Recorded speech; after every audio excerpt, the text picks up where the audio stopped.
Αγαπητοί φίλοι, για μία ακόμα χρονιά είμαστε στο πλαίσιο της InfoCom, συνεχίζοντας μία παράδοση προηγούμενων ετών, έχοντας επιμεληθεί και φέτος μία σειρά παρουσιάσεων που καλύπτουν δράσεις από τρέχοντα χρηματοδοτούμενα ευρωπαϊκά προγράμματα.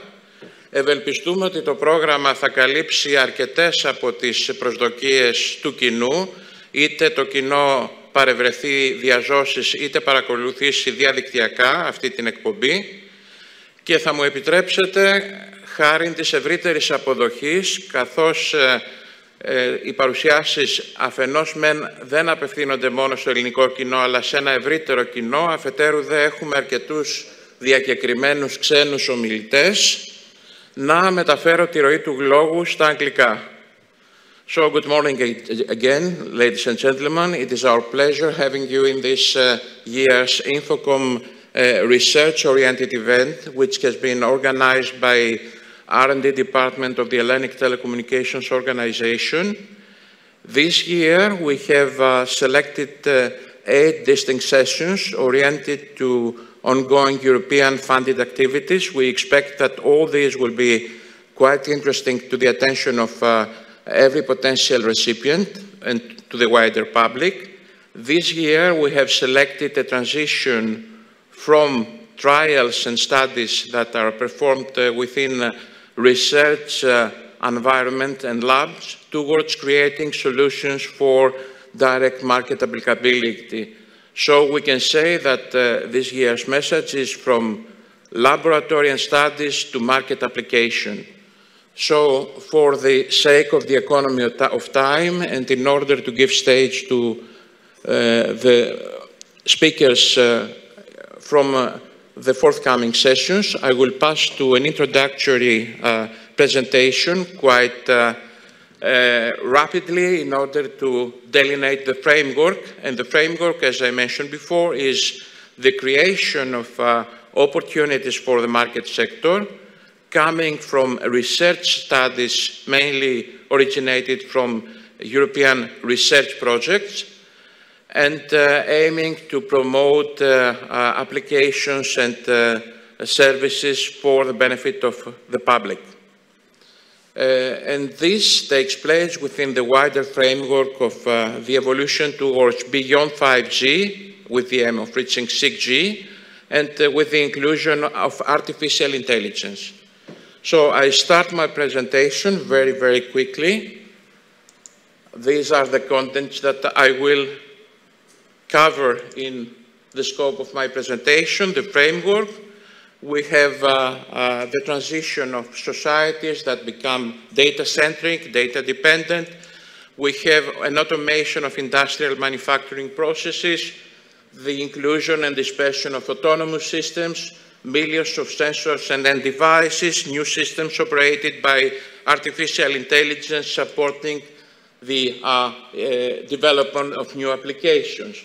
So, in fact, we face a multiplicity of challenges, like, for example, energy efficiency, efficient industrial and agricultural framework, public services and socialization, a new framework for smart cities, security and privacy. Although there is already feedback and solutions provided via 5G, this is not enough because we have many challenges to deal with. This just gives an overview of the evolution during the last decades of the mobile technology. Actually, we are here. We are in the 5G era, and we are facing the evolution of 6G era, with requirements, enablers, visions that will be discussed quite briefly in the following slides. This is the same as the previous, however, it focuses on technologies used for the evolution. The aim is by the year 2030 to have the first the first applied flavors of 6G. So we can see here indicatively that we have new use cases, new applications directly promoted to the market with the simultaneous development of devices, networking, radio access implementation, we face challenges for connectivity and mobility, for trusted network, low error transmission. So currently, the environment in order to deal with all these challenges is not enough. So practically, this is also, once again, a depiction. 6G intends, as we will see, to connect everything, all sensors and devices, users, thing to thing, and practically to have some features, some key performance indicators like maximum data rates, very low latency, high network capacity, and so on. All these more enhanced compared to the previous version. Continuing our discussion, 6G it is expected that will drive adoption of new use cases because it is market-led. There are new opportunities from applications like localization and sensing. Artificial intelligence and machine learning also play a major role, and we have several sustainability goals. Continuing our discussion, we expect non-limiting connectivity, that is potential coverage everywhere. We expect to develop what is called the Internet of Senses, so that to enable seamless multi-sensory interaction about remote human devices and so on.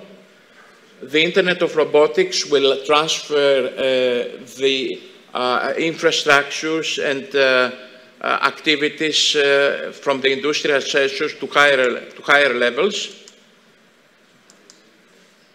We also have challenges due to the programmable physical and biological world, where we expect to find interactions and common grounds for connection between these two. Network compute fabric with big data, the vision for the sustainable world and trustworthy services. All these are expectations that are to be covered by the evolution of the 6G. What is important is just to see some of the predictions coming from the IMT 2030, which give the overview of what is expected. So we expect an era of zettabytes of digital information, very, very extensive range of digital information, new use cases that will cover new societal needs, so with the inclusion of vertical sectors, inclusion of artificial intelligence and complete wireless connectivity. So this architecture will enable interaction of everything and will incorporate AI within the related framework for maintaining operation cost effectiveness, automation purposes, and many, many more. This just gives an overview of what is expected to be reached via the 6G applications. We see 5G, where we stand here, and all potential extensions. In all cases, we have at least an order of magnitude increase regarding, for example, spectrum efficiency or mobility or latency, very, very drastic development and evolution. I'm passing very quickly these slides because the aim is just to give the framework, not to analyze this, and I expect that everyone will be able to access later in the website the presentation for further details. So practically, the plan is that 5G initially presented trade-off of several KPIs like latency, energy, and so on, but 6G will be developed in order to meet network demands in a holistic fashion, covering also economic, social, technological, and environmental requirements. So it's something more complex. This gives an overview of the new era. We have very verticals that are collaborated and joined and being applied based on the 6G infrastructure in order to provide several benefits. Very quickly, some of these applications, this is another view where we have also smart environments, autonomous vehicles, space connectivity, UAVs, holographic transportation, and many, many more. Just indicatively, to have an idea of what is expected to be offered in the market, holographic telepresence, which will provide a realistic 3D images view of distant people and objects. Smart grid, a new opportunity for handling energy within the modern green framework. UA-based mobility, this is expected to be further extended. Actually, we have already experienced this sort of application in various military and civil fields, but now for disaster relief, agricultural plant protection, traffic monitoring, environmental detection, and many, many more applications, this will be further extended. Another example, extended reality, a new era, various options, augmented, virtual, mixed, and extended reality technologies that will give many opportunities for interactivity, connected and autonomous vehicles, automated vehicles that will no longer need driver and will provide safe transport. The new era of industry, where we will have the inclusion of robots and smart machines. Continuing our discussion, a very important aspect, the hyper-intelligent Internet of Things, connect all objects connected by using AI. The collaborative robots or cobots that will work side by side with humans. Personalized body and area network that will be used to support medical applications and for other also options. All these are some of the expected views. And finally, these are indicative one, intelligent healthcare, allowing health actions even remotely. Wireless interactivity between computer and brain, I already mentioned this, and potentially an option for 5D services and communications aimed to the reception of 5 senses, which is not very far, but not very close till now. Some of the technologies that will be mentioned simply, just to have an idea, it is not possible to discuss all these one by one for the sake of the economy of time. So I have made a selection of several important wireless and radio access technologies that will support the transition towards beyond 5G and 6G, like, for example, high-frequency radio and millimeter wave communications, the wireless optical communications, joint sensing and communications, which is a very important technology. Another one is the reconfigurable intelligent interfaces that find a lot of applications in our era, distributed multiple input, multiple out solutions, and an innovative one, cell-free, which is an extension of the previous one and may provide a lot of capabilities.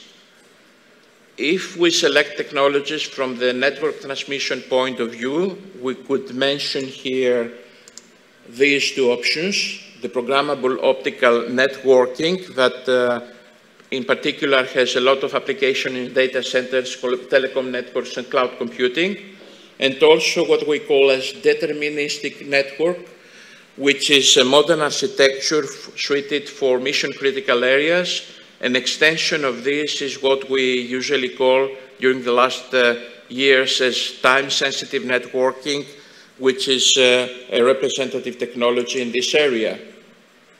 If we assess network tiers and segments in this framework, we can mention these 3 cases. The first one is widely applied during the last few years, the non-terrestrial networks, in order to realize global coverage. We have the sub-network systems, which refers to the creation of multiple smaller or short-range network segments within a large network architecture. and of course what we call finally as the network and computation framework, which also represents an innovative architecture which helps integrating network and computational resources for future applications. If we make a selection according to functional technologies for enhanced network automation, then we can see these options: the Open Radio Access Network, the Edge Intelligence, the Intent-Driven Networking, Digital Twin Networking, and of course, Zero-Touch Closed-Loop Governance and Coordination. As I mentioned, these are simply referred. I could have a dedicated presentation for each one, but then I should need the entire workshop discussing all these. This may be the case in a future event. And in order to have an overview of our technologies regarding security applications, what we have is the blockchain-assisted security, which is quite developed, the Zero Trust Framework, which is strongly related to the field of cybersecurity by emphasizing the principle never trust, always verify, which is very, very essential in modern environments. We expect that we will see the rising of quantum-powered security, confidential computing with trusted execution environment, and of course, AI-driven security. And finally, if we see other options for technologies, semantic communication and X as a service, which is relevant to the cases of AI as a service, security as a service, and data as a service. These can also be some flavors from the technology. All these are theory, practice. The answer is here. We can see what is expected by the technology roadmap proposed by the European Commission, where we see that targeting towards 2030 and starting by early of this decade, practically we expect that 6G solutions and applications will be developed to be very close to international activities covering expectations of the public, athletic events and so on. So there is a transition in distinct stages aiming to be correlated with major industrial events, expecting to demonstrate the validity of these solutions. And according to the EU policy, 6G will not be a sprint but a marathon lasting for a 10-year period. And we expect that there will be balance between openness and needs for continuity in order to have a stable ecosystem for several topics and so to maximize long-term commitments of key actors.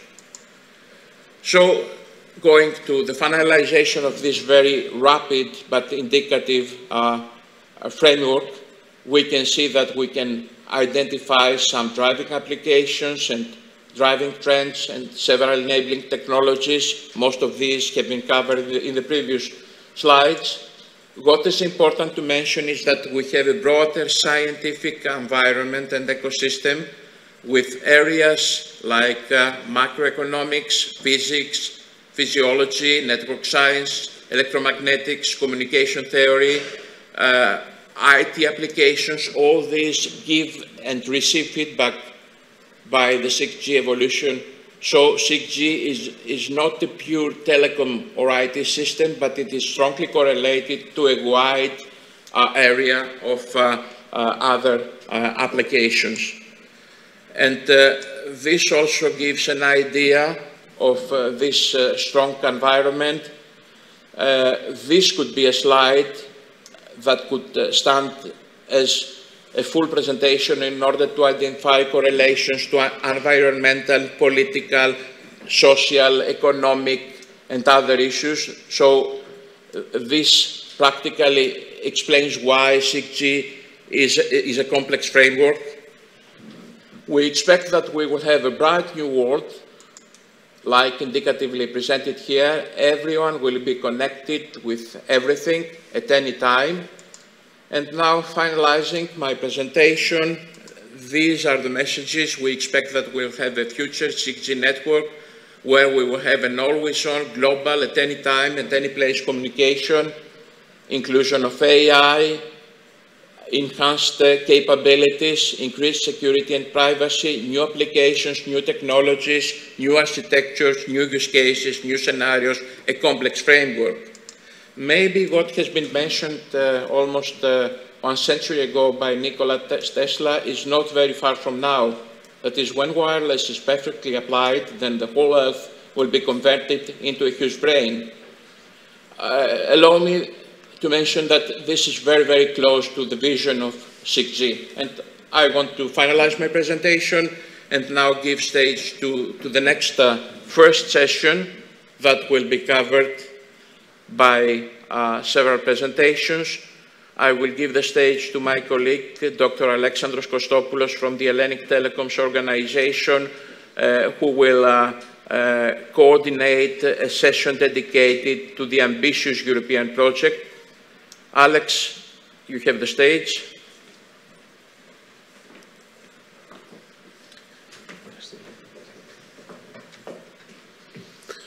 Hello, everyone. This session is focused on the ambitious project, which is about enhancing digitalization in IoT environments. I will start with a very short introductory presentation before proceeding with the next more technical ones. Ambitious project is about data-driven applications that employ AI mechanisms. The fundamental aspects we focus on are advanced data aggregation, analytics, AI-enabled forecasting, and secure information exchange mechanisms in order to enable new participants, third parties, to be part of the ambitious platform. Our project aims to address a number of challenges, and we focus on specific use cases about safety, smart water management, precise agriculture, and also innovative digital health and well-being services. The core of our project is on scaling up digital innovations, demonstrations of state-of-the-art technologies, plus contributions to the overall of the digital value chain. So, specifically, this project enhances inter-region collaboration, since we have different partners that collaborate on specific use cases and pilots, in order to enable technology transfer and development of novel digital solutions. So, we involve partners from 4 different countries in Europe to create links between public authorities, industrial stakeholders, SMEs or larger enterprises, as well as academic institutions and research centers, and citizens, of course, to promote the inter-regional exchange of technological know-how and deployment of novel business models. So we don't focus only on the pilots, but also how the proposed use cases can be exploitable in the IoT market. We have 2 main clusters of use cases. The first one is called IDA pillar, which is AI-enabled data analytics and forecasting. And we have specific use cases under this umbrella. The first one has to do about surveillance and monitoring of controlled areas. The second one about smart water management, precision agriculture, intelligent living as a service, and innovative digital technologies for real-time monitoring. And the second group, Agora pillar, has to do with cooperation and data security in health and well-being applications. So again, here we use IoT infrastructure to provide this type of services. We will have specific presentations later on. The main use cases of Agora pillar are telemedicine platform for continuous remote monitoring and patient support, and pediatric cardiac arrest support management. These are the main use cases of the second pillar. From our side, as a telecom operator and ICT provider, solution provider, in our labs we have developed an open IoT platform, enable a wide range of wireless technologies and interfaces. As you can see in this conceptual architecture, we have a wide range of sensors connected to our platform via different network protocols. And we have a common backend system where we can have access from anywhere, and all the data are stored in our cloud infrastructure. And also, we have an environment to provide visualization of data in real time, and also provide data analytics. These are some indicative sensors that are integrated in our platform, and recently we are working on new devices like drones and VR and augmented reality masks. Here is a screenshot from an application and environment where we can monitor and control our devices remotely. And here is a screenshot from Grafana, where we can have data visualization based on different parameters and filters we have applied. That's all from my side. We will continue with specific presentations focused on each use case. Thank you. Thank you so much, Alexandros, for this concrete presentation that gave us the entire framework of the ambitious project, which is for the promotion of several use cases, as you have seen, including AI solutions with these applications. And if you correlate this with the previous introductory one, you can see how the market proposes options for development via the inclusion of modern features like AI and potentially beyond 5G or 6G networking. So we would like now to invite the next speaker. Yes, probably he's connected remotely. We have Ioannis Panaretou, Ioannis Kostopoulos, and Alexandros Patsias from Sami Yacht. I don't know, are they connected? Sami, our organization, is the leading partner of IDA Use Case 1, which is being developed in cooperation with the University of Patras, OTESA, and the municipality of Vegaleo. Our goal is to develop a framework integrating artificial intelligence, 5G technologies, and IoT to enable real-time monitoring are important for the following steps of the project. Sami, our organization, is the leading partner of IDA Use Case 1, which is being developed in cooperation with the University of Patras, Give me one OTESA, and the municipality of Vegaleo. I have opened. Our goal is to develop a framework integrating artificial intelligence, 5G technologies, and IoT to enable real... Sorry, because I had also opened the main the website, so I could hear myself. So, as we said, the 5G IoT infrastructure and AI algorithms will be focused in marinas and municipal parks.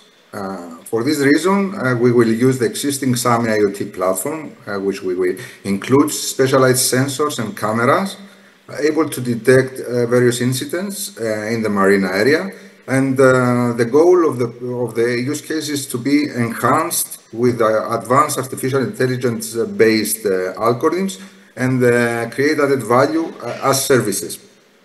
The results will be showcased at Patras Mega Yacht Marina, the one pilot case, and the second pilot case is the Gallo Municipal Park, Barutadico, so as to show the real-world impact.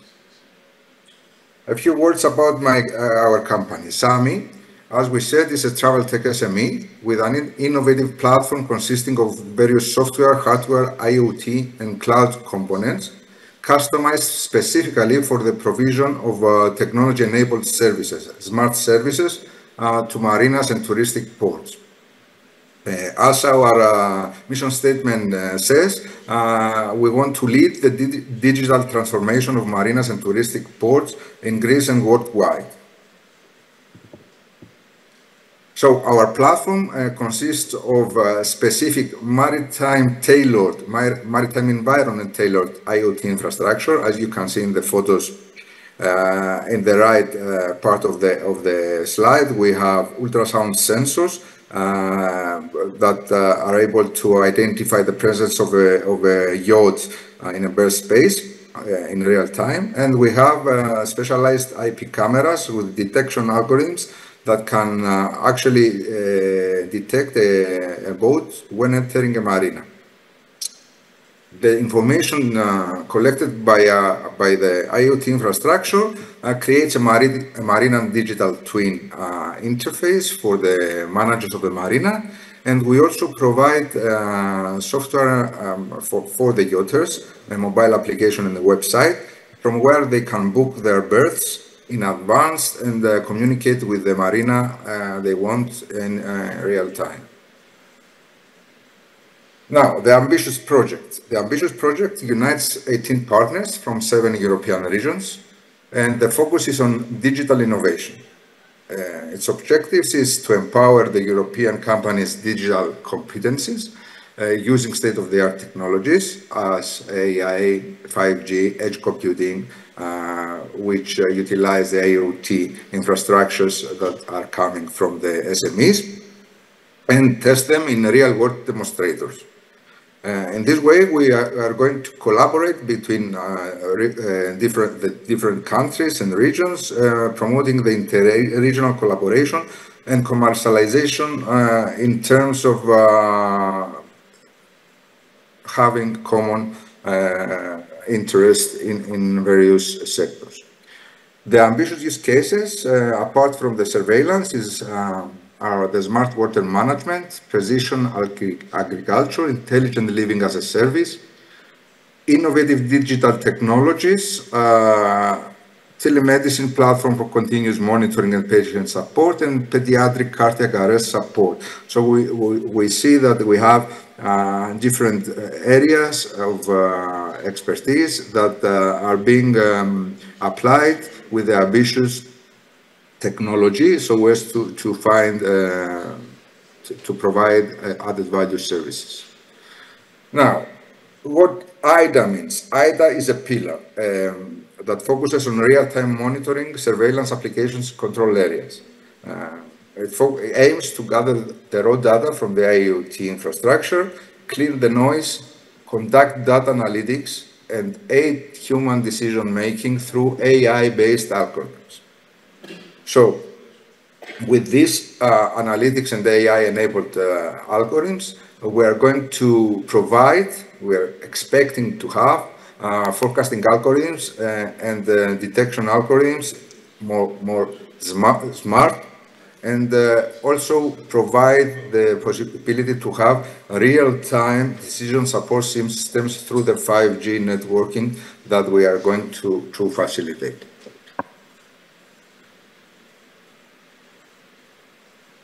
So, IDA use case 1. Use case 1, the surveillance and monitoring control areas will use the existing SAMI IoT platform with the IDA pillar.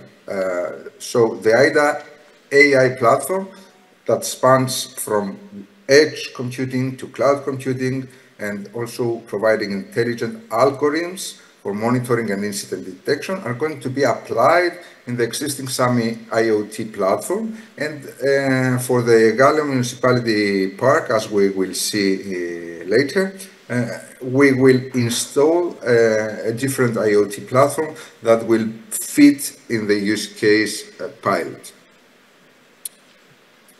As we said previously, we identified during the specification phase 2 different pilot cases, one for the yachting marina case and another one for the public municipality park.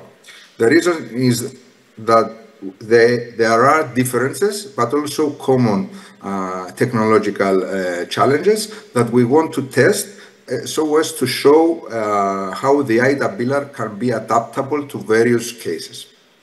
The first case will be held at Patras Megayet Marina, and the inputs will be the data from the berth occupancy sensors, filtered images of high-resolution IP cameras.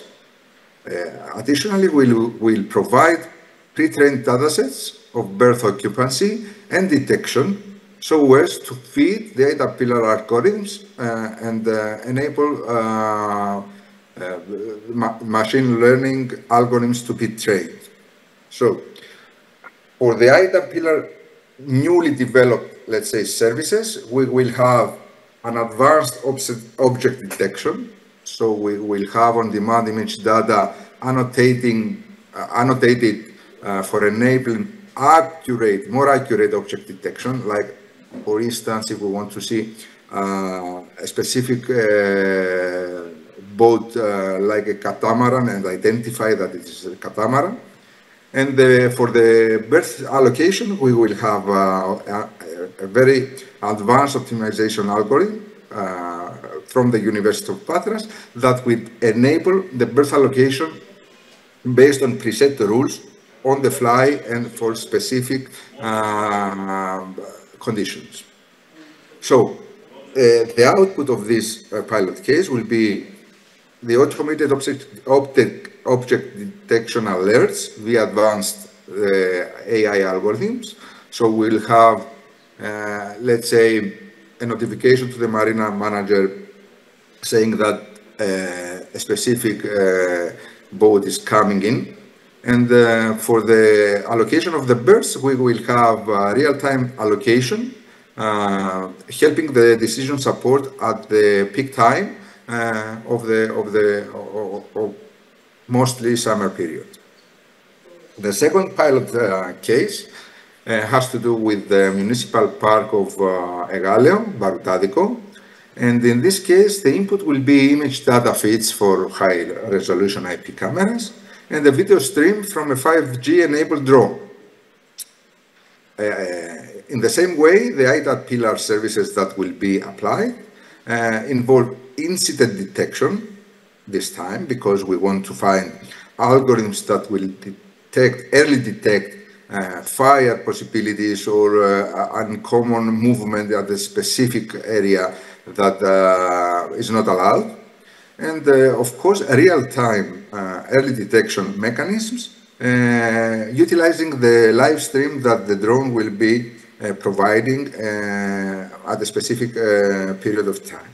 So the outputs that we expect during this pilot case is the automated incident detection via a common pattern presence, as we said, alerting the municipality managers as soon as possible so as to take actions. And the real-time monitoring so as to help early detecting any incident that may need the municipality to act.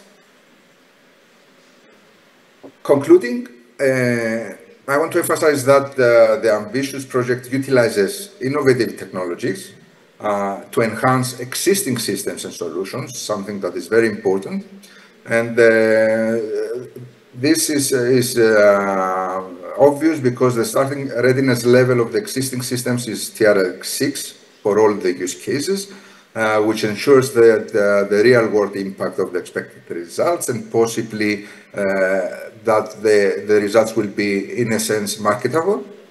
And IDA use case 1, the use case that we are analyzing now, addresses open challenges regarding the operational efficiency and surveillance monitoring issues of open spaces, something that is something that has special characteristics and is not easy.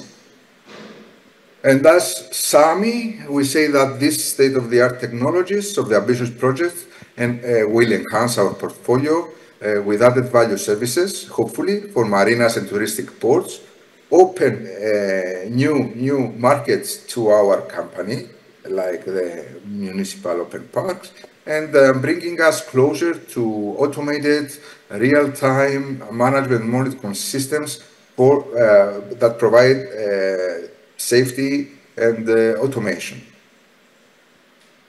Thank you very much. Thank you very much, Dr. Ioannis Panaretou, for this interesting presentation. We proceed with the next one, an inherent cloud-native IoT solution as a smart cities enabler by Christos Panagiotou and Dimitris Karadimas from PK. So you may start, and please try to not exceed 10 minutes. Thank you.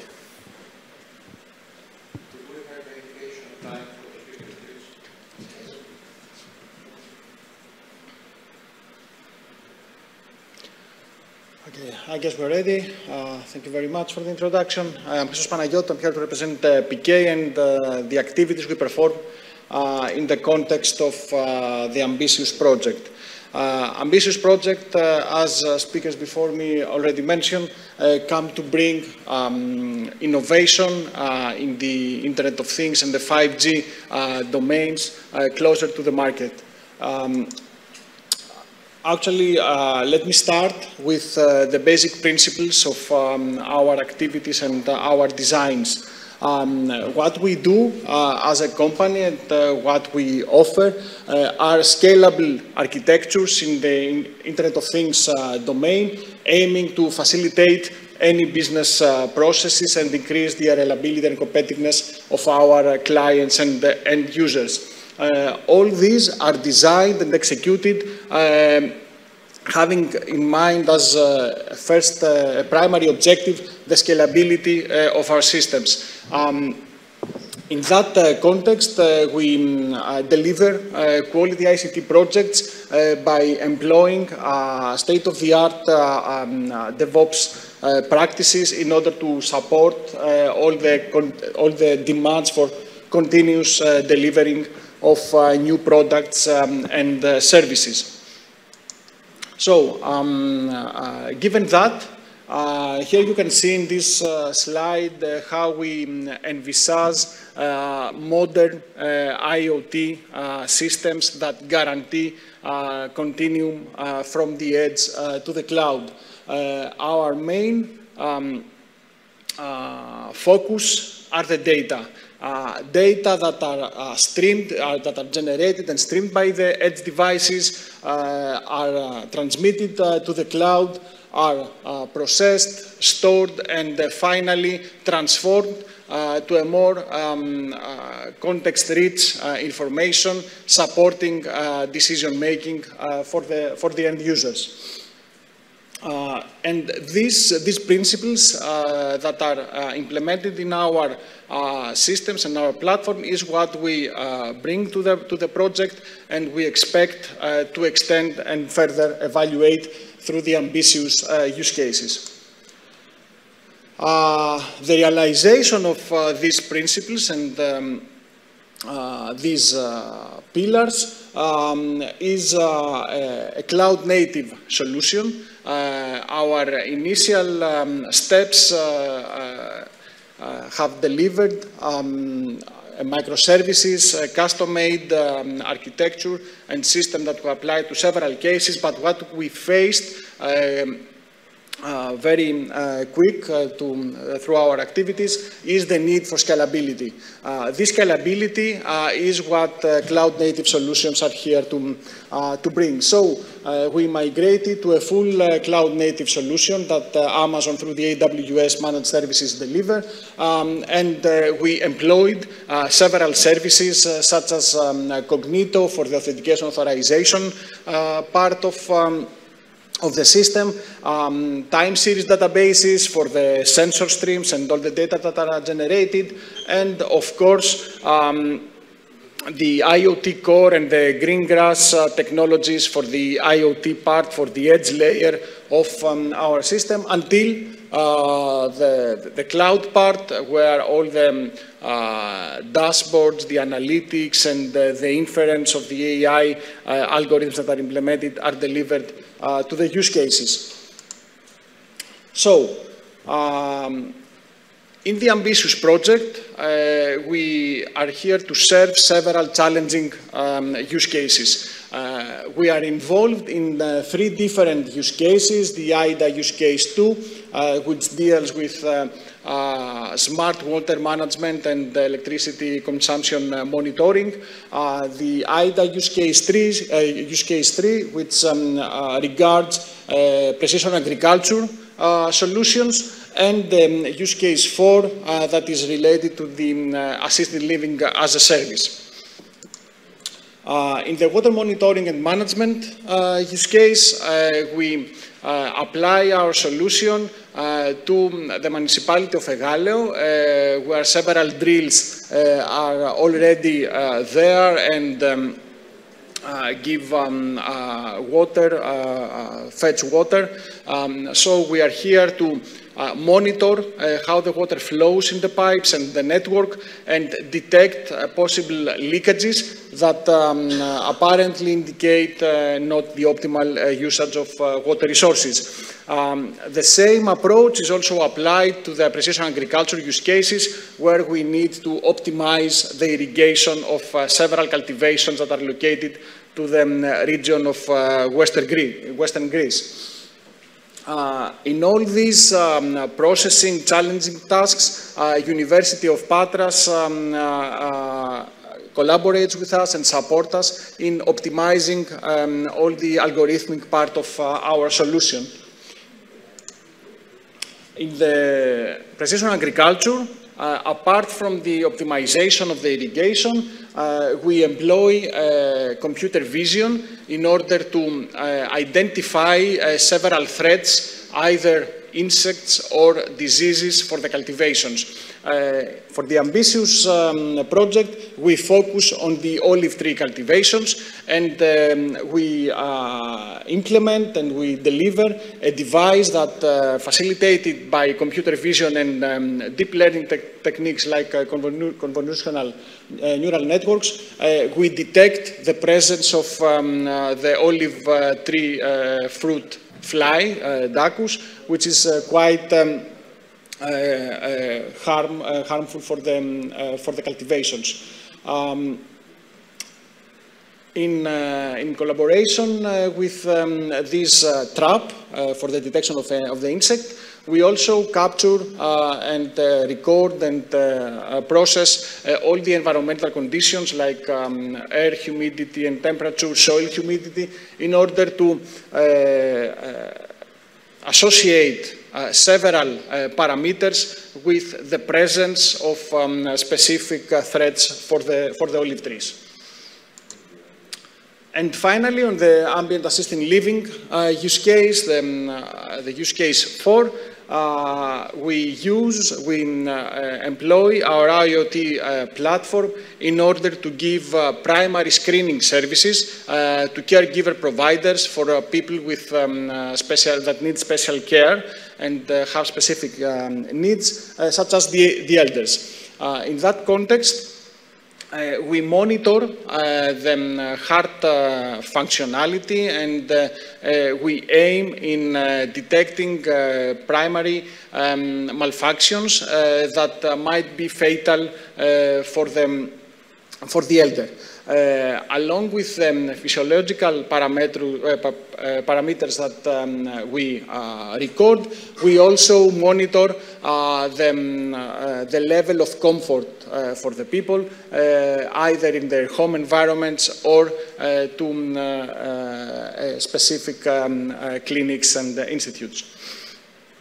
Again, University of Patras is here to provide their background and expertise on algorithms and optimizations in order to optimize all this process, since the processing of all these multifaceted data is quite challenging. That's why we try to optimize processing at the edge and at the cloud at the same time. So, more or less, these are the use cases that we are going to serve in the context of the ambitious project, and we envisage to further extend with new innovative services that are facilitated by the 5G infrastructure and the capabilities that OTE is here to provide to the project. PK, as a company, as a team, has a background experience that capitalizes in projects such ambitious from various public-funded, either European or national projects. We have been awarded for our solution as applied in other use cases. We are certified with specific ISO such as the 9001 and 2007.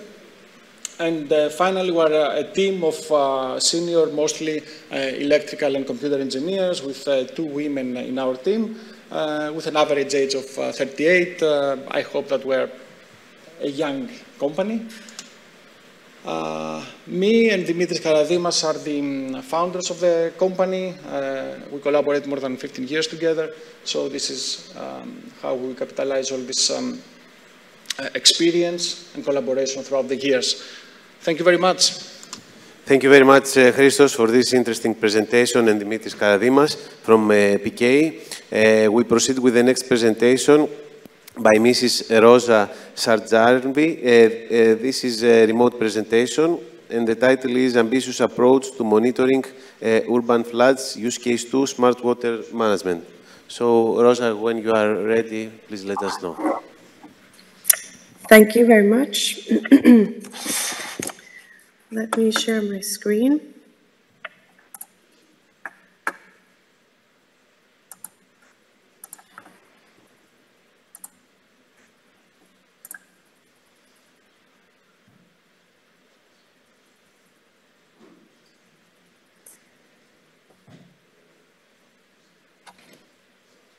Is it showing my first slide? Yeah? All right, so I'm going to focus today. My name is Rosa Sartjärvi. I'm from Savonia University of Applied Sciences from Kuopio, Finland. And I'm here with Markus Aho from Funlus, and we're partners in Ambitious Project. And we're going to tell you a little about our contribution to the use case 2, so smart water management and the approach to monitoring urban floods. So this is just just to show our team with diverse specialties. We have Savonia's Digi Center experts with us, and Paula Contra is managing this team, and then experts from our Water Lab Environmental Engineering department also. So diverse team of experts. And Savonia's role is supporting the SMEs with our expertise in IoT and water management. We are assisting Funlus Oy with this piloting setup, where we are mounting sensors to gather information about the water levels in these stormwater wells in the city area. We have mounted some in our campus area, which is the Super DMA Savilahti district metering area. And we have gotten already some data from that.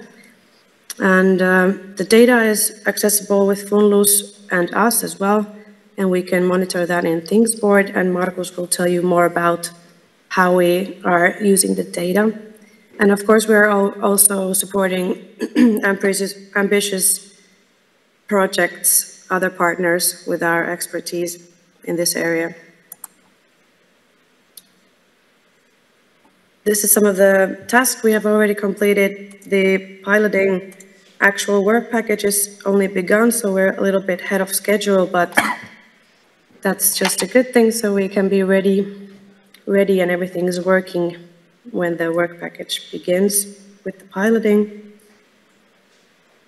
And some pictures of us mounting these sensors already to the lids earlier this spring. And here is a map of the city of Kuopio and the areas where we have mounted some of these sensors, and we have been working together with the city of Kuopio, and they have presented us with some areas that have frequent flooding. So they want to gather data, and we want to help them to assess what they could do in these areas, maybe to make updates on the surface water paths or the stormwater network pipelines or the catchment areas. So they need this data, and we have been beginning to gather it for them. This is an example of a Kuopio city downtown area where the water flows from different directions into the harbor area, catchment area. So here are an example of 2 different places that we have mounted these sensors into. And here is an example of the Thingsboard view that we can check from these sensors the temperature, humidity, pressure, and the distance from the well lid to the water surface. So we can catch if there's any very like rapid and very intense rainfall, and we can catch it with these sensors. Markus will continue. Oh, okay, thank you, Rosa. Okay, you can see here the technical infrastructure, and there is water level sensors on the left side. We use a LoRaWAN network, private network, to get all data from gateways to server, and then we use HTTP protocol to transfer data to Savonia server, and also our Tulvia.ai server. And there is available end-user application, and as Rosa mentioned, the Thingsboard. You can change the slide. Okay. We have 4 gateways. And first is CareLink, which is very simple gateway, and then we have 3 outdoor gateways like RAC, and then we have the ELSIS ultrasonic water level sensors, 15 those, but now we have installed 8 of them. Okay, you can go. And there you can see our Tulvia.ai, which is our pilot project, and it's designed from predicting urban floods, and now we are in the stage that we can predict next 2 hours distance levels, but this is coming and under developing. Sorry for the interruption. Rosa, could you please mute your Microphone, because there's an echo. Okay. Yes, please proceed. Thanks. Okay. Can you get microphone? Okay. But the last slide is the application tool where you can see the water levels and how high is it, and what was the last measurement. This is for our application. Thank you. Thank you so much, Markus and Rosa, for this very interesting presentation. Unfortunately, urban floods has become a reality, and we expect that via solutions as those you are studying within the framework of the ambitious project may help communities to predict these unexpected events and provide essential solutions. Very interesting, your presentation, your approach, and many thanks for joining these ambitious sessions in our event. Now, Alex. We proceed with the next presentation by Dr. Emanuel Pagliari and Professor George Nikolakopoulos, Aerial Internet of Things, Concepts, Integrations, and Use Cases. Just a comment for the participants. I see that Rania from SAMI has her mic enabled, so please, if you are not among the speakers, please mute your microphone. Thanks. Emmanuel, okay. Can you hear us? Yes. Yes. Okay, I'm ready. Thank you. Give me a second. Let me share the screen. Good. Do you see my screen? Not yet. Okay, now, yes, now we should see, but you see the wrong screen, I guess. Now we are fine. Okay. Good.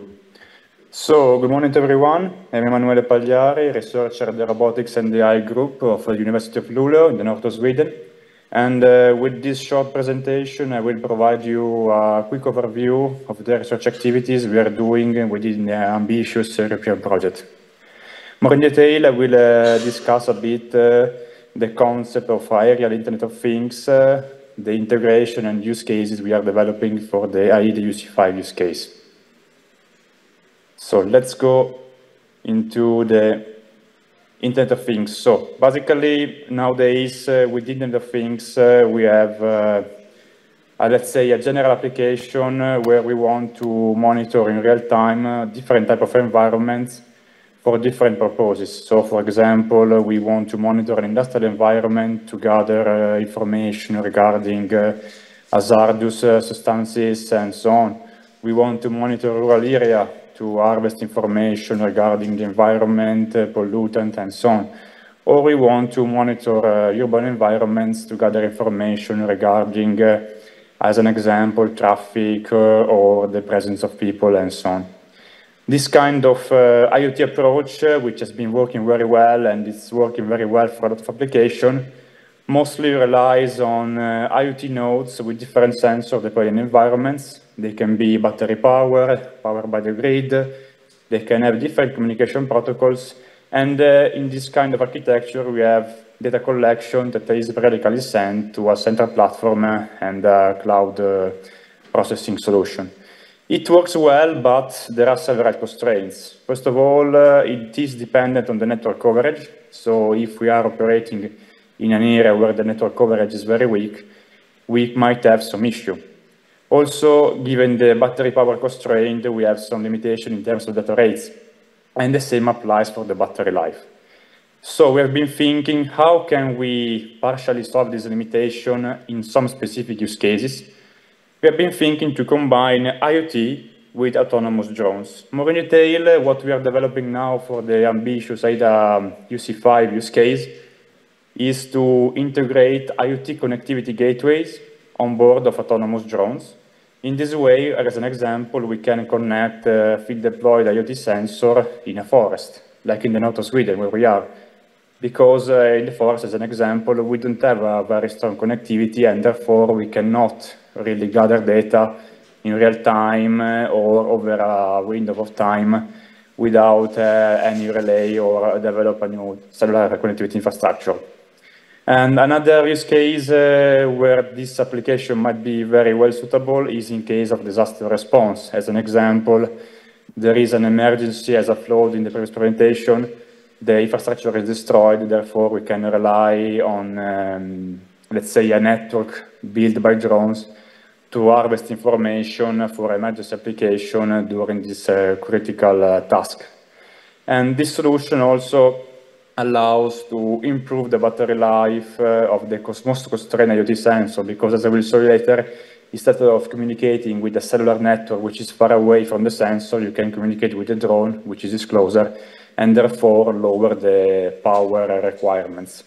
And this allows us to enable this new data flow, so from the sensor to the drone, and then the processing can happen in the cloud or on board the drone, enabling therefore the aerial IoT concept. Regarding the IoT use case 5, our concept of architecture is composed of 2 data flows, as we will see soon. This is an overall overview where we can see field-deployed sensor with multiple interfaces. They can communicate with traditional LTE cellular connectivity to the cloud, where everything is processed. And then we have a drone with an onboard gateway with a multiple connectivity interface. But let's go a bit deeper into how this works. So basically, as I mentioned, we can have our regular data flow, which is a very traditional IoT architecture. Therefore, we have multiple sensors with multiple communication interfaces. It can be LTM, it can be LoRa, it can be 5G red cover, but it's something very new. And they can periodically transmit data to the cloud using existing infrastructure, where it's available, of course.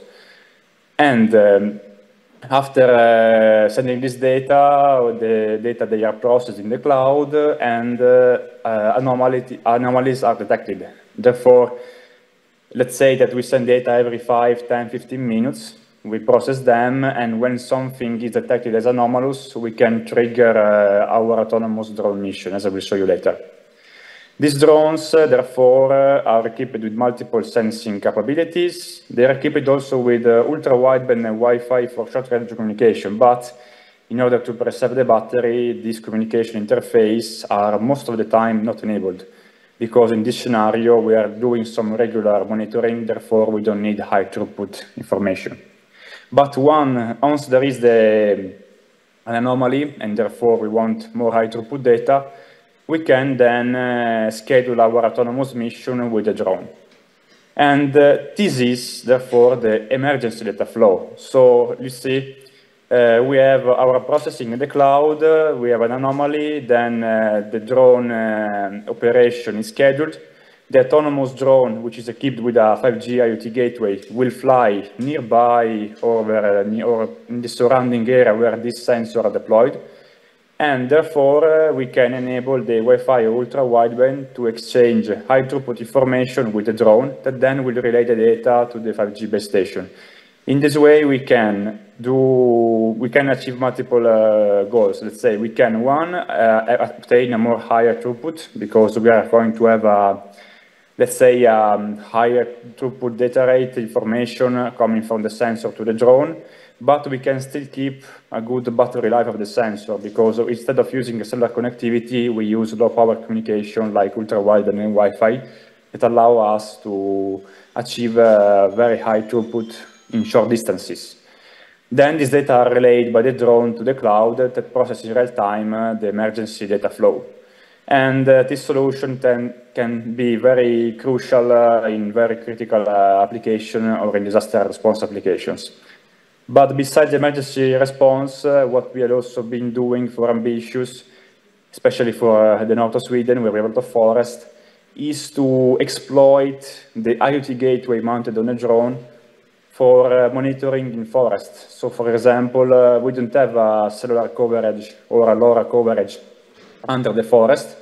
So what we can do, we can mount multiple small battery-powered sensors on a drone. The drone flies over a forest. It drops a sensor every, I don't know, 50 meters.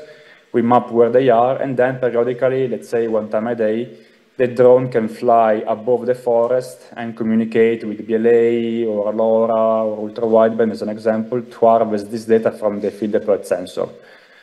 And then relay them back to the cellular connectivity. And this allows us to monitor under the forest where it's very hard to have cellular connectivity and without the need to deploy new infrastructure. Of course, we cannot have real-time information unless we want, unless we have an emergency and therefore we want the drone to hover nearby. But if we think to harvest periodically the data 1 time a day, 2 times a day with autonomous drones, it is something definitely feasible. And to conclude, we also are thinking on multiple IoT scenarios. One of the most relevant one, of course, is disaster response and emergency management. So we can think at multiple autonomous drones, creating a network and enabling connectivity for disaster response. Or we can also think, as an example, in an industrial environment where there is a leak of hazardous gas or something, to have a swarm of drones with onboard sensor, autonomous flying in this critical area to harvest data.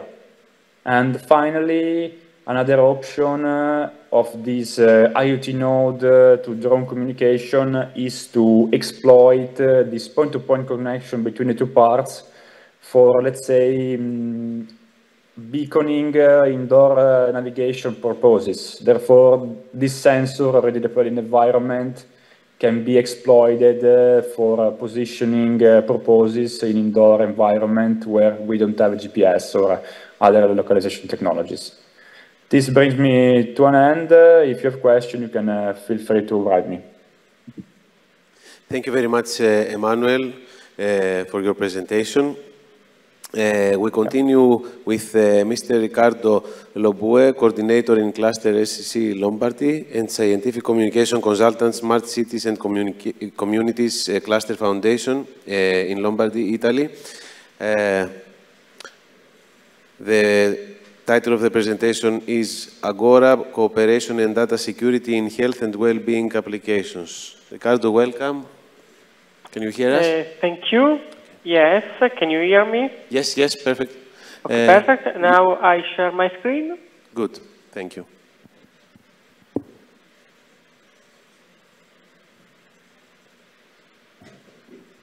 Okay. Okay. So, I'm Riccardo Lobue from Smart Cities and Community Clusters of Lombardia. The Smart City Cluster is one of the 9 technological clusters in Lombardy. Lombardy is a region in the north of Italy. Today I'll present the Agora pillar and its 2 use cases. So, I start. Agora is one of the 2 pillars of the ambitious project. Currently, Agora involves 6 partners from Italy specifically, from Emilia-Romagna region, Cluster Health, Cluster Innovate, Data River and Relab, from Lombardy, Cluster Smart Cities and Communities Lombardy, and Italtel.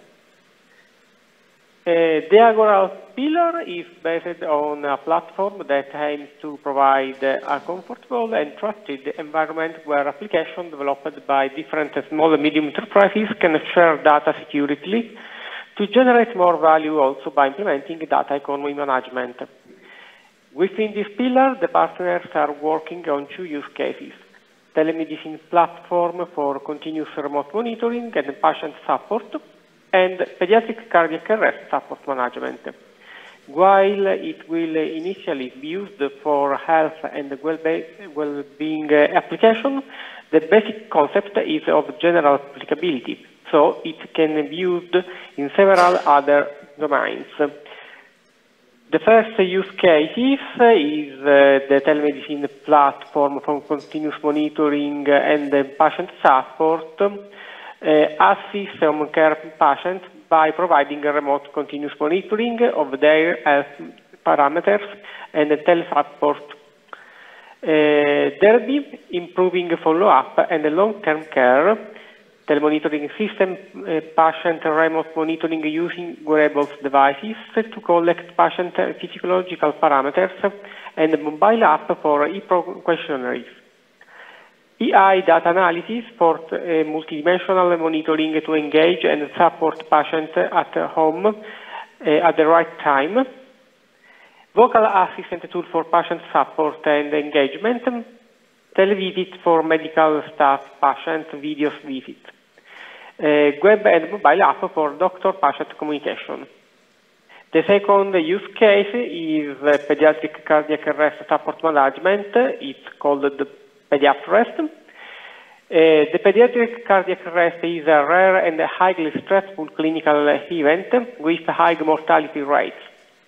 Deviations from the international recommended management guidelines are common and are associated with worse outcomes. The goal of the Pediatrest project is to develop a new audiovisual interactive app for tablets to support the management of pediatric cardiac arrest. The app is designed to guide and train the team leader in performing resuscitation intervention according to the sequence, timing, and method outlined in the American Heart Association. The Agora teams aim to engage other small and medium enterprises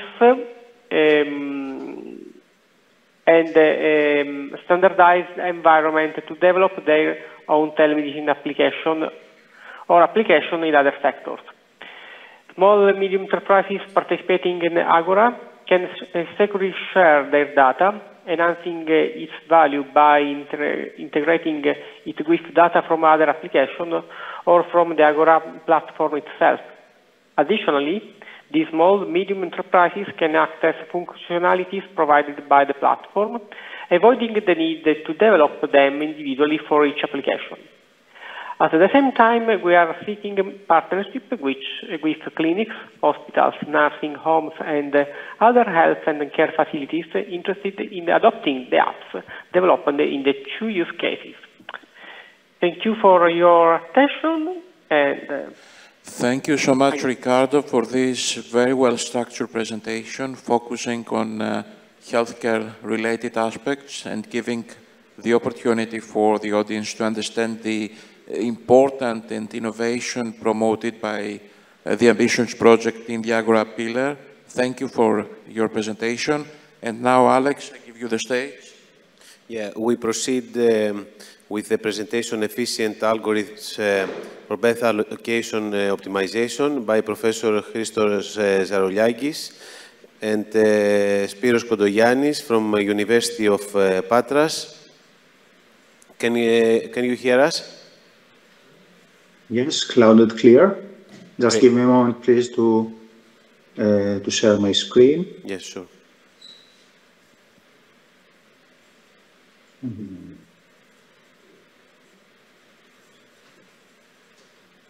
So, good morning, everyone. This is Spiros Kontogiannis. I am a member of the research group at the University of Patras. The focus of this presentation is on efficient algorithms for birth allocation and scheduling optimization in the framework of the AIDA UC1 use case of Ambitious.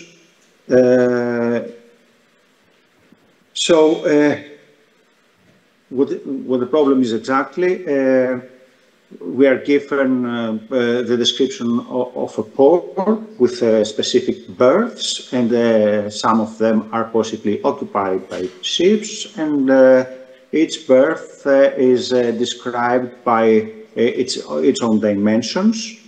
And then some new ships arrive, some new vessels arrive, and we have to make some decisions how to serve them, to allocate and then serve them to some of the available berths. For example, this large purple ship appeared, as you can see in the slide, but if we try to fit it in one of the available berths, we can see that indeed for this particular ship, these are not available, so we have to do something else. And for example, we could reorganize some of the ships. In particular, the grid ship would have to be moved to another berth so as to give space to the purpose ship also to be allocated. So the berth allocation problem is exactly about this. There are certain ships to be served in the berths, and then we have to find an optimal allocation according to a particular optimization criterion. There are various classifications of the berth allocation and scheduling problem. For example, the first kind of classification has to do with how we fit ships within the berths. The discrete variant of BASP allows at most one ship per berth.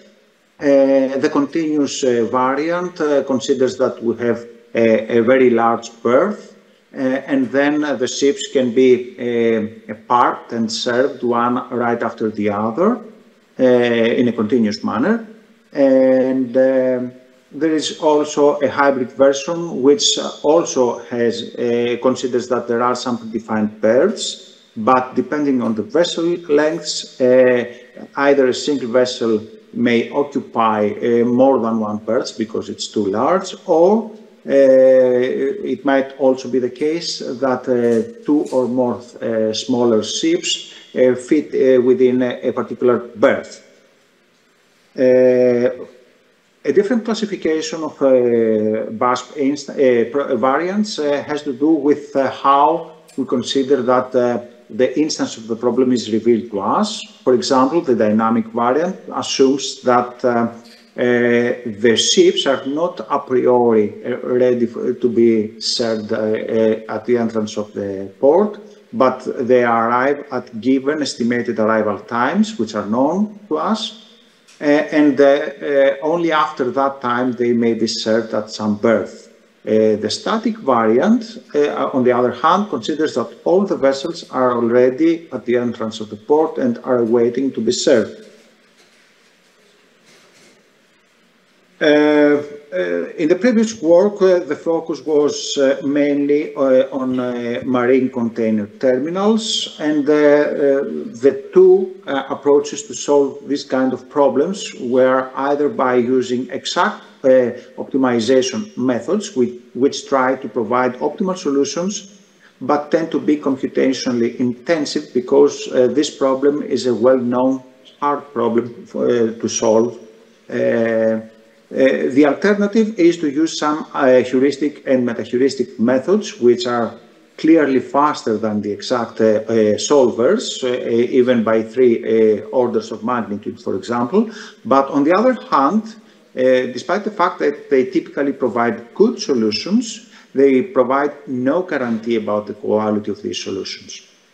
So, as you can see, there is a trade-off here between the quality of the provided solutions, the guaranteed quality, and the response time to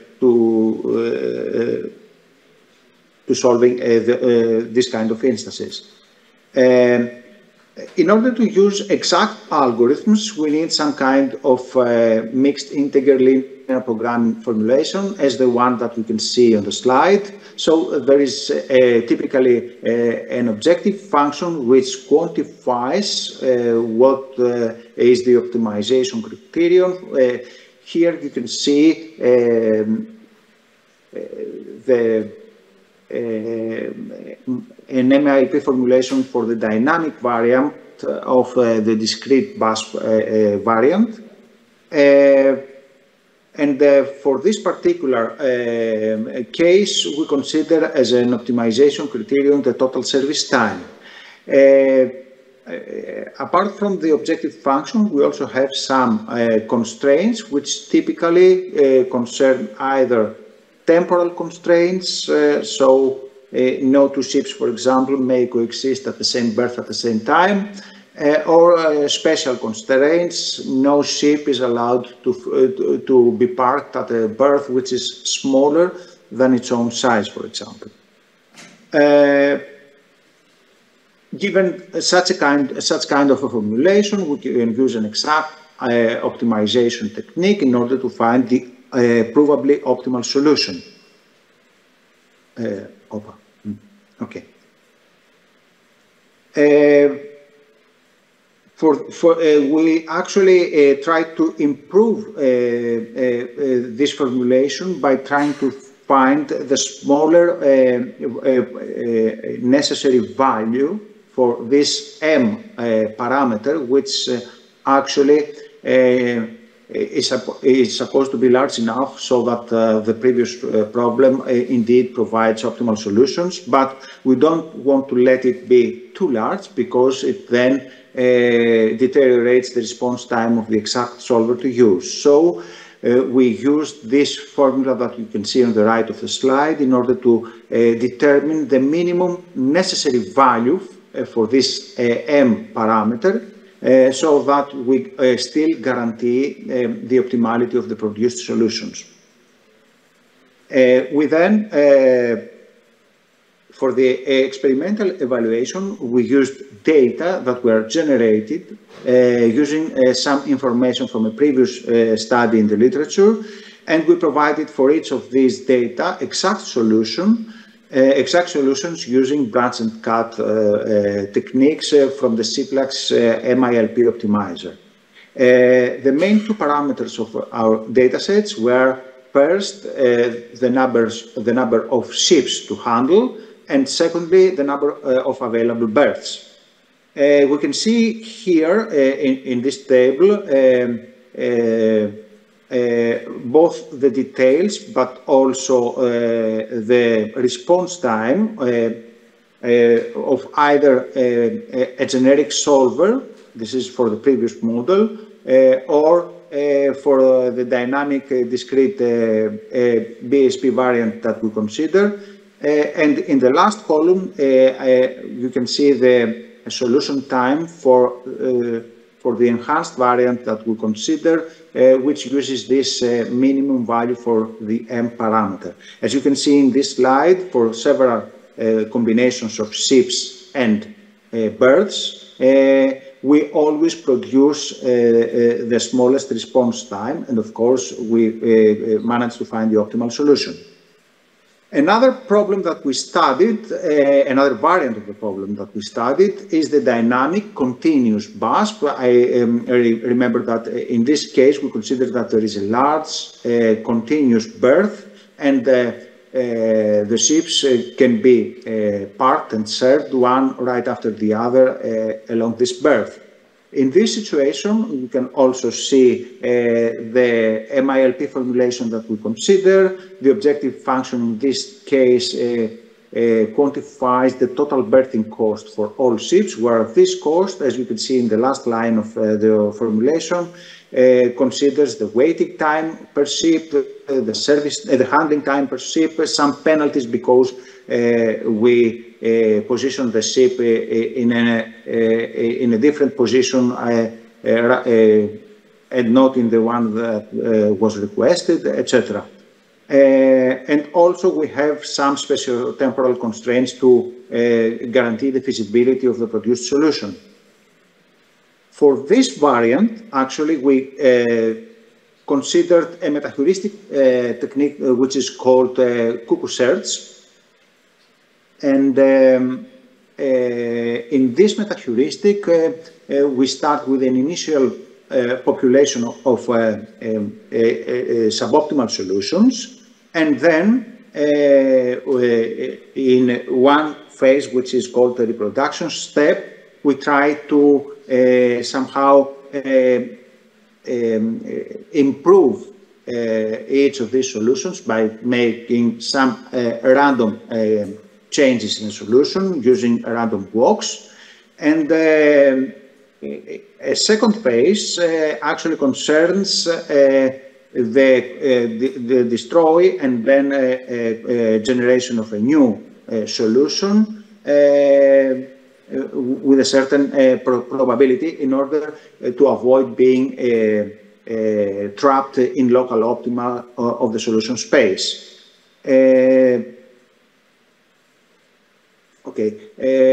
We also had an experimental evaluation of this metaheuristic as well, again, our data were generated using information from previous studies in the literature. As our exact algorithm, again, we used the Ciplex MILP optimizer in order to provide us some baseline solutions. And then here you can see the performance of the CSA, of the cuckoo search algorithm. It is clearly much faster than the corresponding solution time of the MILP solver. And you can see that for various instances with different number of ships per instance, we have solutions with very good relative errors compared to the optimal solution provided by the MILP optimizer. We also tried some synthetic data which were produced so that they have even more ships to handle. In this case as well, of course, our running time for the CSA heuristic is much faster than the corresponding time for the MILP solver, and still the relative error remains at reasonable values. Okay, this is our main contribution in AIDA use case 1 for the moment, and our plan is to, in the near future, to focus on variants of BASP, which is especially focused on tourist ports rather than just general purpose marinas. And we want to consider more heuristic and meta-heuristic techniques, which are especially custom-tailored for real-time variants of the problem. We also want to investigate alternative, non-generic exact methods for providing optimal solutions, but also we want to exploit the connection of all these BASP variants with the well-studied family of vehicle routing problems. That would be all, and thank you very much for your attention. Spiros, many thanks for your presentation. So now we conclude this special session about Ambitious, which focuses on boosting digitalization in IoT environments. We continue with the next session, which is focused on Sunrise 6G project, a pan-European Federation of 6G test infrastructure to support converged testing as a service workflows and tools. A very interesting project we are involved. We would like to welcome Dr. Anwer Al-Dulaimi. It's a great honor for us to have you with us in this special session. He's chair of IEEE 5G 6G Innovation Testbed and senior strategy manager of Connectivity and Industry 4.0 Veltris from Canada. Before giving the stage to Dr. Anwer Al-Dulaimi, I would also like to express my profound thanks for his participation, because he's one of the pioneers in the area. And okay, thank you for joining this session, even remotely. Hopefully next time we will have you lively in Greece. Thank you. Thank you very much. Very kind of you for the introduction and welcoming. And I actually was in Athens quite some time ago, and it would be my pleasure to come on the ground again. Let me just share my presentation here, please.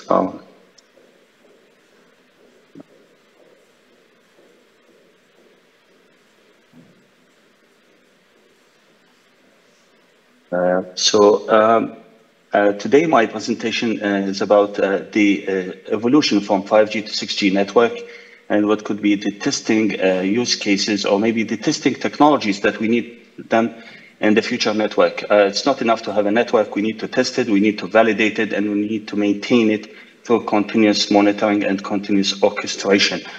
So the content of my presentation basically today to talk about what the 5G should look like in reality on the ground, and how we evolve to 6G, and what could be the 6G key performance indicators and the 6G probable elements And again, testing, and I will give a little bit briefing about the 5G, 6G Innovation Testbed project. So in reality, the 5G network, which is something that we do not see that much commercially available in terms of the real deployment of those equipments by a mobile operator outside in the field, should include the ability to provide a network that has the base station, G Node B, with the core network made of 5G, obviously speaking, as a standalone with the DWDM between them, so to provide higher speed.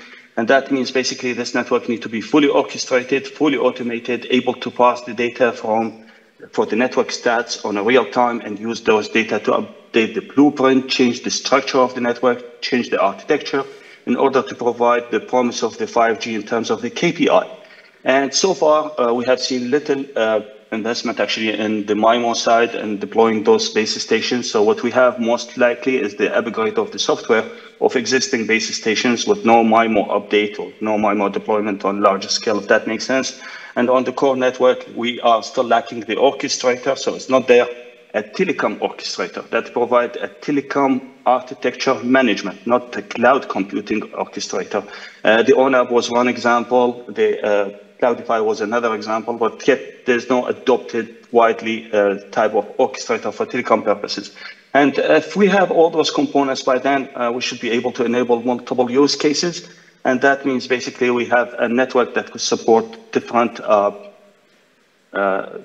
third-party use cases like industrial automation, smart home, energy utilities, logistics. So far, this has been behind for multiple reasons, including the investment and technology evolution.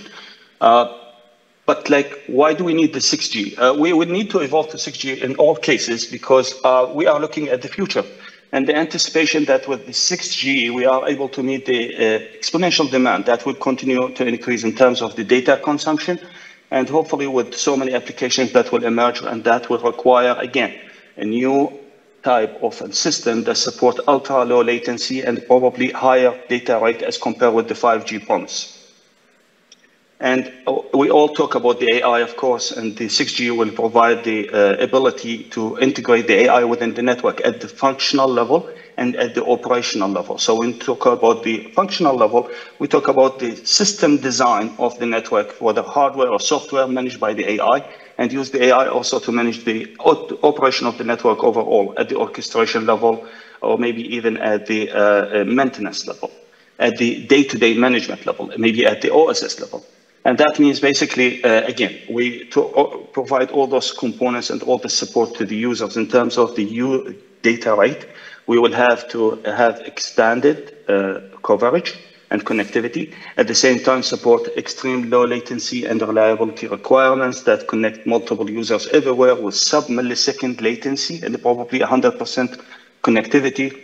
And we all talk again about energy consumption. So the 6G should actually meet the energy consumption promise to reduce the cost of operation of the network, and hopefully integrate the quantum computing to provide security by design. So that would be in the second evolution of the 5G, moving to something more, I would say, more secure as compared with the data transformation between the core components with the TLS 1.3 and HTTP or whatever. And hopefully, again, integrate third-party surfaces within the network. So the network is not anymore a medium to connect different service providers, but who could be the host for those services like robotics, UTM management, and other future applications. So we will evolve definitely into 6G. There's no escape out of it. We are going there, and there are a lot of motive and a lot of investment from different parts of the world to move into the 6G, which is something that we have done as humans over generations and generations. We keep moving forward.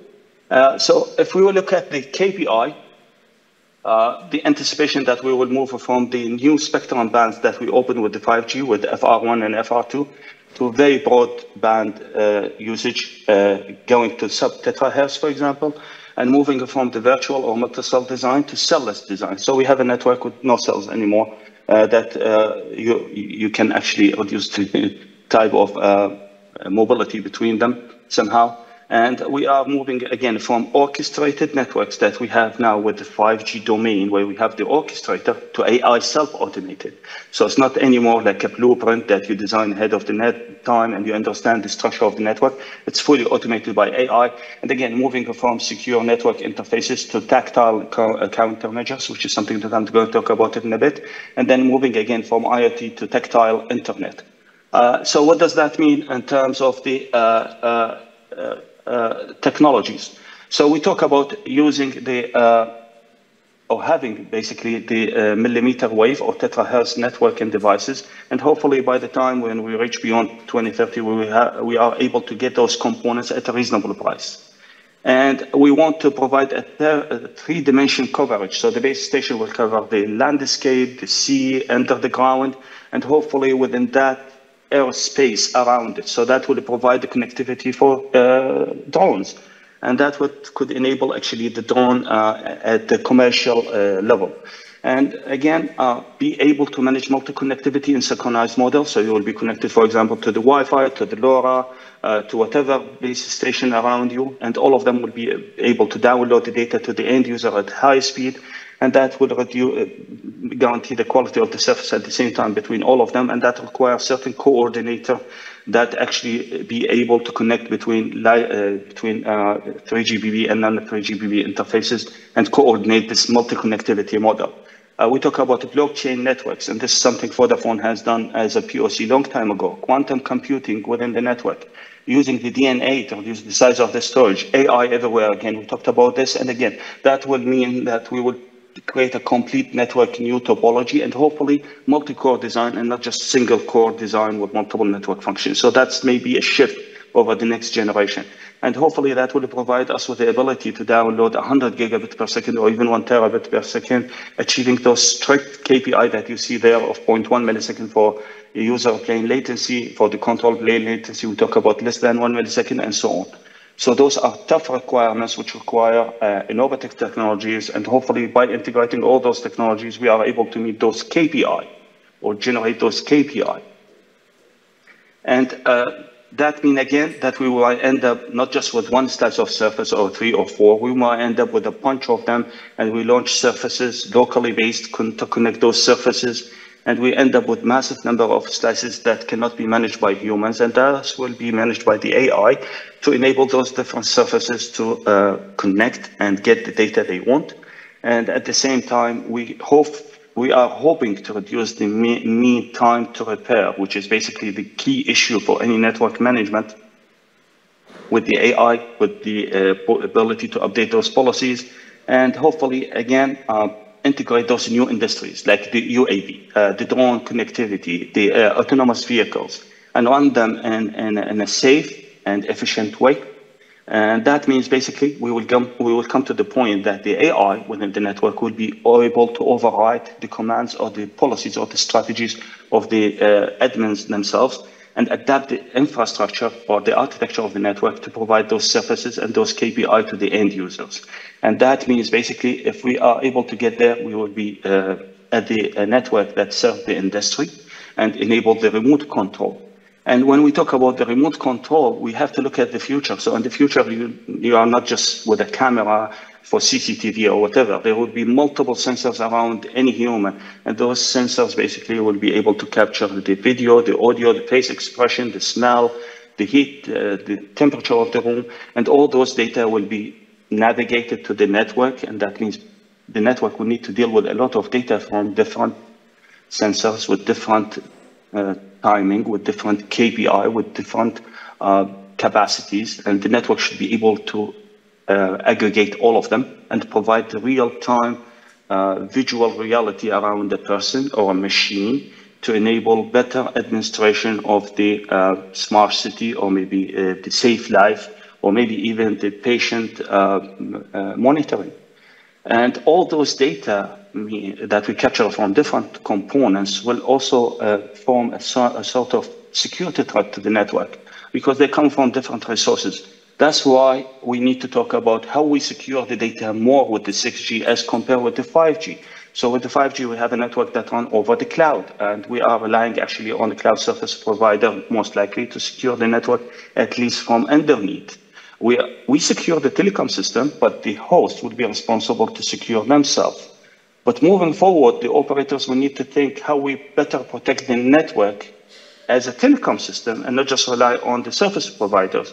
Or maybe they can both work together to develop something which we think it's the intelligent, trustable platforms.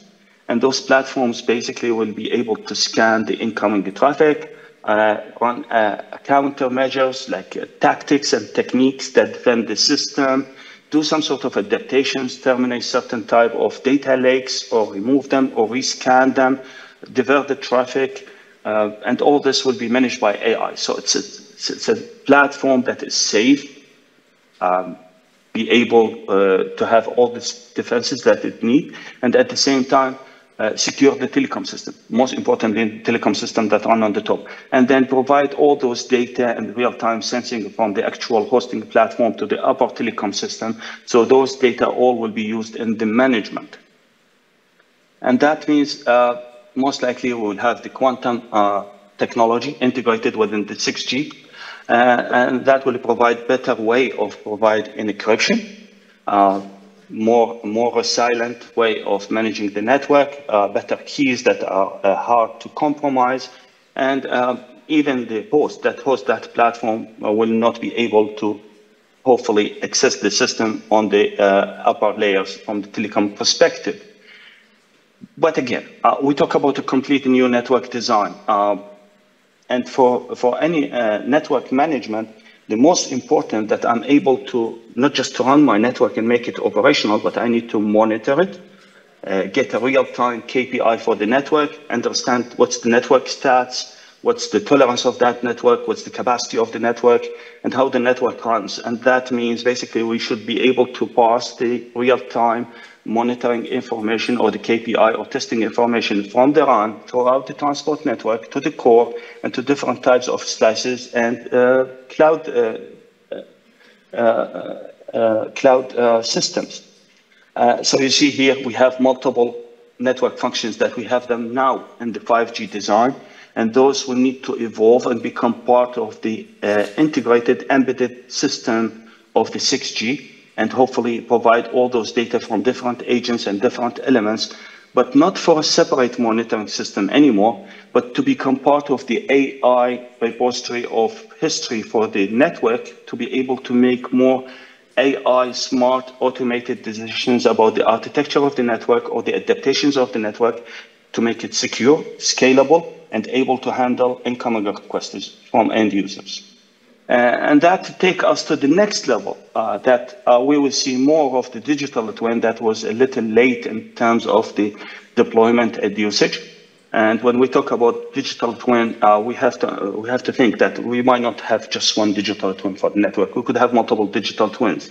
And digital twin in this case will be able to look at creating a history for the usage of the network for different surfaces, what the type of traffic that we face within that slice or surface, what type of the end connected user demands, and how the network run, resources available, and hopefully use those resources to create a future predictive reality that we compare it with existing reality, and then use all those information to trigger some sort of changes to AI automated system to make the network prepare to the next stat change. So it's not something that we use to manage the network now, or maybe not just now, but actually to make the next action to prevent the network from downtime, or maybe even to secure the necessary resources to recover the surface. And since the surface will change all the time, I think it doesn't make sense anymore to try to fix the error that we face, but actually to try to make the next stat change that recover that fall in the surface and trigger some sort of a replacement and continue the surface as it is. So we will look at in the future at the error on the network as a history to make the adaptations, not to repeat that error and not necessarily to fix it. It's a complete network that is virtual and run over the cloud. So, and it would be keep dynamic and fully at speed. That it would be very hard actually to come back and look at the history unless you want to fix something in the bug of the data or the actual physical components, but not from a dynamic perspective. in all cases. It's the 6G, similar to the 5G, would be a network that is completely hosted over the cloud. Most of the components will be hosted over the cloud. And if you look at the history that we have now for the 5G, we actually talk about energy consumption, and we look at the energy consumption at the telecom system level, just because we remove the underlying chassis and proprietary hardware that we come from the vendors. But we have to understand that this is not just about capital investment. It's also for the operational expenses, meaning that, yes, I do not have a chassis anymore, so I reduce the capital investment, but actually I'm using the resources of someone else, and that will consume more energy and cost more money to pay them to host my components. So even though that you look at the CapEx cost and they are going down, but in reality, the OpEx cost will go up.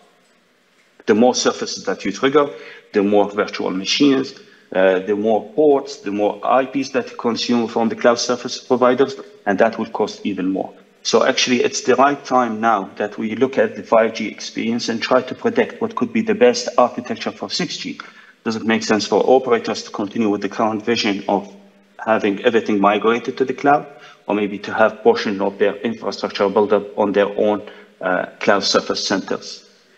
So to help creating this vision for the network, again, 6G is just about speculation so far, because we haven't sit all together and we didn't create it yet what type of services or applications that could be the real consumers for 6G services, or what could be the new application that would be the killer for the market, and then boom, this is the direction that we will go with it. So we are trying all to work together to define, again, what could be the standard, what could be the architecture, what could be the components, and what could be the real value to the end user. And as part of this evolution, IEEE has invested a lot of money, actually, to create the IEEE 5G, 6G Innovation Testbed Platform, which aims to bring the operators and vendors and application developers all together to work with academia. We have, by design, we have a platform that's able to provide multiple use cases for testing. So we have the core, we have the RAN as an emulated platforms. We have also physical access points distributed even in an IEEE site on New Jersey, and some of them are also in Johns Hopkins University and other places. We also have the ORAN. We provide different use cases with different architectures, like the MAC, where we worked with Eurocom and everyone else. But the IEEE testbed platform is a neutral platform that is available, generally speaking, over Amazon. If you participate, then you get a network. It's a private network. You can run a test. You can even make calls between access points, which is something that we demonstrated in the last Mobile World Congress. And you can have different type of impressive data. For example, the energy consumption model that I talked about, where we pass the data about the energy consumption from the host and the telecom system. So we provide you with more comprehensive, detailed data about the energy. And also we are able to scan the traffic. For example, if there's hacking on the network that trigger unnecessary scaling, we are able to find that hacking UE or set of UEs, we block them. And then we will see that the scale of the network will go down again, which is something that one of the use cases that we could face in the future. And also we provide all those data about such use case, again, for the scaling and hacking both at the same time. Without going further into the details of the platform, the key value, I think, comes from the reality that many of our collaborators from industry and prominent testbeds across the world see us as the hub for exchanging data.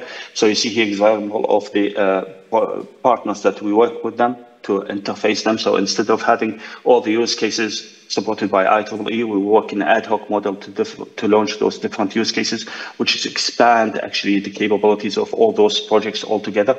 And also we work with industry partners to connect some of their test beds. Without having more details, you are most welcome to join this initiative. And we provide a lot of support, including trial period. And our goal is that we all work together to define what could be the network of the future. I guess this is all of it for the time. Thank you very much. Thank you so much, Anver, for this excellent presentation, giving us the vision, the technology perspectives, the international cooperation, the market feedback, of course, what can I say? Excellent. Thank you so much for joining. Thank you very much. Very kind of you. Thank you very much. We proceed with the next presentation by Christos Vergoukis and Kostas Dramandas, Sustainable Federation on Research Infrastructure for Scaling Up Experimentation in 6G. Can you hear us? Kostas or Christos? Yes, hello. Hi, Alex. This is Kostas Dramandas. I will present.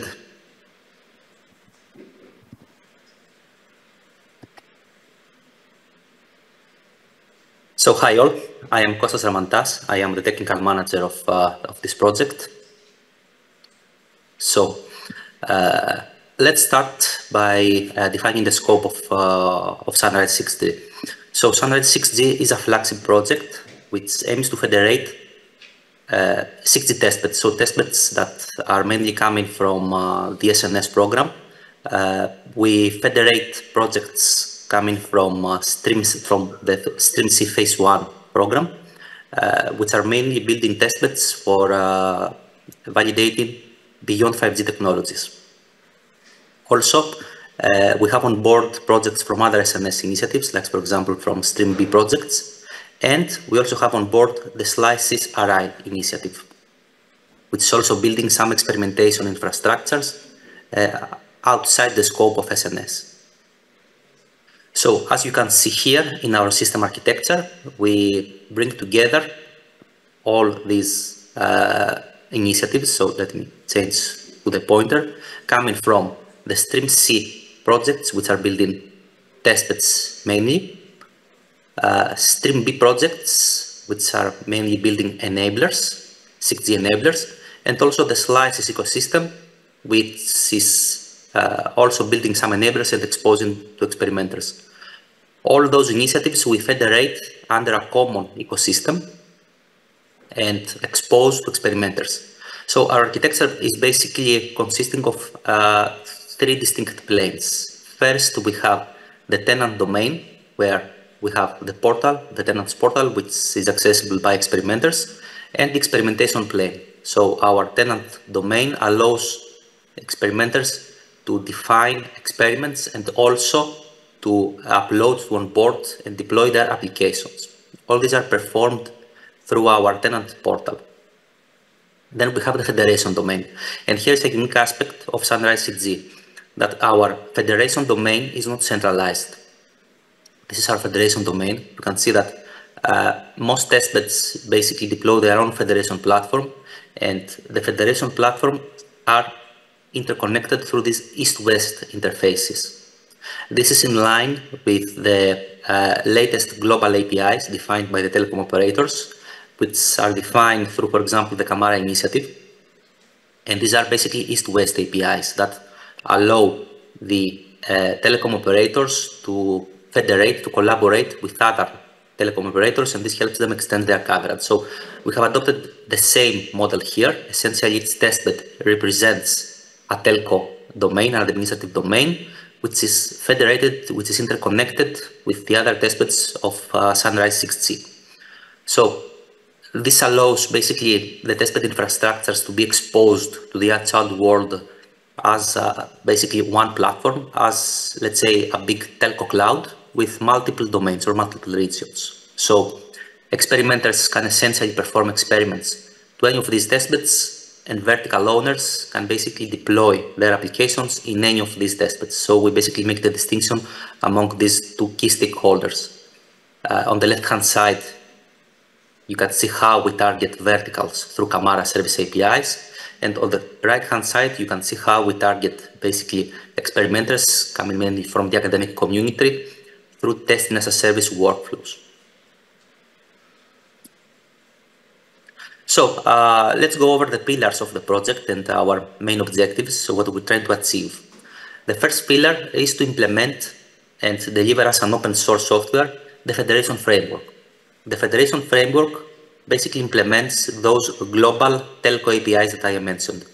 The telecom operators are driving the Camara and GSMA operator group initiatives, and those are implementing north-south and east-west APIs. Those allow them basically to achieve 2 things. One is, as said, to federate with other telecom operators. This allows them to extend the coverage of their platforms. So, for example, they can share some edge nodes offered by collaborating telecom operators. These standards do not currently exist and are now being implemented. And Camara initiative allows basically applications to be onboarded on any of these federated platforms. So Sunrise 6G is implementing all these standards, is releasing them in open source format, and we are also implementing some so-called transformation functions or adapters. Those will allow the testbeds to be interconnected with this federation. And also we are implementing some innovative interfaces which are not available currently in these standards. So what is our vision? What shall we achieve if we implement these global telco APIs, and how they are relevant with testbeds and research infrastructures? So our goal is to make the European testbeds 3GPP compliant. This will allow us to basically increase the impact that we can achieve through research, because having 3GPP compliant research infrastructures means that we can easily onboard and deploy vertical applications. Currently, partners that are participating in projects understand that it's often difficult to deploy verticals in testbeds, and it's even more difficult to connect them to the core network.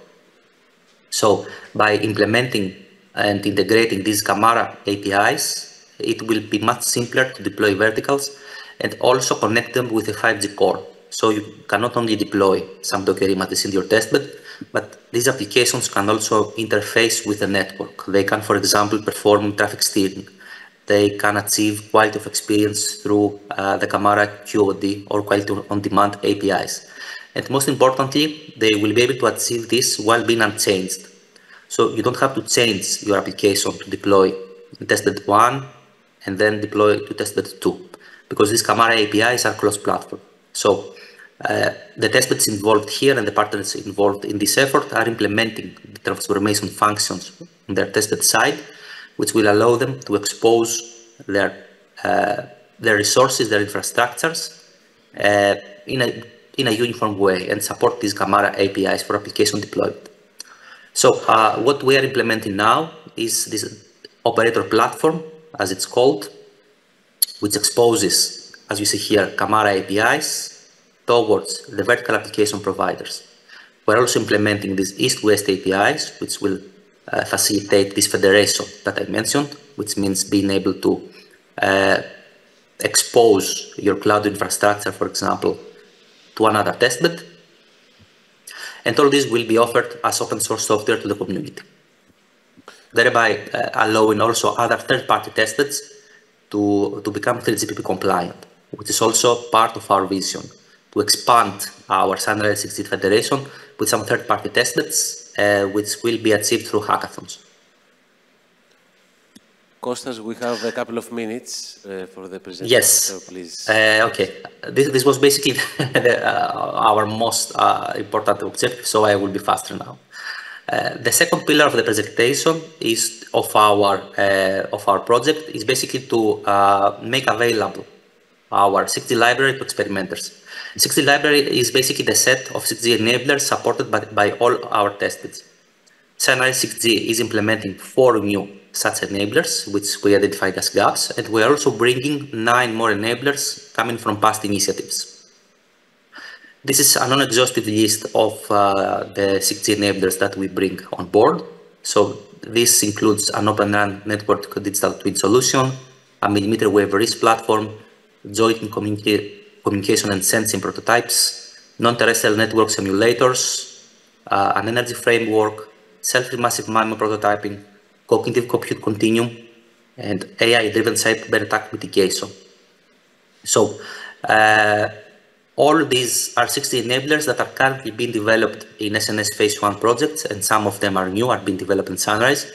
Most of them are typically low maturity and are not available for external access. So they're typically developed in some closed testbeds. So Sunrise 6G will expose all these enablers to external experimenters, and each enabler will be linked with some experiments. So there's a preset experiment which we'll expose, and experimenters can basically modify the experiment, change the parameters, so they can easily interact with with the 6G enablers that they prefer. Finally, the third pillar of our project is the so-called intent-driven experimentation. So one of the problems of similar efforts is that they have, let's say, a relatively steep learning curve, or rather that there is a trade-off. You either have a complicated experimentation workflow which necessitates that you use some experiment blueprints, that you have to create some experiment manifests, and you have to learn essentially a new programming language for this, or you can have a portal which has some limited flexibility. So our approach to solve basically this trade-off is that we will adopt large language models. So these large language models will allow us to combine some simple web-based experimentation workflows where you simply click through and change some parameters visually, but also you can create these experimentation blueprints, which are mandatory if you want to perform a more complex experiment, or an XAP, for example, such as an XAP, for example. But because this is typically difficult, then we will have some pre-trained large language models, which will essentially write these files, these experimentation manifests, these XAPs for you after appropriate prompting. So we think we can basically smoothen the learning curve of experimentation through the portal and the large language models, and hence allowing this experimentation for the 6D enablers to be simplified for the SNS community. Finally, we have 3 use cases. These use cases are basically used to showcase all these developments that I just mentioned. So we will have a cross-domain metaverse, where we will showcase the Open Federation framework. So we will onboard and deploy the metaverse services through Camara. The second use case is collaborative robots for mining. Here, we will validate the capabilities of our AI frameworks. And use case 3 is federated non-terrestrial networks, where we will validate some mobility scenarios that showcase the use of edge computing in non-terrestrial networks. And finally, we will showcase non-terrestrial network emulation and digital twinning. Thanks a lot for your attention. Thank you, Kostas, for your presentation. We have a very good view of the vision of Sunrise 6G, and we proceed with Dr. Eleni Zarogianni from Intracom Telecom. And the title of her presentation is An End-to-End Framework for the Delivery of Native AI Integration to Testbeds Federation. Welcome, and thank you. Thank you.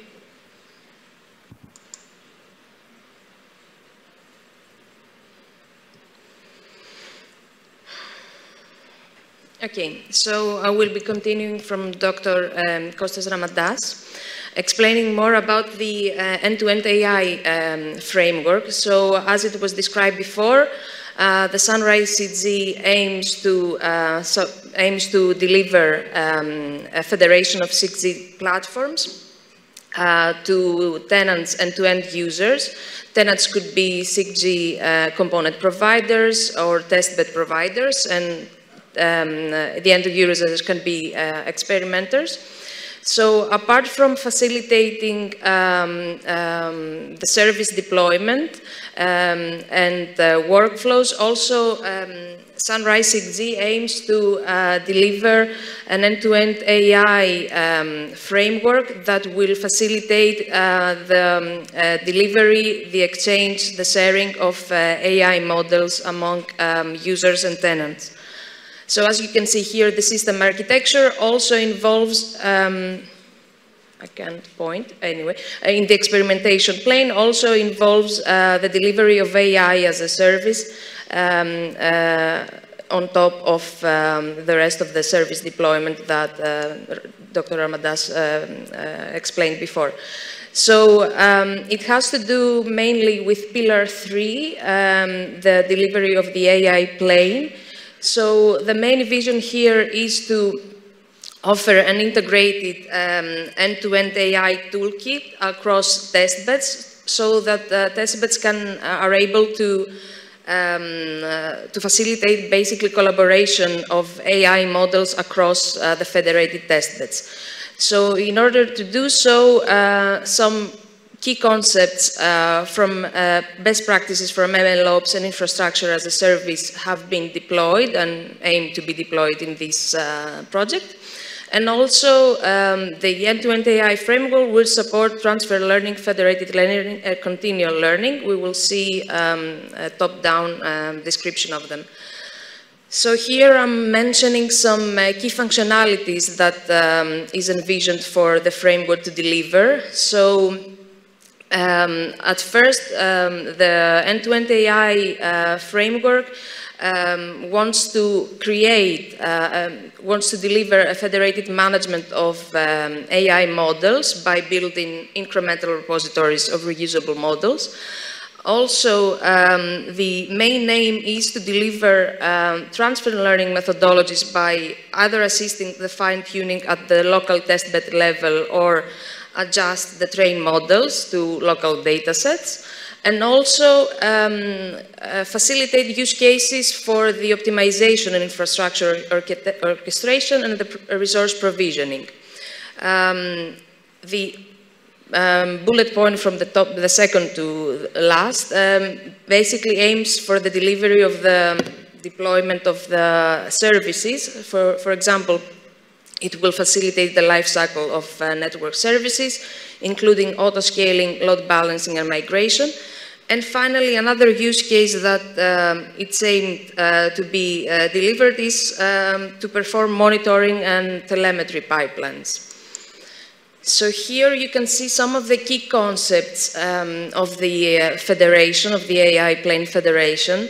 So in the first three basically correspond to the main architectural components that are going to be built for this federation. And these are based on concepts of the pipeline orchestration and model serving. Basically, what will be delivered is a centralized, let's say, model registry where local testbeds could register their AI models and download them and perform any fine-tuning, for example, on their local data or on their local premises. This is supported by the pipeline orchestration and the model serving components. And in this way, as I've said before, federated learning and transfer learning as a service will be delivered. A second component is the edge intelligence agents, which are basically the MLOps stack, let's say, that is developed at each one of the test beds that will be part of this AI plane federation. And also, we will exploit explainable foundation models for the delivery of the transfer learning and federated learning. And as you can see on the top bottom, this plane is based on the concept of testbed supernodes, where nodes who have limited capacity could be enhanced and aided by supernodes who have more advanced capabilities. And thus, AI as a service also can be, if we accumulate all of this, AI as a service could be delivered to other projects or third parties. So a bit of an introduction to what is MLOps, because I've mentioned it a couple of times. So basically, in a standard way of developing an AI model, we have some of the key, let's say, steps from data preparation to model training to inference, monitoring.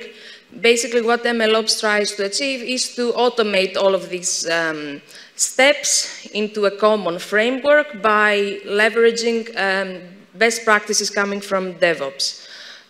So the advantages are that we are able to streamline and automate the ML lifecycle and reproduce AI models on demand, perform version control, and monitor performance more efficiently.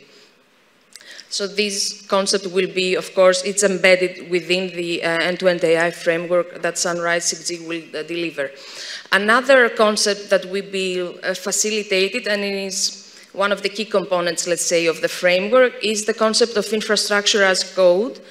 Basically, this is again an automation concept where, for example, when we have an infrastructure and an application that we want to set up in this infrastructure, there are circles of setup and maintenance of this application. So basically, infrastructure as code helps us automate these entire steps from the initial infrastructure setups to the management, the application setup, and the management of the applications into a common scheme. And there are various technologies that help out throughout these steps, but none of them can support an end-to-end, let's say, delivery of all these 4 steps. So an integrated, let's say, approach of using technologies such as Ansible and Terraform will be explored here.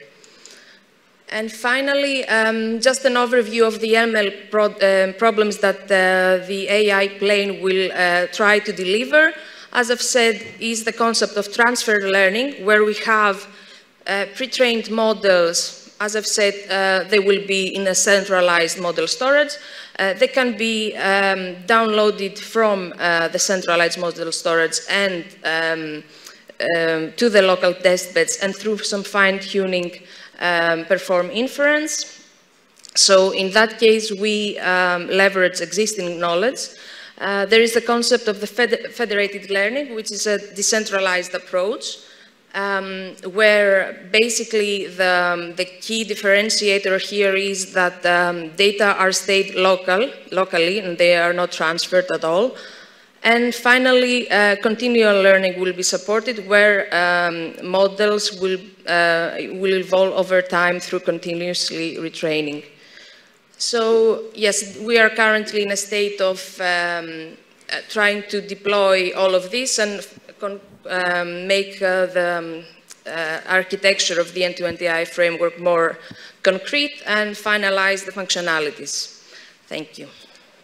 Thank you so much, Dr. Jarogianni, for this presentation explaining the proposed end-to-end framework for the delivery of AI native integration to the testbed federation of the Sunrise framework.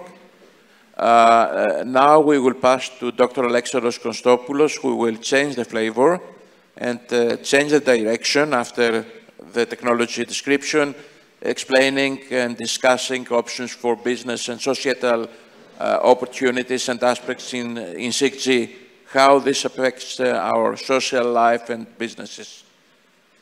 Thank you, Ioannis. Since we ran out of time, I will keep the most important parts of my presentation.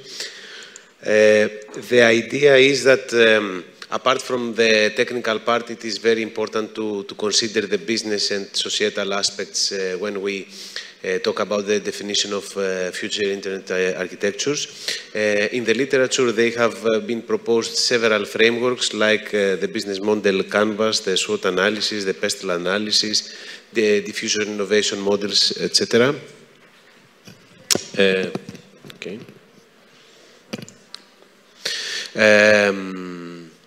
For example, SWOT analysis actually considers strengths, weaknesses, opportunities, and threats. These are main components for investigation when we want to consider how a new ICT service will be launched in the market. Similarly, other models like the business model canvas, where we consider several components like the key activities, the partnerships, the resources, the value propositions, the channels, the customer segments, the relationships, the revenue streams, or the allocation and structure of the costs. So, also the PEST analysis, which is another model that considers political, environmental, legal, economic, social, and technological aspects. So based on the existing literature, we wanted to propose a new business model analysis framework tailor-made for 6G architectures. So we take into account all the models that have been proposed, not all, the most important ones, and propose a tailor-made framework for 6G ecosystem. So in this framework, we consider 3 different pillars. The first one has focus on use cases and POC analysis. So we consider aspects like the technical objectives and challenges, the value proposition, the actors and roles, which are the main stakeholders, and what is the interactions among them in order to investigate the incentives, as well as the value chain for a specific innovative service. So, as we said before, in Sunrise 6G, we consider 3 different use cases and experimentation scenarios. So, after the definition and analysis of these use cases, we investigate the interactions and the relationships among the involved stakeholders. This is a very, very basic example. We have the service provider, the application provider, the user equipment manufacturer, the business or regular customers, the telecom operator. So the idea is that we have a map with all the stakeholders and their interactions. But apart from the technical challenges, we have also the societal and business aspects that need to be considered. So we have qualitative aspects. We have a specific methodology for questionnaires, design and definition of business requirements. So the idea is that we have some qualitative parameters that need to be also taken into account. Or focus on KVIs, the key value indicators, where European Union focuses on this aspect as well. And we participate in several working groups that are focused on societal and business aspects. And also there is a task force focused and dedicated on sustainability. And the third pillar is how we map the business, societal and technical requirements, because sometimes there is a trade-off among them. So we investigate the context of 6G ecosystem by investigating research-oriented use cases, the business-oriented use cases, and by mapping these 2 different forces, let's say, we want to focus on the constraints between the business and the technical aspects. That's all from my side. Thank you so much, Alexandros. Thank you for shortening this interesting presentation in order to cover the delay we had due to technical problems by the initiation of our workshop.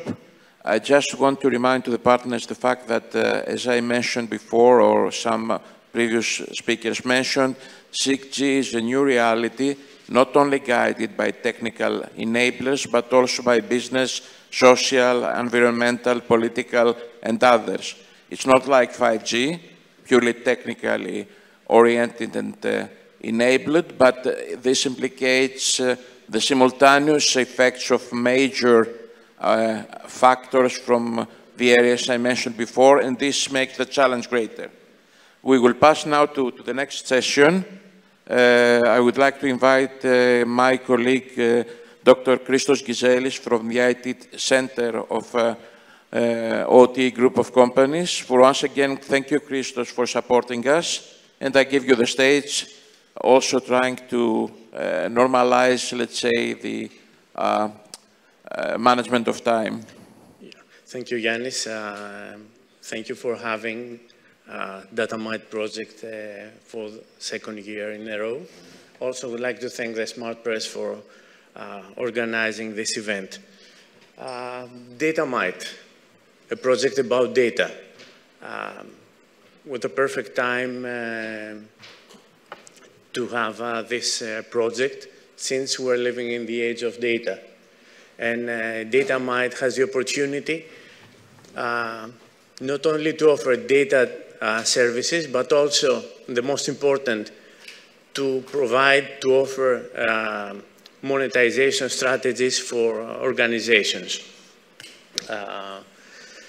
Today, I have the privilege to moderate a group of colleagues and associates, starting from Dr. Jordi Aroña, technical coordinator of DataMind, coming from Valencia, Spain, in the ITI. Dr. Daniela Fuchs, from Center for Social Innovation, ZSI in Austria. An associate project of DataMind, that Pistis and Dr. Sotiris Kousouris, that together with DataMind, we belong to EU Data Plus cluster.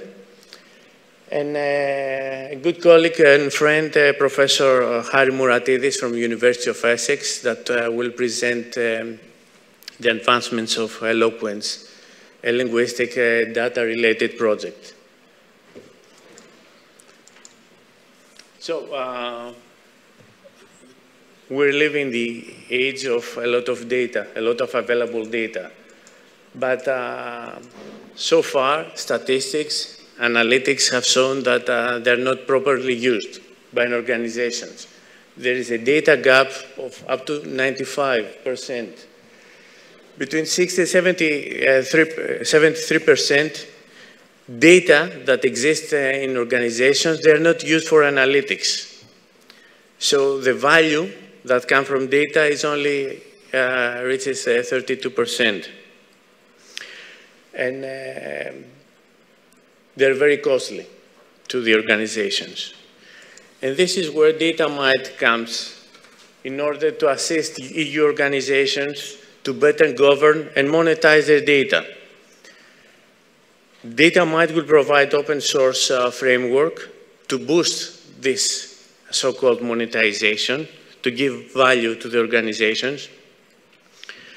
Will provide, through research, business models and strategies for data monetization, and this is the key element of among the offerings of DataMind. And also provide models, indicators, and training materials to upskill the personnel and improve data monetization strategies. Few things about DataMind. It's a 3-year project. We're about to finish the second year now. More than 12 million euros in budget, 1,400 person months, and 24 partners. In DataMind, we ran 6 pilots in various domains, various verticals. Data exchange within large corporations, and this is one of the pillars that OT is interested. Energy data spaces and interaction with other initiatives like data marketplaces and EU AI on-demand platform. I'm not going to go into details about the pilot. It's something we did last year, and it's something that my colleagues from the project will also go through. So this is a brief introduction, reintroduction of DataMind from my side, and I'll give the floor to my colleague, Jordi, technical coordinator of the project, to present you the latest technical advancements of the project and the overall architecture. Thank you very much. Good morning. Yes, give me one moment, I can share my screen.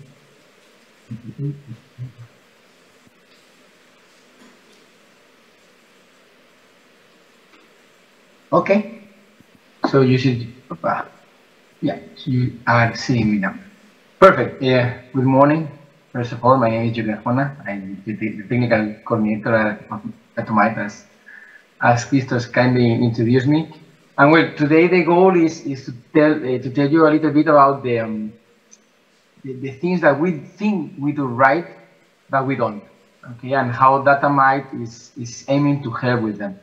So let me introduce first a concept that is basic for us in the context of Datamite, which is monetization. Monetization basically is anything that allows our organization to get money out of our data. We distinguish usually between two types of monetization, internal and external. The internal is basically anything that you can make, or you can do with your data to increase your profit, predictions, projections, creating AI models for whatever, having a better understanding of your customers, anything. External monetization usually refers to a more straightforward way. So basically selling data or sharing data with a third party in order to generate synergies with him, but also with the same goal of generating some income or some additional profit. Okay. So this sounds easy, and we all think that we do it right, but reality is a little bit far from this. I mean, this is how good we think we are. We think every organization thinks that we are hackers, data hackers or ninjas, but reality is a little bit far from this. Okay? We are doing things bad. As actually Christos just introduced, these are some numbers. So I'm not going to focus on the numbers because Christos did, but just let me tell you the why, right? The 60 to 73% of data which is never used is mostly in many cases because we don't even know what we have. We lack tools to know what data we have in organizations. And we lack tools to proficiently search among this data. So it is complicated for business people to find data in a data. We will go into this in a moment. So that is why companies do not take advantage of the data. And when we talk about the data decision gap that affects 95% of companies, it's basically, or the main reason is because of data quality. We lack tools to control or to monitor data quality in our organizations. If your data is bad, whatever you make out of your data is going to be bad. I mean, if you make a projection, you make a forecast, you make anything using as foundations data that has a lot of other layers, whatever you try to infer from this data has a high risk of being unreliable. And that's why companies, in many cases, do not rely on these forecasts because they have failed once and they won't fail twice because of bad data. Okay? So from this is when this huge opportunity cost comes, right? We're talking 10 to 30%, as Christos mentioned. This is huge. So let me tell you a second universal truth. Okay, why does this happen? Among many reasons, but one of them is interoperability. Okay, I mean, I would ask you to raise your hands if you are technical or you are business people, but I don't see you here, so sorry about that. But today I'm going to step a little bit on the business side. I'm gonna put myself on the business side because this is what usually happens. Okay? In organizations, business people and technical people used to think not very well of each other. Okay? But today, as I say, I'm putting myself on the business side because of one reason. And I come again to the interoperability aspect, in particular the semantic interoperability. And this is just one example. We technical people, and I say we because I'm one of us, tend to choose funny names for data and for columns and for the way we save them. And we tend to use, in addition, a lot of underscores. Okay, we just like underscores. This is the way we work. So the problem is that this kind of data is not something that a person who is not the one who saved the data in your data lake, on your database, can know what it is. I mean, if I have to come and look for this data, it's impossible for me to know beforehand what to look for. So you can infer it, but you cannot know that these field names were actually having these meanings, right? So this is why it is important that business and technical come together to some sort of understanding, right? And this is where data glossaries and technical, business vocabularies come to cover the gap. And this is something we will talk at some point. Why? Because, sorry, I got something in between.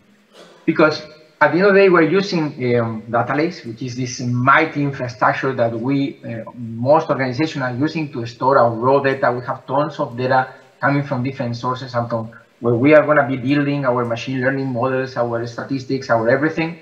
But at the end of the day, as I'm saying, if you don't care about the interoperability, so someone from business can come and find data in the data lake, what you have is basically what you can find in a shop after the first day in sales, a total mess. So don't expect that someone who is not the technical people who are storing the data can find anything in it. We need a different approach. We need to have something more like this Marie Kondo closets approach, where everything is easy to find, everything is organized, and we can have a good idea with only one side of whether what we are looking for is good or is not. Okay?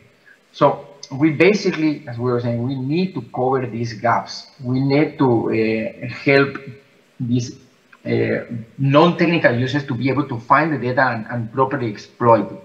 And these are the goals of data mine. Okay, the data mine, we're looking forward to be the tool that can answer these questions about interoperability I have been just talking about, and many others. I mean, at the end of the day, we're putting a lot of effort in governance, in data quality, in data security, in data sharing. We want to be the ones being able to answer, what can I do with my data in my organization? How do I share it? What data do I have? Is it good or bad data? What can they do with my data if I share it? So we have to be able to define these policies, to provide these tools to organizations to be able to share data in a trustable way, in a reliable way.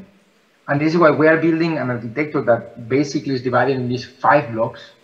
We're working on data quality to be able to tell you whether your data is good or is bad before you start working with it. We are implementing a series of KPIs, both qualitative and both informative, to give you this information.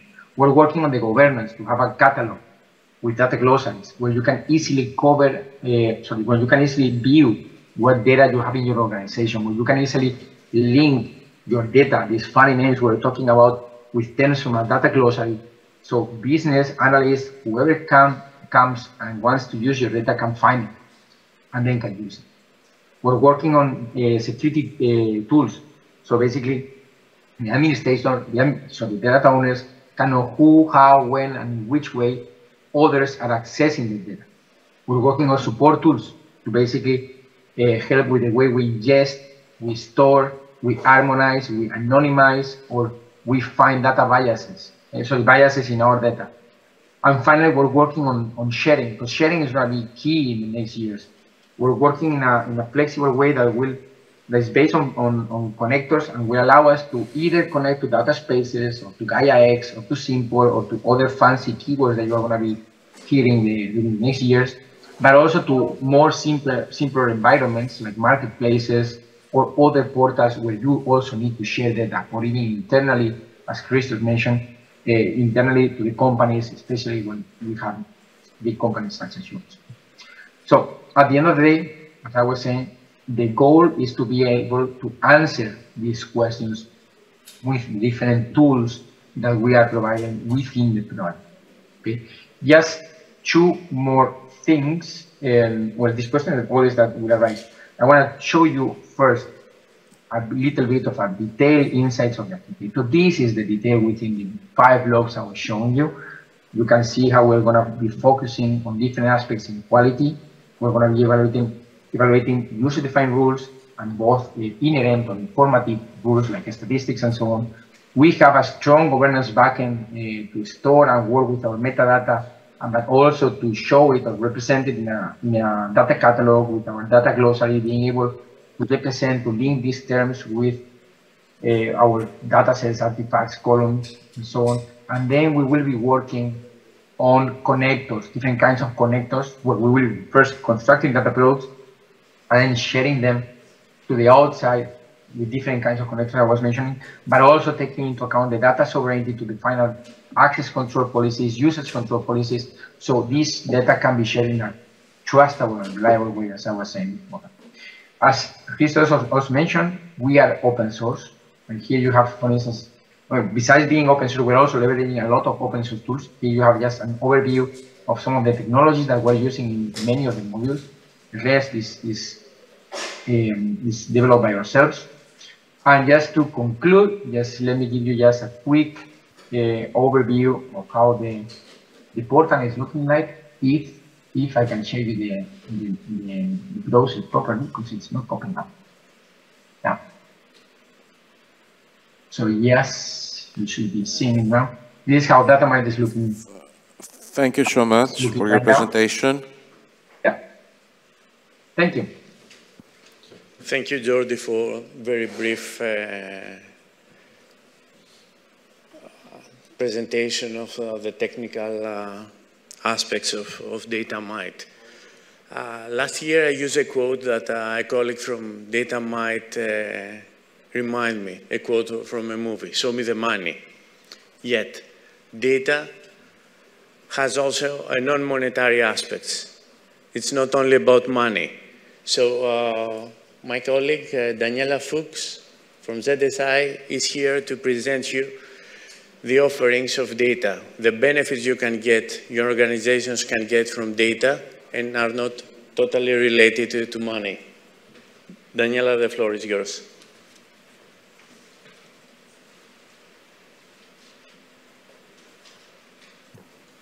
Daniela, we can hear you. Maybe you're mute.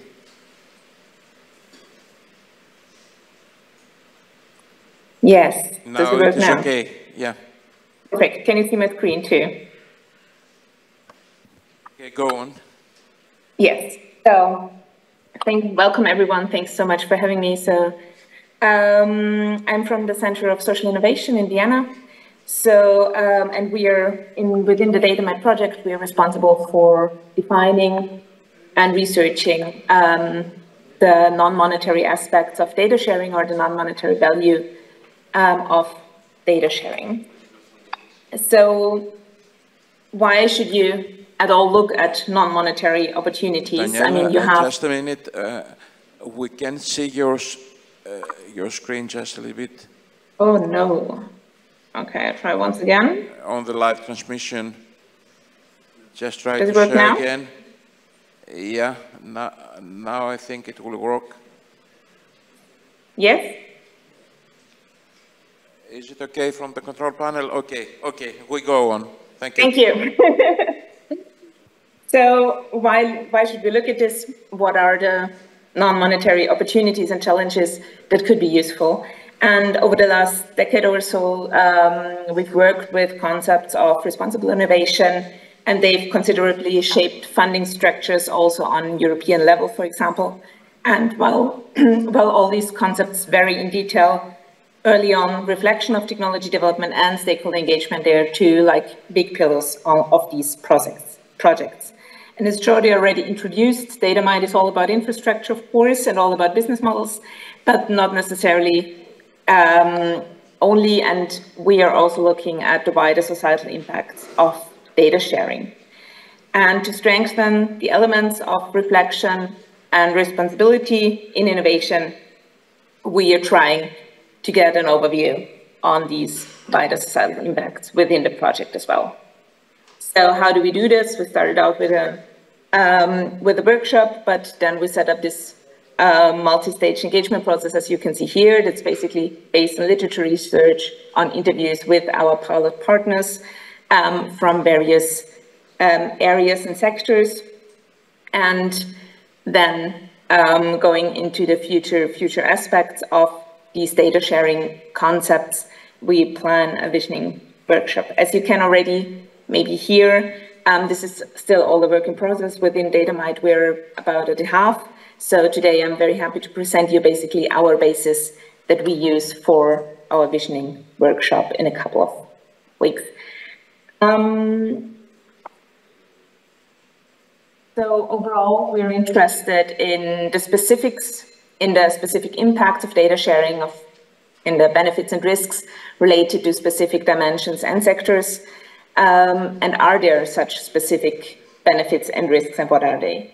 So to address this question, we screened, as you can see here, 2 databases, Scopus and Google Scholar, for more social scientific literature on the topic. And what have we found so far? You can see the preliminary results on the right. Of course, based on the databases we use, it's mostly research written by researchers for research, or for practitioners, very often, depending on the kind of data they address, could be, for example, public administration. The second point we found is that our body of literature remains quite fragmented. So this indicates that impacts of data sharing are on one side, of course, very specific to the field or to the context and kind of data they address. And on the other hand, that we might have here an artifact of our selection of databases as well. Focusing on more social scientific literature, more technical databases are underrepresented or not represented in our review here as well. The third finding we have is that non-monetary benefits are very often addressed in literature, and they're usually used to embed specific case studies or to give an overall reasoning for data sharing, but they are hardly core to the literature. So especially beyond strategies of like indirect monetization. So the wider impacts of data sharing are, at least in our in the literature we have, not core. Looking at this a little bit more detail, you can see here part of our analysis, and I'm just very briefly introducing the sectors and the dimensions. The dimensions you can see here, that's the ones we analyzed in our literature, from societal impacts over to ecological impacts to impacts that are very much well represented in the DataMed project altogether, such as legal or regulatory aspects as well. So we have some work packages on, or separate work packages on this as well. When looking at the sectors, it's noteworthy for us that the DataMed sectors were not among the most prevalent, interestingly, except maybe for public services. DataMed sectors cover agriculture, urban services, energy, meteorology data, and telecommunication.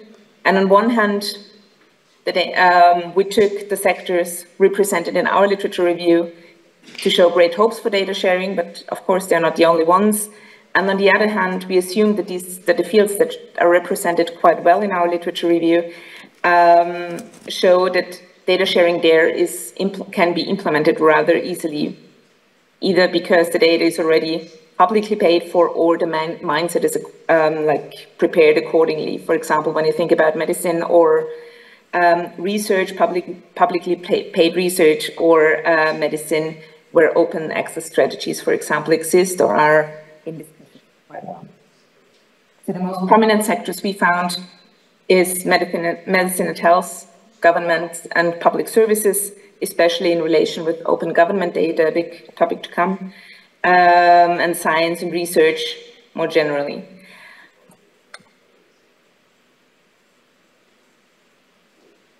Because we're interested mostly in the impacts of data sharing and benefits and risks, you can see our preliminary results on these two categories here.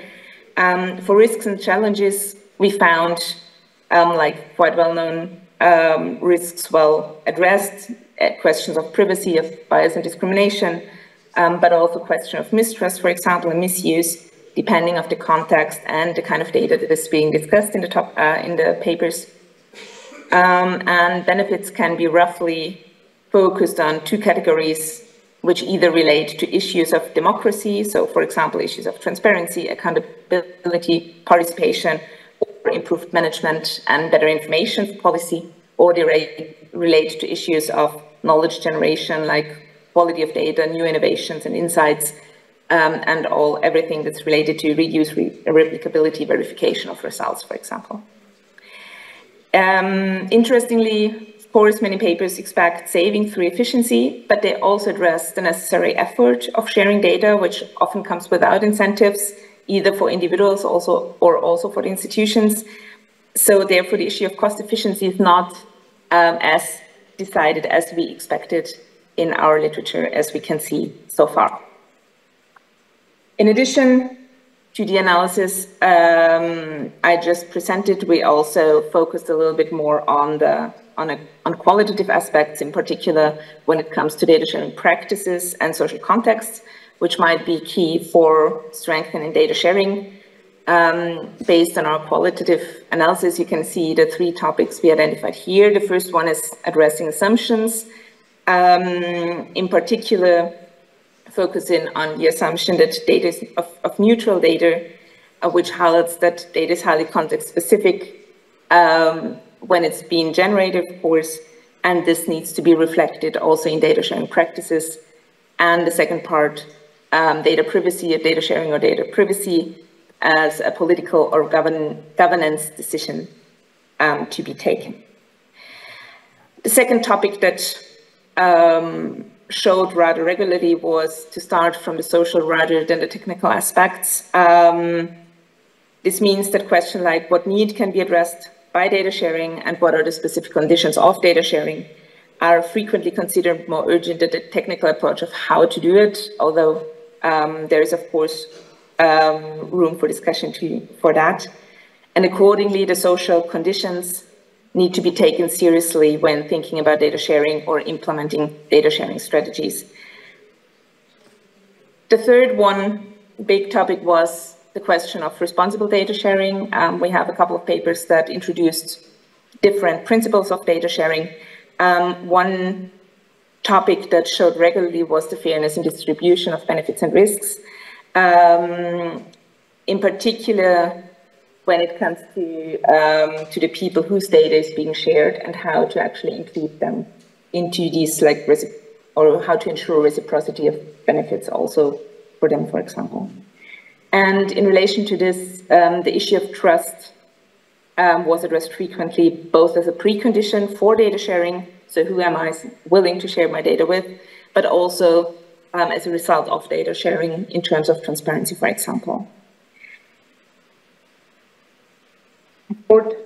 As I said, it's all a work in progress. It's a rough overview on where we are kind of in the middle of preparing or finalizing our work with our stakeholders. So far, I think the most important thing is that, of course, data sharing impacts are very specific for context and sectors. Some are very well spelled out. Some might be, might still like some kind of discussion there, here and there. Risks and challenges are usually well addressed in well-established frameworks, for example, privacy, reflecting the broader impacts of data sharing, even in a wider framework, is not always there. Benefits in relation to issues of democracy show mostly in relation to issues of democracy or issues of knowledge generation, as I explained. And third one is the social context of data sharing needs to be taken into account when thinking or implementing data sharing strategies, of course. So our literature review emphasizes the data sharing is more than a technical and organizational issue in a narrow sense, but is affected by and shaping societal relations also in a wider sense. Thank you so much. Thank you so much, Daniela. Christos, we will pass to the next speaker. Thank you, Daniela, for enlightening us with all the non-monetary benefits of data sharing. And now it's a kind of a bridge with our next presentation, and Dr. Sotiris Koussouris from the Pistis, to also talk about the economic benefits of data sharing and then transformation, actually, of data. Sotiris, are you here with us? Thank you. Yeah. Thank you, Christos. Thank you. Let me try to share my screen. I don't know if you can still see it or not. there should be some glitch here with PowerPoint that is not allowing me to do that. But in general, the idea here is to talk about pistis. So let me see. I think you can now see my screen, right? Correct. We can see your screen. Go on. Okay, go. So, hello everyone. I'm Sotiris Koussouris. I'm the technical coordinator of the Pistis project. And I'm gonna go back to the data monetization aspects that we discussed before. So we said some stuff about monetization, then about non-monetary value of data. Then I'm gonna talk again about monetization and our approach in Pistis. So Pistis is a project that has started at the same time with Datamite. So we're more or less sister projects. We are 28 partners working for this project, and right now we're the half of our project. So we're gonna finish hopefully mid of 2026. And in principle, our consortium contains different stakeholders that have to do with research, with technology provision, and then we have the end users that are gonna work on validating our approach. At the same time, we also have the so-called innovation accelerator partners. So those are partners that will work on the business aspects of what we're building, and those are the ones that will create material and run some activities in order to accelerate uptake of solutions that are relevant to data sharing and data trading. Not necessarily the Pistis solutions, but we feel that there is a great need out there in Europe right now to actually convey the real value of data and actually accelerate the transition of enterprises into organizations that operate with data, but are also using their data as a means to monetize and offer value to third parties, so to other companies. So if we look at this slide, which comes from a recent IDC report, we see that the annual growth rate for data supplier companies and data user companies in Europe, when we forecast this for 2030, is a bit imbalanced. So we see that data user companies are expected to grow, but at the same time, the growth in data supplier companies is not that high. Of course, that could have, at the very end of the day, many different explanations, and we could say that there would be some monopolies going to happen. So few companies that supply data. There would be possibly then a decline in growth because not that much data would be available because the demand would be greater than the supply, and eventually many applications like AI systems or whatever might strive to get the data needed. So in Pistis, what we're trying to do is to bridge these worlds and actually enable organizations to generate more value from the data they hold, but also from the data they could get from other organizations. So our approach is actually to try and break the silos in a trusted, mutual benefiting manner between organizations, giving incentives.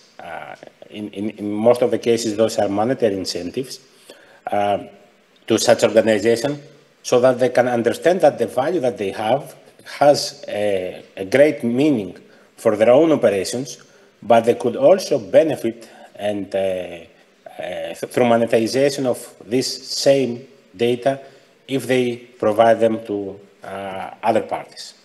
So what we're building is a federated data sharing and, if I may say, data trading actually, and a monetization platform that is actually working on the principle of having a central node, which you can see in this slide here with the orange box, that is taking the control of the transaction and is playing the role of a marketplace, where data is displayed, metadata actually, not the actual data, but data is residing, is managed, is treated, is optimized at the side of its stakeholder. So those are the green boxes here, which we are calling them Pistis data factories. So each organization, in our vision, has such a Pistis data factory, which they use to collect their data, improve their data, perform quality assessment and quality improvement of their data, and then without losing control of this data and without getting the data out of their premises, advertise this data on the cloud platform that you can see on the right-hand side of this slide. In this manner, we are actually enabling trust and enabling privacy by design when it comes to the data operations that are happening within the company. And we offer data trading and data transfer based on a peer-to-peer basis. So all the transactions that will be implemented and recorded will happen directly from one data factory to the other. So there are no intermediaries. Data is flowing directly from the provider to the consumer, and many aspects that have to do with the trust of stakeholders in such marketplace and such value networks go out of the picture immediately. So I'm going to just focus on two aspects that we're working on Pistis amongst others. The one is about data valuation. So data valuation is a critical aspect in all data sharing and especially in data trading platform, because this allows the data owners as well as the data consumers to understand the value of the data they hold or the value of the data they would like to acquire.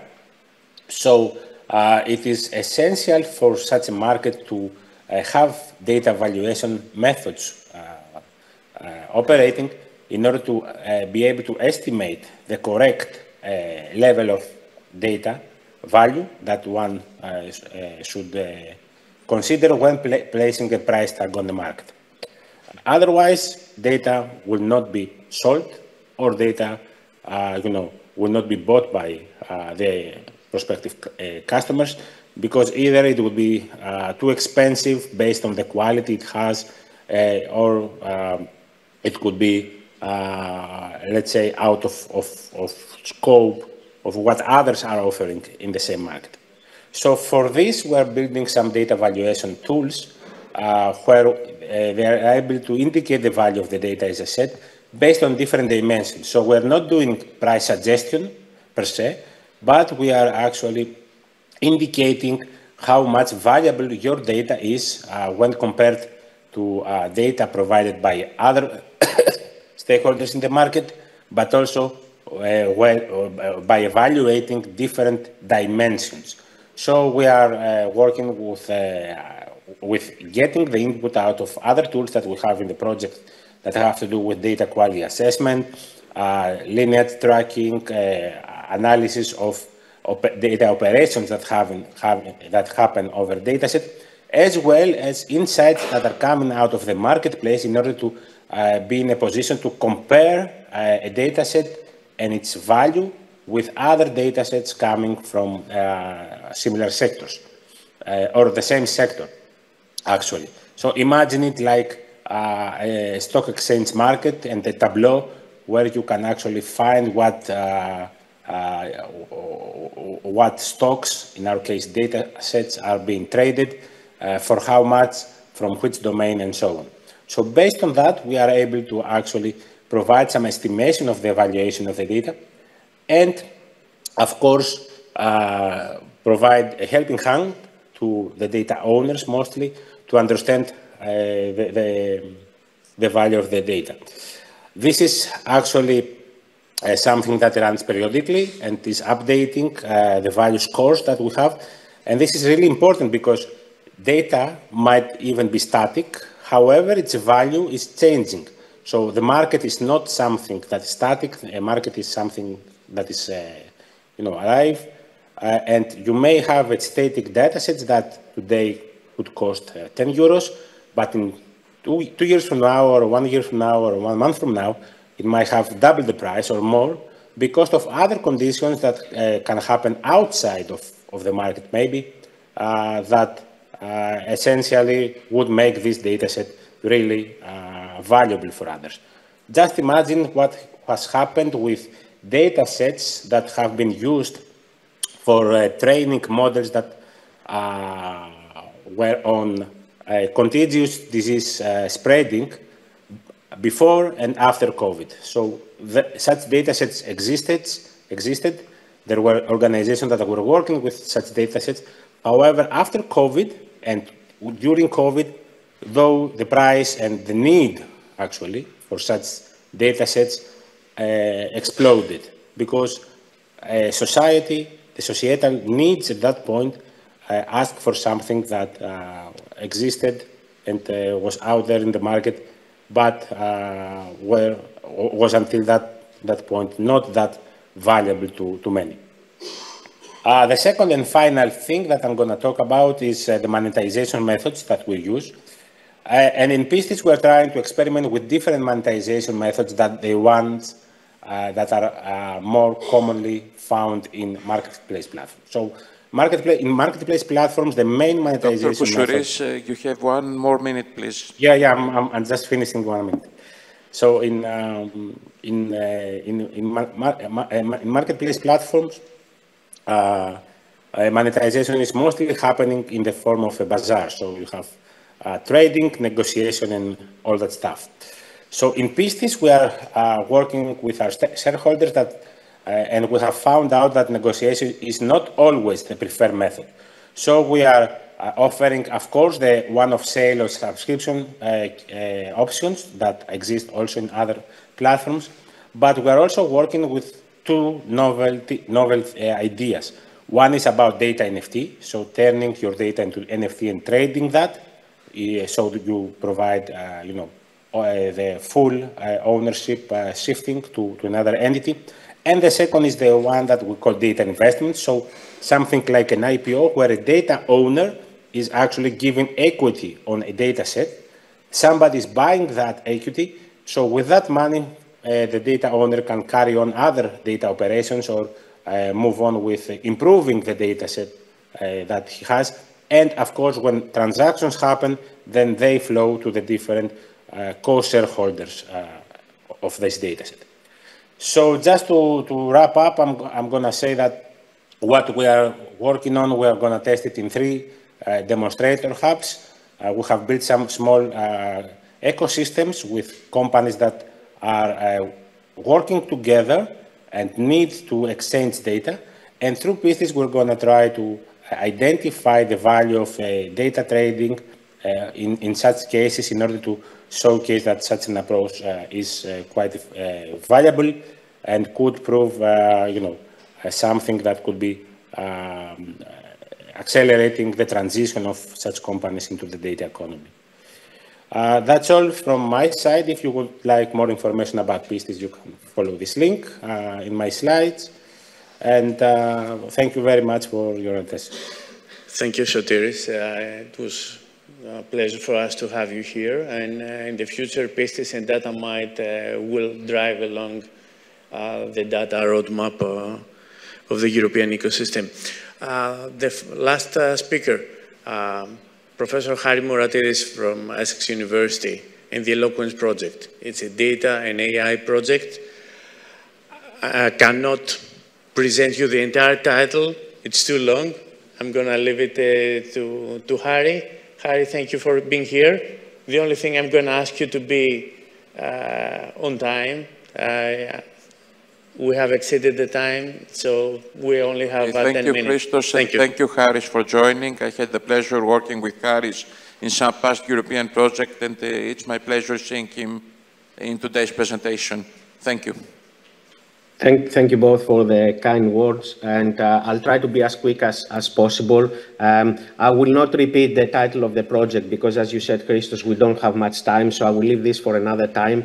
But just to say that Eloquence is not a data-focused project, but we do generate important data sets, and there are obviously various challenges related to that, and making these sets available, understanding, monetization methods that are related to it, and the non-monetary benefits that we can get from those data sets. So I think this is where the relevance of the project is, with especially Datamite that we have discussed before, and I will try to discuss this a little bit more towards the end of my presentation. But I would like to start by giving you a bit of information about the project. So the project brings together expertise from 16 partners from 11 countries. We have, obviously the UK, and we have partners from Greece, Serbia, Italy, and Spain, just to name a few of them. We bring together a number of expertise that are related to the project, from human-computer interaction to computer science, computational linguistics, machine learning and natural language processing, but also elements of sustainability, open science dimensions, and equally important elements of ethical, legal, and societal aspects, and in particular biases in language models. So it's Eloquence is a research and innovation action. It started earlier this year with a total duration of 36 months. And a total budget of around 5 million, so very similar to other European projects. So the focus of the project is on conversational systems, dialogue systems, such as both voice and chatbots. And we all know that the motivation comes from the fact that these type of systems are becoming more integrated in our everyday lives, and they have an impact not only on industry, but also on the way that the society works as well. So there are obviously quite few advantages of using this type of systems. And just to give you an example of what we mean is, it could be speech interfaces such as Siri or Amazon Alexa and so on. Or it could be, large language models such as ChatGPT, etc. And obviously there are a lot of advantages of those, especially with the more relevant developments in large language models. We have a number of production-ready technologies there that are able to converse in a kind of natural way. However, there are many challenges as well. And one of the main challenges is the fact that LLMs have memory distortion.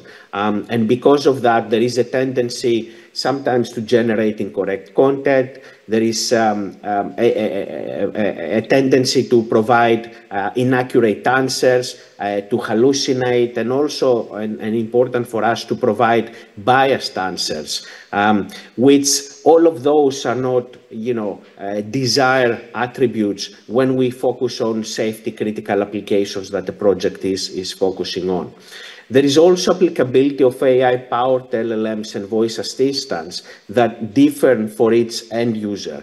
And in that case, customer preferences, business logics, usually they cannot unify, they're quite unique. And they can also change rapidly over time. So we need data from different domains and making sure that, it becomes non-scalable to efficiently tackle other domains and languages.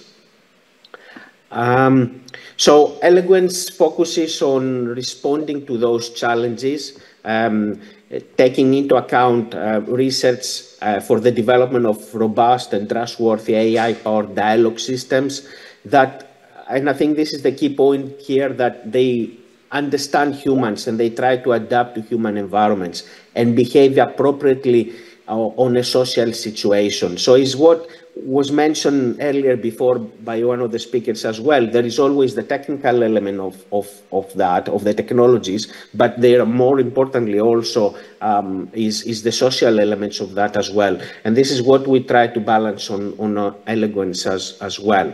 And as I mentioned, the focus is on application to safety critical scenarios. There are two important key issues for the project that is relevant also to the work that we've seen from Datamite, data sharing and privacy preservation. So although as I mentioned, the project doesn't focus on data collection, but there is a lot of online data processing and the creation of a number of data sets. So, and that online data processing is pretty fundamental for us and is necessary to make sure that the large language models can adapt to the specific use cases and the user personalization that is important. So to achieve this, we using a kind of a hierarchical, distributed, asynchronous, and federated learning approach, together with a differential privacy framework, which will help us to account for the particularities and will also help us to process and filter online data processing in order to adapt and steer the original LLMs that we are using. Maybe also I should say here that the human is still an important element of that process. So in order to ensure you know, the trustworthiness and personal data processing ethics within the process, we keep human in the loop, and we will be looking at having experiments with human users, both experts and non-experts, that will help us to get a better understanding on the training stages of the LLMs, and also ensure continuous feedback and learning in order to mitigate any pre-learned biases that those LLMs might have. Very quickly, a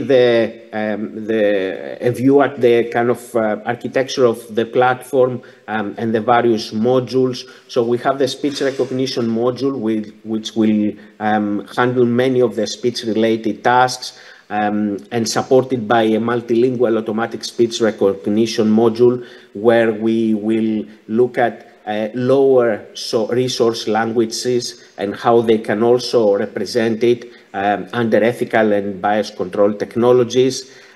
We have the natural language understanding module, which is capable of working either with direct text input from the user or with a hypothesis that is generated by the ASR, the automatic speech recognition, and the natural language understanding module will provide grounded answers to user queries by means of kind of incorporating fact-checking and knowledge-based technologies in order to minimize the hallucinations that are usually provided by LLMs.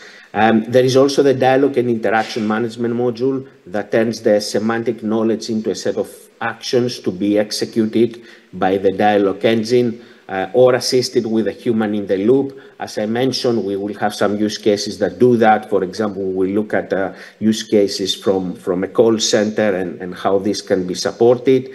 And finally, we have the language generation module, which will incorporate cross-lingual and cross-modality capabilities to enable the project to generate specific or open domain responses to the end user. We will base all on that on some existing LLMs. So the developed technology will build on pre-existing LLMs, but it will add important features that will allow us to deliver clear and context-aware interactions in multilingual and cross-cultural cases for safety-critical systems. Couple of things about the pilots, and due to lack of time, I won't go through too much on them, but just to let you know that we will be looking at pilots that are having a more technical kind of challenge on them, looking at smart homes, for example. We will look at some pilots that will focus more on detecting biases and the social aspects of the language.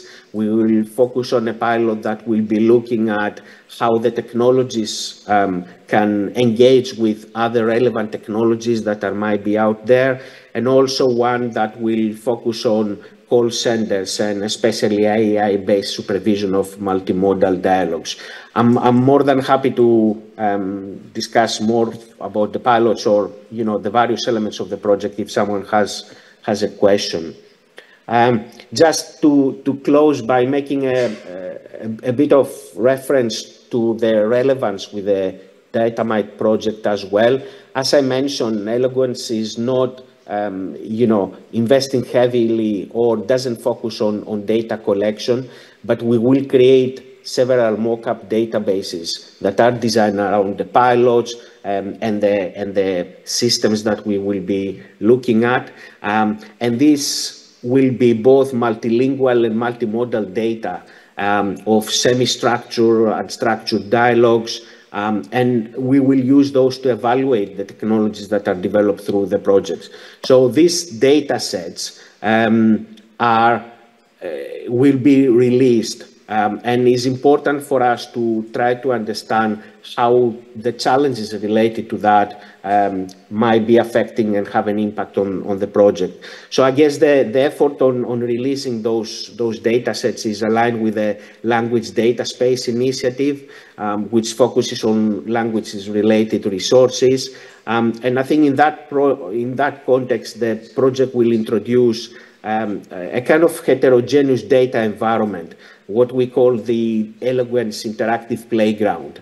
So we will consider the multimodality, the multi-quality, the professional contextual information, compliance and ethical aspects of the data sets that are developed and of the technologies that the project develops indeed.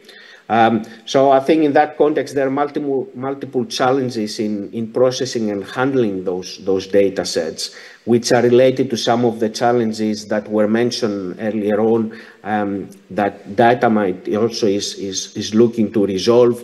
Data availability and quality, for example, or data security and privacy, the actual trustworthiness of the data sets and the data, the governance and sovereignty of that data sets, compliance with the FAIR principles, and so on. So I think there is a lot of elements there that the outcomes of Eloquence can have as potentially an input on data mine and the work that is done on this project.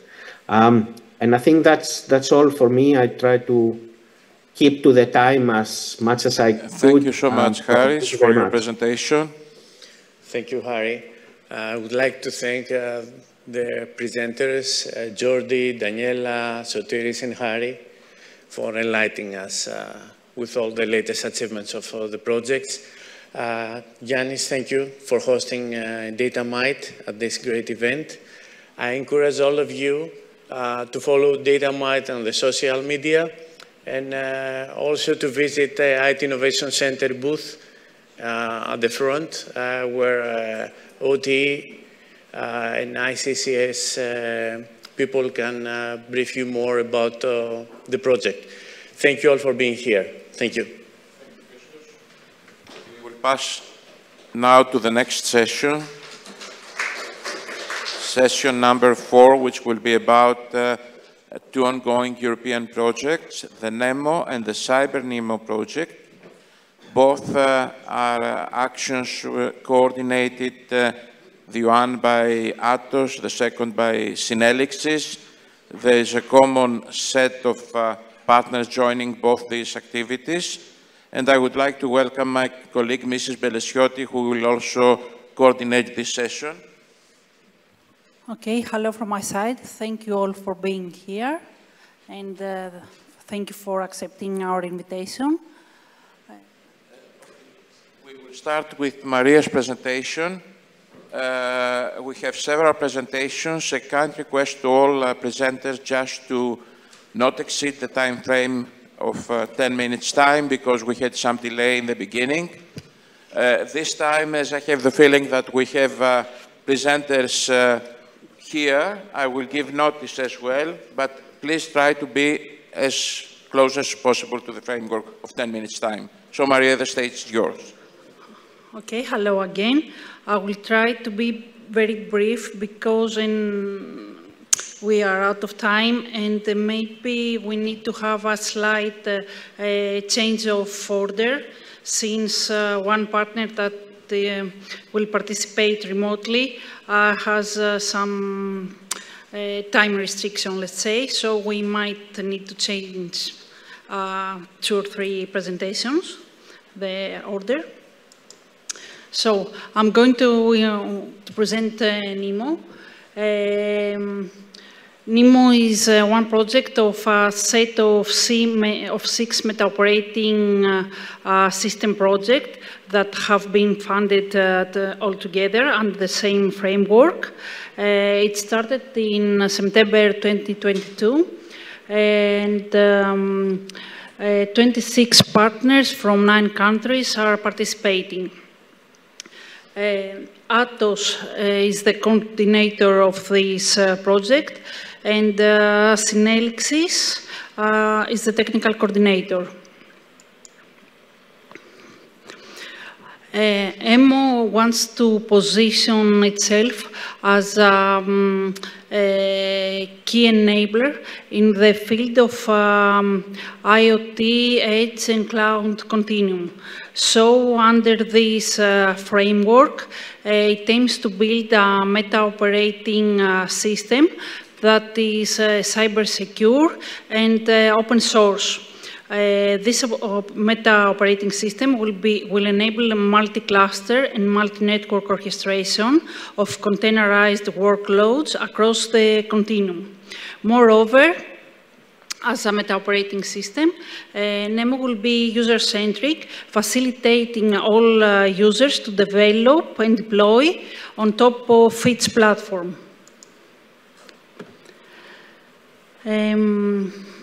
Under this framework, NEMO will deliver a meta-operating architecture that will meet the needs, the technological and the business needs.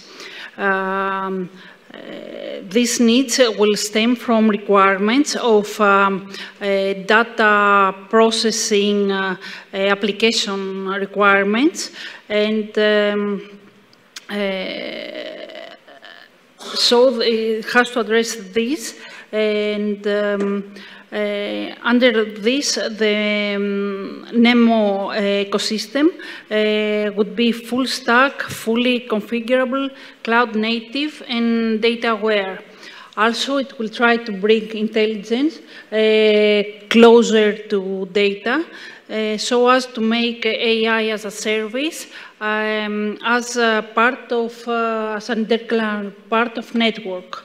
In terms of cybersecurity,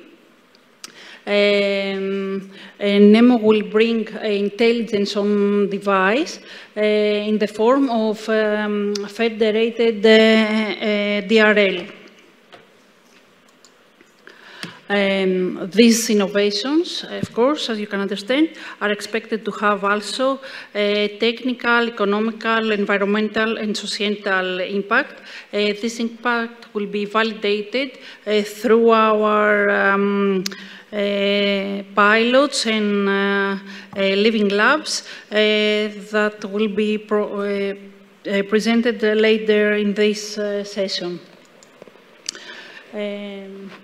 So, I will briefly present some elements of these pilots. We have 4 pilot, we have 5 living labs in Germany, Italy, and in Greece. In these living labs, 9 use cases will be demonstrated, and moreover 10 use cases from OpenCall 2. The first pilot is the smart farming pilot. It has 2 use cases, the aerial precision biospraying and terrestrial precision biospraying. These use cases, in this pilot, we will make use of sensors, agri-robots, and agri-drones, and will exploit data coming for humidity, soil, coming from these sensors, so as to improve crop disease prediction. The second pilot is smart energy and smart mobility. it also has 2 use cases, and it aims to validate NEMO ability to monitor and stabilize the electricity smart grid. So under this framework, it will analyze medium and low electricity voltage quality using sensors. The second use case, the smart mobility, will exploit data from maps and CCTVs and traffic cameras so as to support citizens' friendly and eco-mobility. Then we have manufacturing and industry 4 pilot. The first use case of this pilot refers to Industry 4, and it's about an automated indoor logistics scenario where autonomous transfer to the production line will take place.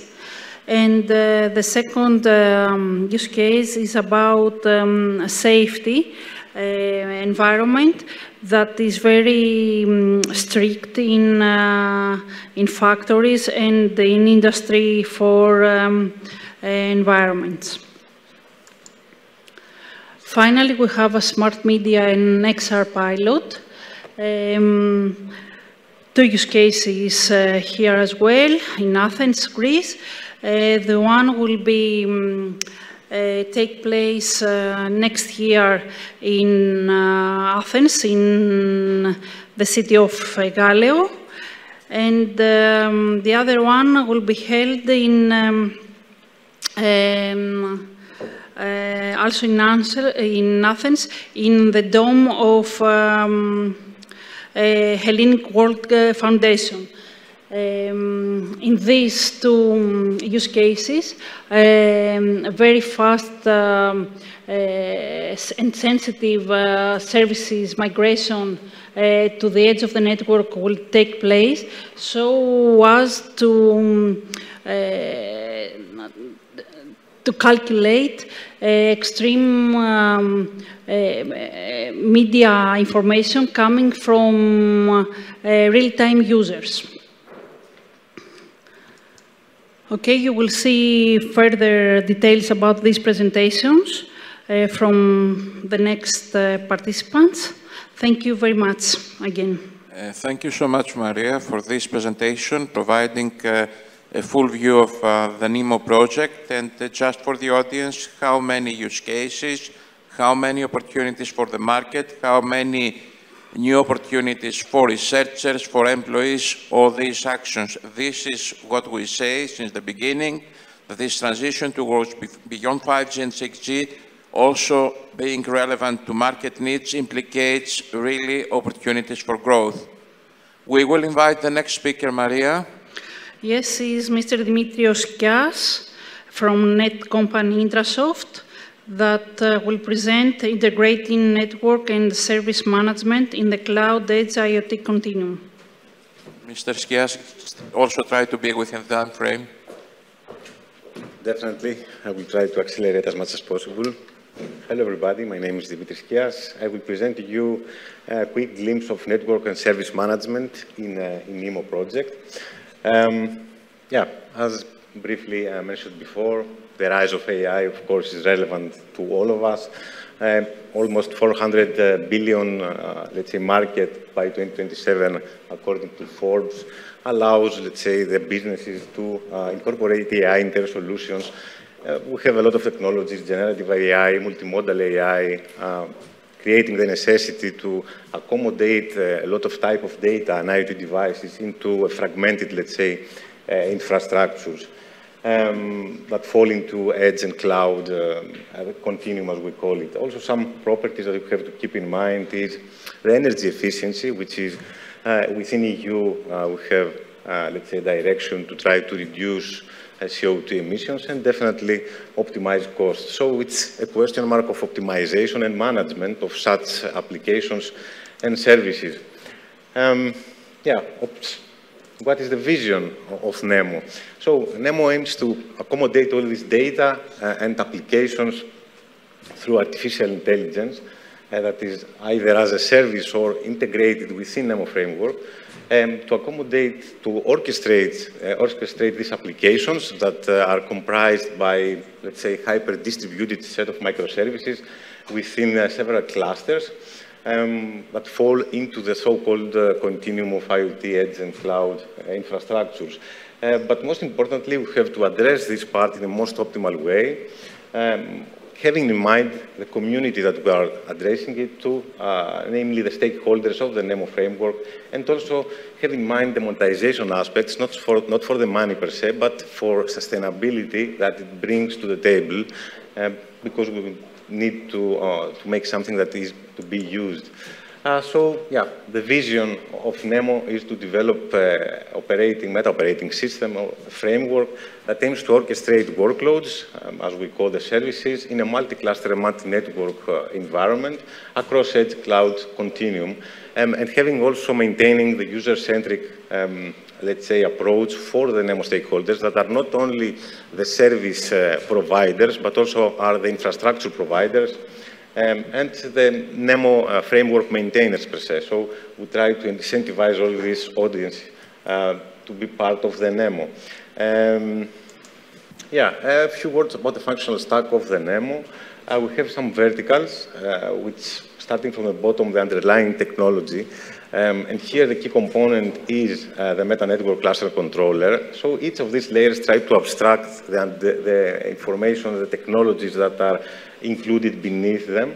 So here the meta-network cluster controller monitors the network and tries to manage the network level of the framework. And on top of that, we have the NEMO kernel that brings the logic to our framework, that is to orchestrate in the most optimal way the services and the workloads. So moving to the service management layer, maybe two highlights, given the limited time, is the MOCA component. So this is a monetization and consensus accounting component. This is a blockchain-driven solution that aims to incentivize infrastructure owners to be part of the NEMO, provide infrastructure, and get some money in return.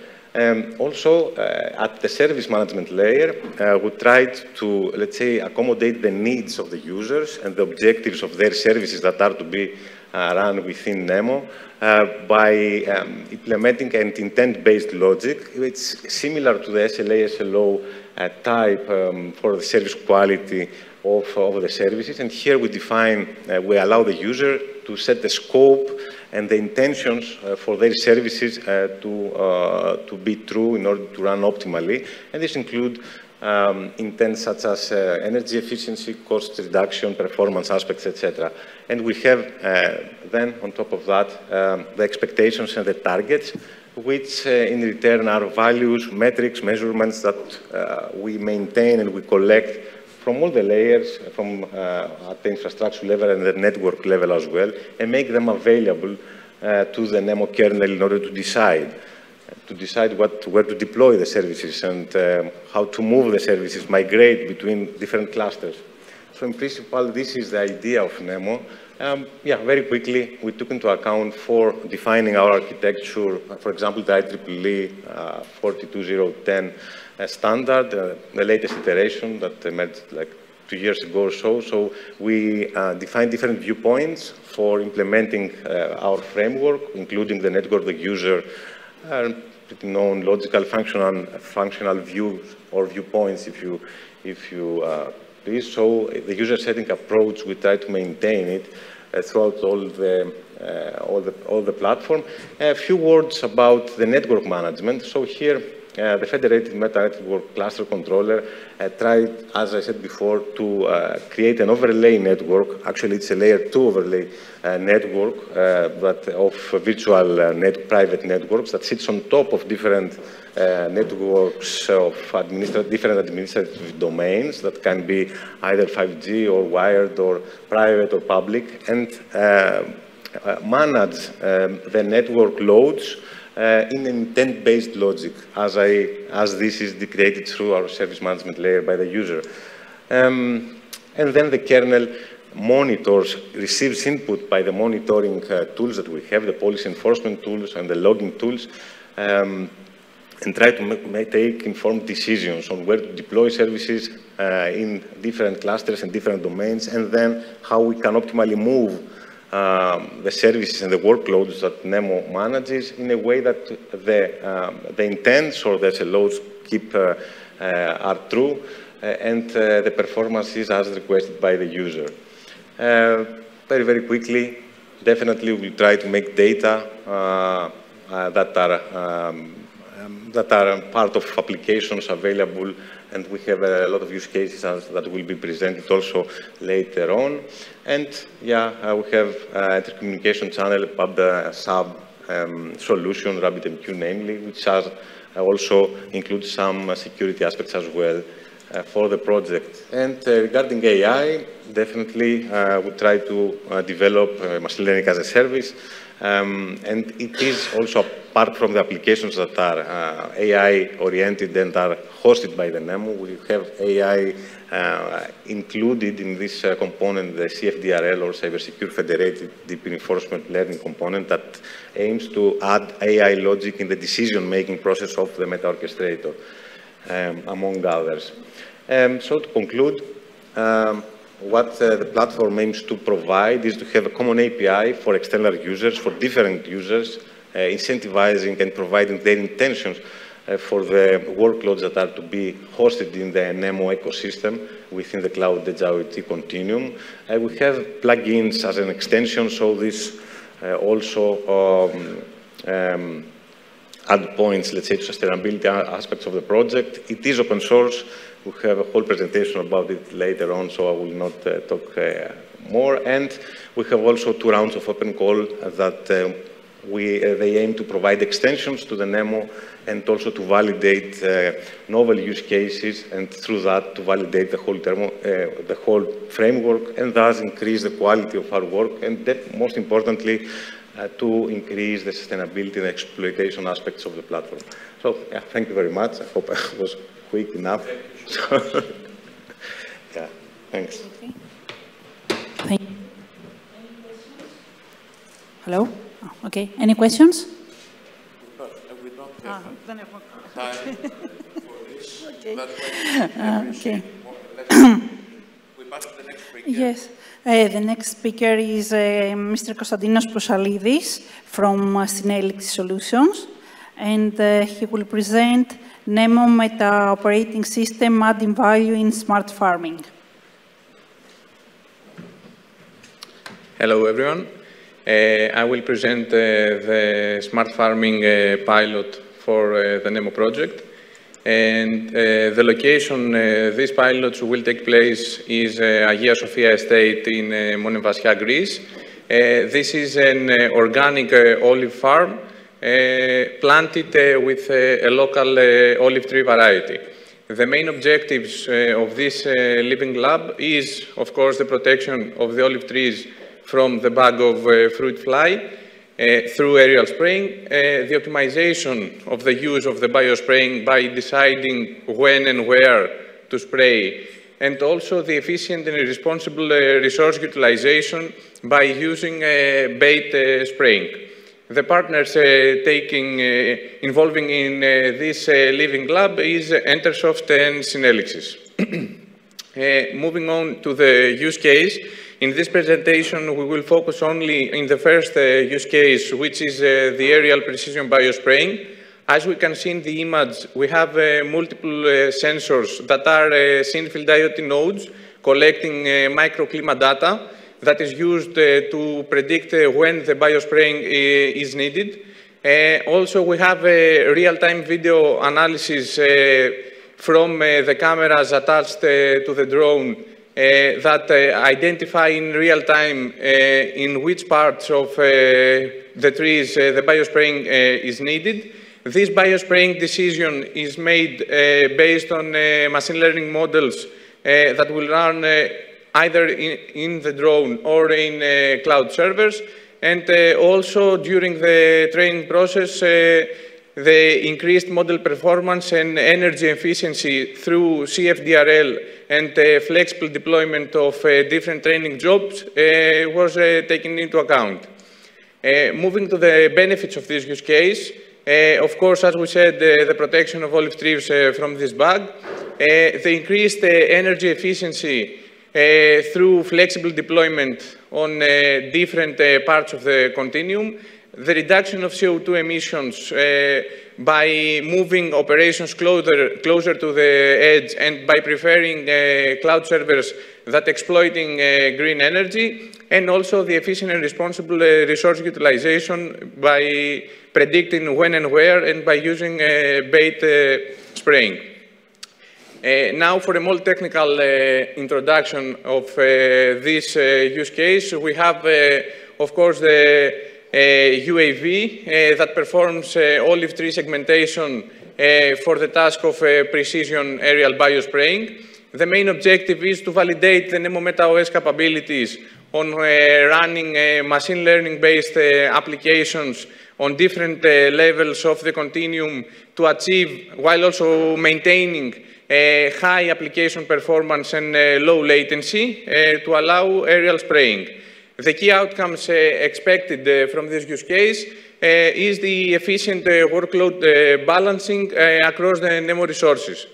As we can see, the pilot infrastructure, we have Sinfield nodes that are spread in different parts of the farm. We have the drone and the AGVL. We will focus only in the drone.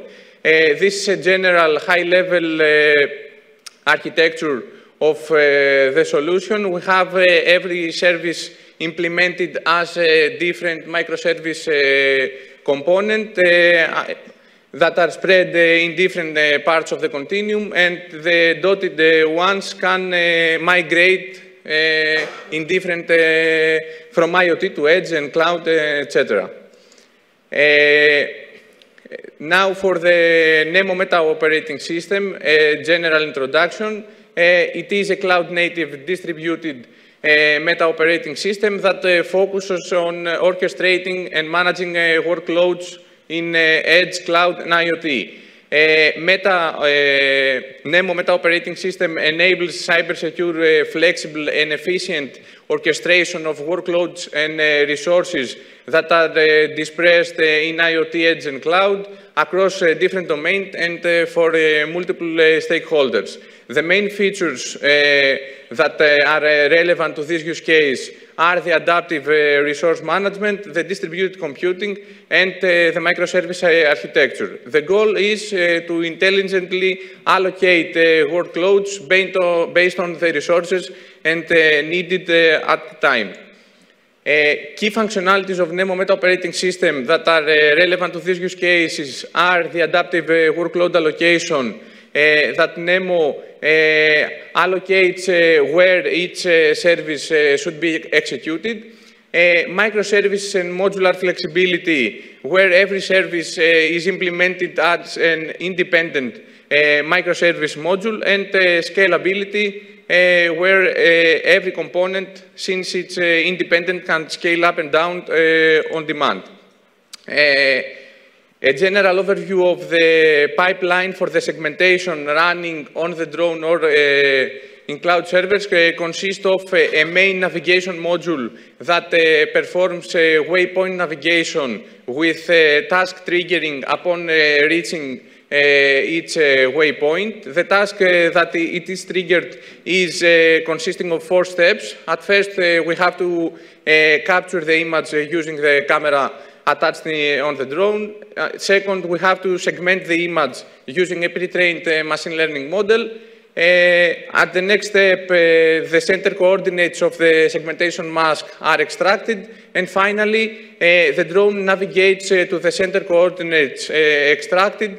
And after reaching above the tree, it then resumes to the general waypoint navigation module. The main challenge of this pipeline is that there are different computational demands for each different step. This is a high-level architecture overview where we can see the different services implemented as different components, different independent modules. These modules communicate with API calls and can migrate from the drone to cloud servers if this is needed. This is some initial results. In the diagram above, we can see the results of the fine-tuning of YOLO V8 Nano segmentation module on Olive Tree segmentation task using images we have collected from Hagia Sophia State Farm. We can see some segmentation examples where each tree is properly segmented, and also 2 papers have been published relevant to this use case. Now, for how the Nemo Meta operating system supports this use case, we have 3 aspects. At first, the dynamic load migration, where Nemo decides where each component should be executed based on demand and resource availability. This ensures that resource-intensive tasks can be executed in more powerful nodes. We can avoid bottlenecks by optimal real-time workload orchestration and minimize energy consumption by moving operation closer to the edge and preferring green energy servers. Also, microservices for each processing stage. Each service is implemented as an independent microservice module. This way, we ensure modularity, we can easily update, and we achieve fault tolerance. At last, scalability and flexibility can be achieved because independent modules can be scaled up and down based on demand. Finally, about the real-world impact of using Nemo Meta operating system for this use case, we have precision agriculture. The critical insights collected from the drone and the IoT nodes can provide information about when and where we should apply the aerial spraying. This way, we can optimize the olive tree health and the overall crop yield quality. Operational efficiency, by intelligently orchestrate workloads, we can reduce time, energy, and cost. And finally, scalability, because with minimal effort, this use case can be expanded in more agricultural sites or even different type of crops. Thank you for your attention. Thank you so much, Mr. Prosalidis, for being within the time frame and, more importantly, for presenting us the smart farming options. In particular, your final slide demonstrated the high impact that can be beneficial for the market. Now, Maria, we pass. It's Mr. Luis Manuel Bakiris, Enabling Smart Futures, Nemo's Impact on Energy, Mobility, and Industry 4.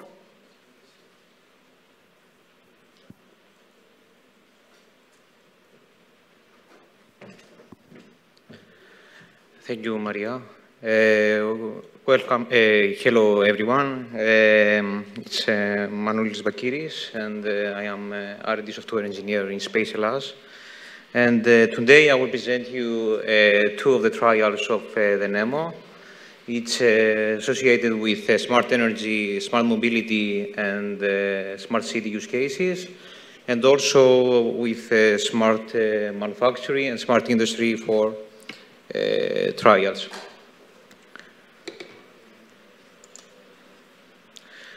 Here are the contents of my presentation. We're going to, at first, on each use case motivation, why we need the Nemo Meta operating system. After that, we present some use case applications for each trial that we have identified within the project. And also, next, some details of the living lab, of the infrastructure and the technical components in which the Nemo will be installed and operate.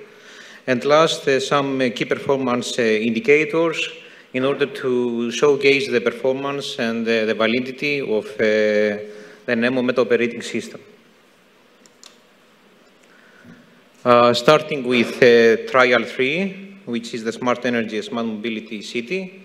The motivation comes from the ability of NEMO to monitor and stabilize the electricity smart grid, and also to improve the renewable energy sources load balancing via electric vehicle chargers, and additionally via the chargers to enable traffic flow prediction and parking prediction.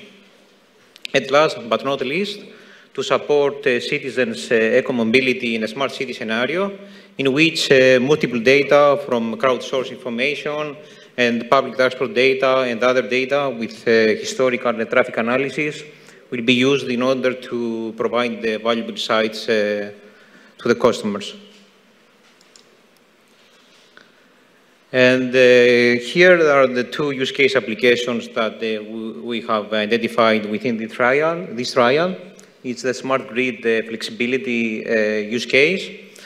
The NEMO aims to stabilize the grid with high-test sensors and monitor the voltage quality and balance energy flow between the renewables, buildings, and offices.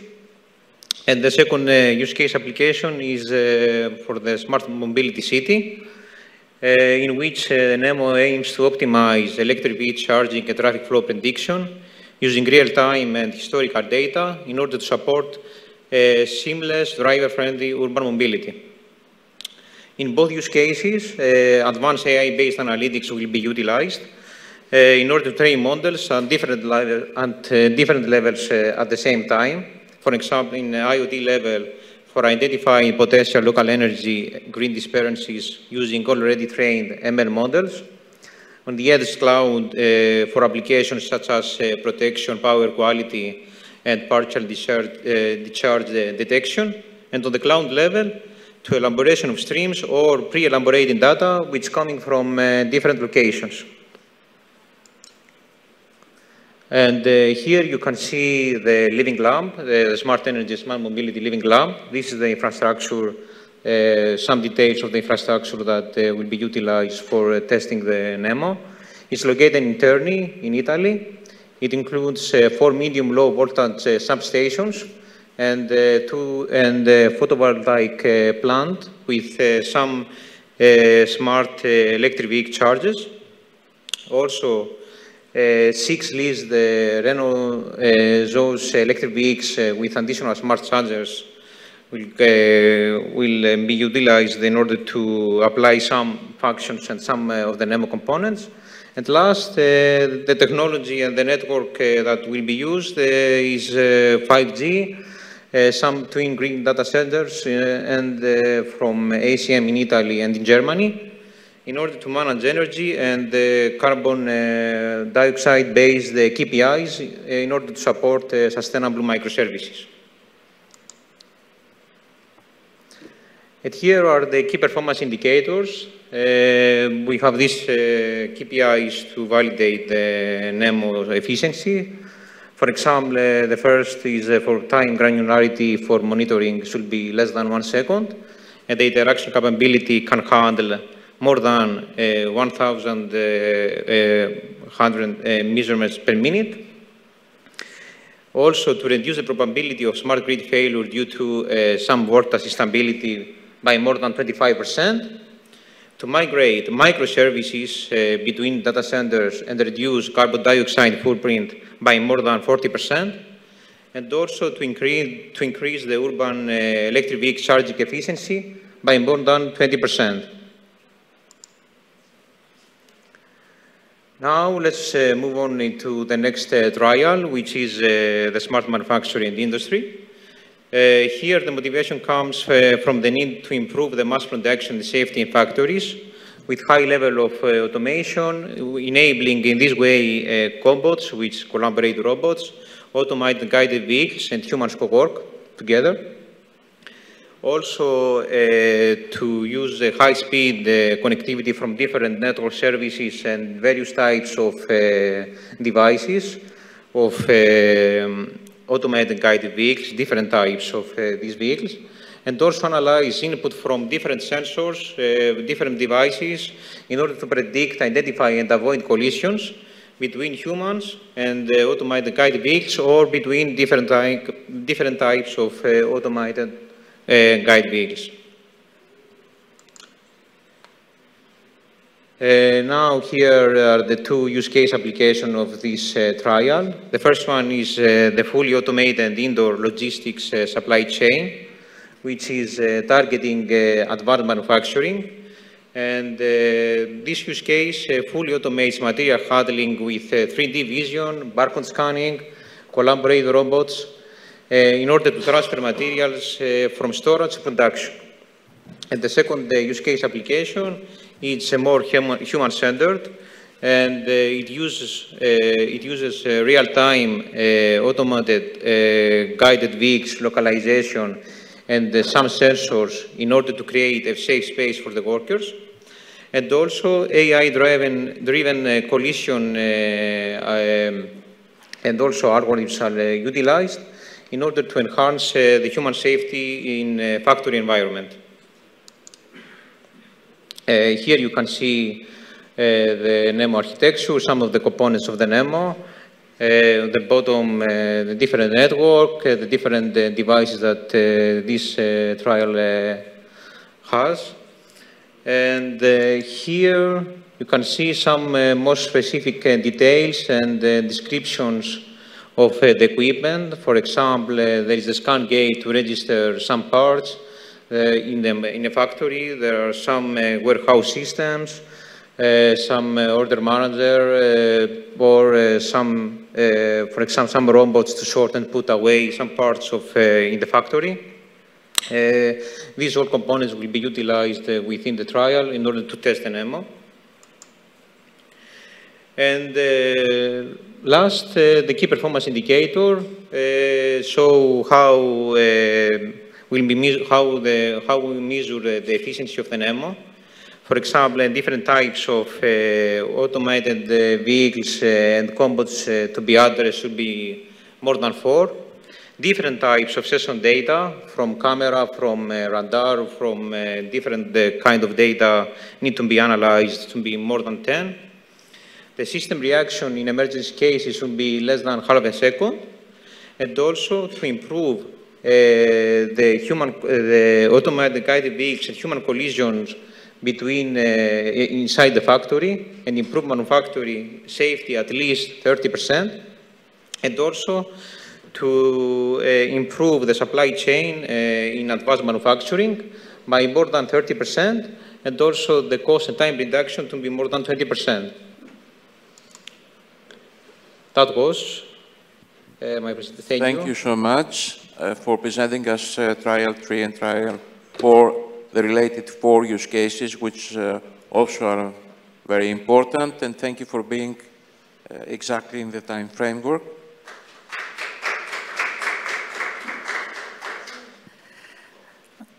The next presentation is from Mr. Dimitrios Christopoulos, Smart Media City, Cloud Edge IoT Solutions for Modern Day Media.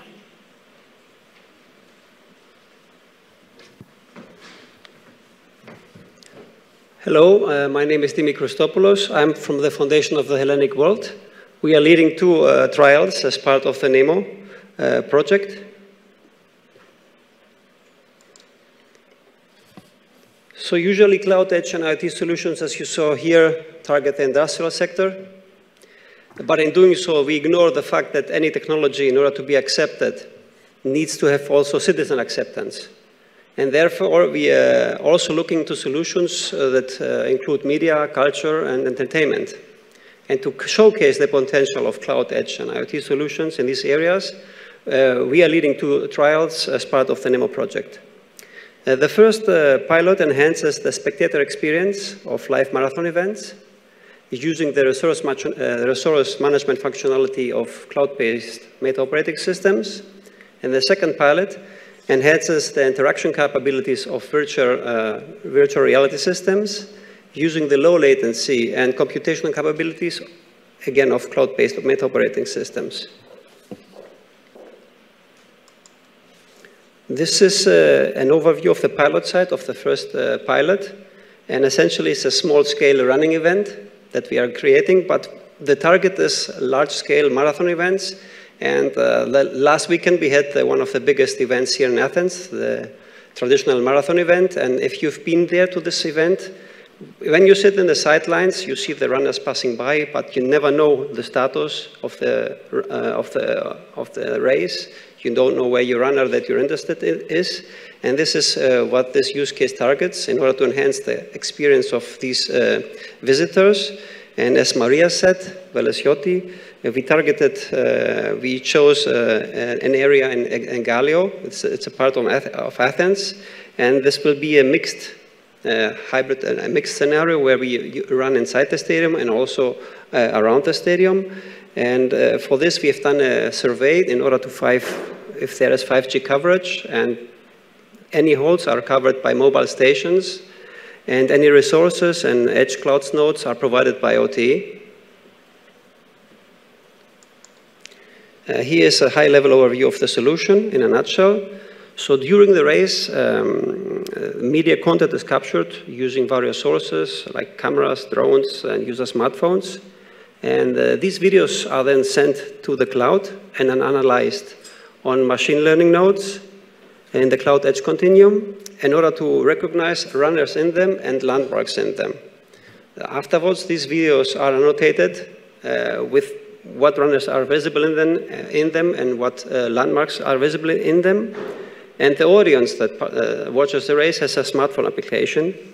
And through the smartphone application, they're able to see the videos they're interested in. For example, they can see the video of a runner that to follow a specific runner or a specific landmark. But moreover, they are able to contribute videos, like shoot videos from themselves and then write a small text annotation. And everything that goes up into the cloud is visible to everyone else. So everyone can also comment on anyone else's video. So the application is not only used for information about the race status, but also enables crowdsourcing, engagement, and social interaction. The second pilot is about cultural heritage and extended reality. And here we try to enhance two virtual reality experiences. And the pilot will be hosted in the foundation of the Hellenic Cosmos Cultural Center.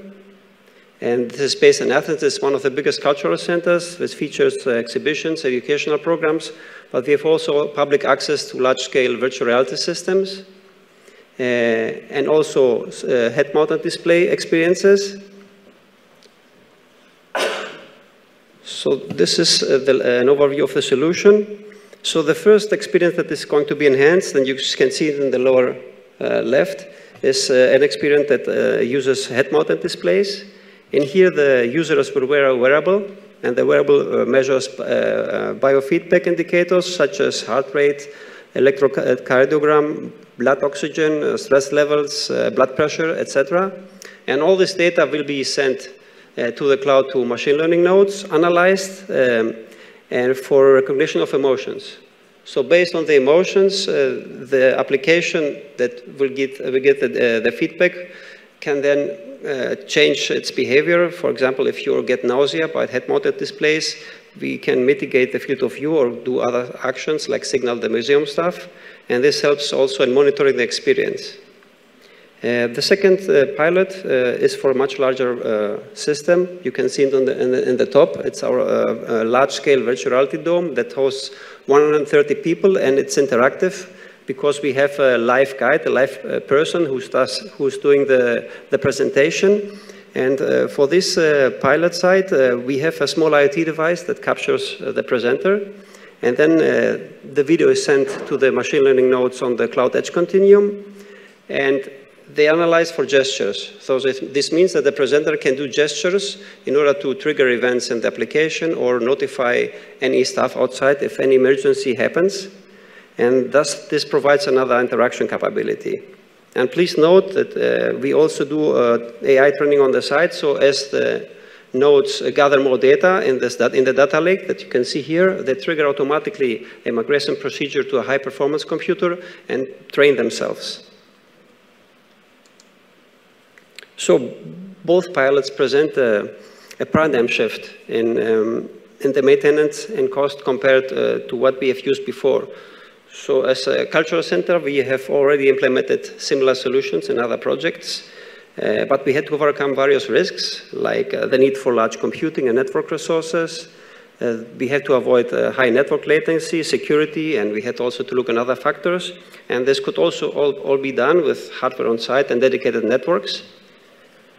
But since we based this implementation on meta operating systems, we had out of the box features like resource management and migration of workloads across a continuum. We had scalability in deploying machine learning nodes if it's needed. We had advanced network management for ensuring the bandwidth.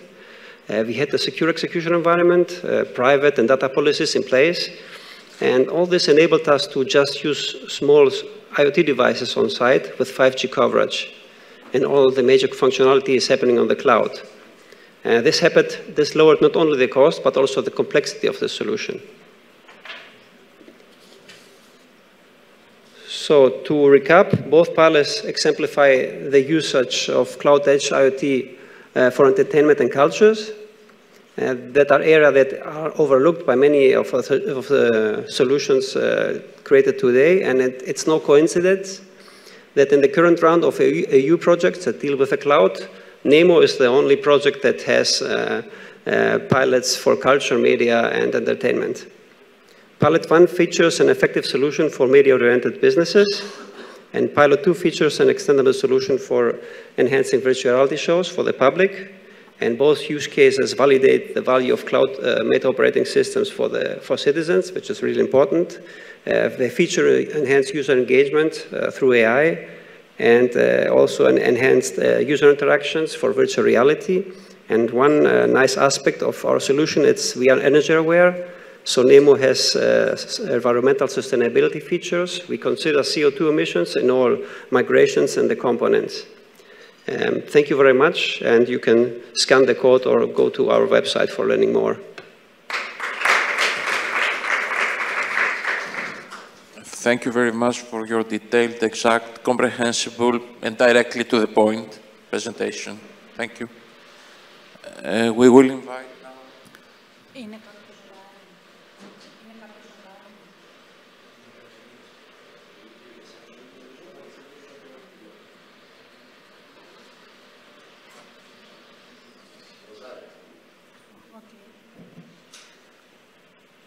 Okay, the next presentation will be from Dr. Rosaria Rossini, NEMO Open Source Strategy. I don't know if she can hear us. Oh, great. Yes, I'm here. Can I share my screen, or what is your idea on this? Yes, yes. Can you share? Okay. Yes, I can. Let me share it. Okay, can you see something? Okay, so presentation. Okay, it's actually the other way around. Yes, you can see it. Okay. Can you see it? Yes, yes. Okay, perfect. If you want, I can go on. Thank you for inviting me, and I will speak about open source and NEMO strategy.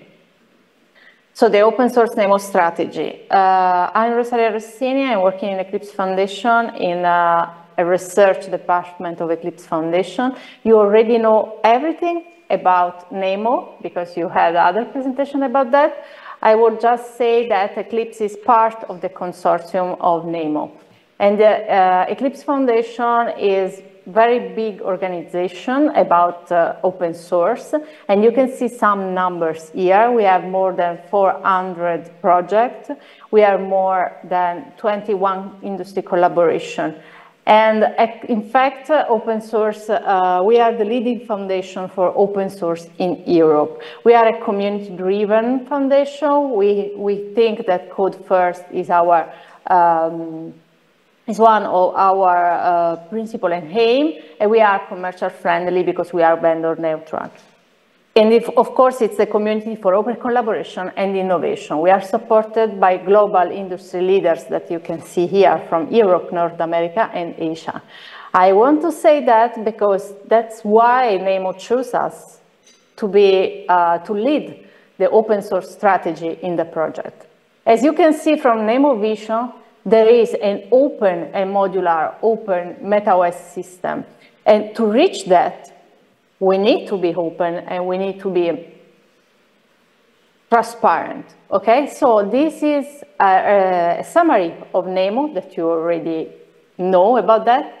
And we need to integrate, we need to enable infrastructure. Everything can be done in an open source environment. So let's start with NEMO and open source. So in NEMO, we already say that we want to establish as a game changer for IoT, Edge Cloud Continuum technology. And we want an open source, flexible and adaptable cybersecurity and multi-technology for the Meta operating system, okay? This sustainability goes through open source and will be helped by Eclipse Foundation. And these are the reasons why, because when you have the maturity of the model, you have numerous examples of projects and products based on open source. We have a cost of acquisition because adopter of open source obtain a financial gain for each stage of the project. We have a quality of the code because a lot of people are checking and are trying your code and are using your code. So you can spot bugs and vulnerability more easily, okay? And improve it. And then, of course, security, because it's something that is transparent, so you know what you gain from an open source code. And these are the reasons why NEMO preferred to be open source software against the proprietary one. So we have in NEMO an open source platform that is a collaborative environment in which we are developing the core platform of NEMO. And this is represented in this picture by the orange blocks.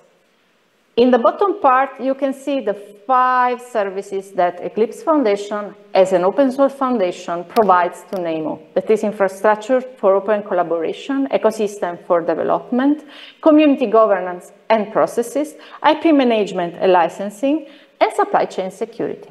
On top of these 2 big blocks, so the open source platform and the services, we have our product added value from NEMO. There will be the services that NEMO will use for having its business model. So, how and what is the open source in NEMO? As you can see here, this is a representation of NEMO components in the continuum, in the computing continuum. In this representation, we can say that we have this graphic represent the number of open source components that we have in NEMO. So, for example, about artificial intelligence is 4, security is 3, data management is 1, and we have meta network control is 2. So we have a lot of components comparing to these layers that are open source and represent the core, the open source core of NEMO. And you can find them in the open source NEMO repository that is Eclipse Research Labs NEMO project that you can find in this link. And you will find all of these components. So a platform that will aim as a community project. And we are positive that it could be because NEMO is by far a great project and is really, really with a good, as you can see, as you have seen, he has a very good use cases. So it's really tested and it can really help to improve day by day life. Thank you for your attention. And if you have questions, you can just give it now, or you can contact me or NEMO partners. Thank you very much, Rosaria, for connecting. We will pass now to the next presenter, Dr. Anastasios Zafiropoulos from NTUA. He is the technical manager of Nefele project, and he's going to present an IoT software stack and synergetic orchestration framework for the computing continuum. Okay, many thanks, Maria, for the initial words, and also many thanks for the invitation for us and also for the Nefele project to join at this session. So very glad to be with you. Okay, Nefele is a project that is actually a sister project for NEMO, and we are also aiming at the development of a meta-orchestration framework for the computing continuum, but also tackling a lot challenges coming also from the domain of Internet of Things.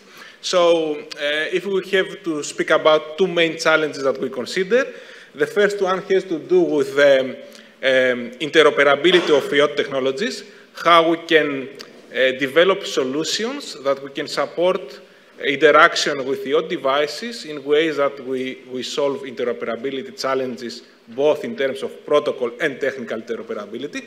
And to do so, we take advantage of virtualization techniques. So we develop virtual counterparts of IoT devices, as we will show later on. And the second thing has to do with the convergence of IoT technologies with edge and cloud computing solutions for orchestration. So at the end, you have integrated solutions where you can manage and orchestrate application graphs and also focus a lot on an open source ecosystem. So these are the two main innovations. For the first part, we have the release of an open source software stack where we can support the development of what we call virtual objects, that are the virtual counterparts of IoT devices. And the second is a synergetic meta-orchestration framework where we can manage the deployment of distributed applications, considering both their compute and network requirements over resources in the continuum. So one important thing is that we follow a system of systems approach, as you can see in this figure. Actually, in the top part, we have the entity that is responsible for the deployment of an application graph over various resources. But then the control is distributed across different entities that may span from the IoT to the edge to the cloud part of the infrastructure.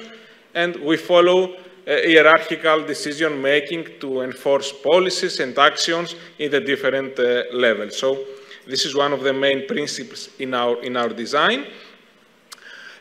Also, in terms of definition, okay, we have a IoT device. We want to have an instance of this device in the edge part of the infrastructure, so we call it a virtual object. It's a virtualized instance where it acts as an abstraction of the device or as kind of a gateway for the interaction from the application part to the device and vice versa. And when we want to do even more advanced functionalities by combining different virtual objects, we have the concept of the composite virtual object, where someone can build extra functionalities. Also, a composite virtual object can undertake the role of a digital twin, for instance, where you have interaction with different sensors, different IoT devices, and you want to manage them. So if you see in this figure, in the lower part, we have the IoT devices. We have the development of virtual objects that are softwareized entities, containers, running at the edge part of the infrastructure. Over them, we can develop composite virtual objects to have advanced functionalities in terms of data fusion, analysis, and management of actions. And all these VOs and CVOs are interoperable with application graphs, so meaning applications coming from vertical industries that can be managed across the continuum. And we focus a lot on technical protocol interoperability with protocols like HTTP, MQTT, COAP, and others, but also semantic interoperability with modeling coming from W3C Web of Things, Open Mobile Alliance, LWM2M, and NGSI LD. The software stack is made available. It's called VO Stack. It's open source, and there are 3 layers on it. Okay, the physical convergence layer supporting a lot of communication and security mechanisms.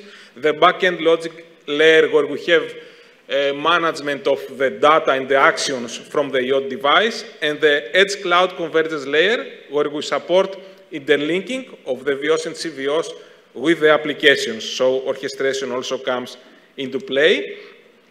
An important thing to say is that this stack is implemented in accordance with standardization groups, and mainly we have an implementation aligned with the implementation of W3C Web of Things, and also an implementation aligned with Open Mobile Alliance,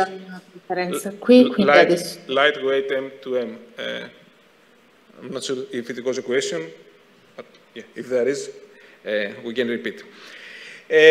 So these implementations are made available as open source, and anyone can access to them. Just to mention that for the W3C Web of Things implementation, this is also accepted and is made available in the developer resources of the W3C Web of Things community. So you can find the VO-WOT implementation in the lower part of the developer resources. Now, coming to the orchestration part, also in our case, similarly to other projects, we tackle the full stack, and we have identified different providers and operators coming from the IoT provider, network provider, cloud providers, but also application providers, and we consider the interplay between all these entities. We consider an intent-based orchestration solution where we have a high-level declaration of the objectives that someone wants to achieve in a deployment, like energy efficiency, high performance, a high level of security, guarantees in terms of specific aspect of quality of service, and this is translated into specific actions into the various mechanisms, and we try to have loops where we continuously validate this intent. And this has led also to the design of an overall architectural approach for a meta-orchestrator. We call it synergetic meta-orchestrator, where the important thing is that we can tackle management of resources in different clusters. So we have a multi-cluster resource manager that manages computing resources, but we have also a network resource manager that is interoperable with the multi-cluster manager, where we can manage deployment of network blueprints with specific requirements from the networking part. So these are interoperational, and this can give both feedback to the overall meta-orchestrator that is responsible for the overall development. A platform is made available for deployments and management of the deployments. Again, it's an open source solution coming from Nefele. And we are active in a different set of use cases. Just to say some highlights, that we have scenarios related to emergency and disaster recovery, and we support through this also logistic operations in the port of Luka Koper. We have scenarios with energy management in smart buildings, where we manage the IoT infrastructure and mainly the HVAC systems in smart buildings. And we have also remote healthcare use cases where we manage medical exams from remote locations, where the data are sent to centralized locations for analysis and, let's say, interpretation. All our components are made available as open source, so we have a repository, a GitLab repository under Eclipse Research Lab, so you can visit and go through it and get access to software, but also documentation. There are live repos, so we continuously update them based on what we develop. So that's all from Nefele. Many thanks for the attention and also the invitation. Thank you very much.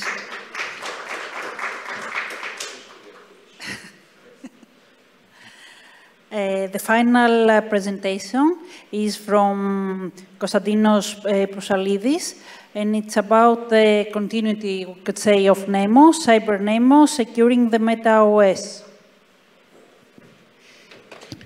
Hello again. I will now present the Cyber Nemo project. It is the continuum of Nemo project. This is the outline of the presentation. We will show the project identity card, the consortium, motivation and vision of the project, Cyber Nemo digital agenda, innovation and impacts, and lastly, the validations. The full title of this project is End-to-End Cybersecurity to Nemo Meta Operating System. The project coordinator is Synelixi and technical coordinator is Telefonica. The duration of this project will be 36 months, and it has started from this October. And the EU contribution is around 6 million euros. Now for the consortium, as we can see, there are 23 participants from all around Europe, consisting of large industries, SMEs, telecom operation, pilots and living labs, research and open source ecosystems. Now for the motivation and vision.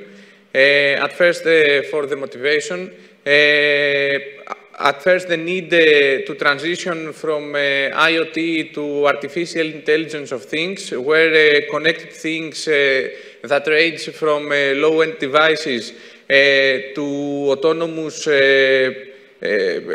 swarm intelligence systems need sufficient cyber-secure real-time cloud, edge cloud support along with AI support.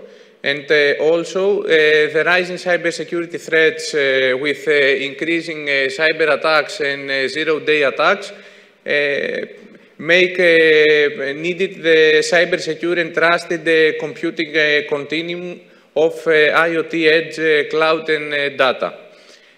Nowadays, with less data stored and processed in central data center and more data processed closer to the user, the focus of cybersecurity is no longer protecting central points of connection, but to focus on specific segments. Now for the vision of cybersecurity, Cyber Nemo, I'm sorry. Cyber Nemo will establish itself as a paradigm shift toward cybersecurity, AIoT, edge, cloud and data continuum, introducing an open source framework to support continuum resilience, preparedness, awareness, detection and risk mitigation within critical infrastructure deployment and across different supply chains. For digital agenda, and the shift from Nemo to Cyber Nemo, this will consist 7 different aspects: end-to-end CC cybersecurity, on-device AI to enable cyber-secured self-aware entities, internet-native zero-trust network access, AI-based data sovereignty protection and privacy breaches protection, etc. Preparedness and AI-based collaborative countermeasures, vulnerability assessment across critical infrastructures, supply chains and domains, and culture of cybersecurity. Now for innovations and impacts. The main technical innovations of Cyber Nemo will be the end-to-end cyber-secure Nemo Meta Operating System, intelligence closer to data, and secure distributed learning via ZTFML, trusted collaborative cross-domain knowledge sharing mitigation, and PRESS framework and GDPR compliance, and also certification and accreditations. Now for the impact for the European Union, we have open and community building by choosing open source projects like Eclipse and open APIs. Standard compliance by following different standards and respect on EU values like GDPR and EU regulations. And also we have the expected impacts in the 4 different domains of technical, economical, environmental, and social, which is full stack cybersecurity, business innovation in security sector, safeguarding the European position in cybersecure dynamic economy, new digital services and revenue streams for living labs, CO2 reduction, and increased security for citizens and higher safety for users, and creating new business and jobs for supply chain security. And lastly, for the validation, CyberNemo will have 6 trials consisting of CyberNemo Integration Infrastructure Technology Lab, Smart Energy and Smart Water Critical Infrastructures, Secure and Intelligent Media Content Supply Chain Ecosystems, Proactive Intelligent Protection of Healthcare Critical Infrastructures, and Smart and FinTech Logistic Supply Chain, and at last, Pan-European SAM Multi-Living Lab Federation. That's all from me. Thank you for your attention. Thank you very much, Konstantine, and thank you all for attending this Meta Operating Systems session. Now it's time for the next session. Okay, the next session will be dedicated to the 6G Path project, which practically intends to promote the transition towards 6G or beyond 5G and then 6G via the emergence of KPIs and key performance indicators and key value indicators via the selection of 10 initial use cases. You will find out hopefully during the course of these 13 presentations.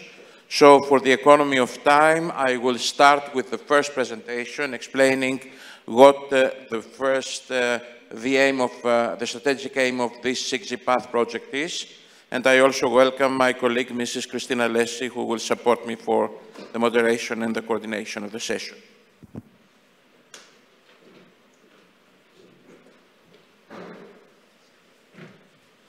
So I will run the slides because the aim is to give the stage to my colleagues who will give more details for the use cases. But as an introduction, what we have here, just to have an idea of what we are talking about. First of all, we are all living worldwide 5G deployment, which practically, due to its capabilities, has modified our lives or has started modifying our lives. So it is a reality, and this affects productivity and economies as a whole. So it is expected that 5G will be a key enabler for solutions and applications in many sectors, as we found out, and most importantly will be the accelerator of the digitalization for our economies and society in particular. This promotes industrial communications, helps digitalization of the economy, and the most important is that this practically involves a multiplicity of vertical sectors. Continuing our introduction, just to see the vision, as I mentioned in a previous presentation in my introduction, what has been identified via the IMT 2030 for the objectives regarding the 6G networks can be summarized in 4 bullets. There can be more options, however, it is essential to identify that we will have the creation of zettabytes of digital information, the involvement of use cases with the participation of verticals so that to create value in the economy, in society, inclusion of artificial intelligence, and a complete wireless connectivity framework. So the next generation will support easy integration of everything and will encompass AI-powered enablers with computing capabilities. In this framework, AI and machine learning will be essential in order to maintain cost-effective operations, achieve zero-touch approach, better management, and many more benefits. The involvement of the actors in particular.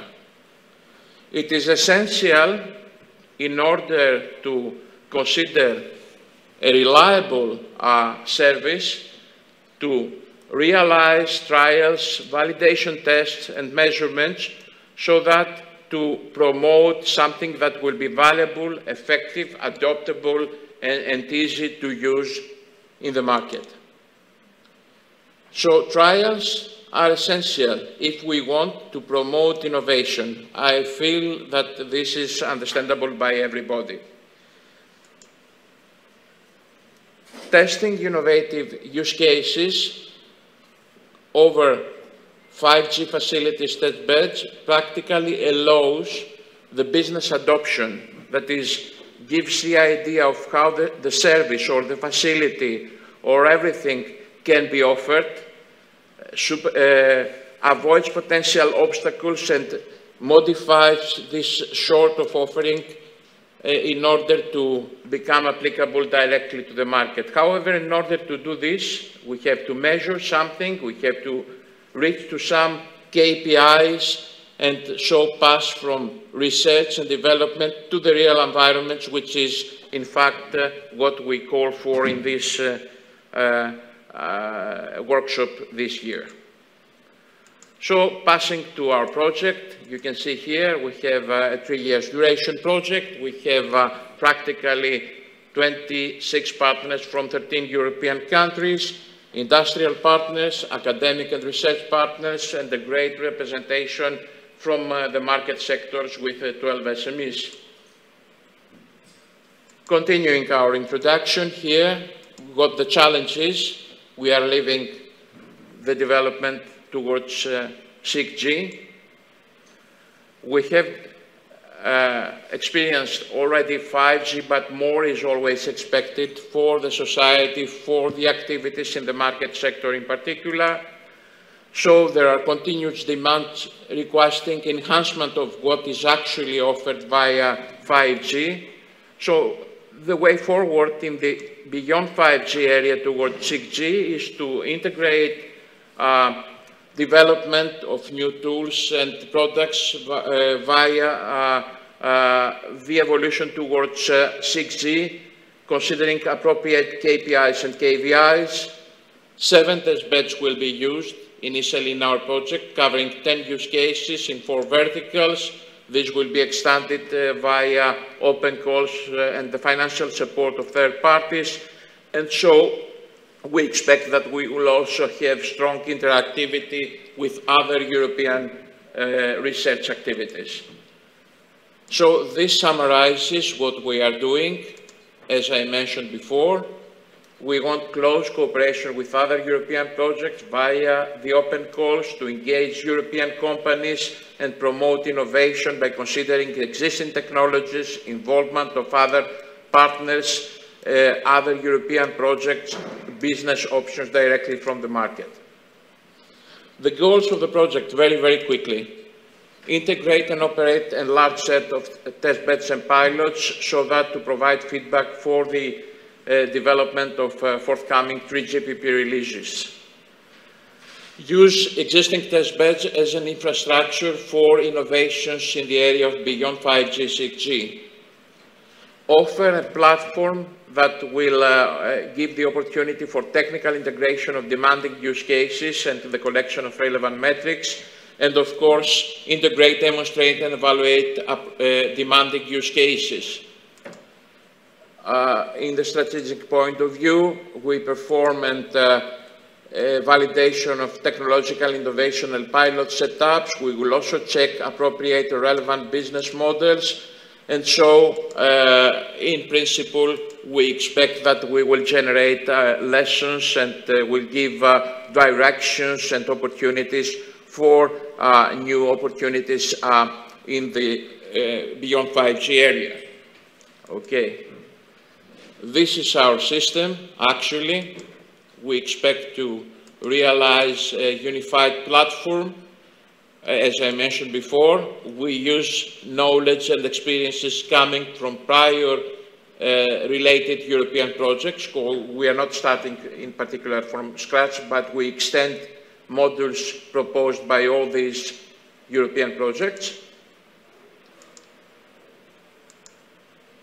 We will use a variety of technologies like localization servicing, non-terrestrial networks, time-sensitive networks. All these will be covered in the following presentations. These are the initial 7 test beds we will take into consideration. So we have very, very quickly, to be in time, the farming vertical composing of 2 use cases, water saving and smart vineyards. Then we have the education vertical, which comprises 3 use cases all around the use of extended reality. Actually, we will have the extended reality rural schools in Romania, the classroom of the future in the UK, and the extended reality health training in Sweden. Then we have 2 healthcare-related use cases in Germany, 3G, hydrogel patches, and the elderly monitoring. These will be explained via my colleagues in their related presentations, just an introductory framework here. And the most important, at least from our point of view as telecom operators, the smart cities vertical, composed of 3 use cases: connected and sensing city, automated logistics, and security coordination, which will be an important option. This is a summary of our use cases, our 4 essential verticals. You can find information about the innovative technologies I just mentioned before, how these are included in the scope of each vertical. So what we will realize: contribution to the refinement of an end-to-end 5G advanced and 6G test infrastructure, validation of core technologies and architecture in the scope of large-scale pilots, also validation of related architectures across the value chain, promotion of viable business models, support to the standardization activities, supporting a European 5G advanced 6G know-how showcasing. We will develop a platform where we expect that market involvement will be extended. We will create a repository where we will provide information of lessons learned and also open source models tools. And finally, new requirements that will promote the development towards 6G. I will finalize my presentation here so that to give stage to the next presenters. If we have, according to the schedule, I would like to invite Dr. Juan Losada from CSIC, who will present the first use case. Thank you for joining, Juan. I give you the stage. Yeah, thank you very much, Ioannis. And should I share my screen or? Yes, you share your screen. Just try to okay. In the 10 minutes, try to work if possible. Okay, so this is the one.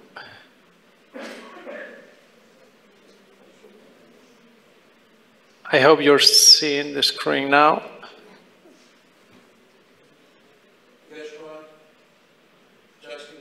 Oh. All right, so thank you very much, Ioannis. I'm happy to present the farm use case. And my name is Juan Losada, and this is the schedule that I'm going to follow: description and motivation of our use case, scenarios for experimentation, then the use case of 6G advanced features, and finally the validation of KVIs, basically. So as background, we are in the context of climate change, and climate change is affecting some countries more than others, but especially climate change is affecting, among other things, the crops.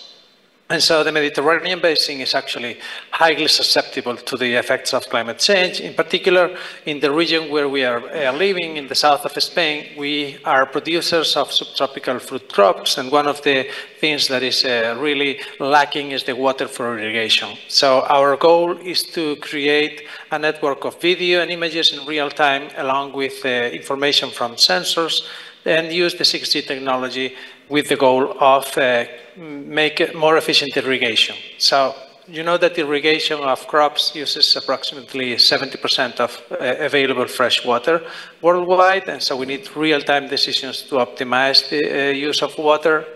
Also, we need to save and use the water in a wise way, so we need to save the water for use for agriculture more efficiently.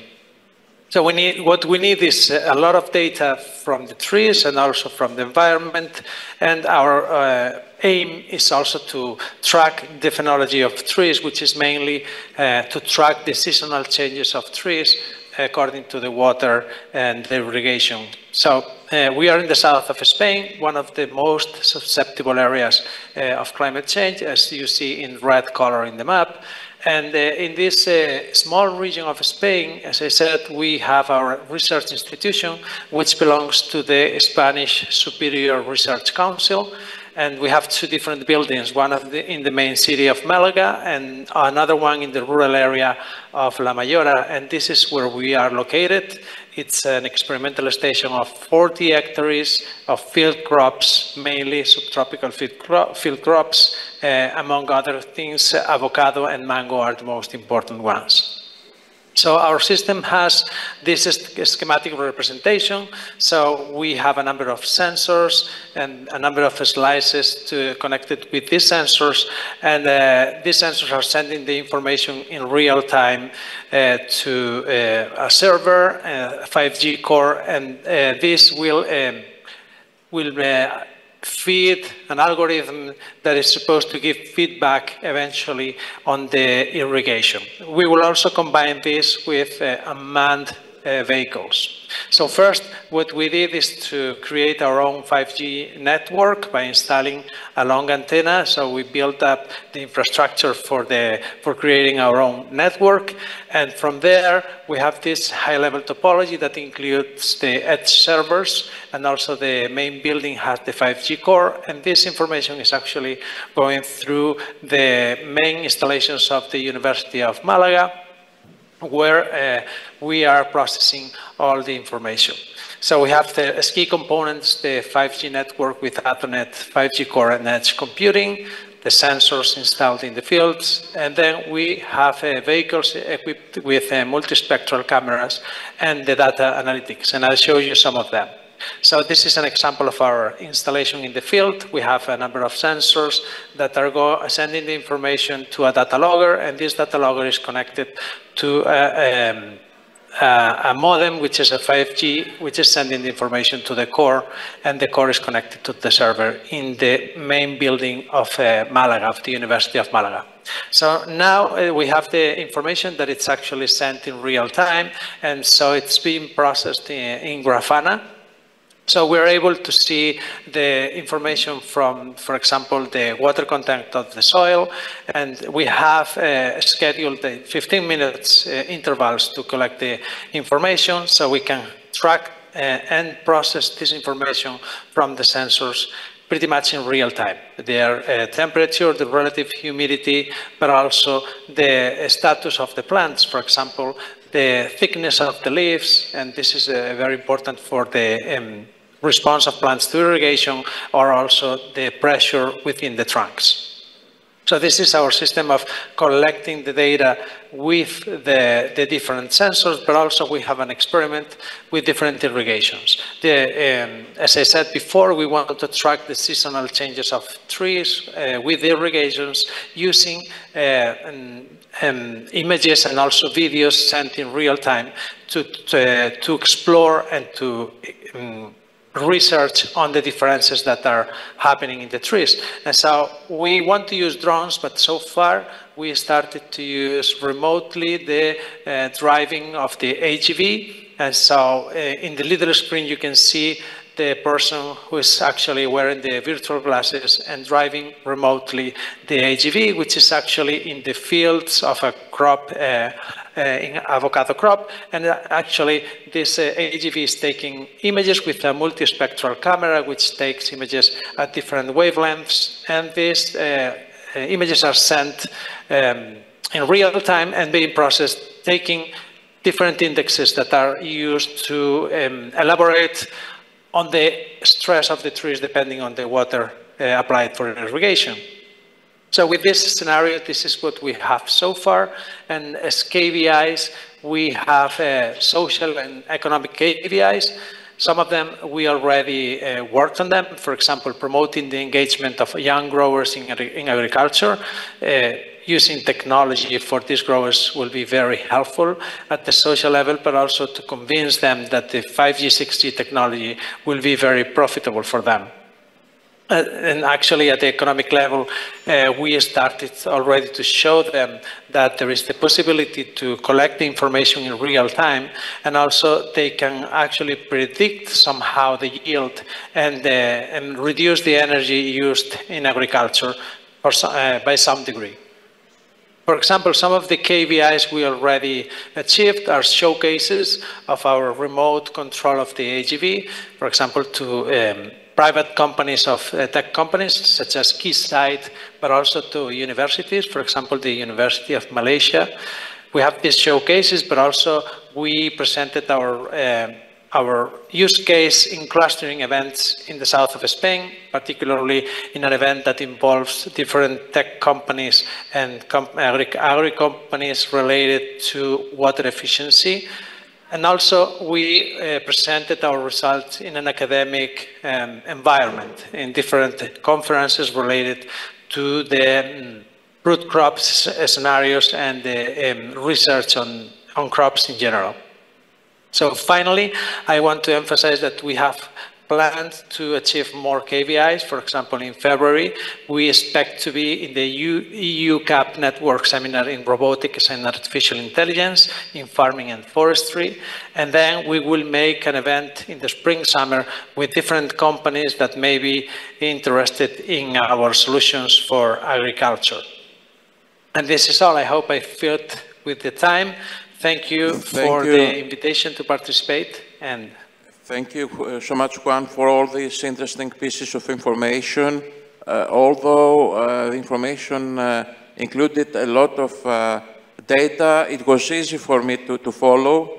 Thank you, excellent presentation. And I feel also that the audience is able to understand what you are doing in the Instituto La Mayora, the excellent work for water saving in the agricultural use case. Thank you for joining. Thank you very much, Yanis. Okay, we will pass now to the second agricultural use case. If we have with us Mr. Andy Edmonds from TerraView from Switzerland. If we have Andy with us. Can you hear me now, Ioannis? Hello? Andy, is that you? Yes. Okay, we can see you just right now. Okay, good. Excellent. All right. Okay, great. Nice to see you. Hello, everyone. Yeah, likewise. Hi. It's a pity I'm remote today.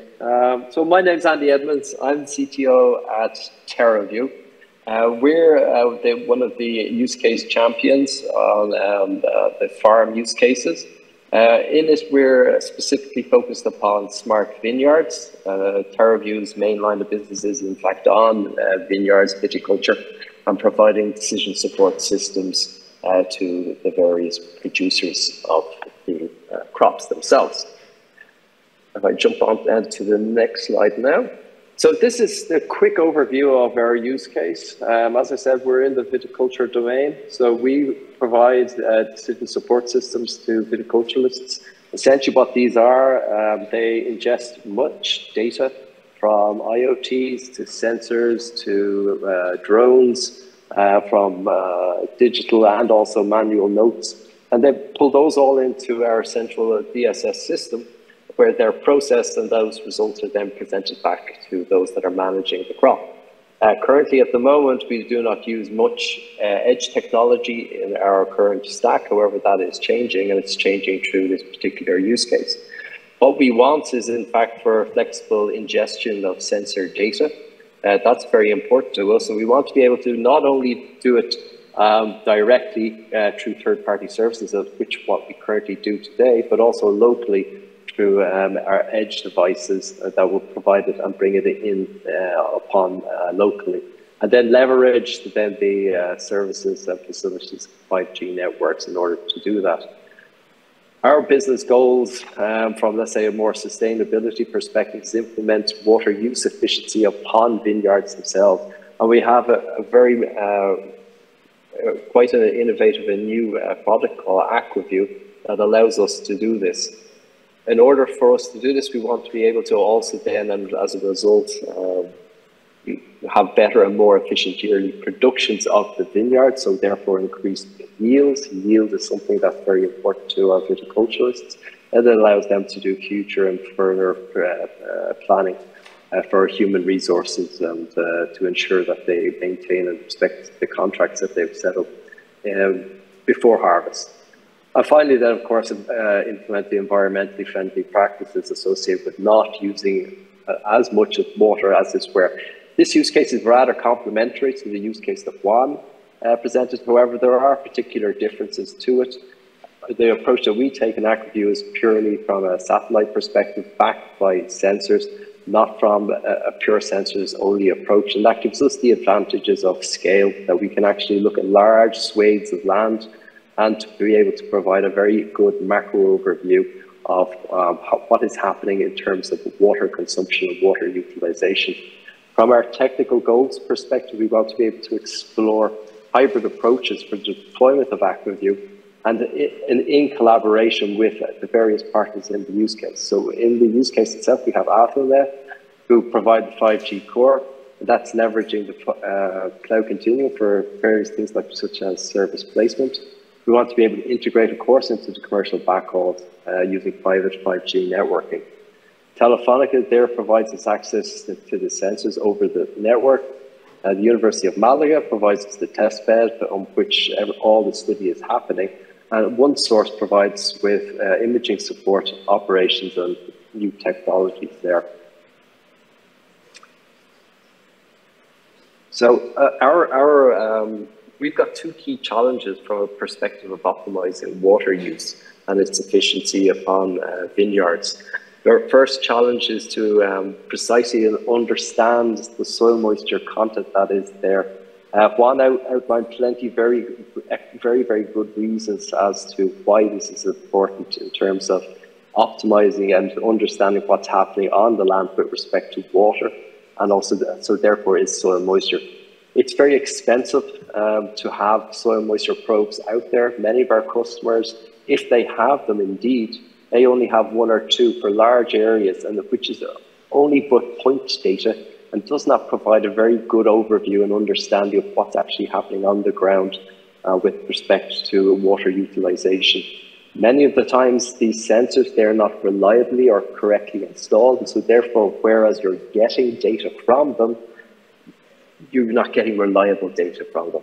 And indeed, many of those sensors themselves are easily damaged through just day in, day out operations upon the field and on the land.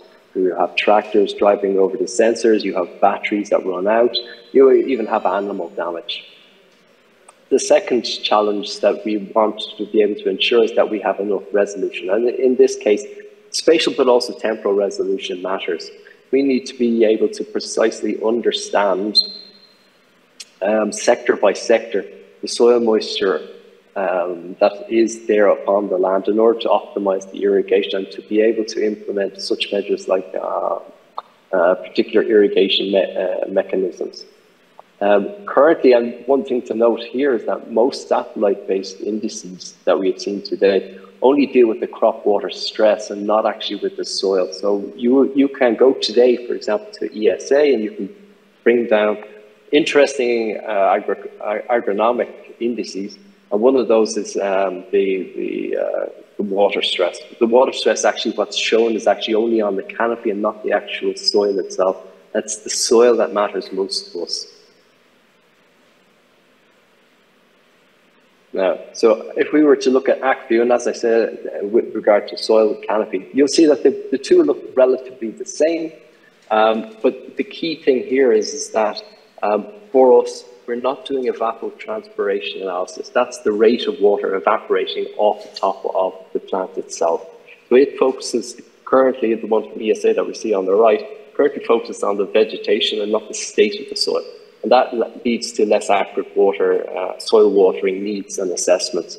From our perspective and from what we provide in ActiveView is a highly accurate topsoil moisture content measurement and data. We deliver precise virtual soil sensors with a radius of 30 meters. And we also then leverage advanced AI and ML enhancements and algorithms such that we can see into the future, so we can predict with a time bound of about 12 days in advance how things will be, and also importantly with respect to soil depth. The solution itself is crop agnostic. It's agnostic certainly from a point of view of row crops, so typically what we see with, for example, maybe olive trees, with vines themselves. At the moment, it's not a particularly appropriate solution for the use in terms of crops that have a very heavy and dense canopy. So, for example, sugarcane is one. But we're currently working on a solution to use SAR, synthetic aperture radar data, in order to actually get down through the canopy using SAR and then to be able to read back the soil moisture. As I mentioned, it provides measurements on the topsoil, which is approximately on average 15 centimeters deep. And then the depth. And the depth is important, especially in the world of viticulture, such that viticulturists can understand what stress the roots of the actual vines are under. And so we can measure down to about 1.8 meters in depth. However, for that, we need at least one soil sensor on the property. Naturally, the more, the better in terms of accuracy. But in order to have that there, we need to be able to pull back that data across back into our deployments. In terms of time resolution, we go all the way back to 2013, and there we can provide useful information in terms of irrigation planning. And then on future, as I mentioned, it's plus 7 to 12 days prediction. There's other various features there, for example, export to CSV, such that we don't want to reinvent other people's tooling. They can take that CSV and ingest it into their own systems. And we currently have early support for water diaries, which is important yet again for the planning. In terms of use cases and the usage of it at the moment, ActiveView itself came out of a Deloitte Innovation Challenge itself, which we won, and we won it along with participation with a large Australian wine producer. And they gave us, they have approximately 10,000 hectares, and 50% of that is in Australia. In the pilot itself, there's 2 areas in Australia where we were given 1,300 hectares of land to analyze, and out of that we had accuracies of less than 1.5% deviation from the ground control, and for the depth was less than 5%. And it's this very same innovation that we want to be able to bring across and enable it through 5G and 6G technologies. Another use case is irrigation planning for the future. Well, one of the things, of course, is irrigation networks themselves on the land are expensive, capital-intensive investments. And typically, they have been designed quite some time ago. One of the challenges, of course, is now with the increasing problems with climate change, is that these irrigation systems need to be redesigned and need to be looked at yet again. And so we can understand how the land use patterns have been changing over time. And ActiveView allows us to understand that and to understand what the future irrigation plans are. So this here is an actual test plot that we have using a potato plot. And that potato crop is actually in the south of the Czech Republic. And here you can see over a course of 6 months how the water and the soil moisture has changed over time. And you can see particular hotspots in it that would need to be dealt with either specifically by sending out drones or remotely operated units to apply water specifically there, or indeed to make modifications to the irrigation planning and the system itself. So that's everything really in quick summary with respect to what we're doing in AquaView and in 6G PAT. And the key thing here for us is to be able to leverage and use the tech facilities that are provided from 5G and 6G technologies. Thanks a lot for all your attention. Thank you so much, Andy, for this presentation, explaining us how the agriculture of the future will be with the inclusion of new technologies for multiple benefits. Thank you for this presentation. We will pass to the next speaker. If we have Mr. Ioan Constantin from Orange, Romania. Hello, Ioannis, I'm here. Thank you. The stage is yours. You share your screen? Yes, I will. Could you please confirm that you can see the screen? We can see your presentation. Okay, great. Thank you. My name is Ioan Constantin. I'm a cybersecurity expert with Orange Romania, and we are part of the 6G PAT project promoting our XR extended reality in rural schools use case. The goal, the main ambition of our use case is basically to build up on what, together with Orange Foundation, our Humanities and Societies NGO, we've developed, the Digitaliada platform, and to make it accessible to as many students and teachers in rural areas of Romania as possible. This is our long-term goal. The XR Rural School use case will focus on piloting the Digitaliada program, which is a e-learning platform that is widely used in Romania, to support 2 rural schools in Romania and 1 mobile deployment, we are calling it the XR Caravan, and to enable the development, management, and delivery of extended reality content to user equipment, specific user equipment, by using the 5G standalone network capabilities.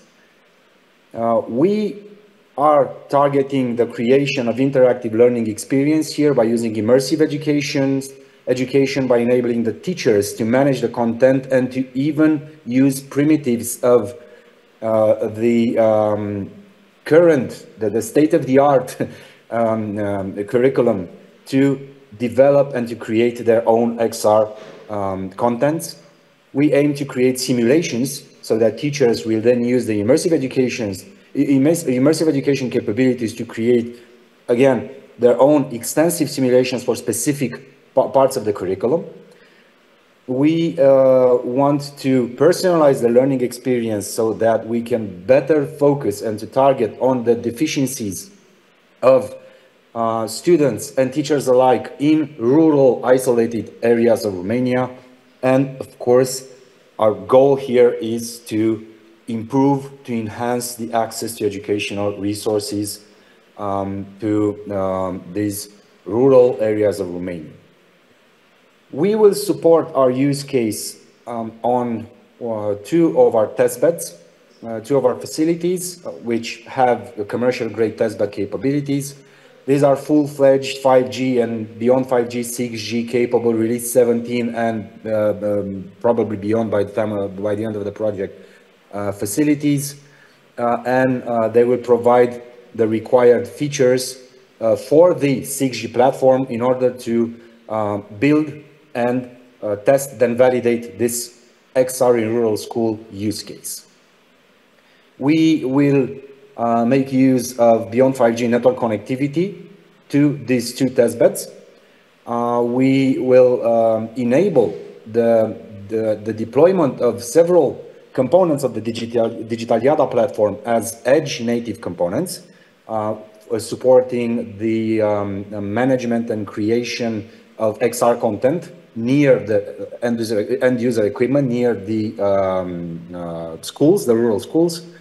And we want to extend the Digitaliada's platform, Digitaliada platform's capability with support for third-party user equipment, for VR headsets, for various actuators and interactive devices. And we want to add integrated device management for functionality for all for a large XR class of devices into the Digital Yada platform, while most of these components will run as applications in the edge. We have developed two scenarios for the piloting of this use case. The first scenario targets the deployment of this XR-enabled platform to two primary schools in rural areas of Romania. We are in the process of selecting said schools. One of the schools will most likely be located in the Danube Delta region. That is a beautiful part of Romania, but unfortunately a remote part of Romania in terms of infrastructure. And we are building up our fiber optics infrastructure in the Danube Delta in order to support various use cases, such as this XR in rural schools. We aim at demonstrating the capabilities of 6G path to deploy the components of this use case, to orchestrate the validation of the use case, and to monitor and reach the KPIs that we have set forward, and I will discuss it later. We will have the teacher approach to this, following up with the teachers propagating the notions of using XR-enabled content and XR-enabled platforms and devices to the pupils, the students. And formally, we are going to pilot the second scenario, a mobility-flavored scenario. We are basically going to equip a vehicle, a XR caravan, with XR devices capable of using the Digital Yada platform, and we are going to drive this vehicle in rural areas near Iași, that is a city in the northeastern part of Romania, while demonstrating the capabilities of the platform to provide the XR-enabled content to the teachers and students that will join us on this itinerary of the XR caravan. The facility, the 5G facility that we are going to use for this pilot, it's actually a two-site facility, one site in Iași, northeastern part of Romania, and a larger site in Bucharest. This, as I mentioned before, provides at state-of-the-art level release 16 capabilities with a consistent subset of release 17 capabilities already integrated, and we aim to have release 17 capabilities by the time of the deployment. We are going to extend this facility through our commercial network in order to support the mobility use case, right? And in order to support, for at least one of the two schools, the radial access part extension to that specific geography of Romania. And we, of course, are going to use the 6G path platform to develop, build, run, test, and validate this use case in our beyond 5G environment. We have set forward a number of KPIs, and I'm not going to go over this in details, but I'd just like to focus on a few of the technical KPIs and a few of the societal KPIs, the KVIs, basically. So we are targeting ultra-high bandwidth here because the XR content needs to have ultra-high bandwidth available to the user equipment from the edge. So our objective here, and this is a bit of a typo, is to have 5 gigabits per second available bandwidth to the XR platform and the XR user equipment. We are targeting less than 3 milliseconds low latency available to the XR devices at end user, and we of course are looking at near zero packet loss because this ecosystem, the XR ecosystem, requires data consistency. These are the primordial, the primitive KPIs that we are building our use case on.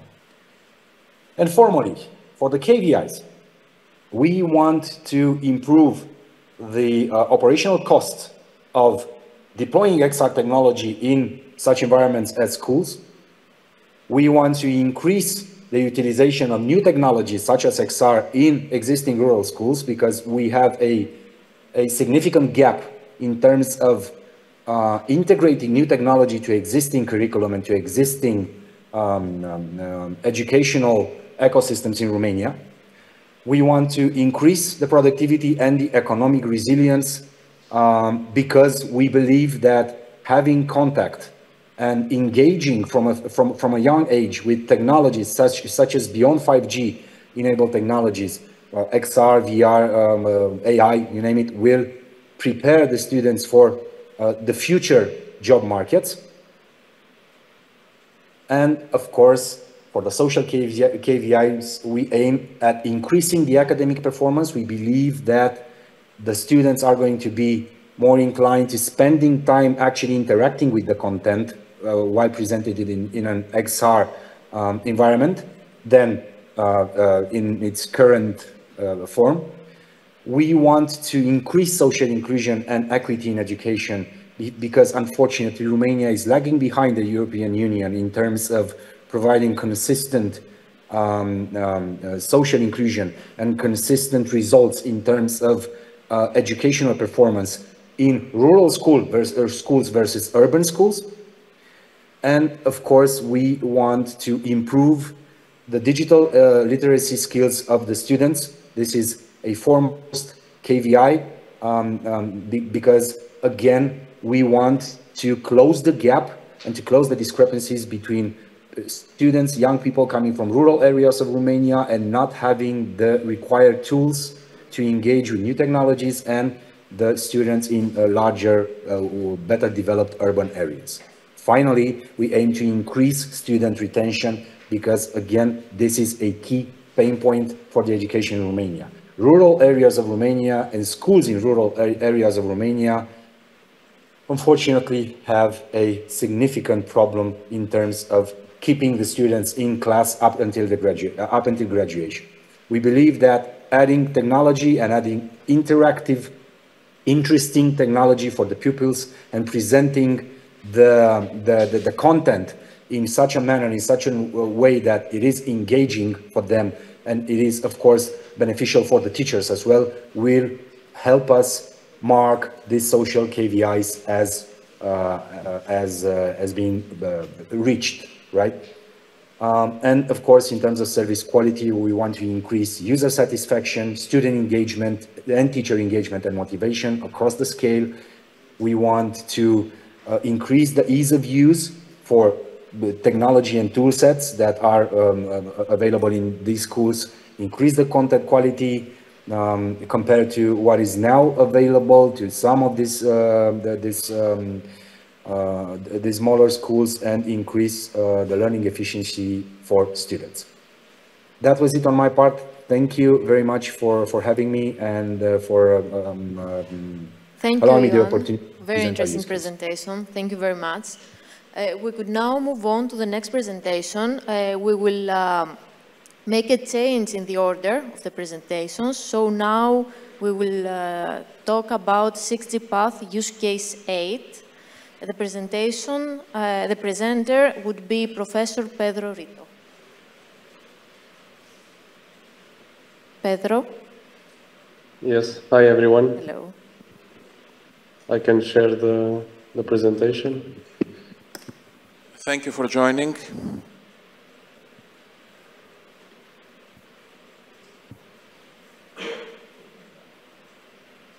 Just to check, can you see the presentation? Let's go on. We can see your first slide, Pedro. Okay, thanks. So I'll go on. So thanks for having me. My name is Pedro Rito. I'll be presenting the connected and sensing city use case of 6G Path. So this is a brief overview of the agenda. I'll describe a little bit about the pilot and the validation targets that we have, how we'll utilize 6G features in our use case, what are the setups being assembled, and also development and progress and extensions that we are looking for. A little bit then about the description and the different scenarios that we are covering in this use case. The first is the high distribution video on the move. So here we consider a dynamic city infrastructure that we can distribute this service of high quality video through the edge points of the city. And this is done because we are monitoring constantly what is the utilization of the infrastructure of the city, which users are using the network, and we can have this very efficient delivery of the video on the move. Also, the second scenario is traffic avoidance. Here we'll have addition of intelligence to the traffic planning, and here we can also introduce the digital twin feature, so that can also predict what is the traffic in the city. And the last one is the enhanced city services. Here we are putting together different scenarios where we can predict some bad utilization of the vehicles, like stolen cars, or even to improve the quality of the life in the urban spaces, and also how we can improve the network response and the infrastructure response to the emergency scenarios, for example, ambulance. This is a joint work between IT, Institute of Telecommunications, and Aveiro in Portugal, and also Altis Labs. This is horizontal and also vertical view of the testbed. So we have this common part that you have seen in the previous presentations in the 6G path, that is the ELCM portal, and also the experimental repository that is helping to put the use case together on top of the testbed. And then we have technologies such as Slice Manager, or OSCM, Open 5GS for the core of the 5G and beyond network, monitoring tools such as Kafka, and then core advanced features such as the NWDAF. So a little bit more about the IT data platform. So a part of the network services that we are supporting, we also have a complete structure on how to monitor the city in terms of mobility. Here we use services based on fireware, such as Orion.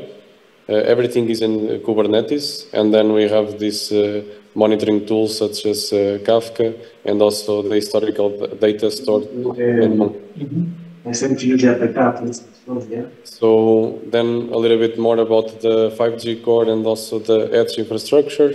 Here, as I said, we use Open 5GS mainly, and run open source technologies such as SRS, and also some commercial solutions that are helping us with the company of Cable Free. We are monitoring most of it with Prometheus, both the 5G network and also the edge devices. We have services implemented to help with dynamic migration of services, such as city portal service. I'm sorry, Pedro. Pedro, I'm sorry. Yes. Gregor, Okay. could you please mute your microphone? Thank you. Pedro, please go on. Gregor, could you please mute your microphone? Thank you. Okay. Thank you. Yes, Pedro, please go on.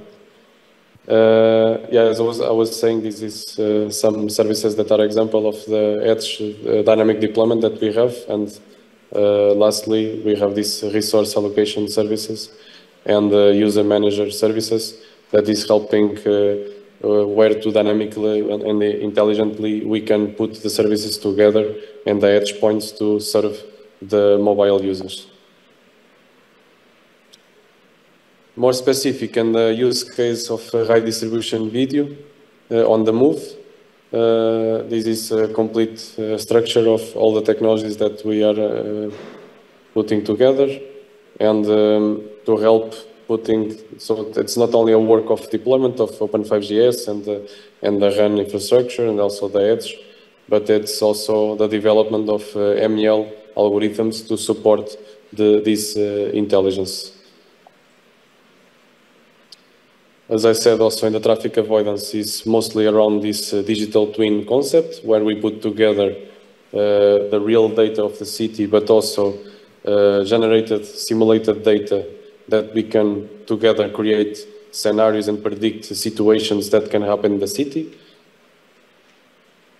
And the third scenario, enhanced city services, it's mostly around leveraging this mobility data that we have from the city, and this is together with the fireware tools and also Altis Labs is starting with Gaia-X, and here it's a work around providing the right smart data models to represent everything that is happening in the city, and then predict situations using network data and mobility data to help in some situations like emergency situations and help the special vehicles to get around the city. So I will move on to the development and the extensions that we are doing. And the part of mobility data, I have here a bullet point that we are going further and have more security and authentication in our fireware services. And this I'll explain later, that we are working together with Odines to help doing this. And it's also a work of collecting all possible metrics from both network part and mobility part, and provide this not only to the use case, but as a testbed providers also to third-party experimenters.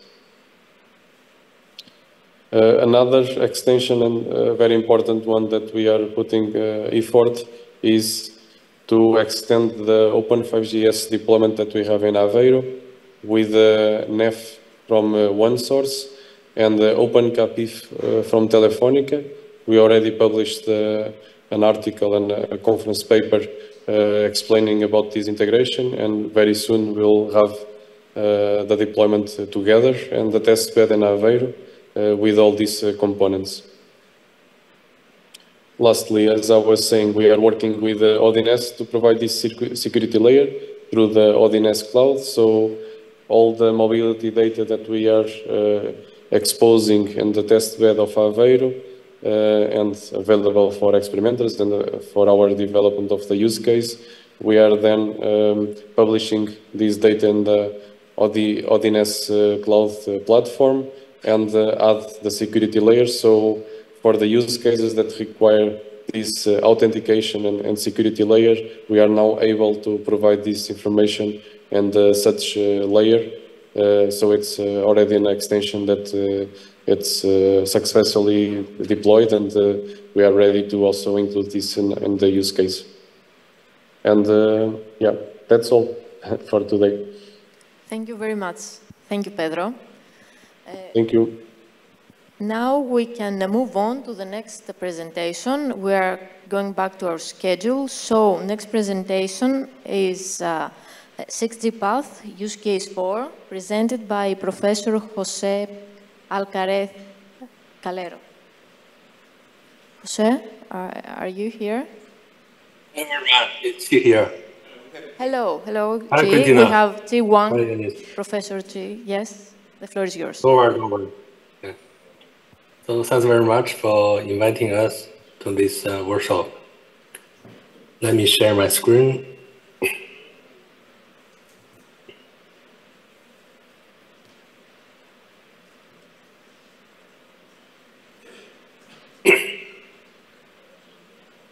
Can you see my screen?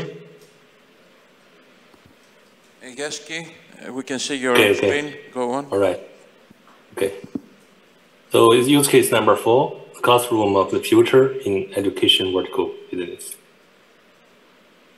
So the use case will leverage extended reality 6G and other technologies to create an immersive learning and teaching environment for our students and our teachers. And hopefully we will allow a large number of students, because we are a multi-campus university. The students are geographically distributed. We would like to provide high-quality learning experience for everyone distributed in different campuses, and also to enable interactive discussions and collaboration to create a team playing spirit. And the different goals are highlighted here. The first one is more technical, to derive the various KPIs to further inform the developments. The second one is to improve the learning effectiveness for students.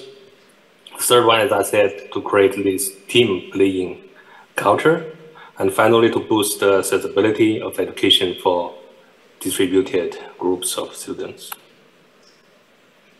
There are different aspects to be considered for this use case: functional, security, and performance, etc. So the keywords are highlighted on the screen. I'm not going to go into further details, but just to let you to have a feeling of the examples. For example, for the functions, because it's immersive, it's virtual reality, augmented reality, it requires ultra-high bandwidth, especially if you consider a large number of students, and also low latency for the rendering, for the end-to-end delivery of the video streaming, etc.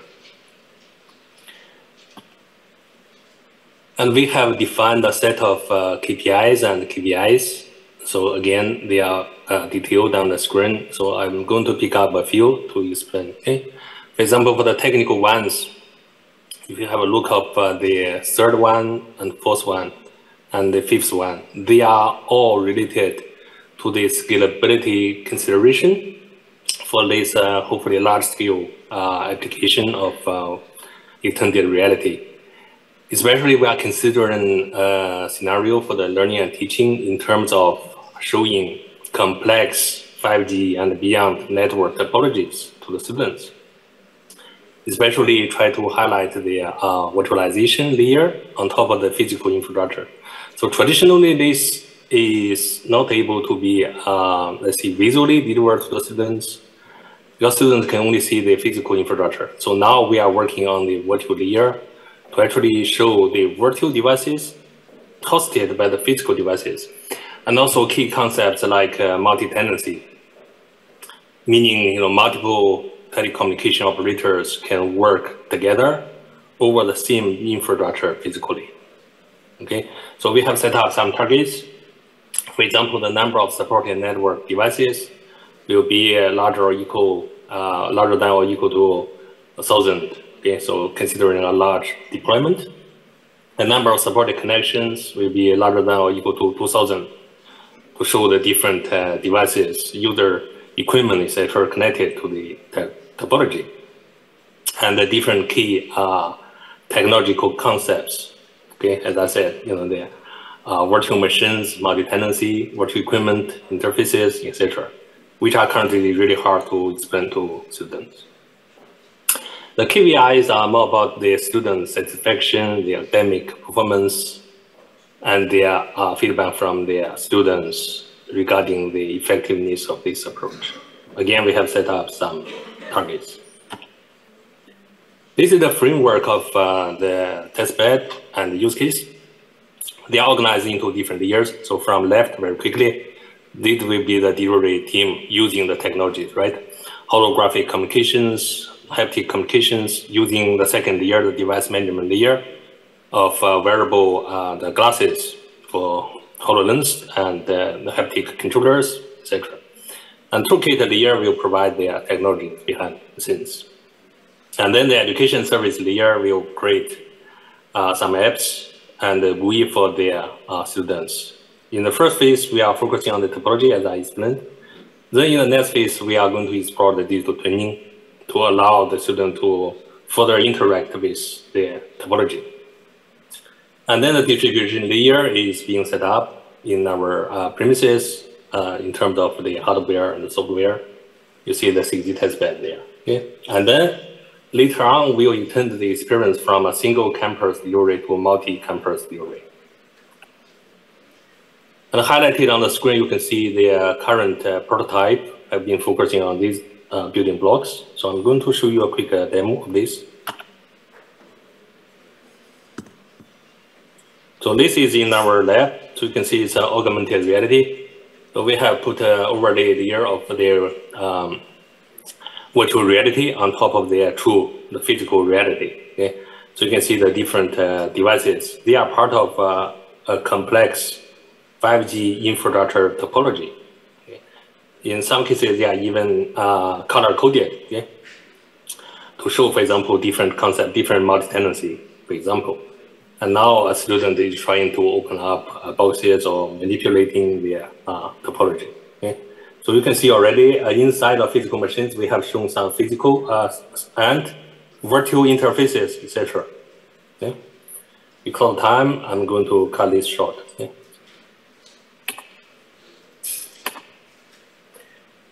That we are planning the delivery of 1 or 2 lectures. So I'm currently designing the lectures and their app.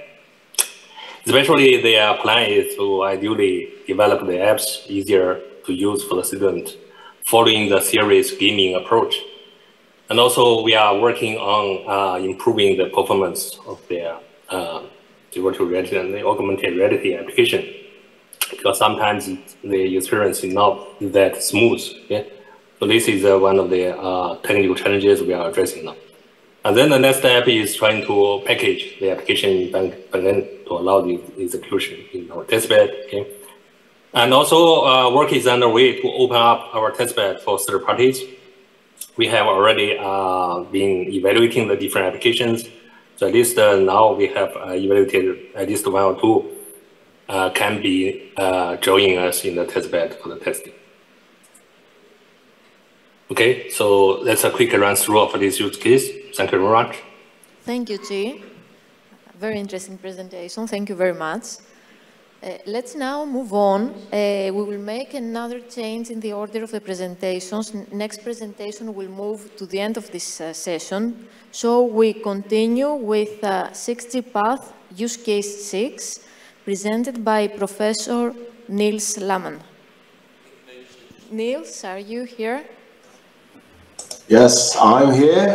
Thank you very much that you made it possible. I'm sorry to cause that trouble, but that was something urgent came up and my boss said she needs me right there. We understand that for the medical personnel like you and the doctors, there are always issues out of the normal schedule, so the stage is yours.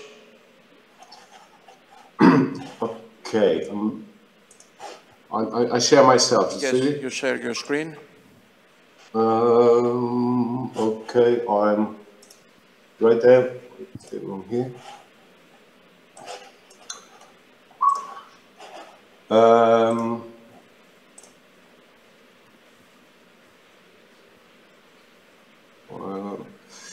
Okay.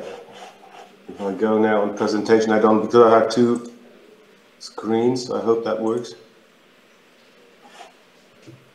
No, you see the presentation? Do you see it? Yes, we can see, but not in full screen. Actually, this is better, but normally there should be at the bottom of the page the option with the screen. Yeah, I know this. Yeah. Hang on. If it is difficult, you can go on as it is. We can see.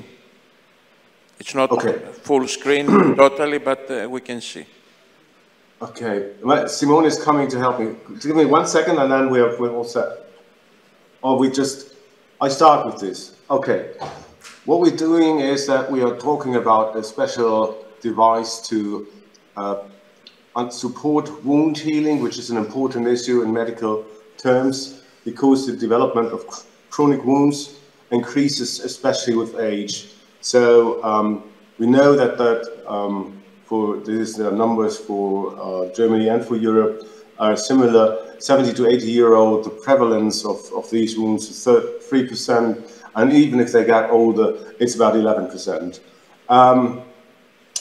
So far, therapy is that you need to have a good fitting wound dressing, and you have to have specialized expertise on site. So now we are in the problem that we do not have, we have a shortage in medical personnel, especially nurses and doctors, especially in remote areas. And this is where our project 6G path goes into, because we are now able to supply high-level care in remote areas using the 6G technology.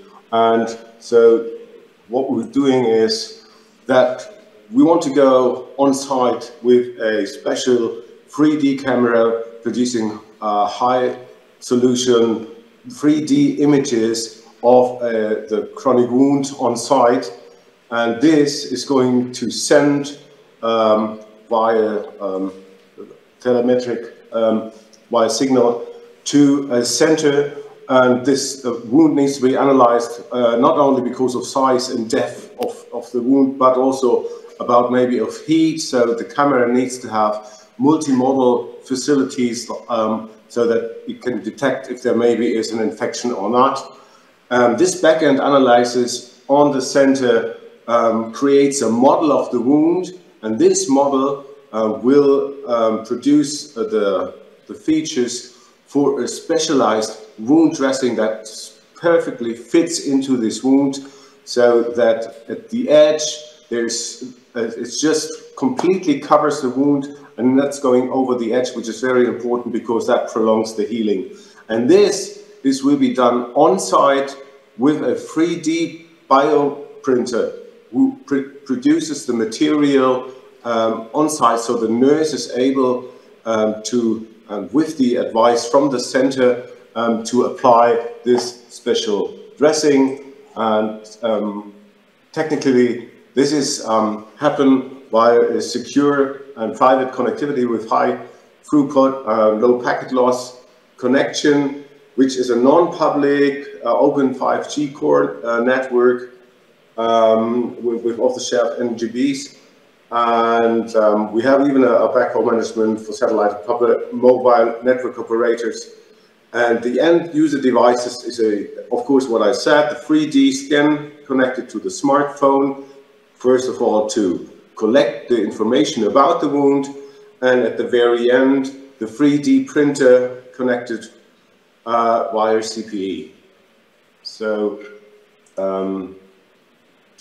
our validation plan comprises about some laboratory testing that we need. First of all, we're able to measure the size of the wound correctly, which we will do in a laboratory setting.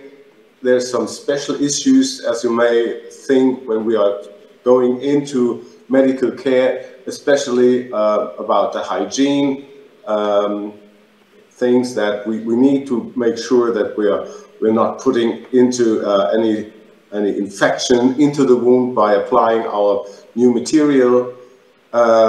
Then, of course, always important if you apply new technology is a usability testing. So that will involve all the stakeholders, especially the nurses who need to be able to use all the devices, and of course need to accept the new technology. And of course we are interested in their overall user experience.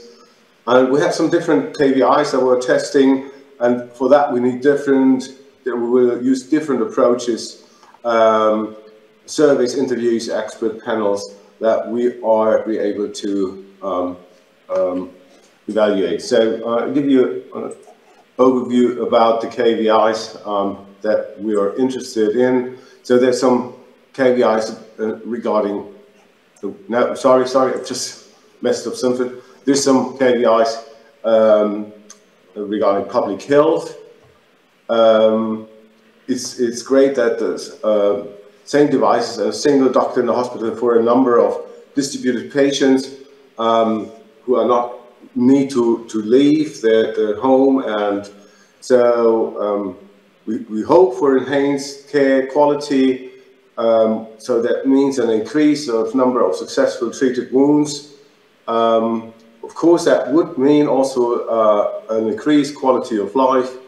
because the wounds are healing faster, there's less needs to travel to the doctor.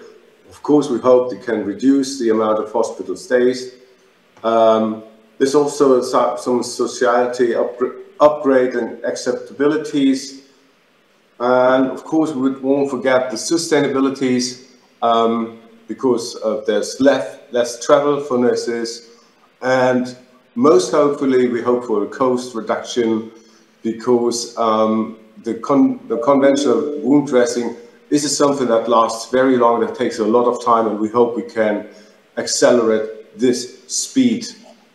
What else we're going to show? Well, the special challenges we are facing is quite remarkably contains the data collection on site.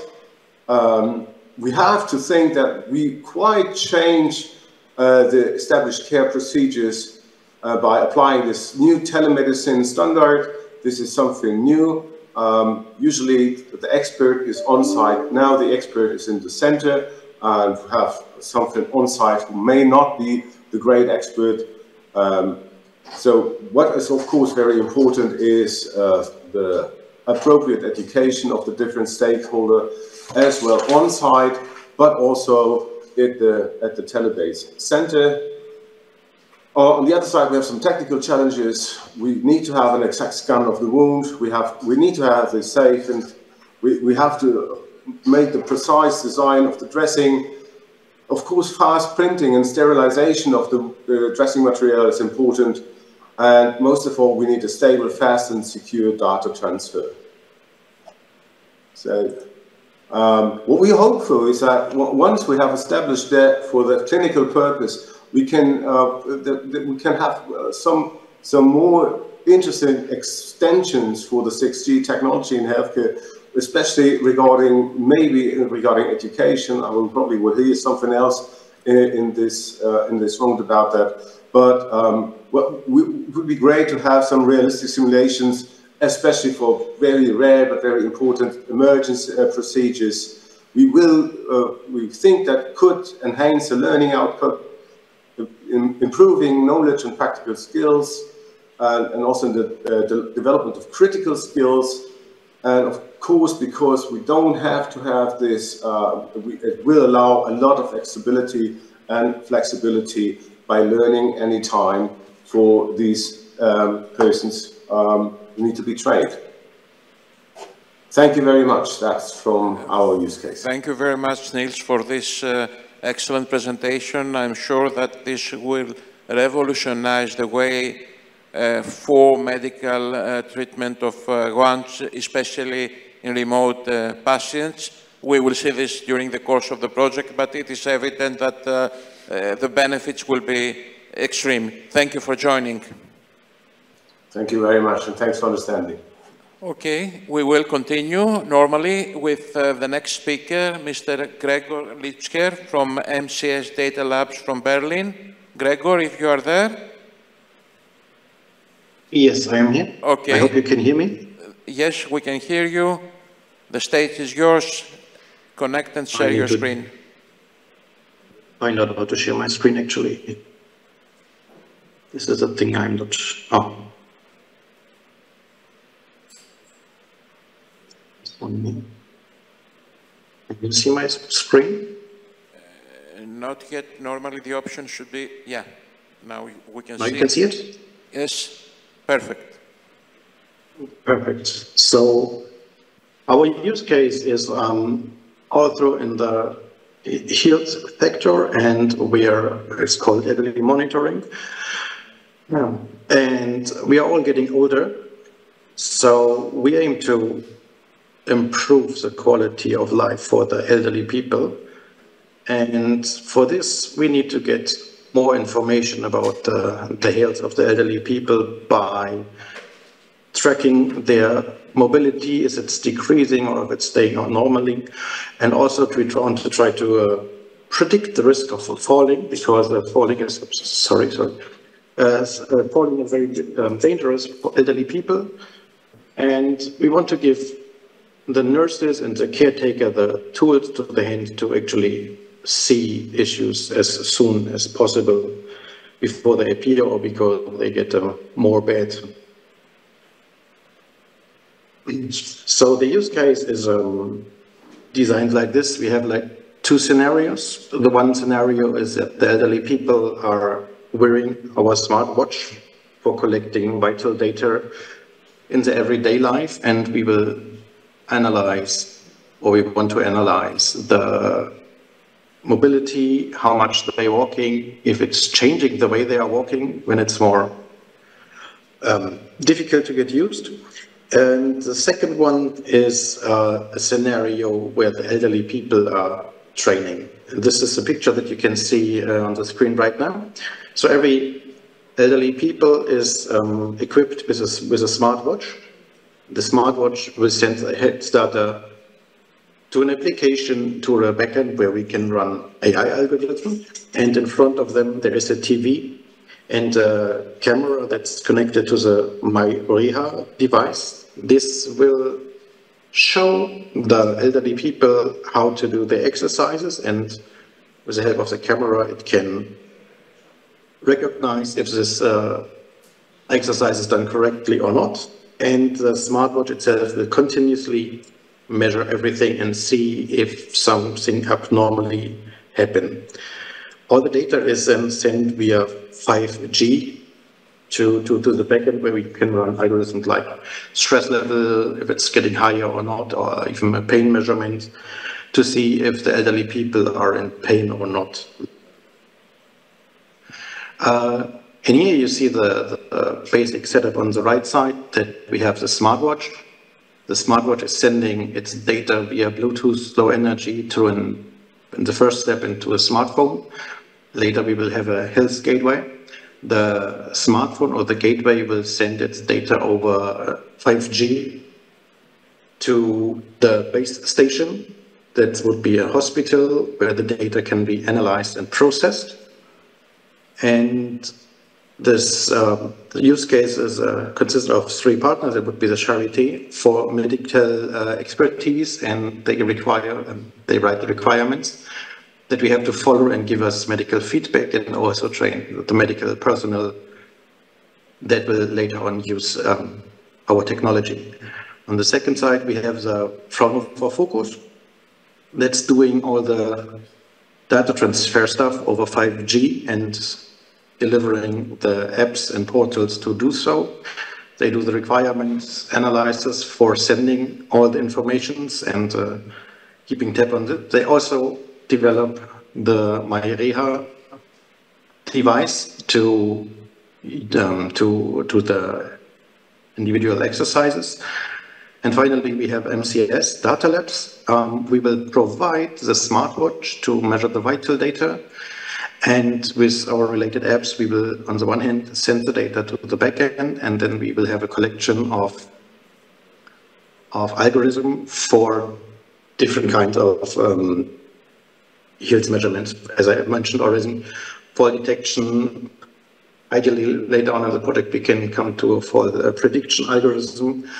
We do pain level measurements, and also a stress level measurement to see how the elderly people are well-being all overall. The reason why we are using what is 5G and 6G in the real-time is the real-time data sharing and advanced monitoring for the nursing care. And for this, we have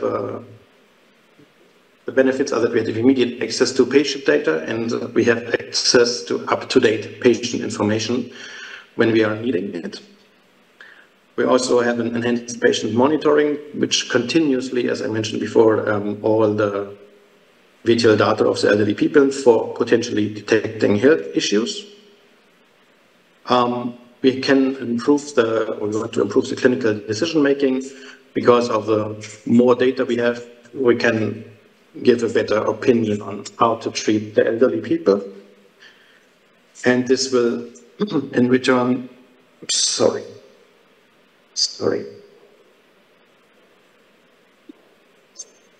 I'm really sorry. This will also reduce the errors by maybe using unsustainable, how to say, treatments. Yeah. The current and the future functionalities of the smartwatch are the following. So the smartwatch itself currently is measuring mostly road health data, like EDA for stress level measurement, or PPG for HRV measurement, and just HRM and SpO2 measurement. And we want to train different kind of algorithms with this data. That's what's currently happening.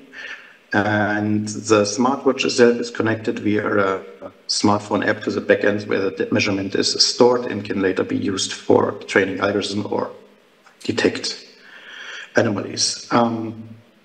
What we still have to do, I'm sorry again. What we still have to do is, for this use case, is to aggregate the data on the elderly people. And also, we have to implement the MyReha together with the smartwatch, so that it can working together, that the smartwatch is knowing when the workout is starting and when it's over, to actually collect more data or send it more data to the backend to have more data to analyze what's happening.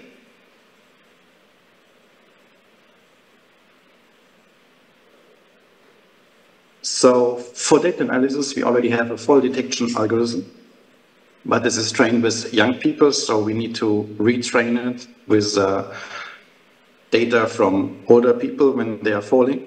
And we also have an HRV analysis for stress level measurement, but also this needs to be redone with a focus on elderly people to get better results on theirs. In the second part of the project, we want to develop a health gateway that will collect data from multiple smartwatches, as currently the smartphone app only collects the data from one smartphone, from one smartwatch. And we want to improve our algorithm, or find new algorithm, develop new algorithm with the increased data that we will get from the elderly monitoring for better health analysis. The validation plan that we have is currently that we have with the access to the health backend and service, and we test we test the health data backend with using Postman or an admin portal itself. We will use the benchmarking tools of the Open 5G code to see about to get information about the data transfer that we are sending. We use a self-care index like the Bartel index for validating the data that the patients give out the information if they feel pain or no pain, and then we can see in the data if this is correlating or not. The same we will do with a questionnaire that is targeted to medical personnel to see if the non-technical KPIs are met, and how the system is usable, or if we need to improve on the usability of the overall system. The smartwatch itself will be checked by the application, by constantly being connected to the watch. And if there's any problems with connecting, like with the Bluetooth or the battery side, there will be alarms generated inside the app that will be sent to the back end, and then the nurses and caretaker can take care of it, like changing the battery, charging the batteries, or whatever it's needed to be done. This use case has a lot of KPIs, and they are listed in here. So, in short, we want to improve the life of the elderly people by being more, that they can do more things by themselves. We also try to reduce costs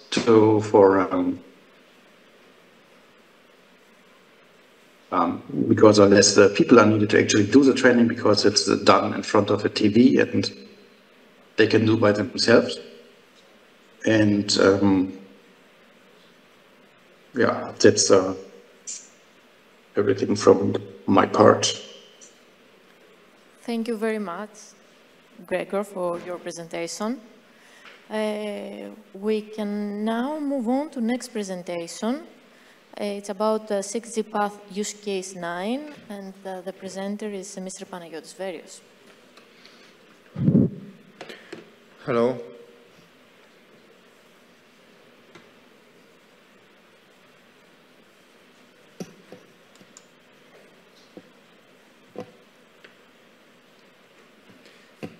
Okay, so this is a use case for smart cities and focusing on automated logistics.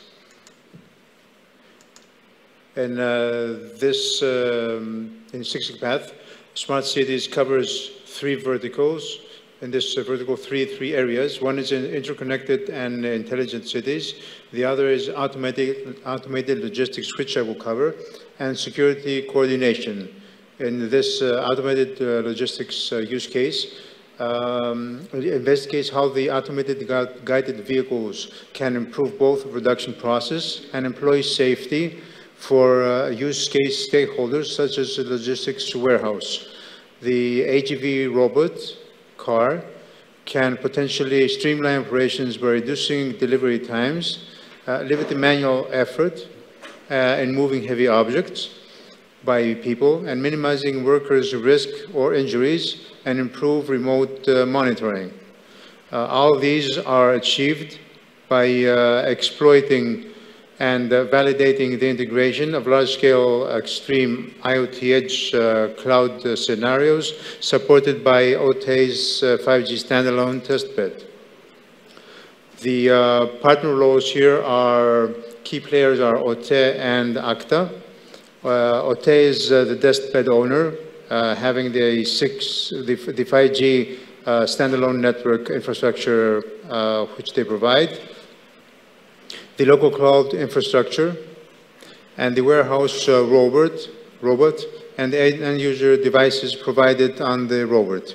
ACTA is the use case owner, the test and management measurement platform integrator, KPI performance measurements acquisition and processing, and use case scenarios execution. Both OTE and ACTA will be involved in the robot integration and operations design.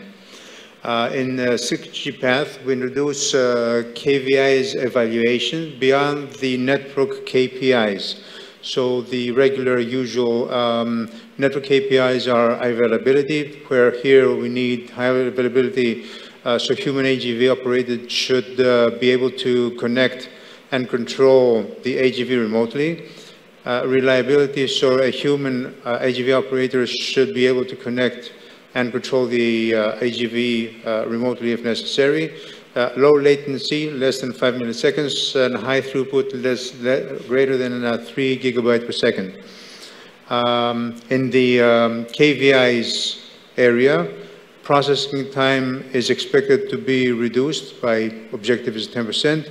The route optimization of the AGV robot reduced. The quality of experience to be improved due to high throughput and extreme low latency capabilities.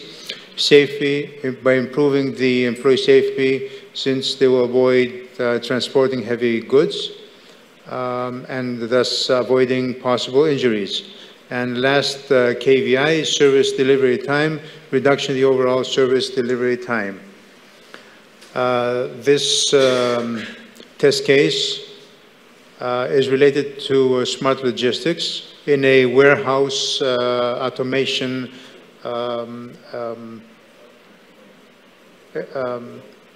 approach. Responsibilities and tasks in operation of the robot are within a warehouse.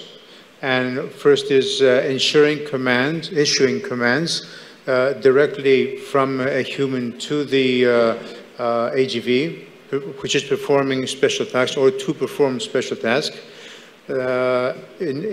emergency intervention in case of some unexpected situation to initiate operator's control of the robot, data verification to ensure that seamless, errorless reception of sensor data and camera stream from the robot to the central application, and network performance evaluation to analyze network performance metrics, latency throughputs, and evolve where needed the network to beyond 5G and even more. The network will be presented by Christina Alessi later.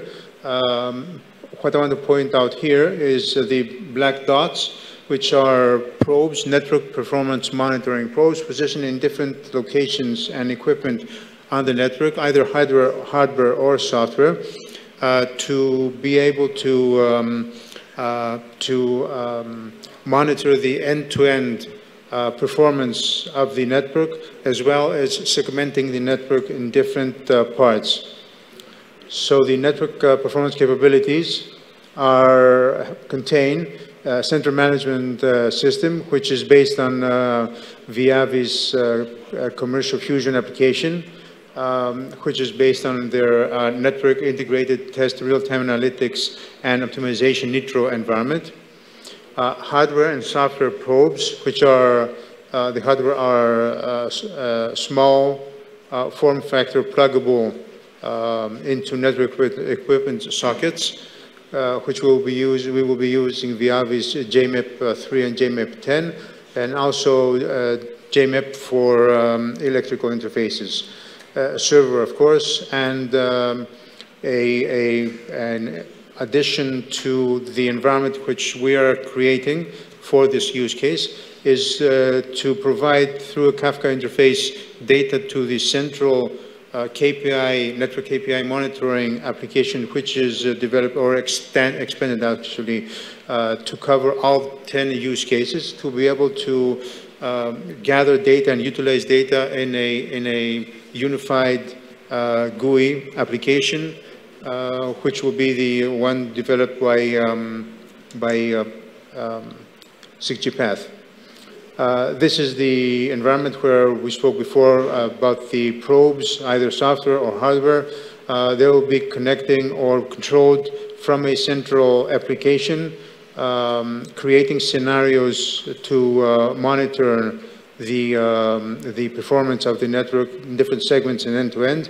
Our focus is basically the HV, the end-user device, which having cameras on it and video streaming or other sensors will try to reach it at a state where the 5G network will not be able to handle the situation. So OTE from their side will need to intervene and move the network to a beyond 5G condition, either through slicing or other involvement. Here just some icons of the server, the SFP probe, and the dashboard of the commercial application which we will be using. Now, the network validation and evaluation process flow, the central application which is based on Viavi Fusion is installed in OTE VM servers. The hardware probes, as we said, are installed on the 5G network in key locations to be able to monitor end-to-end and segments. Software probes and hardware probes are positioned in places where we have decided to put them to better analyze the whole use case. The resulting data are provided to through Kafka interface to the central application of 6GPath. The situation is the 5G network exists. The server of the KPI monitoring is loaded with the application, and next steps are to make the complete installation of the network at the OTE labs with the AGV and connect to the central application, provide to the central application of 6GPath the data.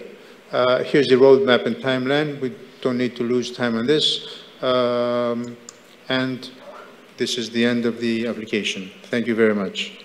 Thank you so much, Panagiotis, for all this detailed information covering the automated logistics use case we will commonly realize in the scope of the 6G Path project. And now we'll invite my colleague, Mrs. Christina Lessi from the Hellenic Telecommunications Organization to provide more flavors in the scope of beyond 5G network architectures for applications in the transport and logistics sector. Hello. My name is Christina Lessi, and I will present the beyond 5G, the advanced networks architecture for demanding use case in transport and logistics sector. Nowadays, networks are used not only to provide internet access, but also to become the mean that could increase productivity in the industrial sector or deal with everyday aspects by supporting advanced applications and services. Especially in the transport and logistics sector, 6G Path introduces the automated logistics. So by using AGVs or robotic vehicles, we could improve the production process and increase the safety of the staff. So we believe that we should collect all these requirements from the end users and their needs in order to design the proper network infrastructure to support their services. So let's go back to the robotic system that we have in this transport and logistics case. So this should be moved autonomously in an area, and it could be equipped by a number of cameras and sensors. So we understand that we should provide a network that is available and reliable in order to always have connectivity with a robot. We could also should be able to support low latency in order to transfer data in real time, and then provide features like high throughput in order to be able to share a large amount of data. So to support all this network performance higher than the legacy network technologies, but additionally to be able to provide new services like slicing or high degree of autonomy that could be provided by combined networks and cloud computing, we introduce advanced 5G architecture, which is not here to play a role in the productivity process, but also to support advanced services. OTE, as member of 6G Path Consortium, will provide the infrastructure that will be used in the transport and logistics sector use case, and especially the automated logistics. As you can see here in this figure, you can see the high-level architecture. The network architecture includes the packet core, which is based in standalone release 16, radio access network, which uses new radio technology, and it is designed in order to support release 17 functions. Of course, cloud infrastructure, as I said, the combination of networking and cloud capabilities are welcome in our cases. And we have also designed and installed an extra network component, which is called Slice Manager, which will play an important role in slicing as a translator and as an extra security layer. As you can see here in more details, the components, I will just focus on the robotic vehicle that will be used, is the one you can see in the figure, which is equipped with cameras, sensors to measure temperature and humidity, and it is able to detect colors in order to move autonomously in the area. And it is also equipped with 5G gateway to have access to the 5G network that will be installed. As I said before, one of the important features that will be supported is the slicing. Slicing, the currently version of slicing, is actually quite static. So we have an orchestrator, a platform, which is connected with a vehicle, and sends request to packet core in order to change slice by using slice manager. So slice manager is a component between platform and packet core in order to translate data from middleware to packet core and vice versa, and also to play a role of an extra security parameter, since the platform is considered as an external network component, and we couldn't allow it to directly communicate with the packet core, which is a network component. However, there are plans to improve this method, the slicing method that is used, in order to introduce extra autonomous features. For example, when the tools, the probes that we will use, and Panagiotis presented earlier, will detect that the network performance is not as good as it is required, then an algorithm that will be deployed will be able to send automatically the message to Slice Manager instead of the platform that is already used. And the Slice Manager will automatically request slice change in order to ensure the reliability of the service, since we will provide the proper resources and we avoid any packet loss and any interruption of the service. Thank you very much.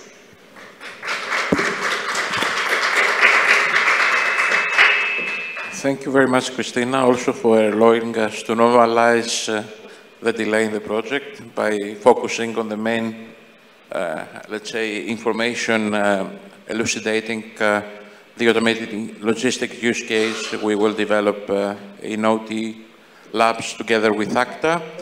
Now, as we are reaching to the end, I would like to invite Dr. Makhlouf Hadji from Airbus France to present us the third smart cities use case about security coordination.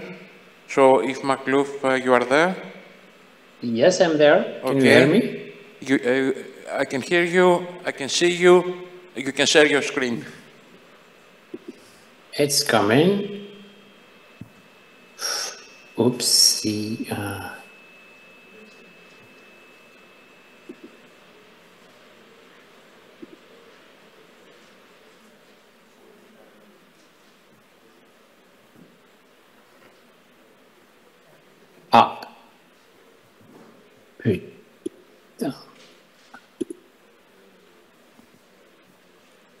You may find the share option at the bottom of the screen normally, if I'm correct.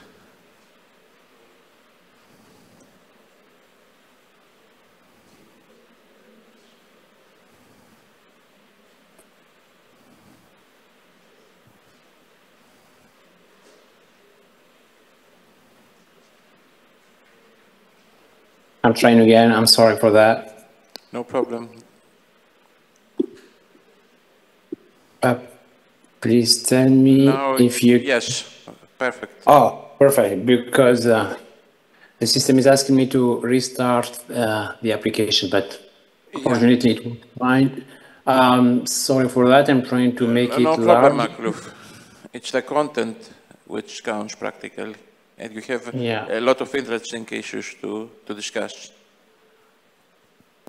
So can you see my screen then, Ioannis? Yes, perfectly. Go on.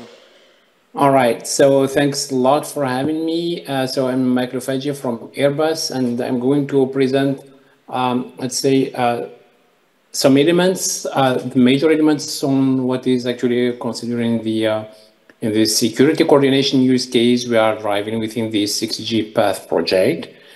So in 10 minutes, I will try to address the following points. The first one is the MCX, which means the mission critical services for public protection and disaster relief scenarios. Then we will see how this use case is actually introduced within the 6G Path project. I'm going to introduce some context on what is the MCX and what is concerned by these PPDR scenarios and how to merge them to try to definitely find solutions or modern solutions, or what we call by the broadband, let's say, mission critical services in the 6G Path project.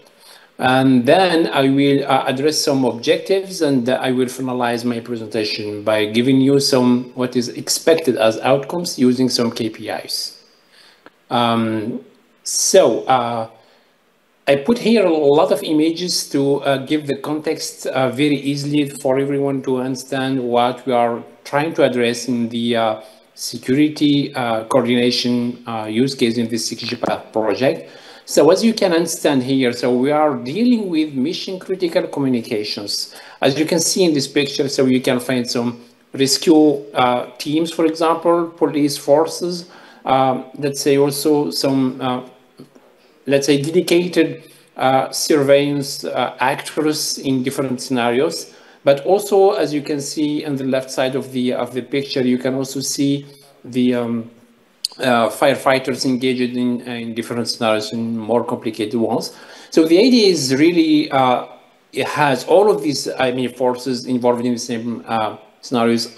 They have one common objective, which consists to say that how to help people staying safe and also protected. One thing that we are trying to bring our, let's say, mission critical services solution to 6G Path project and see how this coming 6G communication technology is going to change or make the MCX solution more modern for the different services. So the question which consists to say how to leverage new capabilities, because the end users are evolving in terms of asking for new services.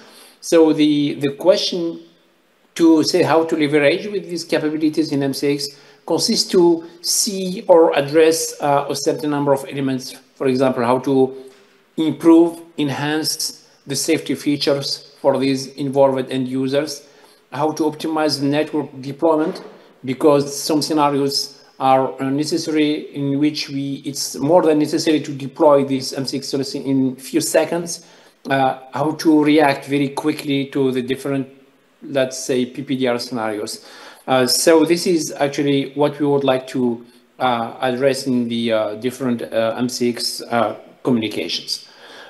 This slide is presenting the different features we would like to, let's say, involve or use or test when soliciting the 6G Path platform in terms of new technologies, specifically the different services the 6G Path actually project is preparing for end users.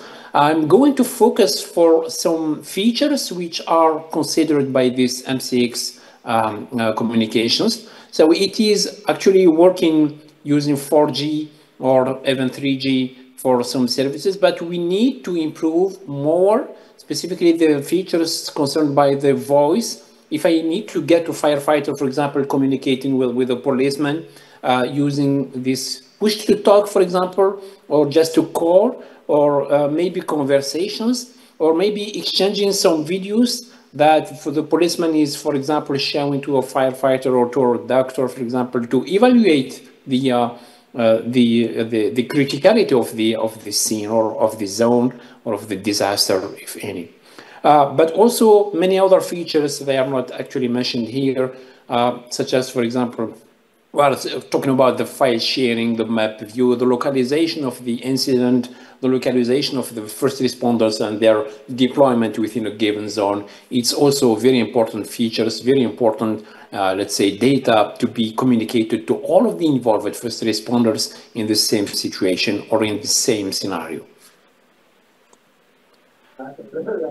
Now let's come back to our use case context and definition. As you can see it in the left side of this slide, so it is more concerned by, we have a disaster situation or we have a rescue scene in which we involve for firefighters, but also we can involve, let's say, drones or also policemen with body cam, for example, involved in the same scene. So we need to coordinate all of these forces finally to reach one common objective, which is save lives very quickly and improve the safety of all of the involved persons within this, let's say, zone, right? So we will solicit this 6G Path platform finally to use these mission critical features and services that we will deploy within this platform, and then see how is this new platform soliciting using the 6G platform is going to improve the safety of the persons involved in this scenario. In the right side of the picture, you can see also that it will depend on the scenario we're addressing, but it can solicit police forces, firefighters, the medical sectors, but also for the, let's say, for the business critical, we can see also many different, let's say, scenarios in which we can be able to collaborate or make a security coordination or federation for all of these actors working for a common objective, which is saving lives or let's say, participating in the same PPDR scenario. So the objectives, as I said, are multiple. For example, allow this coordination of first responders in the same PPDR mission. This is very important to make secure communication between, let's say, policemen, for example, involved with the firefighter, with the doctor, with other forces that are necessary to realize, let's say, saving lives in a given scenario. Guarantee the latency and high availability for end users through the MCX platform within the 6G platform is also key, as we are asking for less than we will see it in next and coming slides. The latency for the MCX services is really very tight, and we need few milliseconds to be sure that the communications are going and coming back from one involved, let's say, actor or first responder to another one. So this is very important, and this is actually what is expected from the 6G Path platform. And guarantee also the agility and scalability. If we need 10 policemen and 40, let's say, firefighters, then the system, the MCX platform, should be scalable to guarantee that everything will be reached in the guaranteed latency, and everything will, all of these communications using the different features, video sharing or streaming or file localization data, also exchanging between these different actors, should be also something that have to be guaranteed by the MCX system. So all of these objectives will be addressed, and hopefully we will, let's say, demonstrate them in the platform of the 6G Path project. One last slide on the point which is actually expected as outcome is actually related to what I just saying.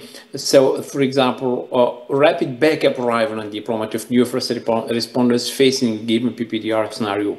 We can imagine that in a given PPDR scenario, if we have deployed, for example, some drones, so the images collected by these drones are then transmitted to what we call by the dispatcher to identify where are the different points of interest in terms of incidents or lives to rescue, in a prioritizing, let's say, way, and then how many resources could we send to this place or the other place, etc., etc. So the rapid backup arrival of these first responders will depend then on their, let's say, on the nature of the communication networks and the analysis of this information in a quick way to finally deploy the necessary services very quickly. So this is what is expected in different scenarios we are going to demonstrate in 6G Path project. Another point, for example, is enhance first responder safety using shared information in real time. Again, the example or the scenario in which we can deploy first the drones to evaluate the situations if there are new fires, for example, that are going to be, let's say, occurred in a given zone. So this is also something we need to know, where are the different risks or zones of risk to deploy the right and the appropriate first responders to do that. I will finish by this slide giving you some KPIs, and of course it's a story of reduce the latency. There is some echo.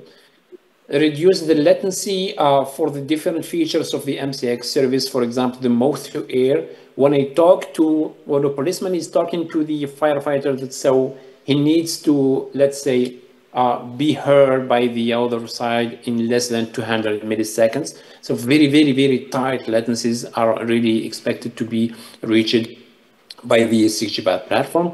Of course, high throughput, if I want to send a video or send, let's say, share a video in streaming mode, so we need to get to high throughput. User density, if I am going to deal with 10, let's say, first responders versus 100 first responders, so this kind of scalability could not be a big issue for the MCX platform, etc., etc. So these KPIs will guide us to demonstrate new features for the MCX platform when soliciting, when using this 6G technology, and specifically when using the 6G PAD platform. So I hope we will reach all of these objectives.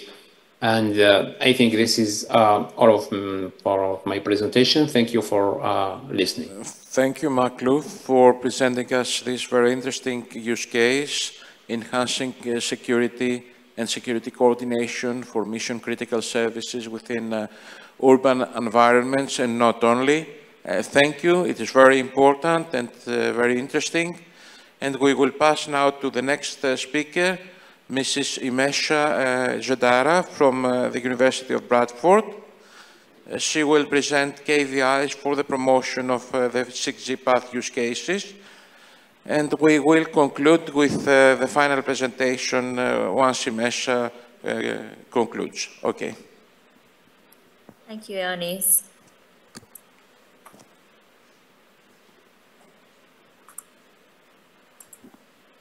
Hope you can see my screen. Yes. You can pass in full screen mode if you want.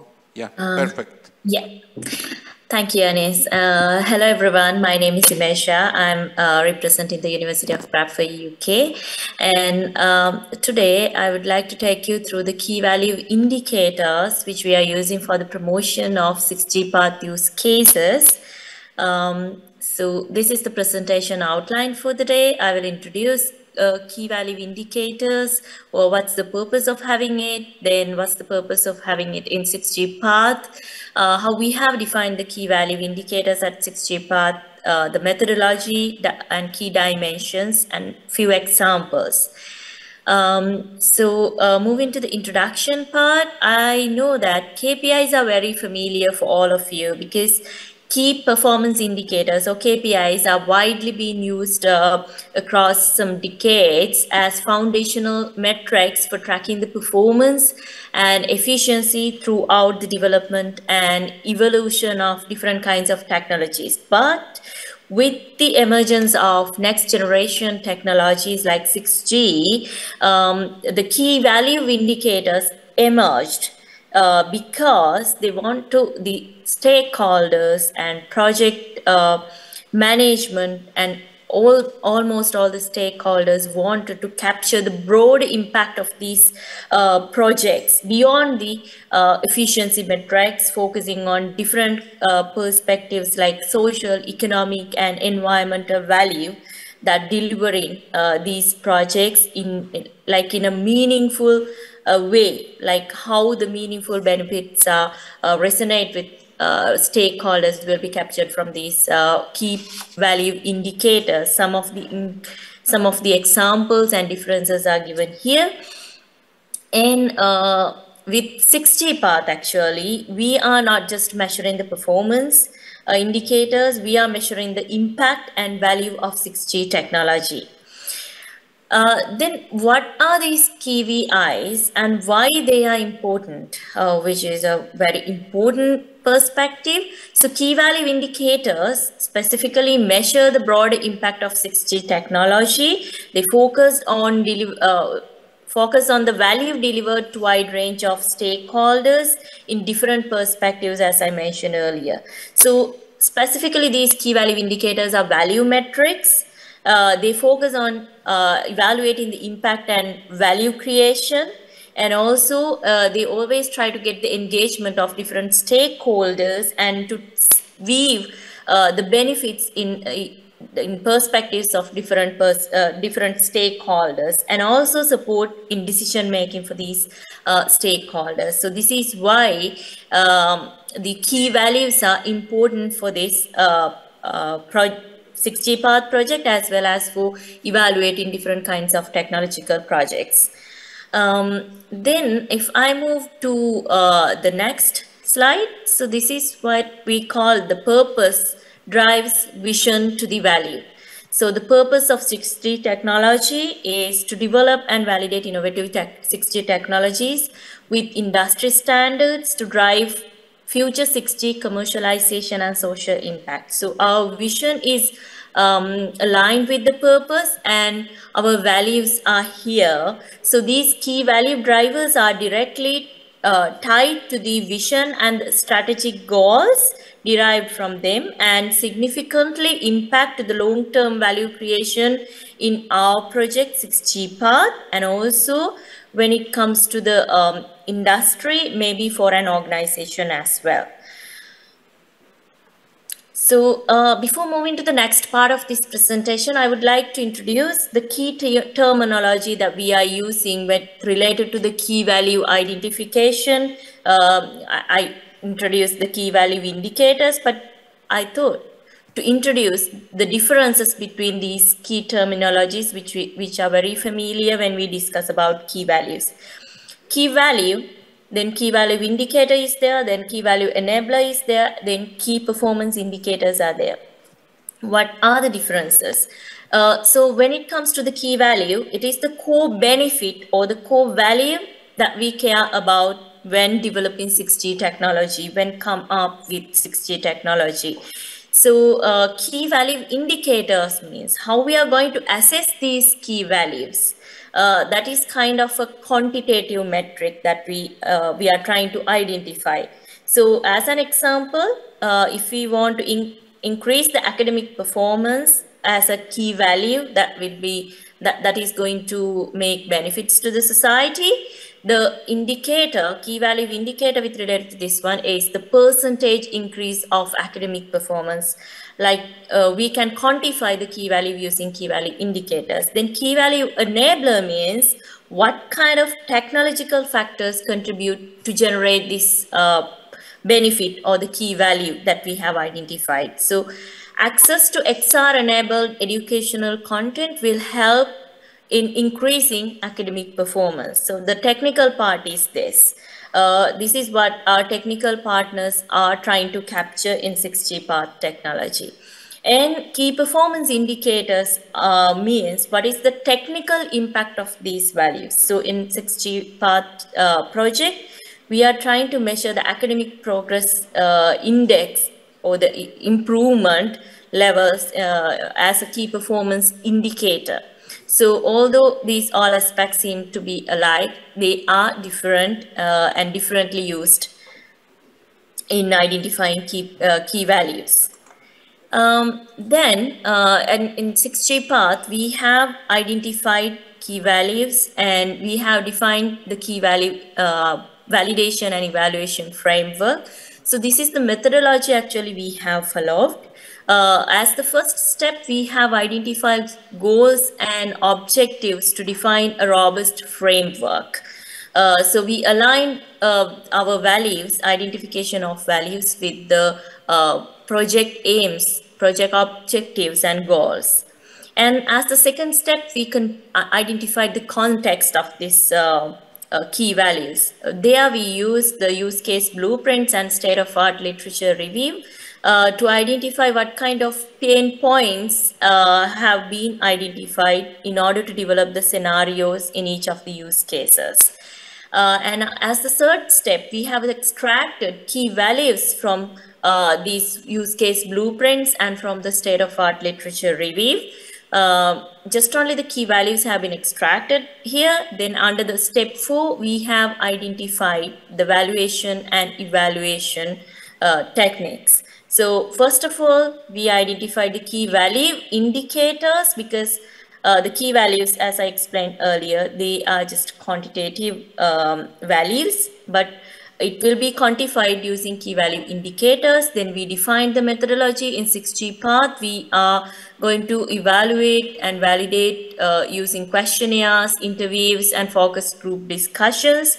Then as the third step, we have mapped our key values with sustainable development goals, and we have mapped each of the key values with stakeholders to see how to get a holistic approach actually. And then as the next step, so if our technical partners have also been agreed with these key value indicators, we go ahead for the next step to identify the technical implementation of the key values. If not, we will go to refine, we will monitor and refine these key value indicators, and we can start it in any of these steps. So if our technical partners are also agreed with the key value indicators, we map our key values with key performance indicators and key value enablers. Then we will execute. Here we will define the key value indicators and key values, key performance indicators, and all these components which I introduced in the previous slide. And we develop the key value evaluation and validation framework.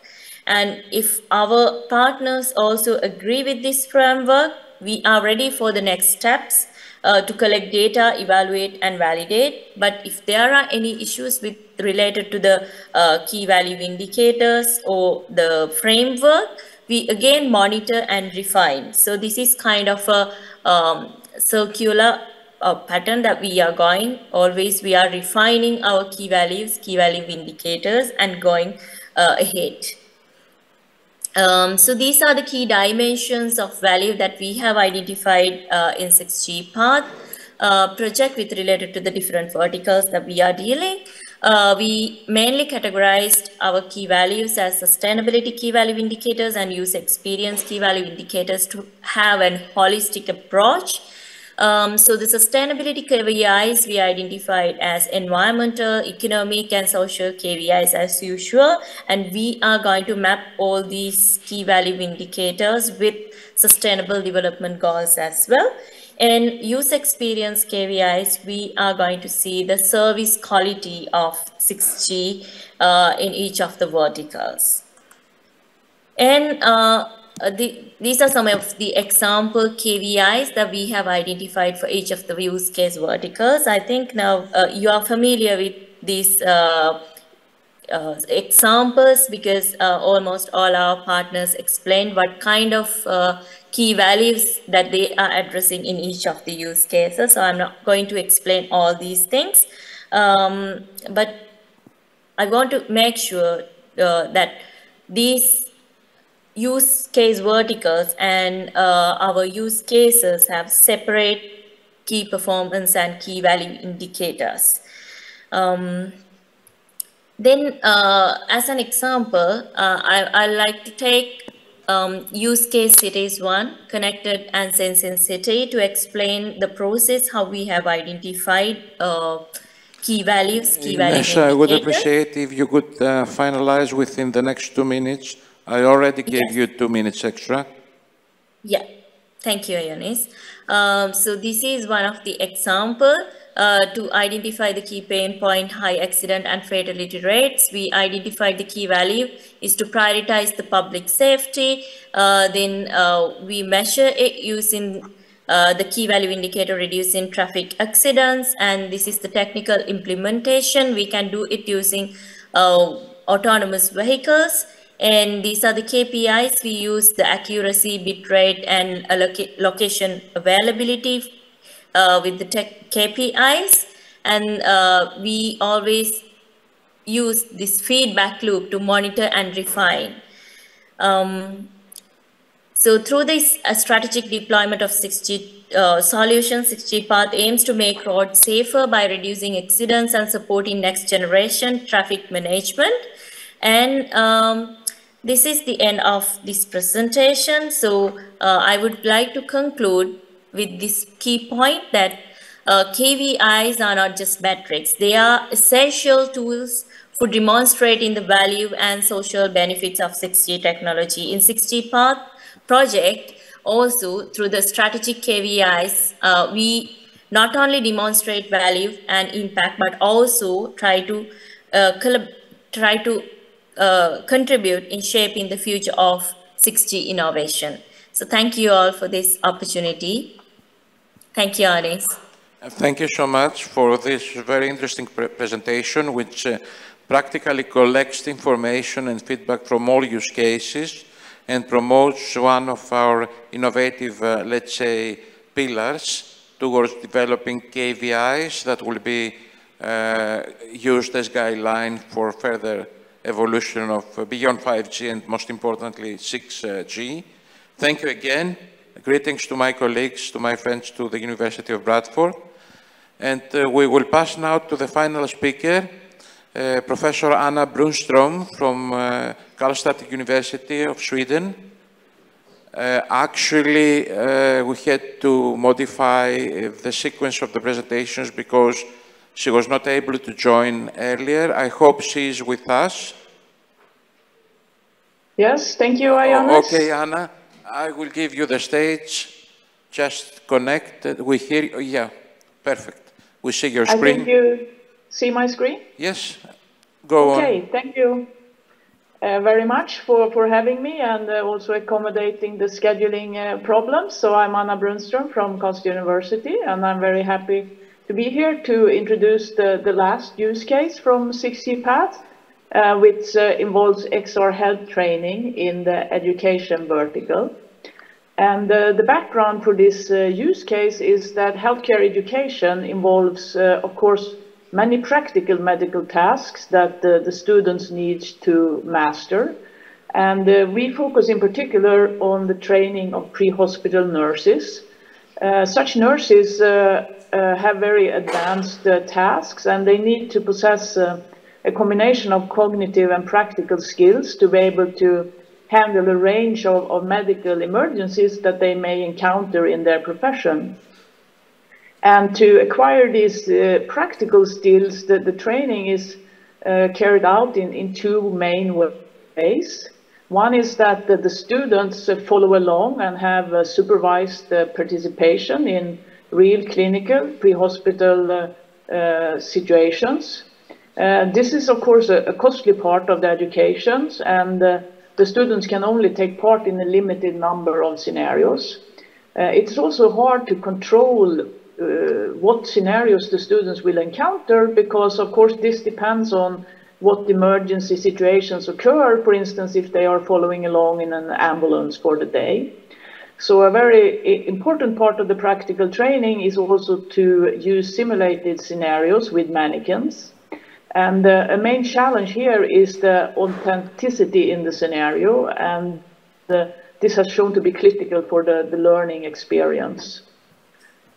So to show a little bit more about these scenarios and what we are trying to achieve with our use case, we hope to bring the training of the pre-hospital nurses and other first responders from the remote location and out of the classroom in an immersive way, so that the students can take part in the experience remotely. So the nursing students on site will wear equipment and sensors and stream the scene from the medical site, for instance, onboard a server, onboard an ambulance, and this information will then be forwarded for remote viewing over the beyond 5G, 6G network. And there can also be added processing, of course, in this chain to enhance the learning experience. And the students on the other side, on the training side, or even in their own homes, can then take part in these medical emergencies through XR. And if we think about the scenario with the mannequin, which is the main scenario that we will investigate in the project, the challenges are very similar and the solutions are similar. So we will have, we aim to be able to move the mannequin out of the confined classroom situation where you have it today and take it instead out into, for instance, an ambulance or other staged medical scenarios, which can then make it much more realistic for the students and provide a better learning experience. So in addition to the technologies you need if you want to have a remote participation in an actual medical emergency, we also here need to control the mannequin remotely. But in a similar fashion, we also here will support the students also taking part in the aspect of the training remotely. And moving this mannequin out of the classroom is very important for creating a realistic scenario, because the mannequins can simulate a lot of medical conditions, but if they're always positioned in the same place in a classroom, you don't have the intense and the nerve of feeling like it's an emergency situation, perhaps. So this is the basic idea behind our use case and what we are trying to achieve. And if we think about how this use case maps to the underlying technologies, controlling the mannequin, supporting the video, the XR technologies, this use case involves a number of multimodal traffic flows that needs to be supported over the network. And we will realize this in the testbed at Karlstad University. And some of the features that we will exploit for providing a good performance here is that we will exploit the slicing capabilities. So in our initial realization of the use case, we plan to map the mannequin control and the audio over a high priority slice, and then communicate the video flows over the default slice. We also have support for low latency, low loss scalable throughput functionality in our testbed. So this is support for low latency communication, and we aim to explore how this can also support the latency demands of the use case. And of course, for the related processing and management of the video traffic, for instance, we will use the edge deployments that are available closely connected to the local breakout that is available in the testbed. So as Imesha mentioned, we work a lot with KPIs and KVIs in the project. So for this use case, the key KPIs on the network side is that we need sufficient uplink capacity, because there is a number of video streams and other types of streams that needs to be communicated from the medical site and distributed to the learning site. We also need a low packet loss rate to avoid interference in the real-time streaming. And of course, low latency is quite important to support the interactive aspects of the use case, both in terms of controlling the mannequin and because you can also have audio communication between the mannequin control and also for the students that are remote to be able to engage in the use case. But as Imesha mentioned, we also have a strong focus on the key value indicators. And there are a number of aspects that we will investigate in this use case. So from the service quality KVIs, the user satisfaction is, of course, important to see how the users perceive the use of XR technology and the 5G, 6G functionality. Connected to that is also the ease of use, how user-friendly is the XR system to set up and interact with? How do you perceive the network and the data reliability? Do you feel that this technology is reliable and enabling the learning experience you are aiming for? And this is also connected to the technology acceptance, how the students feel about using this type of technology at a larger scale for enhancing the learning. And we have the interactivity, how responsive is the system, how well do we meet the latency requirements. And then, of course, a very important aspect here is the increased training realism that we are aiming to achieve. And we will use mainly questionnaires to gather this information from the students that are involved in the trial, using both system usability scales and specific scales available to judge how well the healthcare education works, the paramedic global rating scale. We also have a number of KPIs related to social sustainability. We have the enhanced e-health education that we are trying to achieve here, and a big part of that is also the increased student engagement. With having a more realistic learning environment, we hope that the students will also be more engaged in the training. The ability to connect remotely is, of course, connected also to the increased accessibility to quality training, to enable also students that would not normally be able to take part in this type of training to do so from a remote location.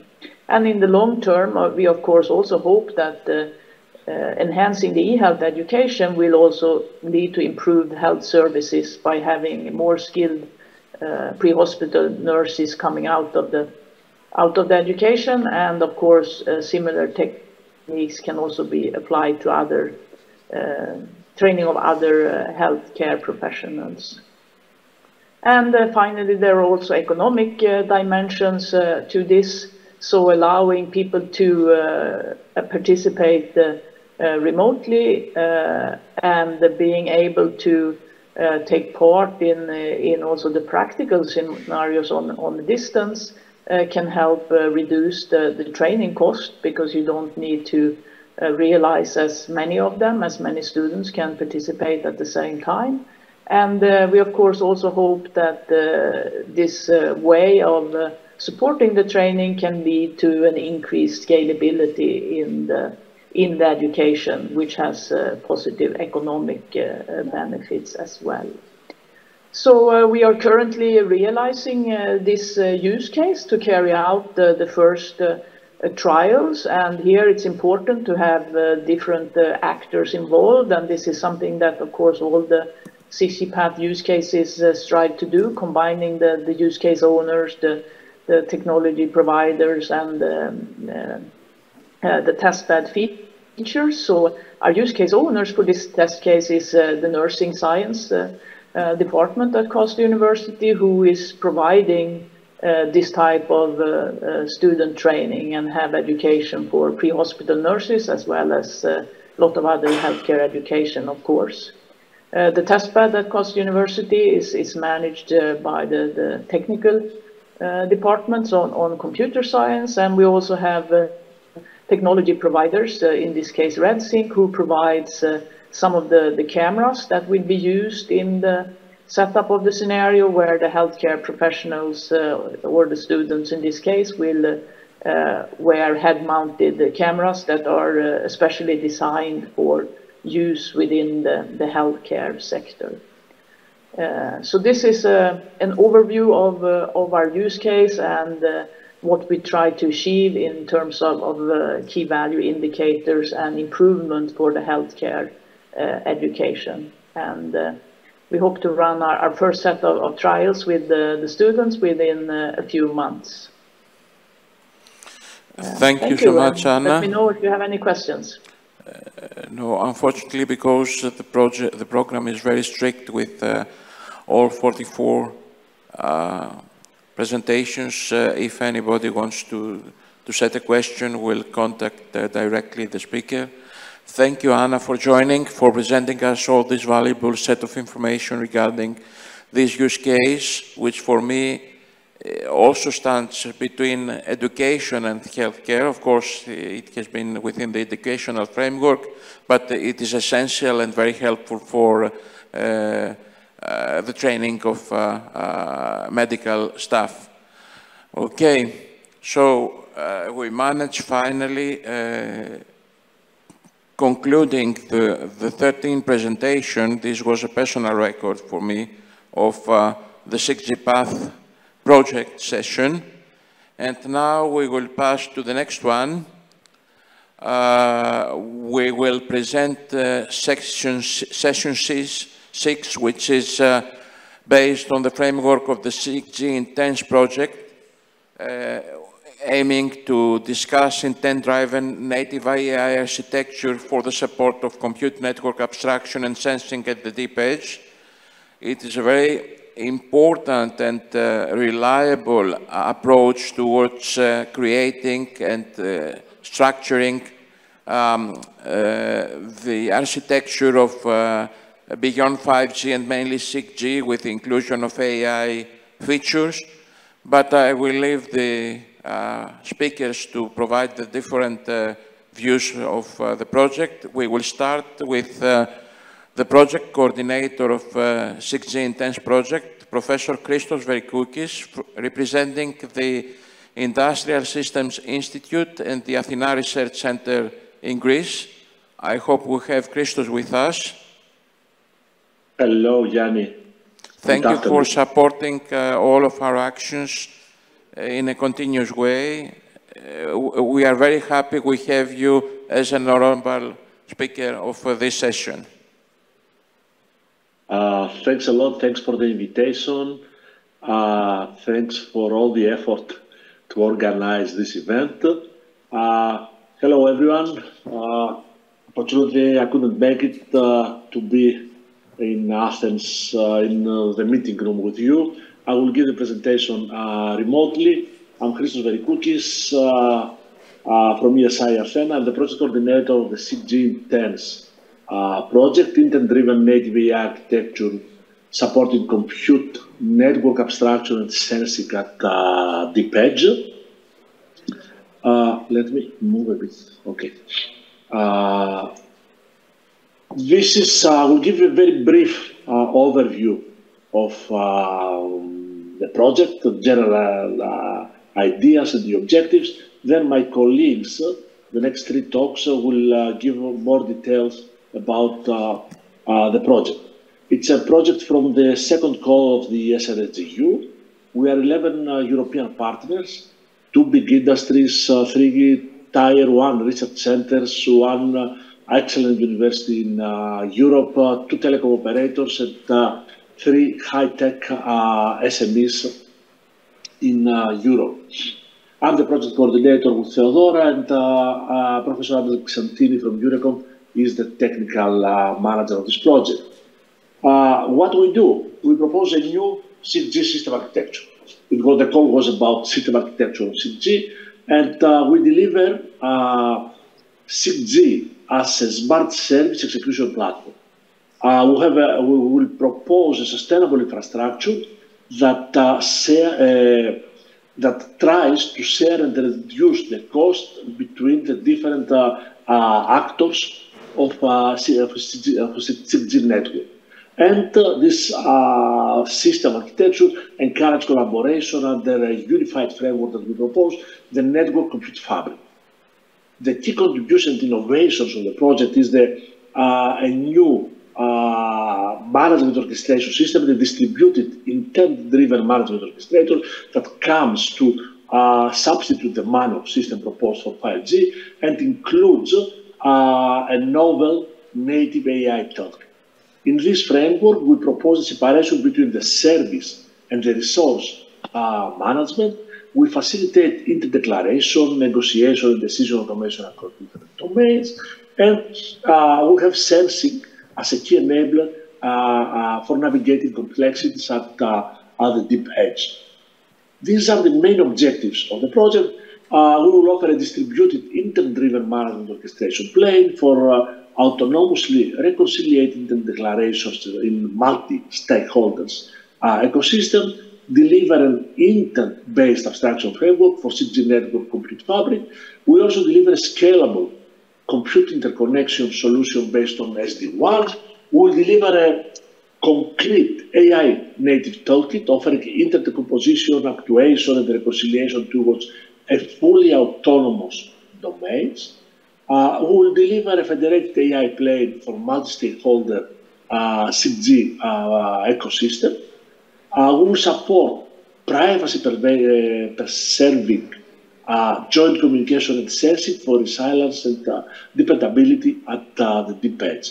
And finally, we have dissemination, communication, exploitation, standardization objectives. These are the main innovations. First of all, from MANO to DMO, to decentralized, we propose a decentralized orchestration system. We propose for the first time, I think this is the first project that, in Europe that proposes LLM for conflict resolution.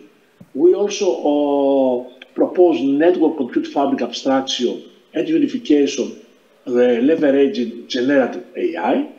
Another innovation stream is the native integration of AI mechanisms for intent-driven actuation and conflict resolutions across the different domains of a 6G network. We will offer AI as a service, decentralized federated machine learning and split learning, starts from our previous initiative, the Monday 5G and the Android 6G projects, where we proposed federated learning. Here we go one step further. And finally, the dependable sensing and actuation at the deep edge is another stream of innovation within this project. The structure of the project is a typical one. We have the work package 2 for the architecture. Work package 5 is the integration one of the different solutions and to test the different solutions in well-defined POCs. And we have the two core work packages, the work package 3 and 4, where we develop the different innovations proposed by the project. This is the high-level architecture of the project. As you can see, we have three main blocks. The vertical service definition, we have different tenant platforms that communicates with the service deployed and monitoring. We have the DMOs, the domain management orchestrator. We have different DMOs, and there is a communication between them. And finally, we have this network compute fabric. This is the interface between the local management orchestration, where we have orchestrators in the different components of the infrastructure, and all these architecture, all these components exchange information in order to get resource intent, service intent, tenant intent from the well-defined knowledge and intelligent system. With this architecture, we integrate native AI, we integrate LLM in the operation of 6G wireless network. All these solutions, and I will stay a bit more in the POC, the proof of concepts, will be tested in three well-defined testbeds in ESI Athena, in Orange, Romania, and in Eurocom. The first POC is about distributed continuum towards pervasive computing. In each POC, we have two experiments, and in each experiment, we test the different components developed in the work packages, in the previous work packages 3 and 4. In the first experiment of the first POC, pervasive computing in a distributed continuum, we will test lifecycle management of microservice deployment as an orchestration continuum undertaken by the network compute fabric. We will also test joint communication and sensing at the deep edge infrastructure, where we monitor the links and the performance of the joint communication and sensing. In the second experiment, that is related to edge intelligent and compute interconnection, we will demonstrate for the first time SD-WAN. SD-WAN is a technology that comes from the wired part, from the internet, and now we apply it here for the first time in a wireless network. We also test dynamic resource integration to the network compute fabric. We'll test SLA guarantee by intent monitoring, and then we'll test edge intelligence for training different distributed ML models. The second POC is more application-oriented. The previous one was related to cloud, compute continuum. Here we have as an application a potential 6G application, metaverse. Again, two experiments. The first one is about joint communication and sensing for optimal user tracking in the metaverse. We know that in the metaverse we need to track the user, know the user, the position of the user with high accuracy. So we have a trade-off between sensing accuracy versus energy efficiency at the deep edge. We will also demonstrate the different joint communications functions that provide pervasive location awareness to be at the end leveraged by the metaverse application. In the second experiment, that's a bit more technical, we'll showcase how native AI mechanisms drive inter-negotiation at the tenant domain, as we saw in our architecture. We will deliver the orchestration continuum vision at the service domain, and we'll demonstrate adaptation based on the inputs of the SERSIC service that is part of, let's say, a generalized service mesh. Hopefully, the next year workshop, I will be able to give more results, to have some initial demos from our POCs. And with this, I would like to conclude my presentation, and thank to all of you who attended this conference, this workshop, and Yannis and Michalis who organized this. Thanks a lot. Thank you so much, Christos.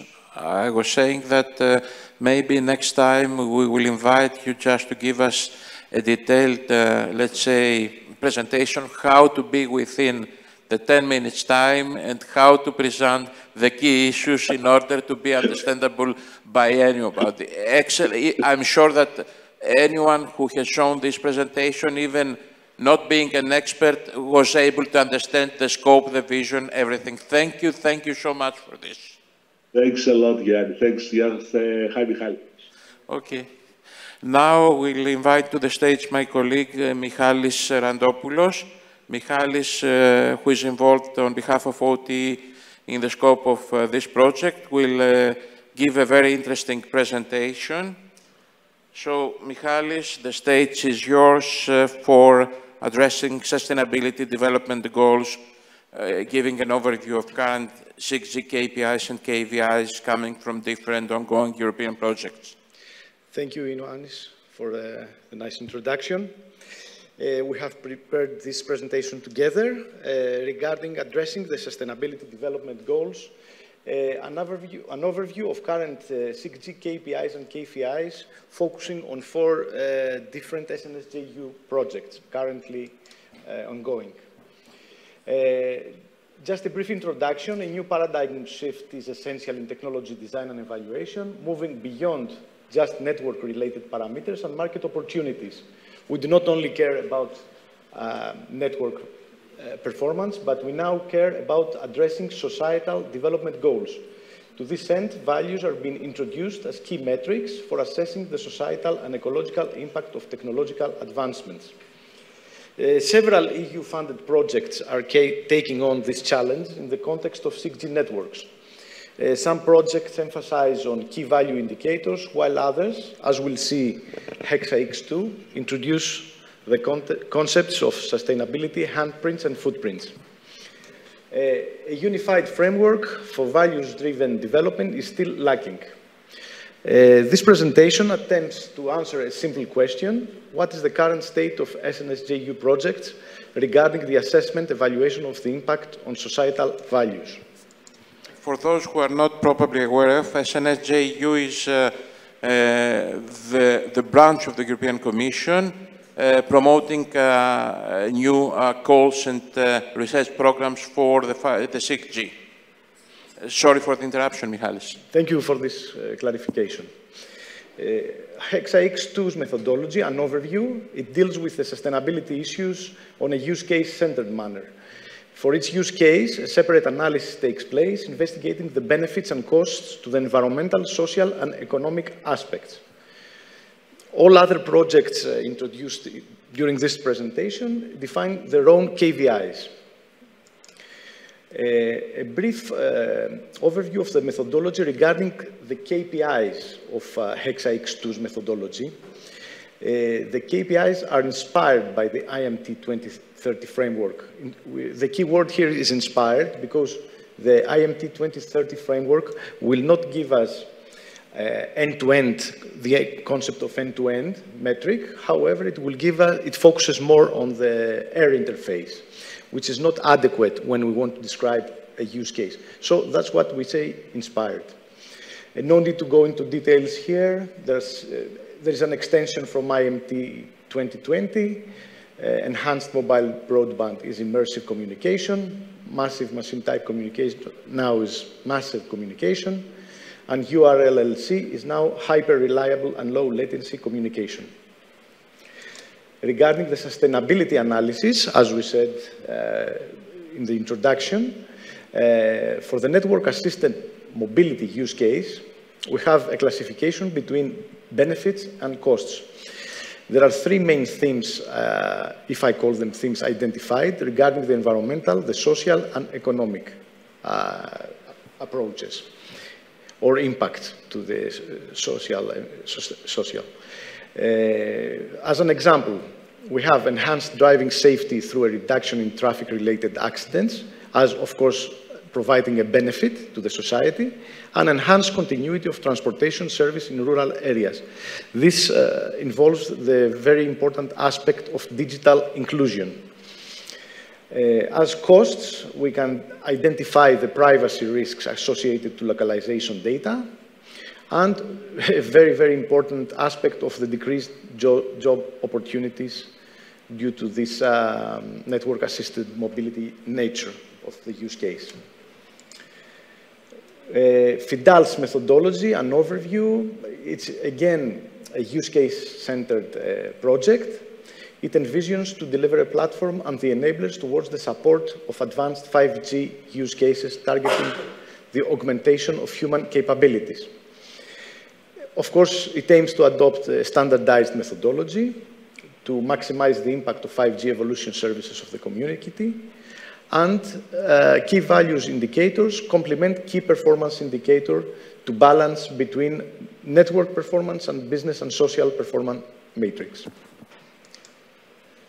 An overview of FIDAL's indicator framework. There are 6 main themes: democracy, economic ecosystem, innovation, environmental ecosystem, safety and security, and societal ecosystem.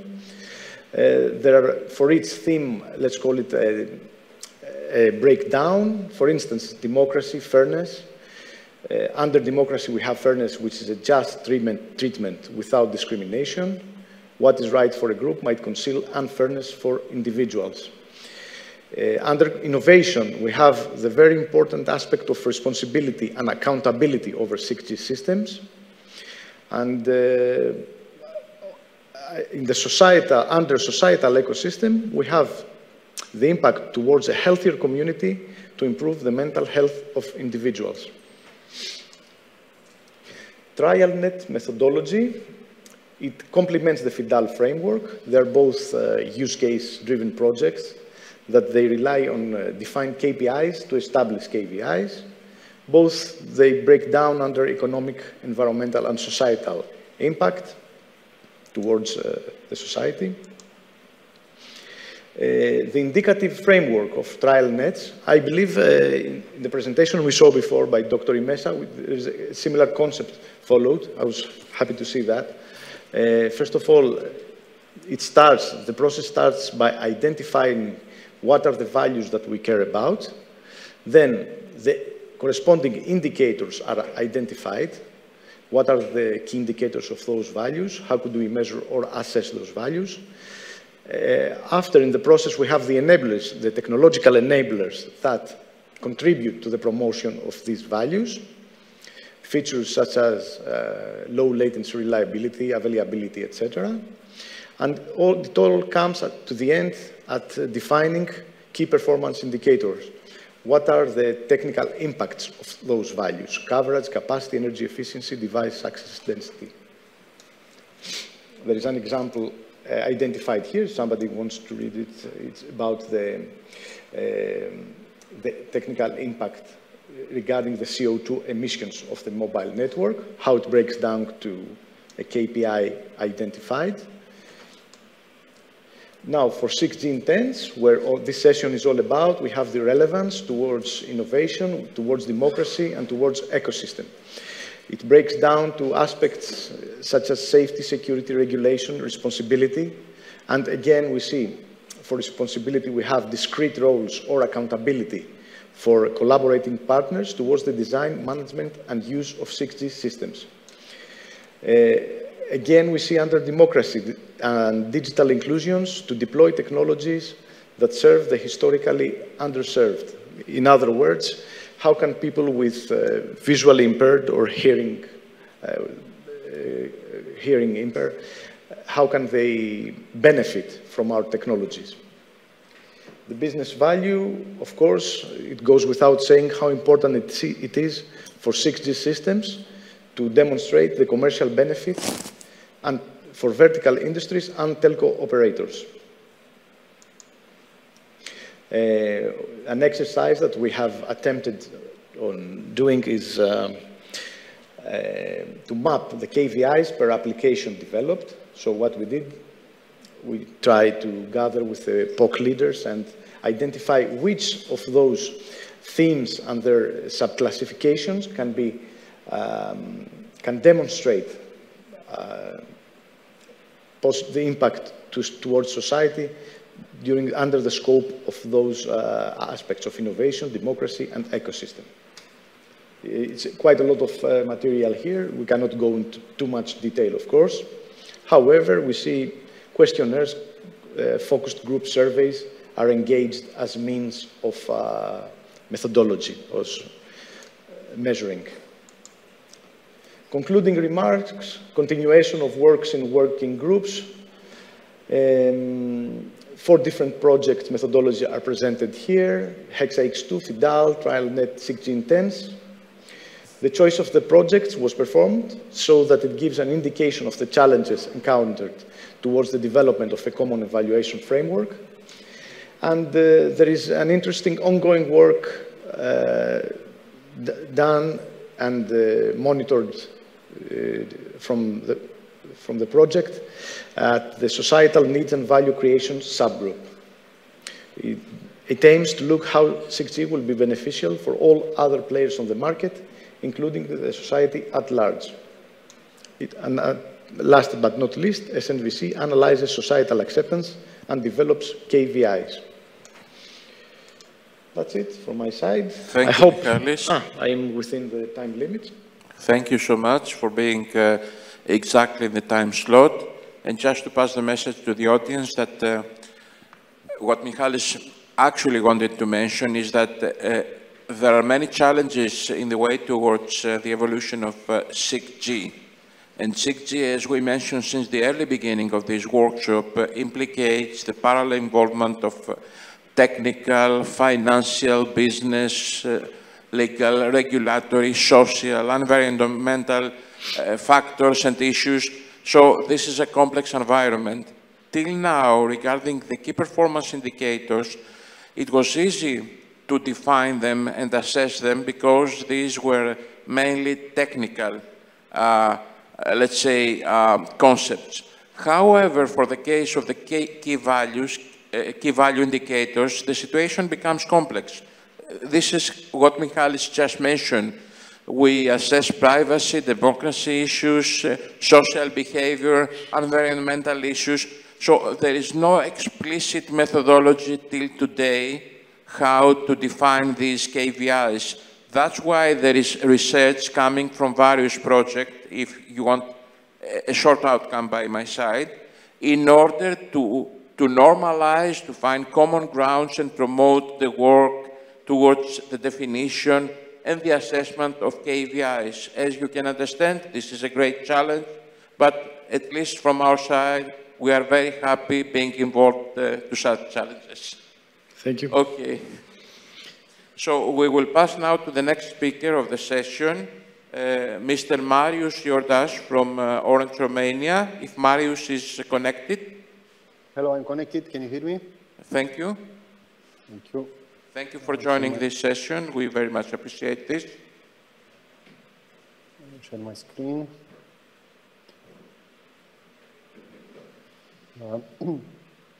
So, with respect of our conference, thank you for this opportunity.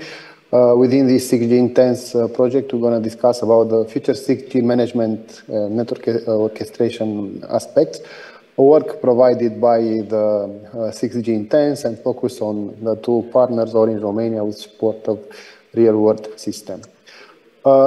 Brief agenda, we're going to see some general aspects of management or orchestration, then evolution and challenges. With respect of the architectural aspects, and Christos mentioned this new architecture design that 6G Intense proposed. Within this innovative implementation, and not in the end, some management and orchestration approach in relation with the intent-based support that has been done by our effort with the TMF forum, TMF mapping of the architecture, and in the end we will conclude. Basically what we have today, and we are well connected in the technology as today speaking, we're going to see that management and orchestration systems that are used today are capable to orchestrate a source, physical or virtual, in this term of implementation, through some, let's say, implementation, as you can see in the right side of the screen within that picture, and we can discuss about centralized network function, virtualized architecture, cloud edge, deep edge, but here we start raising some questions related to efficiency. Then, based on what we can do today through the management orchestration, we want to evaluate the vision of the sustainable infrastructure networks when we expect to share the resources within the network for this efficiency or energy cost that today through the actual management and orchestration systems is not possible to be provided.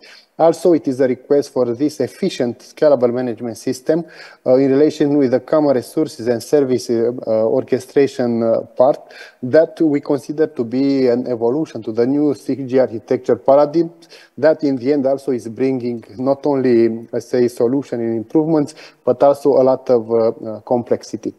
Just to highlight this today's Etsimano approach, as you can see, we can imagine, we can envision some OSS, BSS systems that are working in a single domain to perform service order management or resource order management through the end-to-end orchestration, having the capability to do some design of the services to perform end-to-end service orchestration and to use dynamic inventory that in the end will provide or will configure services in a single domain for different network elements components like radio, like transport network, like core part, and not in the end to be used further on to perform some autonomous network level for implementation for the service assurance. So this is a picture of today, what we are proposing and we expect to see for the next level of management and orchestration system, an evolution. And this is reflected by the distributed manage and orchestration systems like DMOs that are characterized by a decentralized and zero-touch management system that can handle different domain, different technologically domain. Those frameworks are capable, distributed intent management and orchestration framework are capable to do the separation between the service orchestration and resource orchestration by introducing the concept of the network compute fabric within the multi-tenancy approach and unifying different resources like computing edge continuum, and of course, not in the end, by using the intent translation to propagate this approach. Another aspect related to this intent-driven approach is related to the zero-touch management, for which we have tried to find a definition or to provide a definition in relation to the desired outcomes of the intent that rather specify detailed process or configuration with respect of providing or describing what needs to be achieved in terms achieved, but not how should be achieved. And this high-level goal for the network behaviors and performance give us, again, within this evolution of the management and orchestration solution, automation. That means the capability to automate the network management by translating the envisioned intents to the configurable application actions. Then the flexibility that, in fact, represents a dynamic network environment to allow changes in the intents, and not in the end to respond to to be responsive and somehow customer service management ecosystem for the network service and customer service configuration. Another aspect of the architecture with the layers of the resources and service exposure, with the layer of the tenant service deployment and monitoring, and of course with the layer of the vertical service definition. Each of the network component, distributed network component that aggregated within the network compute fabric and are integrated with the multi-domain orchestrator somehow are characterized by local management orchestration system that are configurable through the resource intent, service intent, and tenant intent. So this is a novel paradigm proposed by the novel 6G intense architecture by using this intent in order to configure this aspect, topology, of course, with the integration of the knowledge and the intelligence through the native AI toolkits, with the focus of those intents and somehow trying to map all these end-to-end service creation, end-to-end service operations through this common data acquisition, processing, and abstraction layer and distribution. That in this case, the entire pool of the resource layer is in fact the network compute fabric. So this implement this innovative DMO, that means distributed intent-driven management and orchestration, that do the disaggregation of the service and resource orchestration, and of course it's providing the dynamic resources addition or deletion, if it will be the case.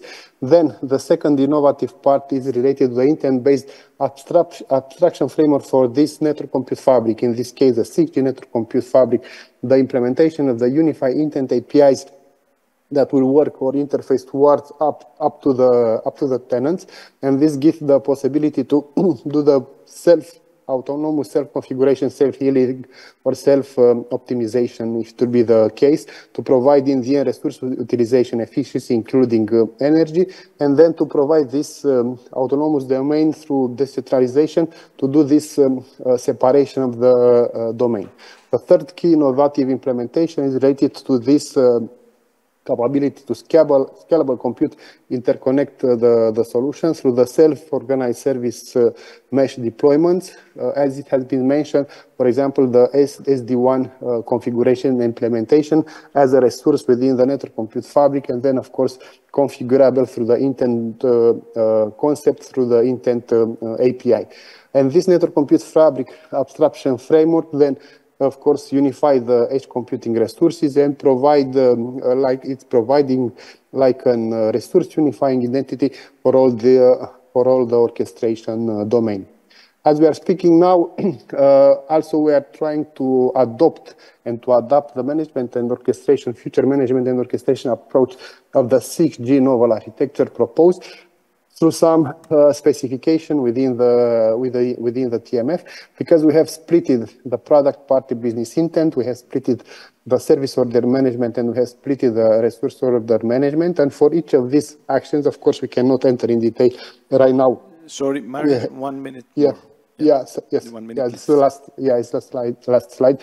We have performed this TMF adaptation within the entire network compute fabric solution, and this can be applied through different, let's say, network domain, like Kubernetes infrastructure, edge computing, deep edge computing, radio access network, fabric concept, and not in the end the transport part through the SD-WAN controllers and so on, mapped through the 6G intense architecture. So as conclusion, what we expect to see from MANO to DMO concept, this combination of the activities in order to provide a novel way to orchestrate the resources to the different domain, this network computer fabric abstraction and unification of the resources that can be used through the unified intent APIs through the DMOs, and the intent-driven, the novel intent-driven approach to the entire structure or infrastructure, using the generative AI in order to perform the intent calls within the system, the 6G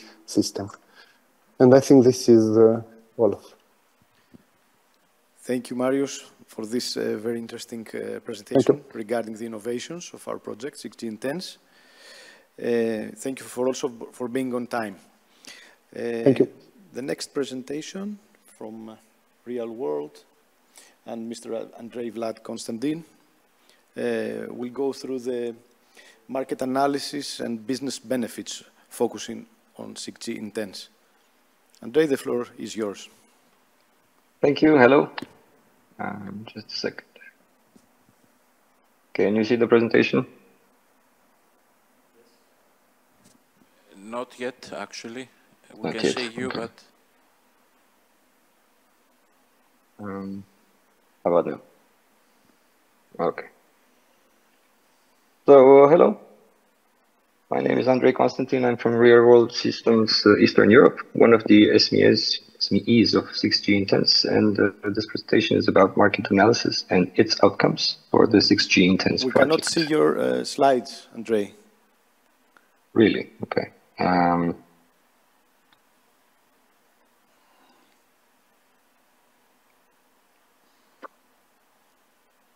me share a different screen.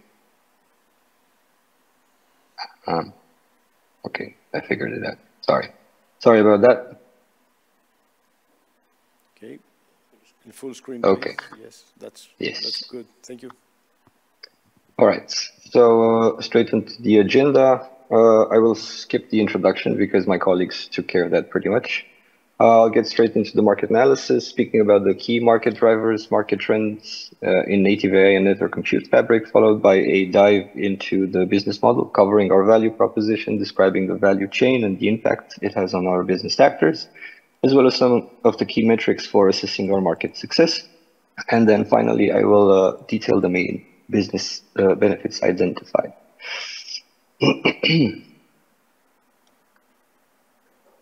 Right. So as mentioned, the envisioned model of 6G Intense is separating the service management and the resources management. As such, the market analysis and business model are consolidated around the key topics that were previously presented by both Marius and Christos. I'm not going to go into all of them again, but you can read between the lines that the general trend is how can we leverage an intent-driven approach to solving service and resource ordering for multi-domain ecosystems, and how can we measure the impact and success of this? Some of our key market drivers. So there we identified a growing demand for rapid and efficient processing, which is critical in various sectors of industry. This triggered it triggers a surge in data-heavy applications, which is a normal part of technological evolution. Furthermore, there are technological advancements in GPUs and RISC-V processors, which are basically hardware upgrades that enable this technological evolution. There is also an increasing need for customizable solutions because custom solutions are always more efficient than generic ones. And we've also seen the industrial 5G and automation in effect. And ultimately, we think that aiding production will also in turn affect technological innovation. So let's consider some data about the native AI and the network compute fabric markets. The native AI market is valued at around $142 billion in 2023 and has a projected compound annual growth rate of 37.3% by 2030. This is driven by an increased adoption in industry, but also by a heavy investment in hyperscale data centers by some of the big US tech mogul companies. And the network compute fabric is valued at 2.3, which is a lot smaller, but still not negligible, in 2022. And it's also expected to double that amount by 2027, which is pretty good. This was driven mainly by innovations, we think, but also by the potential of new types of services, or various insert here as a service type businesses. We think these numbers and trends clearly indicate a rich environment for research within these fields, which is one of the reasons that the 6G Intense project is in progress. So for market opportunities, we've seen the ones in red are currently what's going on, and the ones in blue are what we propose to do. We see a current approach in management and orchestration in industry, which involves varied models, mainly supported by Etsimano for ordering and orchestration and assurance across different domains. There's definitely a trend towards focusing on the product layer rather than the service layer for end-to-end orchestration, and we see the multi-domain approach facing challenges in automation due to complex dependencies on single-domain orchestration and inventory management systems. More recently, AI and autonomous network technologies are being integrated to optimize resource across domains, mainly for planning and deployment and business operations. And our opportunities to sort of counter these trends are the demo model, which is an evolution of Mano, as Marius argued. And this supports a decentralized and multi-tenant approach where the NCF framework unifies the resources and the intent APIs enable autonomous self-configurations and optimizations. Some of the key innovations that the project does is separating service and resource orchestration and allowing tenants their own management functions. This also allowing the translation of intents from tenants to infrastructure, as we will see in a diagram further on. Now, the DMO oversees network service lifecycles, while tenant-specific DMOs, TDMOs, manage vertical service hosting. The NCF enforces DMO decisions, abstracting infrastructure to support efficient intent-based resource utilization. So our business model, and mainly our value proposition, is separation of service orchestration from resource orchestration. We propose a concrete native AI toolkit. We will generate a network compute fabric abstraction framework with sustainable infrastructure sharing. We cater to multi-stakeholder decentralized ecosystems based on the DMO concept. We employ a network of network concept, and our reach will be internet scale under operator federations. So this is the diagram I was talking about. It's very similar to something we've seen in previous presentations, but from a business perspective, we start at the bottom where the infrastructure/resource providers exist. They are the owners of resources, and in our approach, they expose them via an API using an LMO. This communicates directly into the network compute fabric, which abstracts these 6G resources to the domain management orchestrators and takes charge of enforcing a 6G service. Now the DMO is sitting on top of the NCF. They translate vertical requests and needs via the TDMO or directly into the service level mesh, and they enforce it using the resources exposed by the NCF. The tenant DMOs, they reduce the complexity of the service management plane by delegating some functions to the vertical service owners. These don't own infrastructure and are not in charge of enforcing 6G services, right? And finally, the vertical users, they are entities that aim to deploy applications on top of the 6G infrastructure. The technicality of this diagram has been more than explained, so I'll just move into more market-related things, such as the impact on our business actors. So we can see in this table on the left side some of the identified actors. These are mobile network orchestrators or virtual network operators, sorry. And how do various components in our value chain affect these business actors, right? So we can see a lot of increased efficiency and potential for opportunities. We can see the rise of new business models, and we can also see ensuring SLA compliance. So the general trend is that we affect several aspects of all businesses, from infrastructure owners to vertical app providers to consumers even.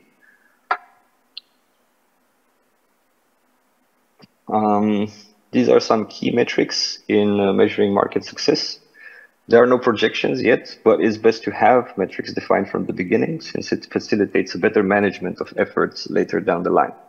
As you can see, most of them are market-oriented, and definitely that's a good thing, since ultimately this innovation will be a part of industry, and it should drive new markets and new opportunities, as we'll see in the business benefits. So the first one is the first benefits identified are of the separation between service and resource management and orchestration. The 6G NCF network compute fabric concept is definitely going to disrupt the content delivery network market. It's going to empower telecom operators with optimized resource allocation and streamlined expansion capabilities, which in turn allows dynamic scaling of cloud and edge resources. This definitely is going to improve the European Union or Europe as a whole's technological position in industry and on the 6G market. Furthermore, business benefits of the native AI toolkit. We will introduce the concrete native AI framework as described for the first time. It's a novel one. Yep. Please try to finalize in 1 minute, please. Okay. Thank you. It will leverage machine reasoning and zero-thought automation to optimize complex 6G network management and orchestration, significantly reducing operational costs and accelerating 6G service deployment across diverse infrastructure resources. Definitely reducing operational expenses boosts the strategic telecom sector, which is the backbone for other key sectors as well. And finally, the business benefits of the DMO. This DMO innovation that we produce, it will introduce a decentralized orchestration model that overcomes 5G scalability issues. It will enable extensive coverages across diverse domains and support operator federations through inter-DMO APIs and intent-driven service mesh mapping. So ultimately, this can create new markets, which is possibly the best outcome of any innovative technology. Thank you. Thank you so much. Andrei's presentation concludes the session for 6G Intense. And we may proceed. Okay, I would like to express my thanks to all 6G Intense session presenters that I hope, at least for me, they managed giving us the perspectives of this very interesting project for the creation of a new architecture that will incorporate AI features. And now we will pass to the 7th session, which is dedicated to the Deploy AI project, but I don't see the presenters here, actually. They were here some minutes ago. Otherwise, we will have a 5-minute break, but all this time I'm trying to normalize the time. Okay. I see Achilles is coming.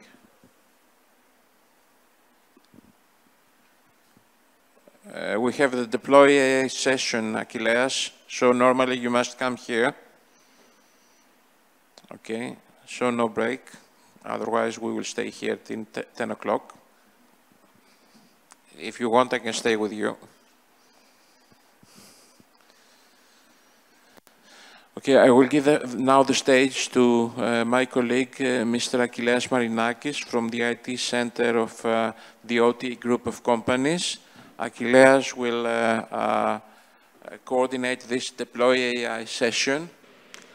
So, welcome to this Deploy AI session in InfoCom 2024. In the emerging era of generative AI, things change very rapidly, and Europe must not be left behind. It has been realized that there is a need to establish a centralized point to promote reliable and trustworthy AI solutions. And this is where Deploy AI project kicks in.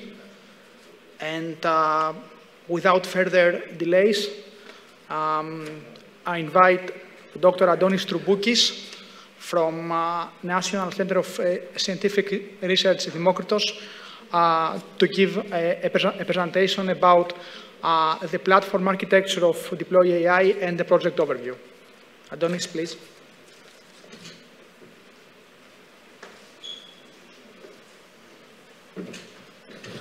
Hello, thank you for the introduction.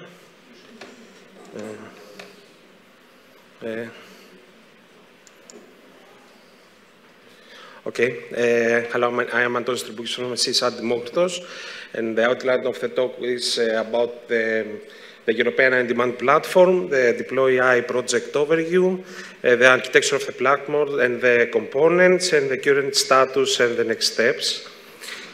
Okay, first of all, I will begin saying a few things about the European AI on Demand Platform, which is a fundamental element of the European Commission strategy to make Europe a world leader in human-centric and trustworthy AI. It actually provides a shared repository of AI knowledge, services, tools, and resources in order for exchanging and building AI resources and applications within the European AI innovation ecosystem. Now, a little bit of history. The on-demand platform is co-developed by several projects, beginning from the AI for You project, which started in 2019, which provided the first version of the AI on-demand platform. Then we had the ICT49 cluster, where a series of projects were responsible for bringing the AI on-demand platform together with several EU communities, such as the Earth Observation community, the energy community, the planning community, and so on. And now we have currently two projects, the AI for Europe and Deploy AI, co-developing this next installment of the AI on-demand platform, with the AI for Europe focusing on the research community, and the Deploy AI focusing on the industry, with a focus on SMEs and the public sector.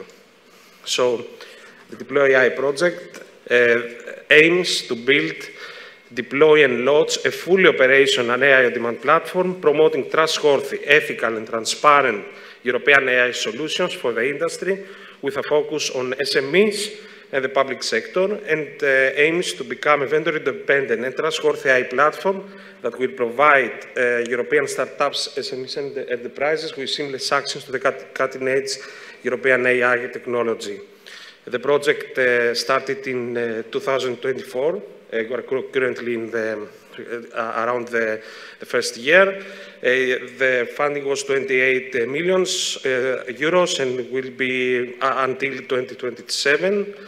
It comprises a consortium of several partners, from 28 partners from 13 countries. The leader is, the project coordinator is Fraunhofer, and we have Dimokritos, OTE, ICCS, and Sci-Fi from partners from Greece.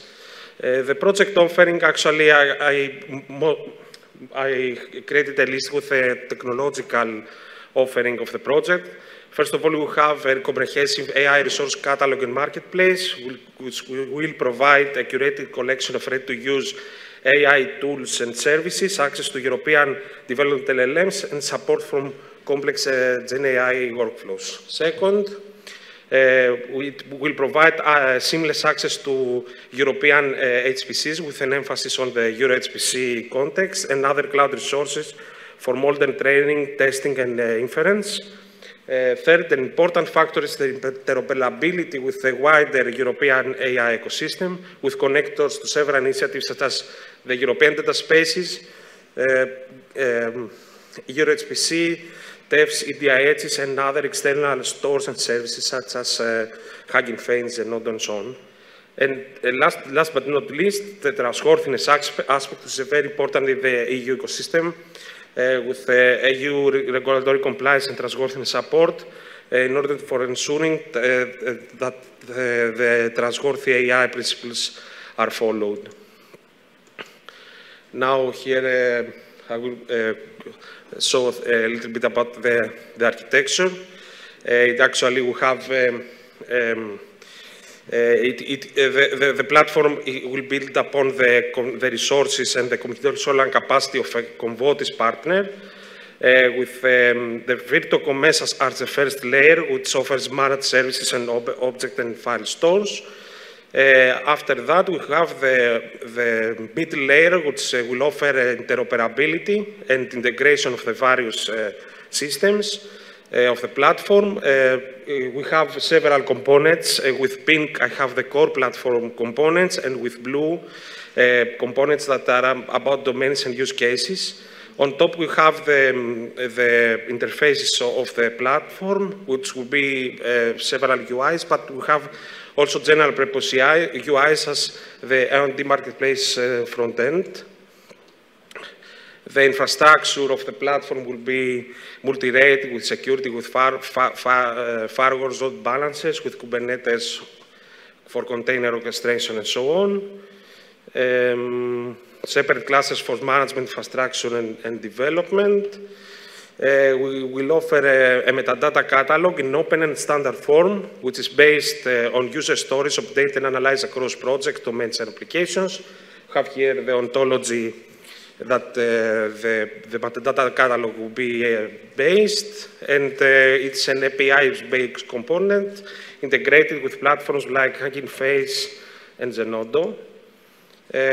Also, the AI Builder is a component for a very important component for the development and deployment of AI solutions in AI pipelines, which will offer a workflow editor. This actually will be developed by Frank Hofer, our coordinator. And I have here a list of other platform components important, such as interactive large-scale tool and matchmaking for viewing the EU ecosystem, access to European LLMs, access to HPC and cloud resource, interoperability with several EU initiatives, marketplace, and several domain-specific services and use cases. Now I will close by mentioning the current status and the next steps. We have launched the Deploy AI website. Successful. This is you can see here, deployaiproject.eu. Here we will provide information about the project and its goals and some news. And currently we are focused on delivering the MVP on the platform. It's planned for January 2025. Even though we are in the first year of the project, we have developed a methodology quite different from usual European projects, so as to be able to provide with a great offering during the first year. So that's it more or less. Thank you very much for your attention. Thank you very much for your presentation and for being within the time frame in particular. We will now give the stage to Achilleas to invite the next speaker.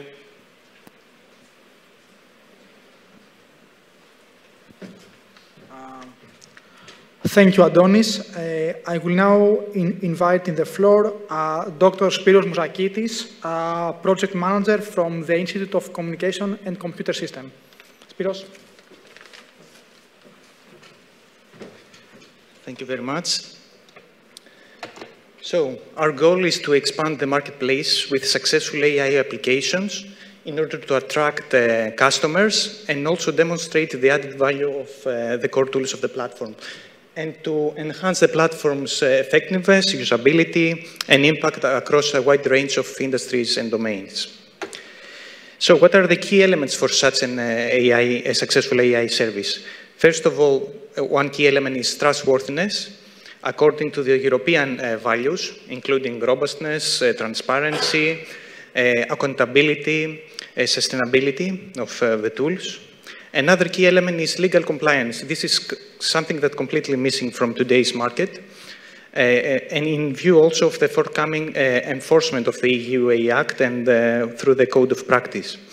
A clear value proposition, what makes this tool unique and what specific problem solves from the industry. easy of use, as we have get used to tools like ChatGPT, which are very easy to use and intuitive design. A flexible pricing model, where you can have whether subscriptions or you can have a usage-based pricing model. And last but not least, modular, interoperable, and customizable tools that can work with your existing enterprise applications. So we have a long range of tools that we plan to enrich the marketplace. We will showcase some of them as a teaser. First of all, we have Deep TSF.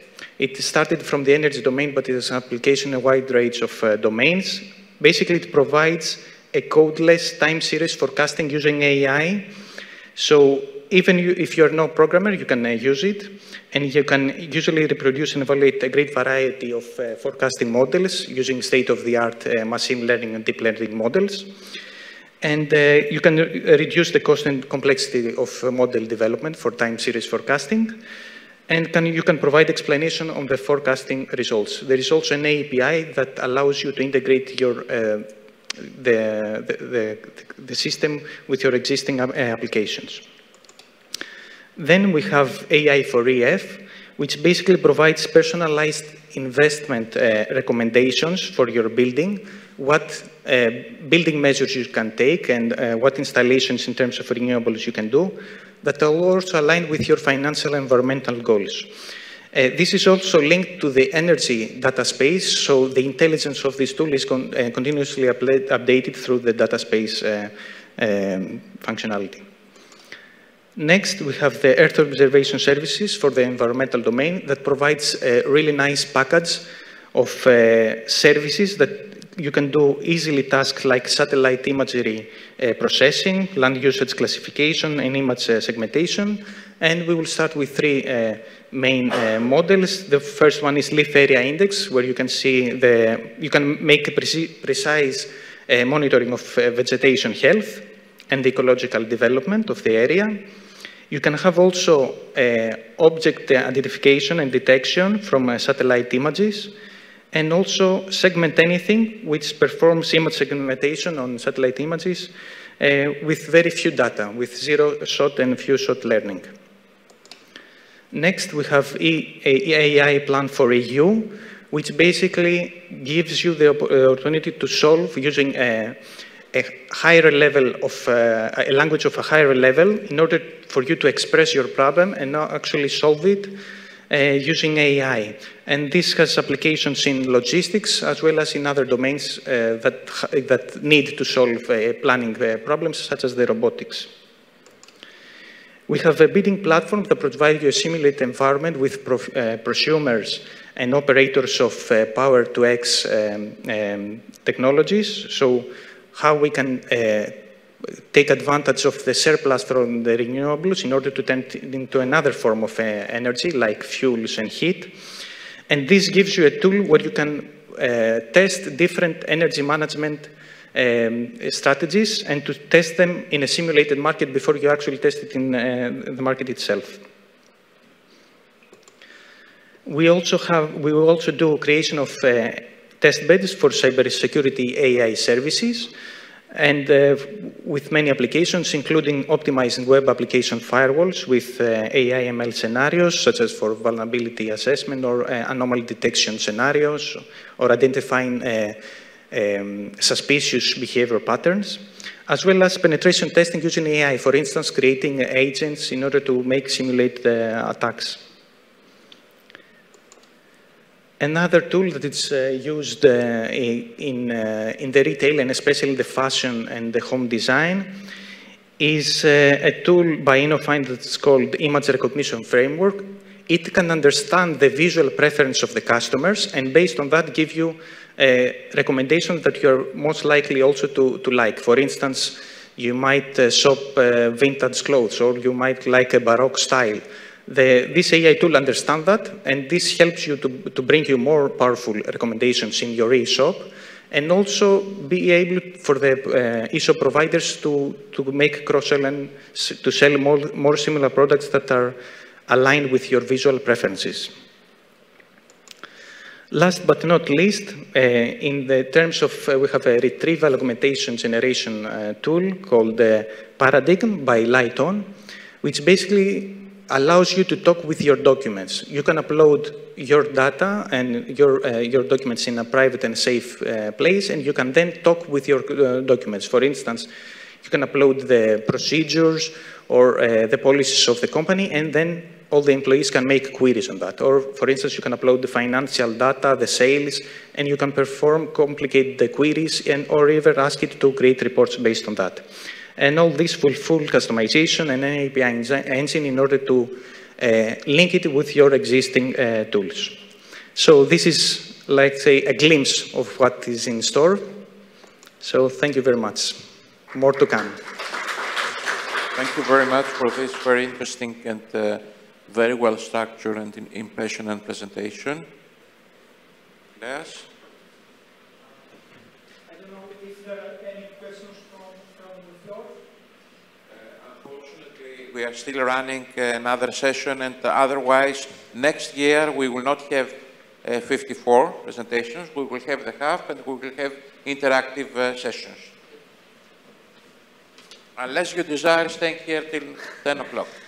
Thank you, Spiros.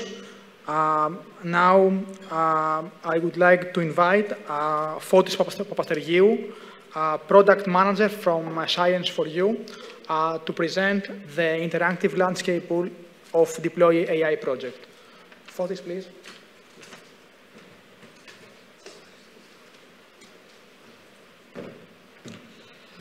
Hello from me also, from beginner to expert. In Deploy AI, we actually aim to provide a very business-friendly platform for all stakeholders that want to do things with AI. So we need also to provide them with a tool that will facilitate this line of work. So what is actually the need for this kind of tool? AI technology can be integrated in multiple disciplines and might be able to solve many real-world problems. So we want to have a kind of a tool and observatory, let's say, to understand how this technology can help and what is the maturity level that this technology has. Also utilization, a lot of industries can benefit from this technology. Visibility is another aspect that our tool aims to cover, and this means that we need to understand where this technology is going to and how we can stay relevant with all the latest trends. Finally, alignment. In Europe, we have a lot of initiatives, even from the European Union or across various industries. So we need a tool that will map all these initiatives and try to bring all the stakeholders together.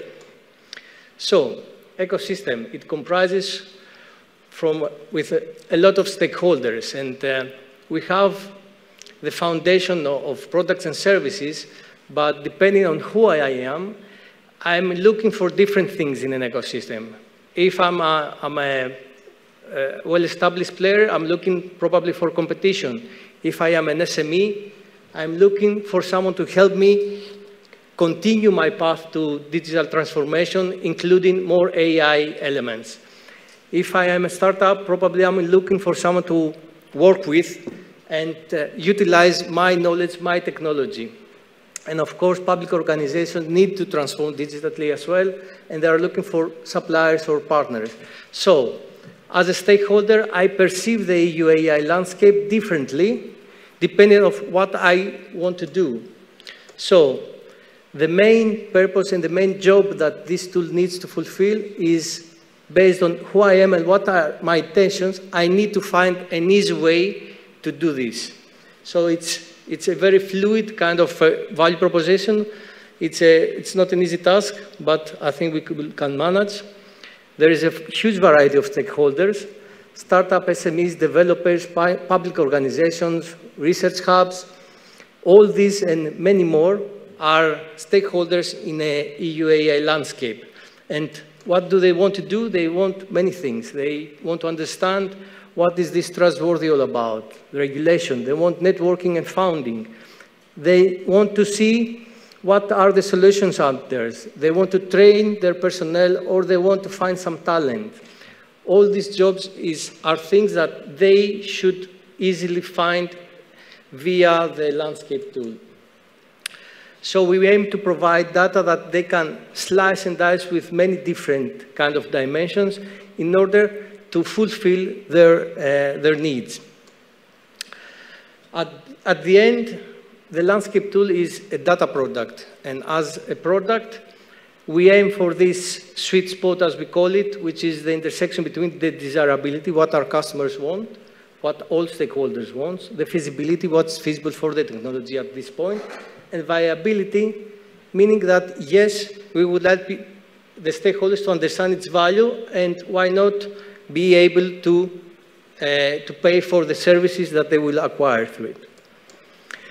So this slide has a lot of information. These are a lot of things that we aim to do. I will focus only on the right-left, on the left-down quadrant, which is the things that we won't do. We will not provide a dump site for non-valuable data. Data quality is of great importance in this line of work, and we want to have up-to-date information as well, so it will be valuable. At the end, we want to provide something that will have only the necessary features for each stakeholder, for each visitor, and not clutter with many unnecessary ones. I would like to close with two very distinctive characteristics of the EU AI ecosystem. One is that we have a regulation in place. This is the AI Act, and this has a lot to do with how we'll conduct business in the EU area. And the second is the focus on the trustworthy AI. These are two very complex topics that we aim to provide tools or a starting point, a reference point for people, for visitors to start navigating to this environment. Thank you very much. Thank you very much for the very interesting and compacted presentation. And now, Achilles, it's up to you.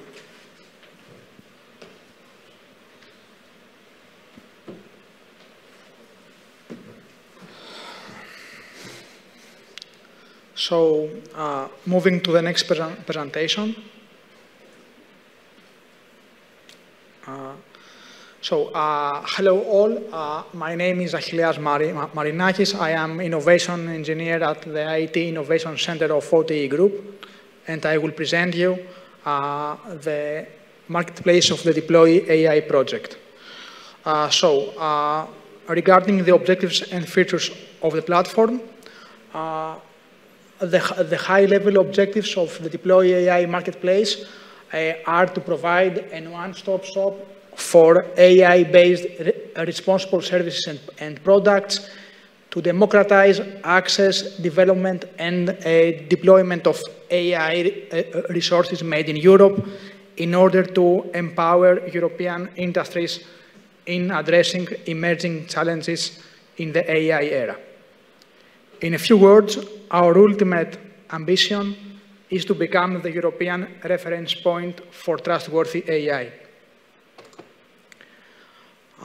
Concerning the goals of the marketplace, these are to advertise the offering of trusted AI resources and their benefits in order to increase AI maturity and adoption that will boost the European industry competitiveness. We aim at catering the needs of both the AI providers and the AI consumers, and our target audience are multiple stakeholders in the European ecosystem, such as SMEs, large industries, public administrations, digital innovation hubs, and others. What we would like to offer via the marketplace in terms of functionalities. First and foremost, we offer a visible and secure catalog of trustworthy AI products and services made in Europe. We also provide well-defined template and taxonomies in order to effectively characterize, categorize, and filter those products based on their type, the business function they are related to, and the business sector they belong to. And finally, we provide full support mechanisms for the purchase path and customer journey, including identity and access management, searching, matchmaking, charging, and billing. More details about this matchmaking tool I mentioned before. This is a tool that aims to bridge the gap between the AI stakeholders, visitors, and vendors. So, on the one side, we have the AI consumers that will be able to search for AI vendors, send contact requests to a specific vendor in the case where they know what they are looking for, but also we provide them the capability of generally describing their needs through matchmaking requests. On the other side, we have the AI vendors that can register to the marketplace and be verified as trustworthy. Then, trustworthy AI vendors can describe their products and promote them via the marketplace, and also to retrieve consumer queries and respond to matchmaking requests. In the back office, marketplace administrators have the complete overview of the matchmaking process in order to direct the requests to the right vendors, view the numbers of requests that have been completed, and also to address delayed requests. About the marketplace content services, these are twofold. On one hand, we have the commercial content services that are innovative AI solutions spanning across diverse domains. I will not go deeply on those as my colleague Spiros analyzed them in his presentation. Instead, I will focus on our strategy to build an open source community around the marketplace. And why to do that? Because building an open source community can drive innovation, expand the user base, and build trust, since open source projects thrive on collaboration, transparency, and shared knowledge. About the architecture of this open source marketplace, it consists of some core components, such as an OpenAI and SDKs, to enable developers integrate their AI models and services into the marketplace, an AI models repository to allow contributors to share and improve AI models, and also a framework for developers to build plugins or extensions for the marketplace. Finally, our vision concerning this open source community is to promote collaboration where developers and AI researchers can contribute and enhance AI models, allow the community to contribute to marketplace core features, and last but not least, to establish a transparent governance model where decisions about the directions of the marketplace are made collaboratively by the community. Thank you.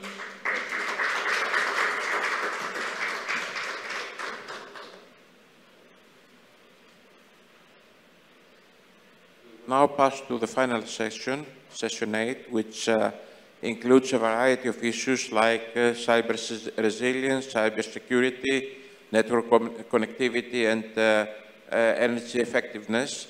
I will invite firstly my colleague Konstantinos Philis.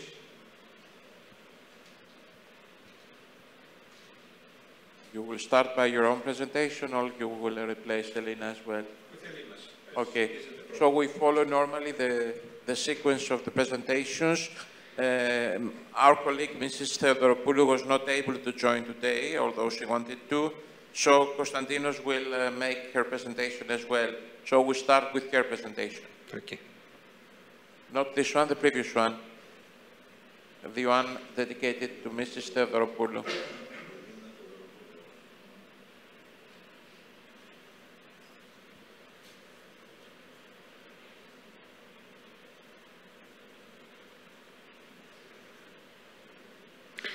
Okay, so this presentation is about 6G eWalk project, which comes from AI-enhanced fiber wireless optical 6G network in support for connected mobility.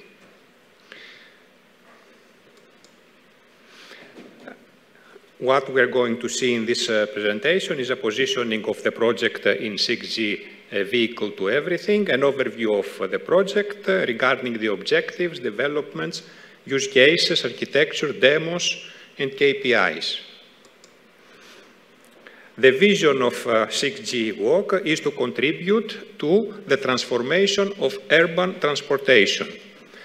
What we need to do is to develop a multi-access, ultra-high throughput, ultra-low latency, energy efficient, resilient, photonic-assisted 6G vehicle-to-everything network with advanced communication and sensing capabilities.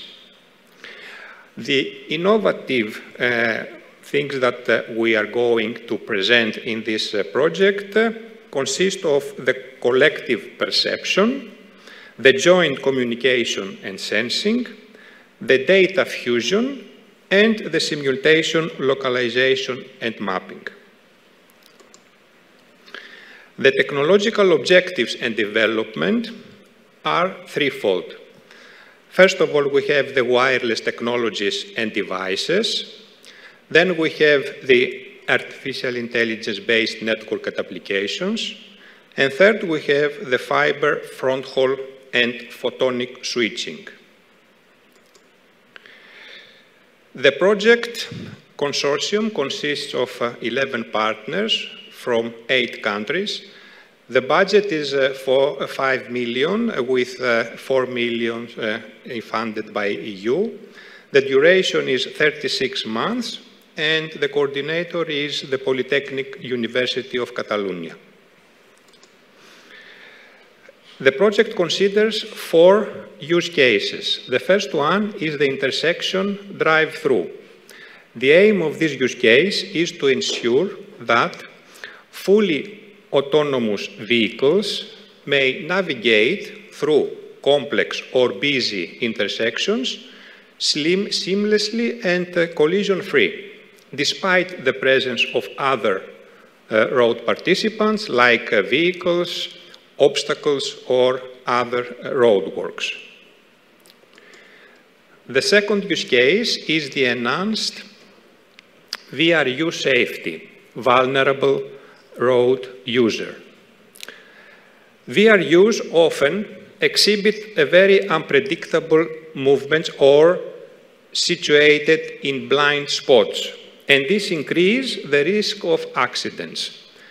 Using the collective perception, we will increase the level of the safety of VRUs by enabling transmission over the air of critical time-sensitive information. This could be the position or the trajectory of a cyclist, for example. And this will be performed simultaneously and instantaneously and reliably to all the nearby vehicles. Use case 3 is the emergency services vehicle prioritization. The aim here is twofold. First, to achieve route prioritization for fully autonomous vehicles, including emergency vehicles, ambulances, fire trucks, and police cars, in order to reach their destination as soon as possible, but also to minimize potential disruption in regular traffic flow, which could lead to side effects such as traffic jams, accidents, and can directly or indirectly impact the emergency response time. And the fourth use case is the optimization of traffic flow. And the aim here is to efficiently control or at least influence the vehicular traffic flow in a smart city environment by leveraging the collective perception benefits. The high-level architecture that we consider consists of three distinct layers: the infrastructure layer, the network service layer, and the application layer. The infrastructure layer consists of the network, of the physical network. The application layer consists of the applications that we provide to the users in the different use cases. And the network service layer is the interconnection between the two. The deployment network options that we consider are different. We can see here that we consider a central cloud and different levels of distribution for different city, let's say, segments, for a city-wide area, for a wider city area, for a business interconnection. And this is a different view of the network. And in this particular slide, we can see that we have separated with respect to different nodes. So first we consider the core network, then the edge network, then the radio access, and finally the device edge cloud. There are three demos that will be performed in the context of the project. The first one is the optical wireless communication connectivity. The objective of this is to provide OWC for vehicle-to-vehicle and very high rates, V2I. V2I means vehicle-to-infrastructure applications, leveraging chip-scale optical beam formers. The second demo has to do with fiber optic transmission and networking. The objectives here is to provide PIC and ASIC. PIC stands for photonic integrated circuit, and ASIC stands for application-specific integrated circuit, for tunable transmitters and receivers for fiber-based front haul, and SDN-enabled low-energy photonic switching. And the third demo is the integrated 6G network operation with objectives that includes the AI-assisted control and orchestration of resources and the AI-based application developments for autonomous vehicles. Okay, that's all for this project. We can proceed with the next one. Thank you, Kostas, for the steady style and presentation. You want to continue with yours, or you? Yes. Mm-hmm.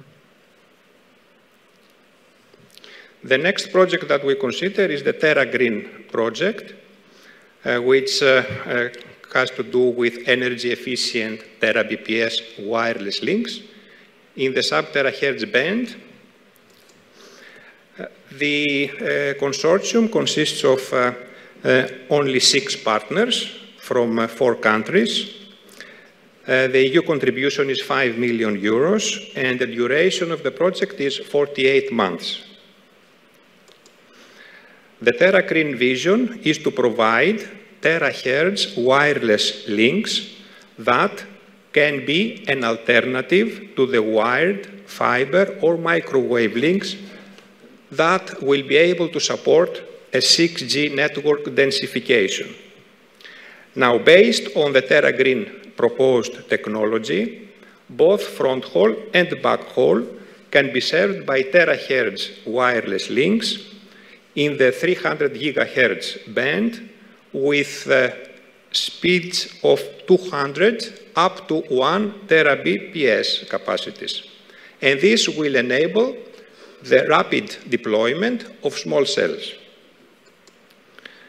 The innovations of TerraGreen include the new silicon microtechnology and advanced packing for mass markets. Now this is based on nanometer scale silicon germanium technologies, and these can provide very high performance and very low power consumption. We also consider the zero crossing modulation techniques, which is a modulation methodology that enables also very high energy efficiency and very high bit rates in the order of 100 gigabps per channel. The next innovation are the quasi-optical antennas with lens arrays. Now, these are integrated antennas. These are planar antennas on a single chip with silicon lens, or packaged planar antennas with plastic lens. So the goal in this case is to produce a wideband, dual polarized planar antenna in the 3 gigahertz band that can be able to perform optimally and at a low cost.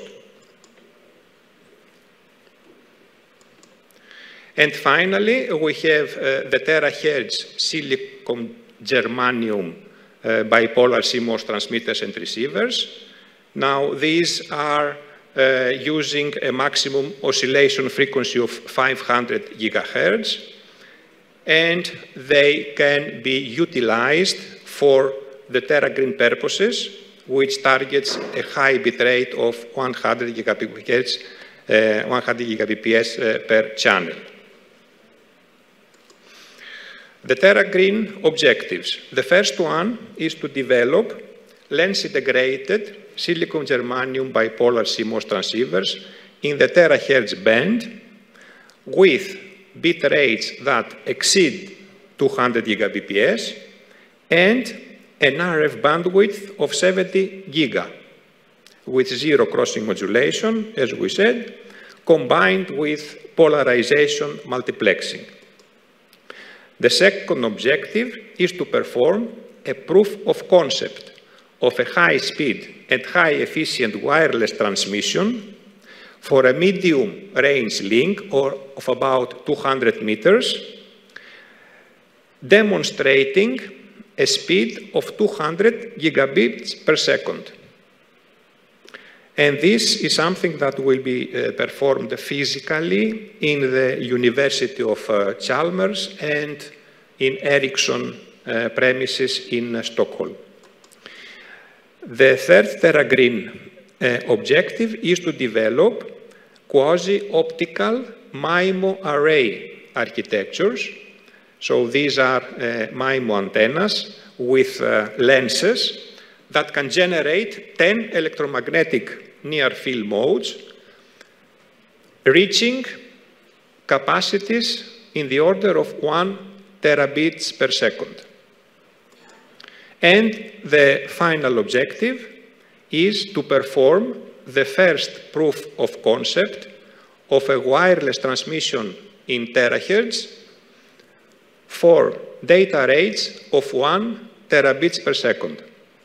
This will be in a lab situation for a distance of 10 meters about, with special multiplexing in an 8x8 MIMO antenna, utilizing 8 channels via 2x2 dual polarized antenna arrays. And we will use the transceivers that we talked previously and 5 gigahertz analog to digital converters. The OTE's role in the project is very important since we are leading the work package 2, which has to do with use cases, system model and requirements. We are responsible for the definition of use cases, requirements, KPIs and KVIs. We will contribute to the demo definition and component specification and to the evaluation of the outcomes. And we will contribute to the project communication strategy, dissemination, exploitation, long-term roadmap development, IPR, and standardization. That's all for this project also, and that's all from me. Thank you very much.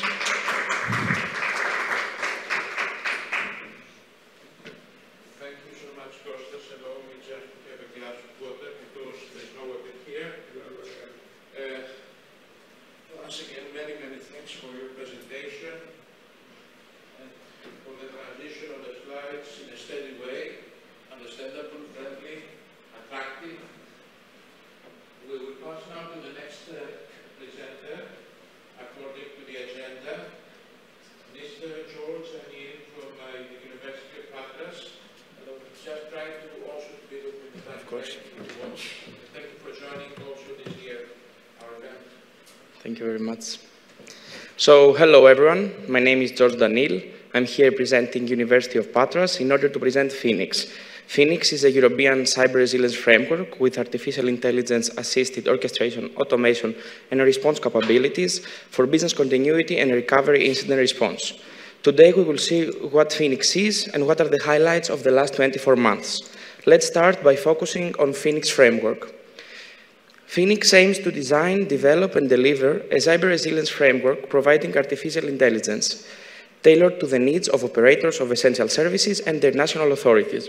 Of course, we are aligned with all the EU directives. Phoenix also will assist operators of critical sectors achieve cyber resilience and also support EU national authorities in enhancing national cybersecurity capabilities, cross-border collaboration, and national supervision of their critical sectors. Operators of essential services will gain lots of things by working with Phoenix. Enhanced situational awareness with AI-assisted prediction, proactive and reactive resilience automation, orchestration and response. You will hear me saying it ROAR later as a mechanism. Increased preparedness through relevant serious games, timely and actionable information exchange between them and their national authorities. Here you can see the conceptual architecture of Phoenix. It has 7 different blocks that are interconnected and focus on Phoenix main goals. The most important part of our architecture is the baseline, prevention, detection, and response toolset, in which we have 7 different parts that, when they work simultaneously, can all address very important issues and can all be very beneficial to our stakeholders. Let's go with the validation. Phoenix is validated through 3 use cases. The first one is the one that we will see a bit later. It is the energy use case. It's based in Greece and supported by Cosmote and PPC, and CSA is overseeing it. The transport use case, based in Spain by FGC and World Sensing, and finally the healthcare use case, based in Cyprus, that is also supervised by Cyprus' relevant national authority. Some highlights of these 2 years in Phoenix. We integrated more than 10 technologies and tools covering all these categories that you can see here. We integrated CTI tools collecting more than 10 intelligence sources. We defined 4 business continuity focused response playbooks. We also defined 7 incident response focused response playbooks. We integrated serious games toolset in order to enable the training the human factor. We are going to deliver a reporting mechanism, enable the generation of cycler reports. Now, in the next 4 minutes, let's see Phoenix in action and some important steps of Phoenix, some functions that we implemented and we are proud for. Let's say that in the energy use case, a new malware is detected in the MISP. The threat taxonomy takes control and defines a threat score for this event using the proper algorithms. Here you can see the updated event in the MISP enhanced with the threat score. According to that score, some playbooks will take place. Don't forget that our users can all the time get educated via serious games like this one, which is targeted on people working on an energy facility. Another thing that could happen is that an attacker is using a man-in-the-middle attack and is tampering key values in a smart meter connected to a factory. Our system can predict what values to wait for that smart meter, so when the new weird values are received, attack gets detected and Phoenix components create the alerts that trigger the proper playbooks. The ROAR playbooks start their processes, like in this one. The incident case was created by proactive and reactive mechanism ROAR, we said, of Phoenix. Here you can see that playbook was triggered and an incident case was created. Here you can see more things about this case. And here how these are encoded by role. Then the main playbook triggers the SDN-based attacker isolation playbook. This playbook is responsible to isolate the attacker by interacting with the SDN controller. All these actions arrive as notifications to the operator Slack channel and can be used as the user wants. Also, we have the forensics interface, the FVT. You can see the status of all the cases that they are previously opened. You can see the playbook's action and how, why, and when they will trigger in each case. And as it was one of our main goals that we set previously, to create actionable reports, you can convert the case incident information in predefined formats and templates in the way each country's national authority asks for. In this one, in this case, the report is formatted in the way that Greek NCSA asks PPC to do it according to NIST directives. This is the consortium that we are working the last 2 years, and we will work 1 more year. And we'd like to thank Cosmote and our valuable partner, Mrs. Theodoropoulos, for inviting us here, and Dr. Hochliouros for organizing this high-level event, 2nd year having us here. Thank you very much. Thank you very much for your presentation. This is a challenge following the sequence of all these interesting slides for, at least for me, when I come home just to check again and access the project. And I think that you managed giving us the initiative just to look further. Thank you very much. Now we will pass to the next speaker, Mr. Panagiotis Bembis from the IT Innovation Center of the OTE Group of Companies.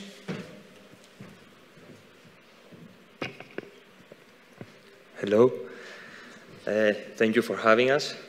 I am Panagiotis Bembis from OTE, Senior Business Analyst, and today I will present you the project SEC Awareness Trust.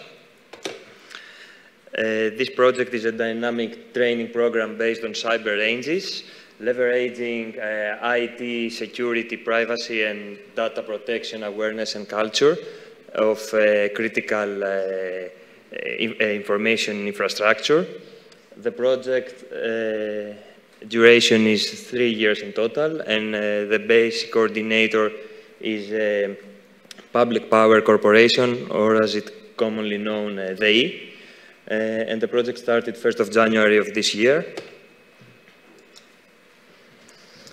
The consortium consists of, in total, 9 organizations from 2 different countries, Greece and Cyprus, 3 industrial partners, 4 critical infrastructure organizations from telecom, energy, health and maritime sector, and 2 SMEs. And what the project will deliver. We want to deliver a customized and federated cyber range platform with systematic and innovative training programs for both non-IT and IT experts. The platform targets critical infrastructure organizations to develop a skilled workforce for cyber defense and collaborative response. And it will include cross-sectors, complex scenarios, gamifications, exercises, and knowledge share capabilities. The objective of the specific project is to deliver a state-of-the-art platform that will extend existing capabilities of cyber ranges, structure training frameworks for effective cyber defense.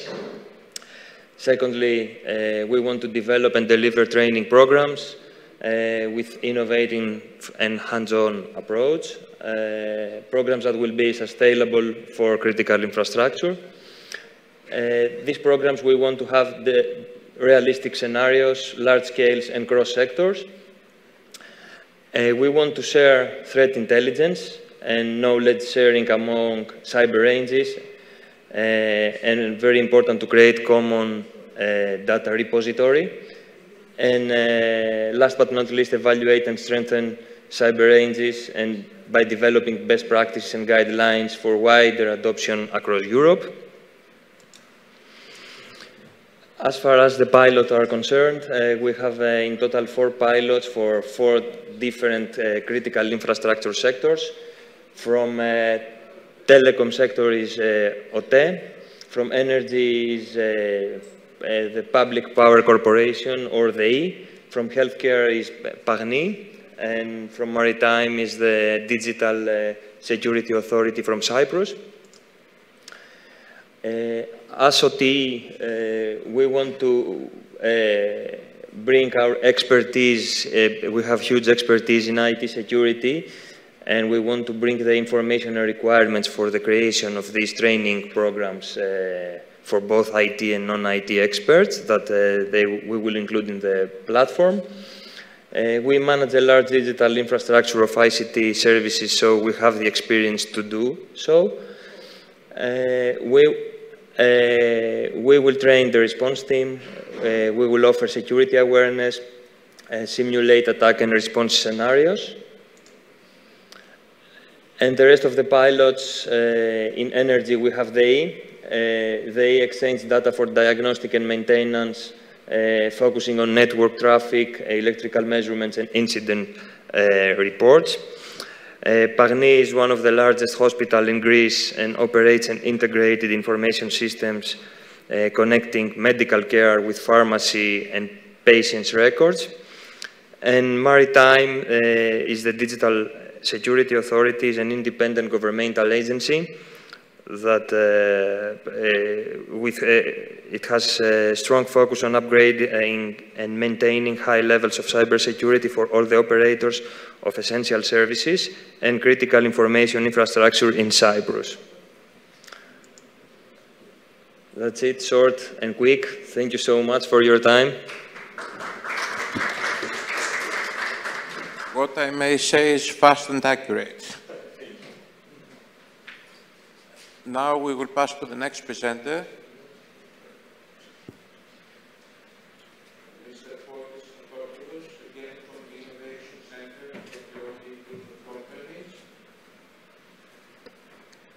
Hello to everyone. So we have the presentation.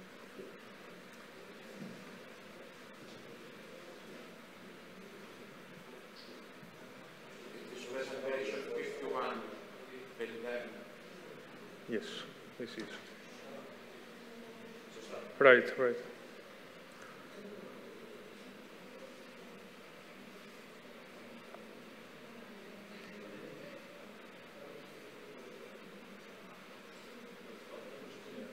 So I think enable editing. No. Super. So, hello to everyone. I'm Fotis Stathopoulos. I work at OT Group. And I'm here because OT is a member of a consortium which runs the project CyberSec Dome. So, the project has duration 3 years. It started last year and will end in 2 years. And CyberSec Dome is a platform that helps us to detect and respond to CyberSec threats, and especially to new threats. This will help us to have more structured digital infrastructures and keep the privacy of our data, which is a main point. So the consortium is consists by 15 members. We have members from industry, universities, experts. This helps us to have a strong network. And especially as we have industry and university, we have the practical view on aspects, but also some academic insights. Our partner, ITML, is responsible for the delivery of the collaborative training of AI models. Why is this important? Because we want our data to be secured. CyberSec Dome will make different domes in each organization. And if we have a collaborative training for the models, we use the data of each organization, but we share only the AI insights between organizations. So we keep private our data as an organization and all the other partners, and we have a continuously trained AI model. This is helped by federated training. There we have local multiple clients with local models and model parameters. And we have on top a model aggregator, which job is to take the different local models and creates a global model for the platform. So, OTE is responsible to run a pilot. The second pilot of the project is will run by Athens Airport. What OTE will gain from this? We will get stronger in our security posture against a new type of cyber attacks. And of course, we improve our systems in directions like reducing the amount of time of detection and reducing the downtime during an incident. As we are responsible for the pilot, we will provide infrastructure. We have already provided the use case scenarios we will see in next slide, and we will execute the simulation of these two attack scenarios. By this way, we will test the security tools that are developed by the project consortium, and we evaluate in total the CyberSec DOM platform. So, OTE has chosen two use case scenarios, a DDoS Layer 7 attack scenario because it's very common nowadays, and a ransomware attack scenario, especially because some newer variants also infect shared and cloud drivers. As OTE is responsible for the pilot, we will provide some assets, such as servers and the workstation, security and digital infrastructure, and all of these will run accordingly to the related process of security and incident management that we have internally. Similarly to internal pilots, we will have also external pilots, open calls. Their objective is to, by engaging a diverse range of companies, from SMEs to larger companies, we want to foster and adopt cybersecurity solutions and enhance the resilience of European digital infrastructures. And the total goal is to accelerate readiness of cybersecurity solutions for big organizations. Our partner Aegis has the lead role for that. Is the lead coordinator of the open call operations. And they will oversee the whole procedures of evaluating, selecting, and supporting the participants. Some key points to keep here is that we have, at December 4, the Open Call Round 1 announcement. So you can stay tuned for that. And something to keep is that for SMEs, we have 100% funding and up to 120K per project. Closing, similarly to the benefits that OTE gets from the internal pilot, we have also benefits from the open call procedure.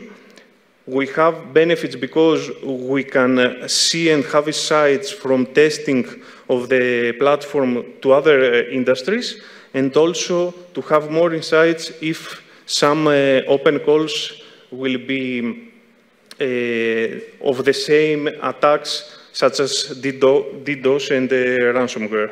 So, by the continuous engagement of our technical teams with the open call participants, we will have some insights with the total goal to have access to new tools and to get stronger our digital infrastructure.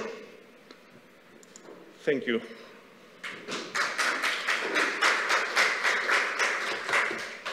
Thank you very much for this very interesting presentation, also depicting the vision and the expectations from OTE regarding what we expect to realize, and in cooperation with the previous cyber security related applications and presentations, we can see a broader view of the scope.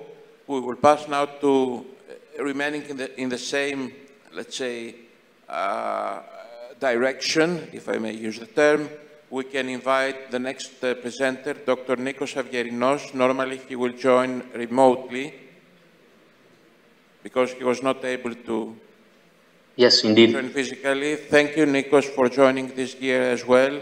You're always present when we ask for your support. So the stage is yours. Thank you very much for the invitation. It's my pleasure. Okay.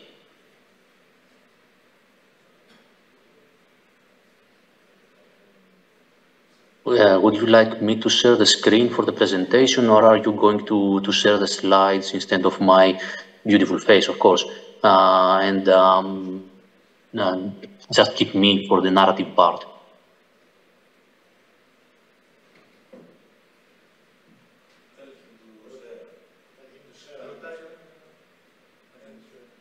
If Nikos is any difficulty, we can share your presentation and we can pass from slide to slide if you have difficulty. Yes, sure, we can do that as well.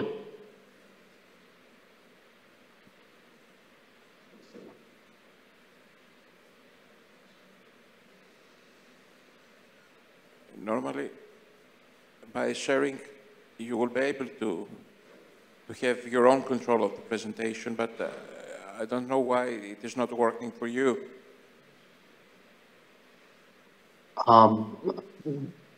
If there is a technical problem from your side, maybe I can try to share the slides from my side. Yes, better if you want to share from your side. Whatever suits you. So, okay, I will try to share the slides from my side, and if there is another problem, please let me know if you cannot see them or something like that. Okay. Okay, so I click here, and I want to share the screen. So please let me know if by now you can see the screen, and I will try to do it in the presentation mode as well. Okay. Is it better now? Yes, yes, perfect. Okay, perfect. So I will keep my clock in front of me to make sure that I will be able to do it in 10 minutes as you requested. So I will do very quickly the go-through. So my name is Nikos Avgerinos. I'm representing Performance Technologies, and I am the coordinator of the Tracy Digital Europe project. Tracy is about big data analytics system for base station registration and CDRS e-evidence systems. The project started in June 2023, and it will end next May 2025. Of course, the content of this short presentation is about giving you the identity of our project, what was the starting point, the needs analysis, and the motivation for this work, what led us to the technological approach that we followed during the project, and of course, a small example of a use case that we examined in the previous stage of the project, plus our major achievements so far. Now, regarding Tracy, of course, we are a Digital Europe deployment project. The call was specifically asking for mature AI solutions dedicated for law enforcement agencies, aiming to reach a very high TRL, about 8 to 9, meaning that the proposed solution will be operationally tested and used from LEAs for at least 6 months in real cases. And then, of course, it will remain available in their premises for operational use. We have 9 partners from 6 countries. 3 of them are law enforcement agencies. The first one is Hellenic Police from Greece. The other one is GCPI from Romania, and the third one is GPI from Moldavia. And of course, from Greece, we have also Cosmote and OTE. And from Switzerland, we have IDIAP. From Belgium, we have Timelex. And from Germany, we have the Police Academy, Beihof. Now, the first step, as I said, was to set the starting point, and that was specifically the law enforcement agencies' needs analysis. And we found a very useful document a couple of years ago that was the study on the retention of electronic communication, NCD, for law enforcement purposes. That study covered more than 10 EU countries and more than 10 EU police authorities. And Nico, may I interrupt you? It appears on the screen that there is, as you see the screen on the right-hand side, a black box. If you can. Yeah, this is from the Zoom, let's say. Let me see if I can hide this. I don't know now if this is better. Now it's better. Perfect. Thank you very much for raising this issue.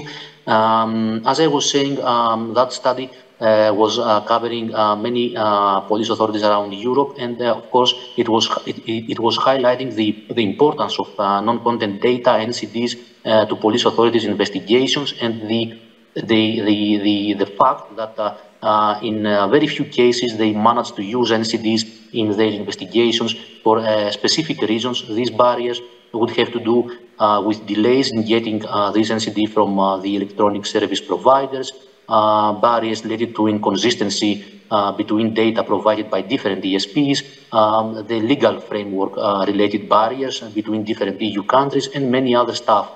And of course, it was very clear that a solution was needed from LEAs in order to help them adapt in new technologies and, of course, be in line with the European Union security strategy that was voted for the period 2020-2025.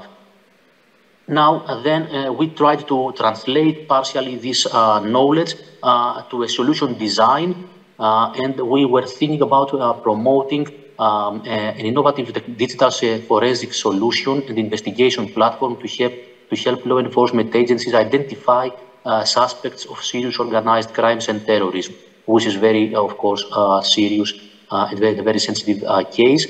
So we were thinking of how we could apply machine learning algorithms on NCD data to facilitate the process of data analysts and police investigators in their daily lives.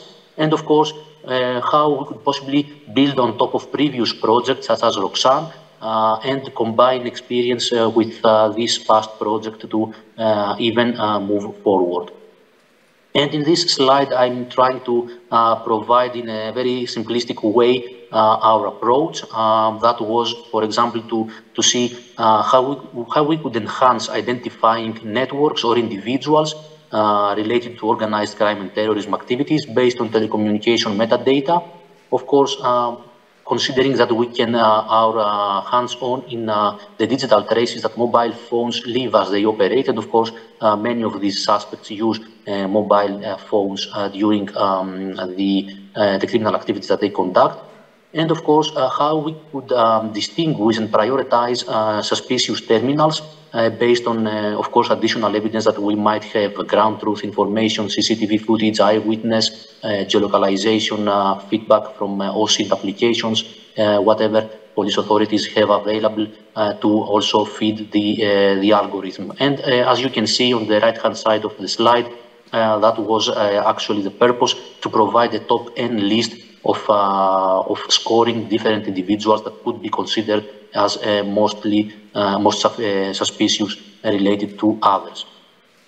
Then we tried to test this methodology in a use case, and of course the pipeline of the steps that we wanted to follow is, of course, to select a proper data set and NCD data from an operator, define the criminal use case with information that is imported from law enforcement agency data analysts and investigators, insert the evidence that they have so far available based on the current ground truth analysis that they do, and then focus on the methodologies that we can run, the Tracy query language, and then visualize and evaluate the results. From all these 5 steps, I will emphasize on the last 2 ones, which are the more juicy ones. And then you can see by when we are running the methodology, starting from the left-hand side by incorporate evidence, producing a list of suspects, the next step is to produce a score per terminal, and then export a list of top N suspects, which is on the right-hand side. And you can see, for example, that the analyst then can select an individual that they would like to further investigate what the movement was in an urban environment, and see the trajectory that they followed and possibly relation to other individuals. And of course, you can see that as we can move upwards, some terminals have a score of 1.0, which can be related to the most suspect individuals compared to other ones. And when it comes to visualization, we can see in this dashboard from our tracing system the comparison between the predicted route on the left-hand side and the actual route of the perpetrator on the right-hand side. And you can see that in most cases, the trajectory between the prediction and the actual route have a very good match.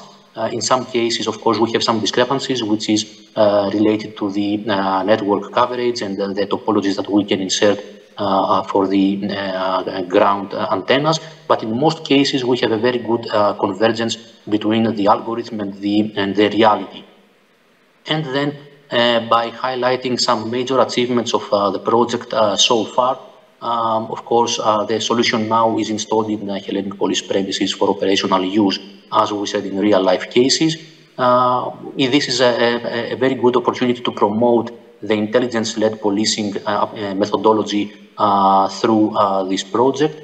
And of course, we managed to create realistic synthetic dataset to feed the security data space for law enforcement agency, which is a priority for the European Commission at this point, because in many sectors, the data spaces, the architecture and the fundamental principles have been established, but for security, this is still a black box. And of course, we managed to provide additional training information for layers through certain networks such as ECTEG and CPOL, and of course start shaping a very necessary framework, that is the Artificial Intelligence Impact Assessment Framework for layers tailor-made for their needs, because as public authorities, based on the new regulation, they need to be compliant with the new AI tools that they will use from 2027 onwards. So this is more or less my presentation for the project so far. Thank you very much for your attention. And of course, if there are any questions, I would be very happy to answer to them. Thank you very much, Nikos, for this detailed and exact presentation, giving another aspect with the involvement of law enforcement agencies. Thank you for joining this year event. We can pass to the next speaker. I can invite now Professor Neta Polemi from the University of Piraeus, also representing Trustilio from the Netherlands. She will present the Custodes project. Thank you for joining our session.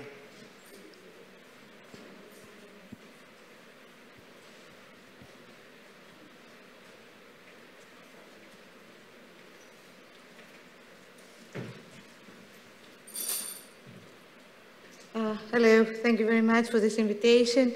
My presentation, if I find it. Okay. Well, I will talk about cybersecurity certification. And as we know, in 2019, European Commission published a new directive. It's the EU Cybersecurity Act. That was in June 2019. That serves actually as a cornerstone in the European Union regarding the cybersecurity certification for ICT products. And by ICT product, the directive lists software, hardware, services, and of course supply chain services. So the point of this regulation is actually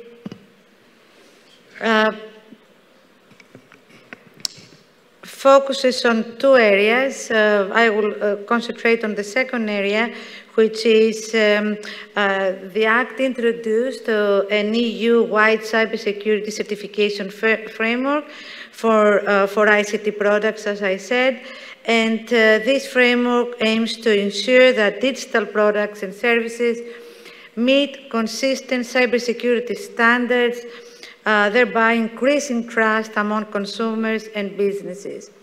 Actually, with this regulation, the European Union aims to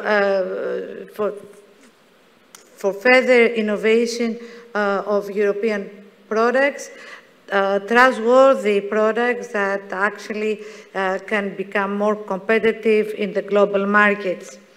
Also, the importance of this Cybersecurity Act is that it harmonizes all cybersecurity efforts. So, although we do have certification bodies in Europe, like ANSI, in Germany, BSI, in France, BSI, in Germany, and in many other countries, we do have certification authorities issuing their own certificates, using their own standards and their own methodologies. Here, with this act, the Commission tried to harmonize and make a framework that all certifications can go under this European umbrella, let's say. So there is a big effort and also for conducting conformity assessment and seeking a certification also not only for cybersecurity but also for trustworthiness of AI systems. Recently, actually this year, the AI Act, actually in Article 43, specified compliance with the requirements set out in trustworthiness dimension of any AI system. And I remind you that by trustworthiness dimensions, we mean cybersecurity, safety, fairness, accountability, transparency, and human oversight. So all these dimensions actually that consist of trustworthiness, we need to assess in order to have certified AI products.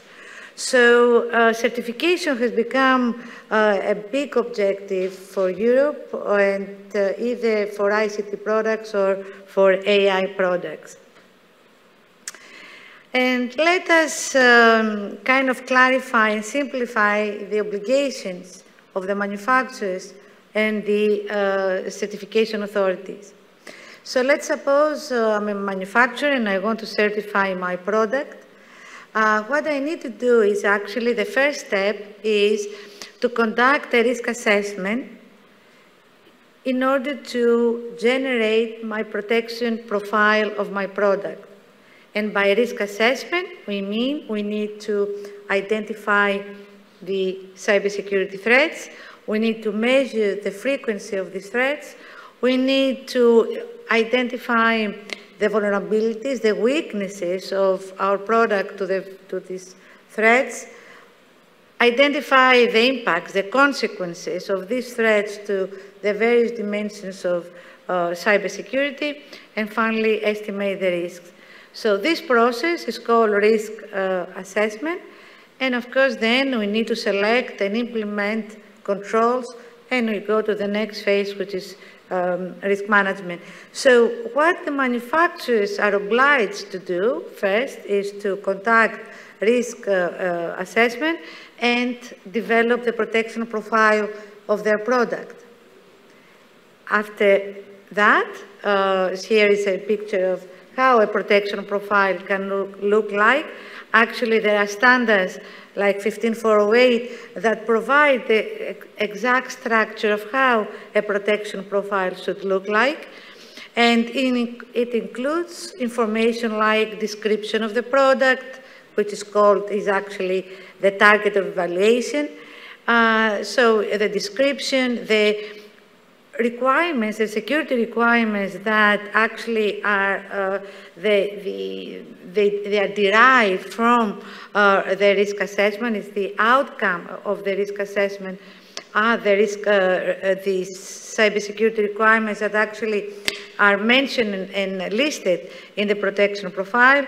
We have the security objectives, the security targets, references, the various assumptions that have been made, the objectives and of this target of evaluation.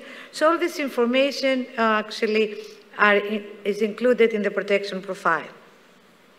Now the manufacturer with his product and the protection profile can go to a certification authority and can seek for a cybersecurity certification. Now, the assessor, the certification authority, the assessor actually, what he does is he applies a scheme, a cybersecurity certification scheme appropriate for this product.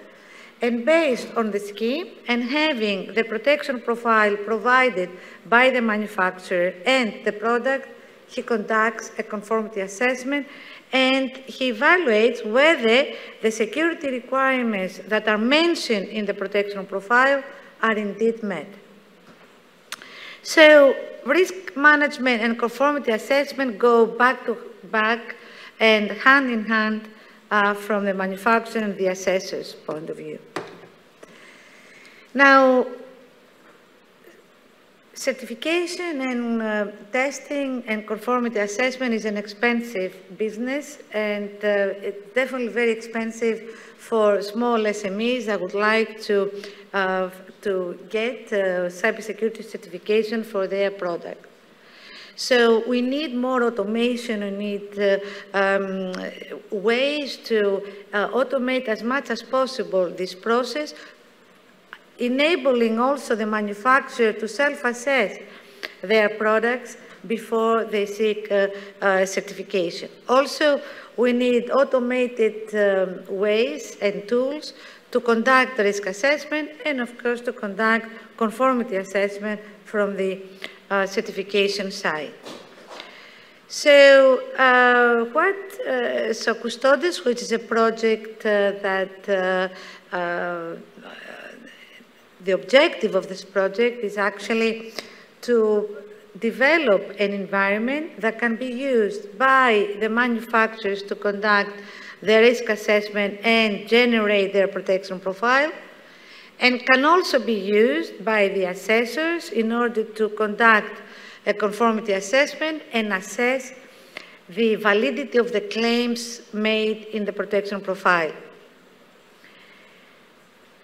Every product actually can be, initially is being classified according to its assurance level. And by assurance level, we mean how important, how critical actually the product is and how deep of a vulnerability assessment we can conduct in order to assess the claims.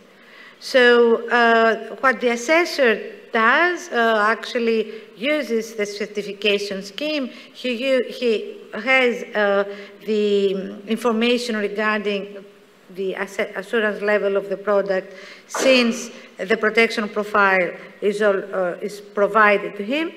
And then using all this flow, actually Custodes is trying to have this environment that does the whole process and the whole flow.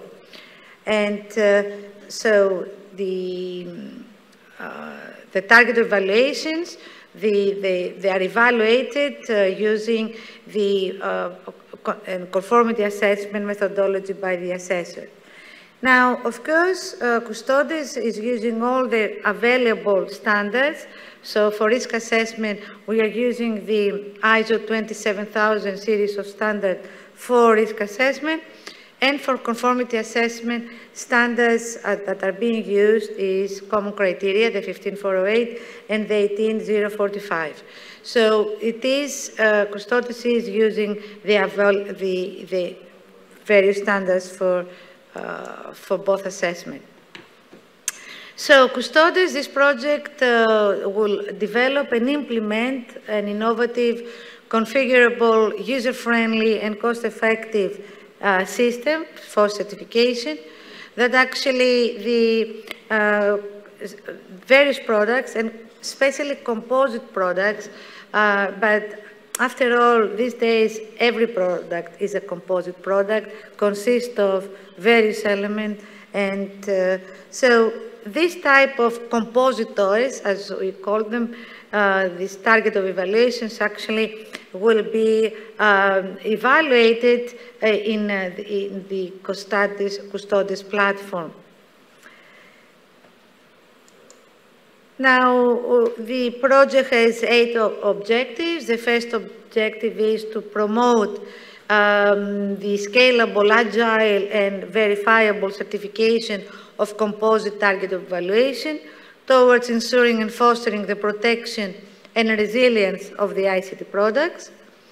The second objective is to evaluate and ensuring the facilitation and the definition of the target evaluation, and this decomposition and definition of the target evaluation to be conducted within the Custodes platform, to optimize and automate and facilitate the conformity assessment, and also establish and guarantee the trust relationship in the certification process. So all the processes involved to ensure their integrity and robustness. We need, another objective is to promote and enable the trustable and transparent sharing and reusing of certification. See, the thing is, reality says that in a composite target evaluation, in a complex product, that many of the components may already have a cybersecurity certification that has been acknowledged and recognized in Europe. So in Custodes, we reuse this existing certification of the components, so in order to utilize and optimize the certification process.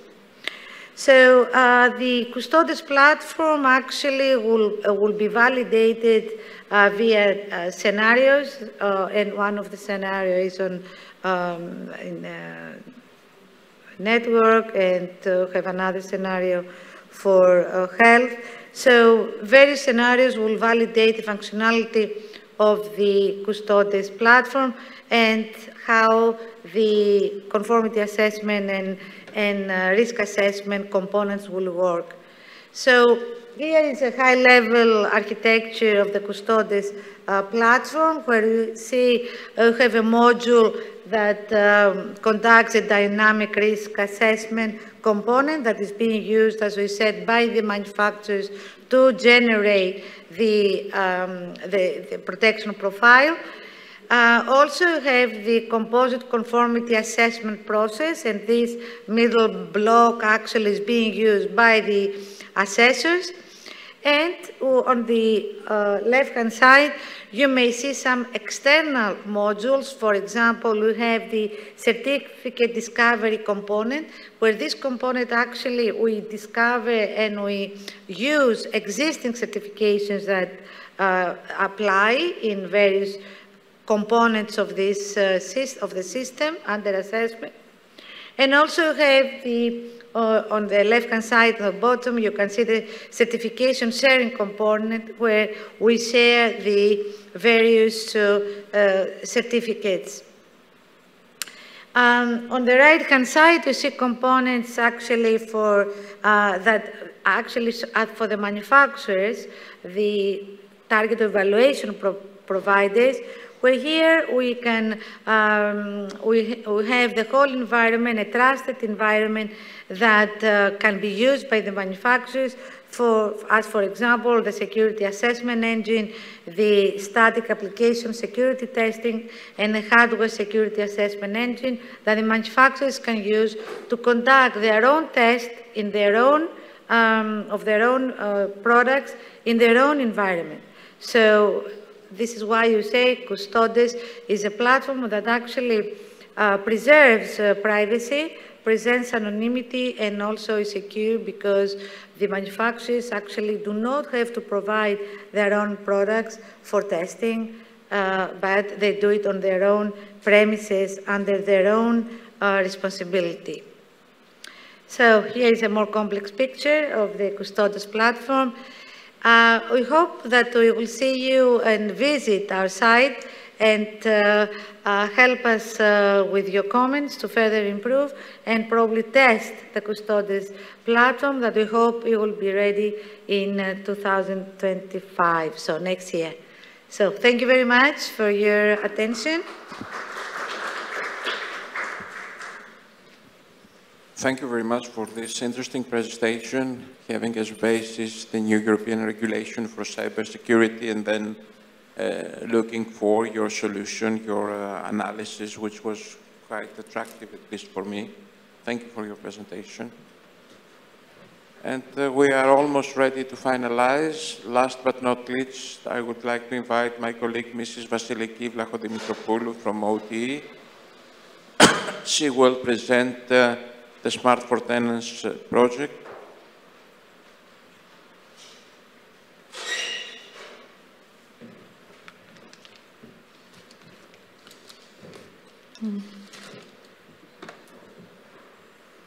Hello, and thank you for attending my presentation. My name is Vasiliki Vlachodimitropoulou, and I am a research engineer in an R&D department of OTE.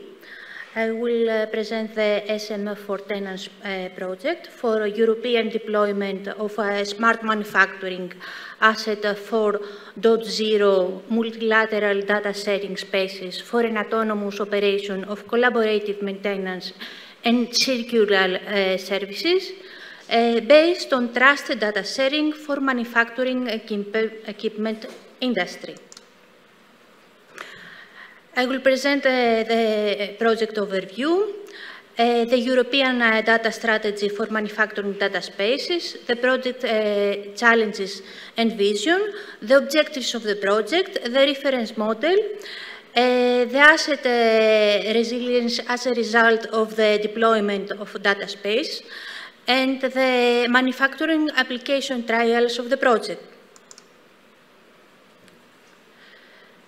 This material on project started on October of 2023, has a duration of 3 years. It is funded from the European Union's digital project. Has a project the coordinator of the project is Innovalia. Innovalia Association is a technological and private technological and independent technological center. The project involves 42 partners from across 11 European countries and 4 associated partners. The consortium, these are the partners of the consortium and the associated partners. The European strategy for data is to create a single marketplace for data, ensuring the security of both personal and non-personal data, including sensitive business data. The strategy aims to create common data space in several sectors, like industry and manufacturing, agriculture, health, energy, and to use, for that reason, technical infrastructure and the necessary tools. It aims to provide business with easy access to a high volume of data, improving and generating value, while reducing the ecological impact on humans and the environment. The implementation of data spaces in the manufacturing industry will facilitate increased data sharing between manufacturing companies and service providers. Industrial data exchange can be used to improve business operations through supply chains and to leverage the potential of deep industrial data in production environments. SM for tenants data space will address predictive maintenance and dynamic asset management, enabling third-party value-added service providers to access deep industrial data, improving production line operations. Collaboration and innovation can be restricted if data are isolated and not shared. There are still significant challenges for data sharing in the industrial sector. What are these challenges? Trust barrier. Shared or exchanged data can be copied or misused. Although being in trustworthy partners, data can be misused within the company. The limited control of the data. The legal contracts are today's way to prevent data misuse, but missing trust can be partially overcome by contracts because a company cannot be absolutely sure that the legal contract will be respected. Low interoperability. A lack of agreed standards and formats for data exchange prevent data sharing in a wider scale. Data is not considered as a company's asset. Sensitive information remains internally as the benefits and the value are unknown and the risk of losing information is too high. The Smartena's vision is to enable the creation of a neutral cross-sectorial data space for the manufacturing industry by connecting key ecosystems, standards, experimentation facilities, and data space development building blocks. Smartenas will provide the digital infrastructures and data space service portal for manufacturing equipment industry stakeholders to exchange data in a trusted manner across data platforms and sectors. Smartenas will adopt the latest manufacturing and digital standards for better interoperability, interworking, and federation of data, improving manufacturing asset management and predictive maintenance services.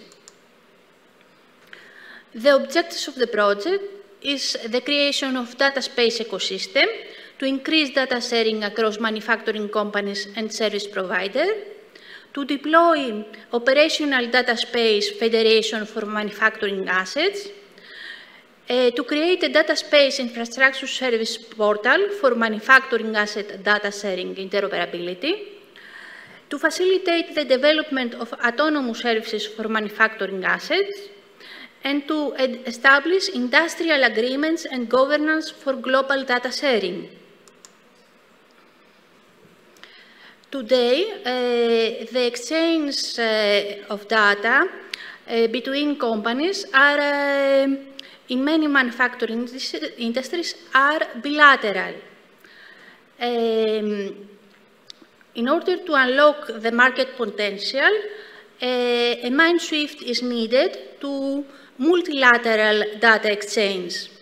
The next generation collaborative manufacturing and supply chain processes will be used by multilateral data exchanges. Advanced Industry 4.0 have the capacity to consistently and efficiently construct data bridges across factory data silos. This is the Smartena's reference model. The 4 represents the 4C, controlled, coordinated, collaborative, cooperative. There are 3 planes in that reference model: the data value chains plane, the data plane, and the cloud and infrastructure, data and cloud infrastructure plane.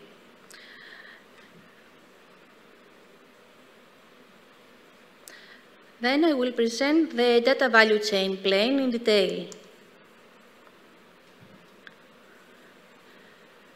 The benefits for sharing data through a trusted ecosystem and using compliance and evaluation facilities is the asset resilience, the generative asset 4.0 co-engineering and commissioning has, as a result, the asset resilience by design.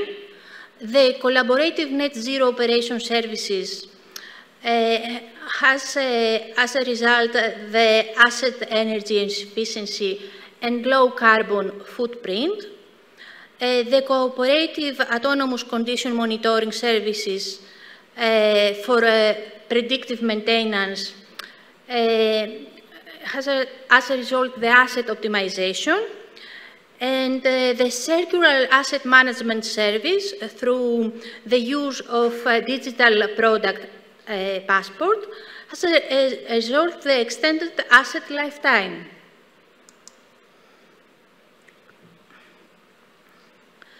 The Smart Tellers pilots will be demonstrated in 5 industry sectors: machine tool and automation, electronics and e-battery, the automotive sector, the process and textile.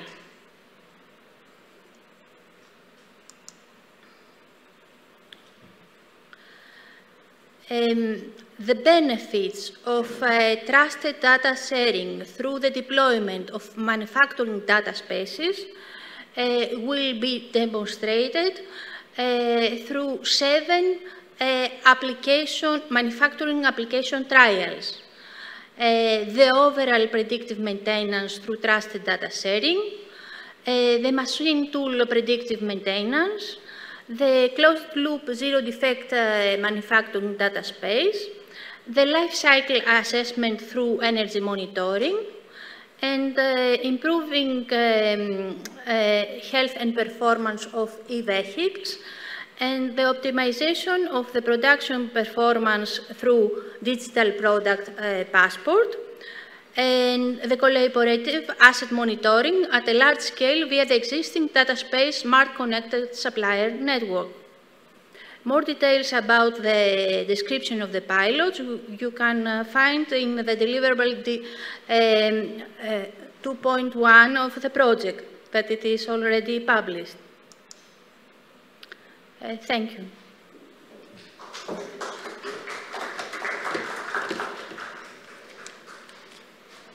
So now it is the time to conclude. This year we had, as I mentioned, 10 hours ago, approximately, in the beginning, 8 different sessions and a total of 54 presentations. This was a record this year. We will see if we overpass this next year. Just to summarize, the challenge for our workshop was just to demonstrate how research work, studies, trials, measurements that are performed via existing and ongoing European research projects may be, in practice, the enablers that will create new use cases or support or extend existing ones, promote options for development of the market, create new opportunities for growth for the market sector, the society and the economy as a whole. We try to approach this, let's say, central message via considering some facilitators like the beyond 5G towards 6G vision with the necessary updated and modern network infrastructure to support this revolutionary transition. We have also considered the implication of artificial intelligence together with machine learning opportunities in order to further automize the network, the infrastructures, the facilities as a whole in a fully converged environment and extend in fact, what is finally offered for the benefit of the end user, either residential, corporate, the state, any potential category of final or end user. We have also identified the importance of data that as systems may be used to support such actions like, for example, the enhancement or even the creation of new use cases.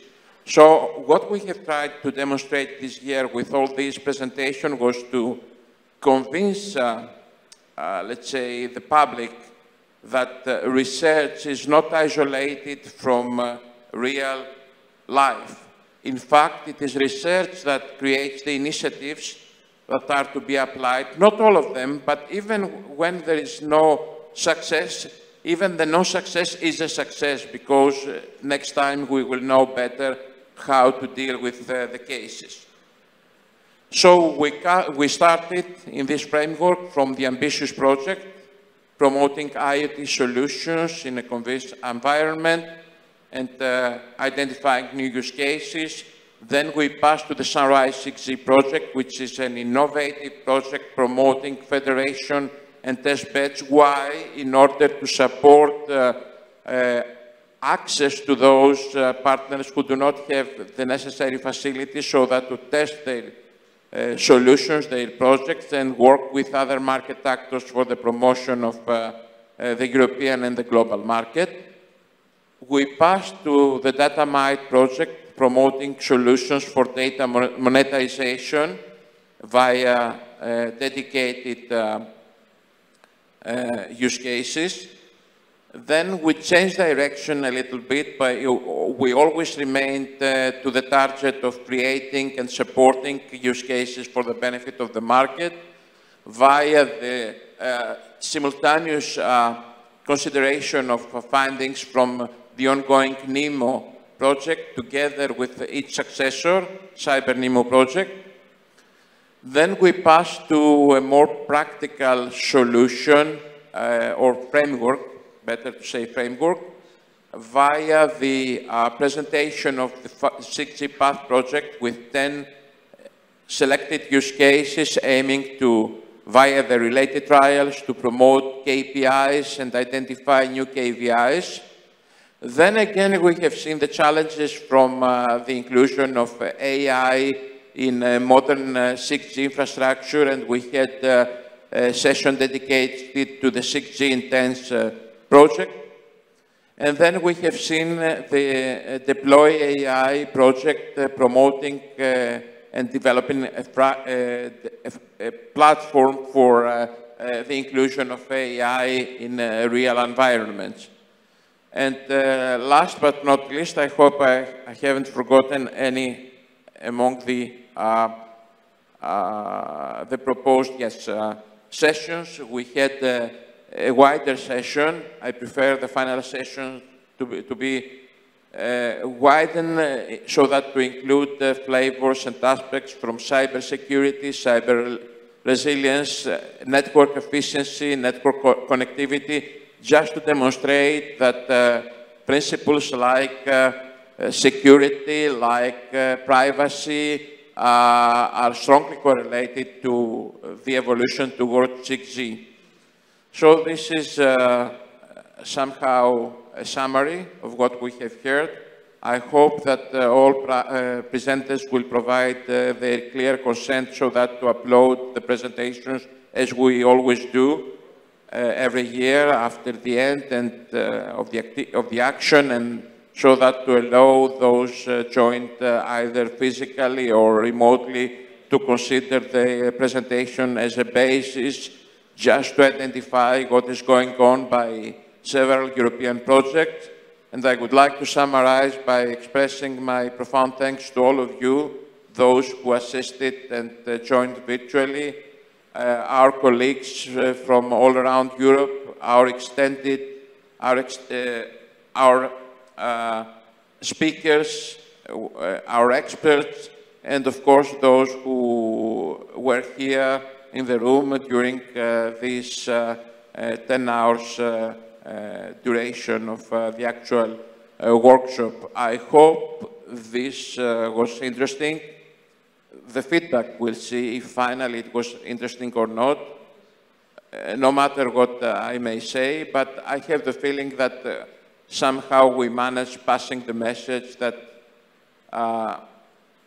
telecoms, IT, the converged market is a dynamic one. It creates a lot of opportunities. It creates options for the digitalization, for the unification of the society and the economy as a whole, for enhancing living standards, for enhancing the economy, for creating new jobs, for creating and advancing new solutions. I think it is time to finalize. Thank you again, all of you, those who assisted no matter how. Special thanks to my colleagues for their presentations, for their support in order to organize and coordinate these sessions. And okay, that's all for now. Mission accomplished, I may say this, if you allow me, and seeing you next year in a similar event. Thank you so much.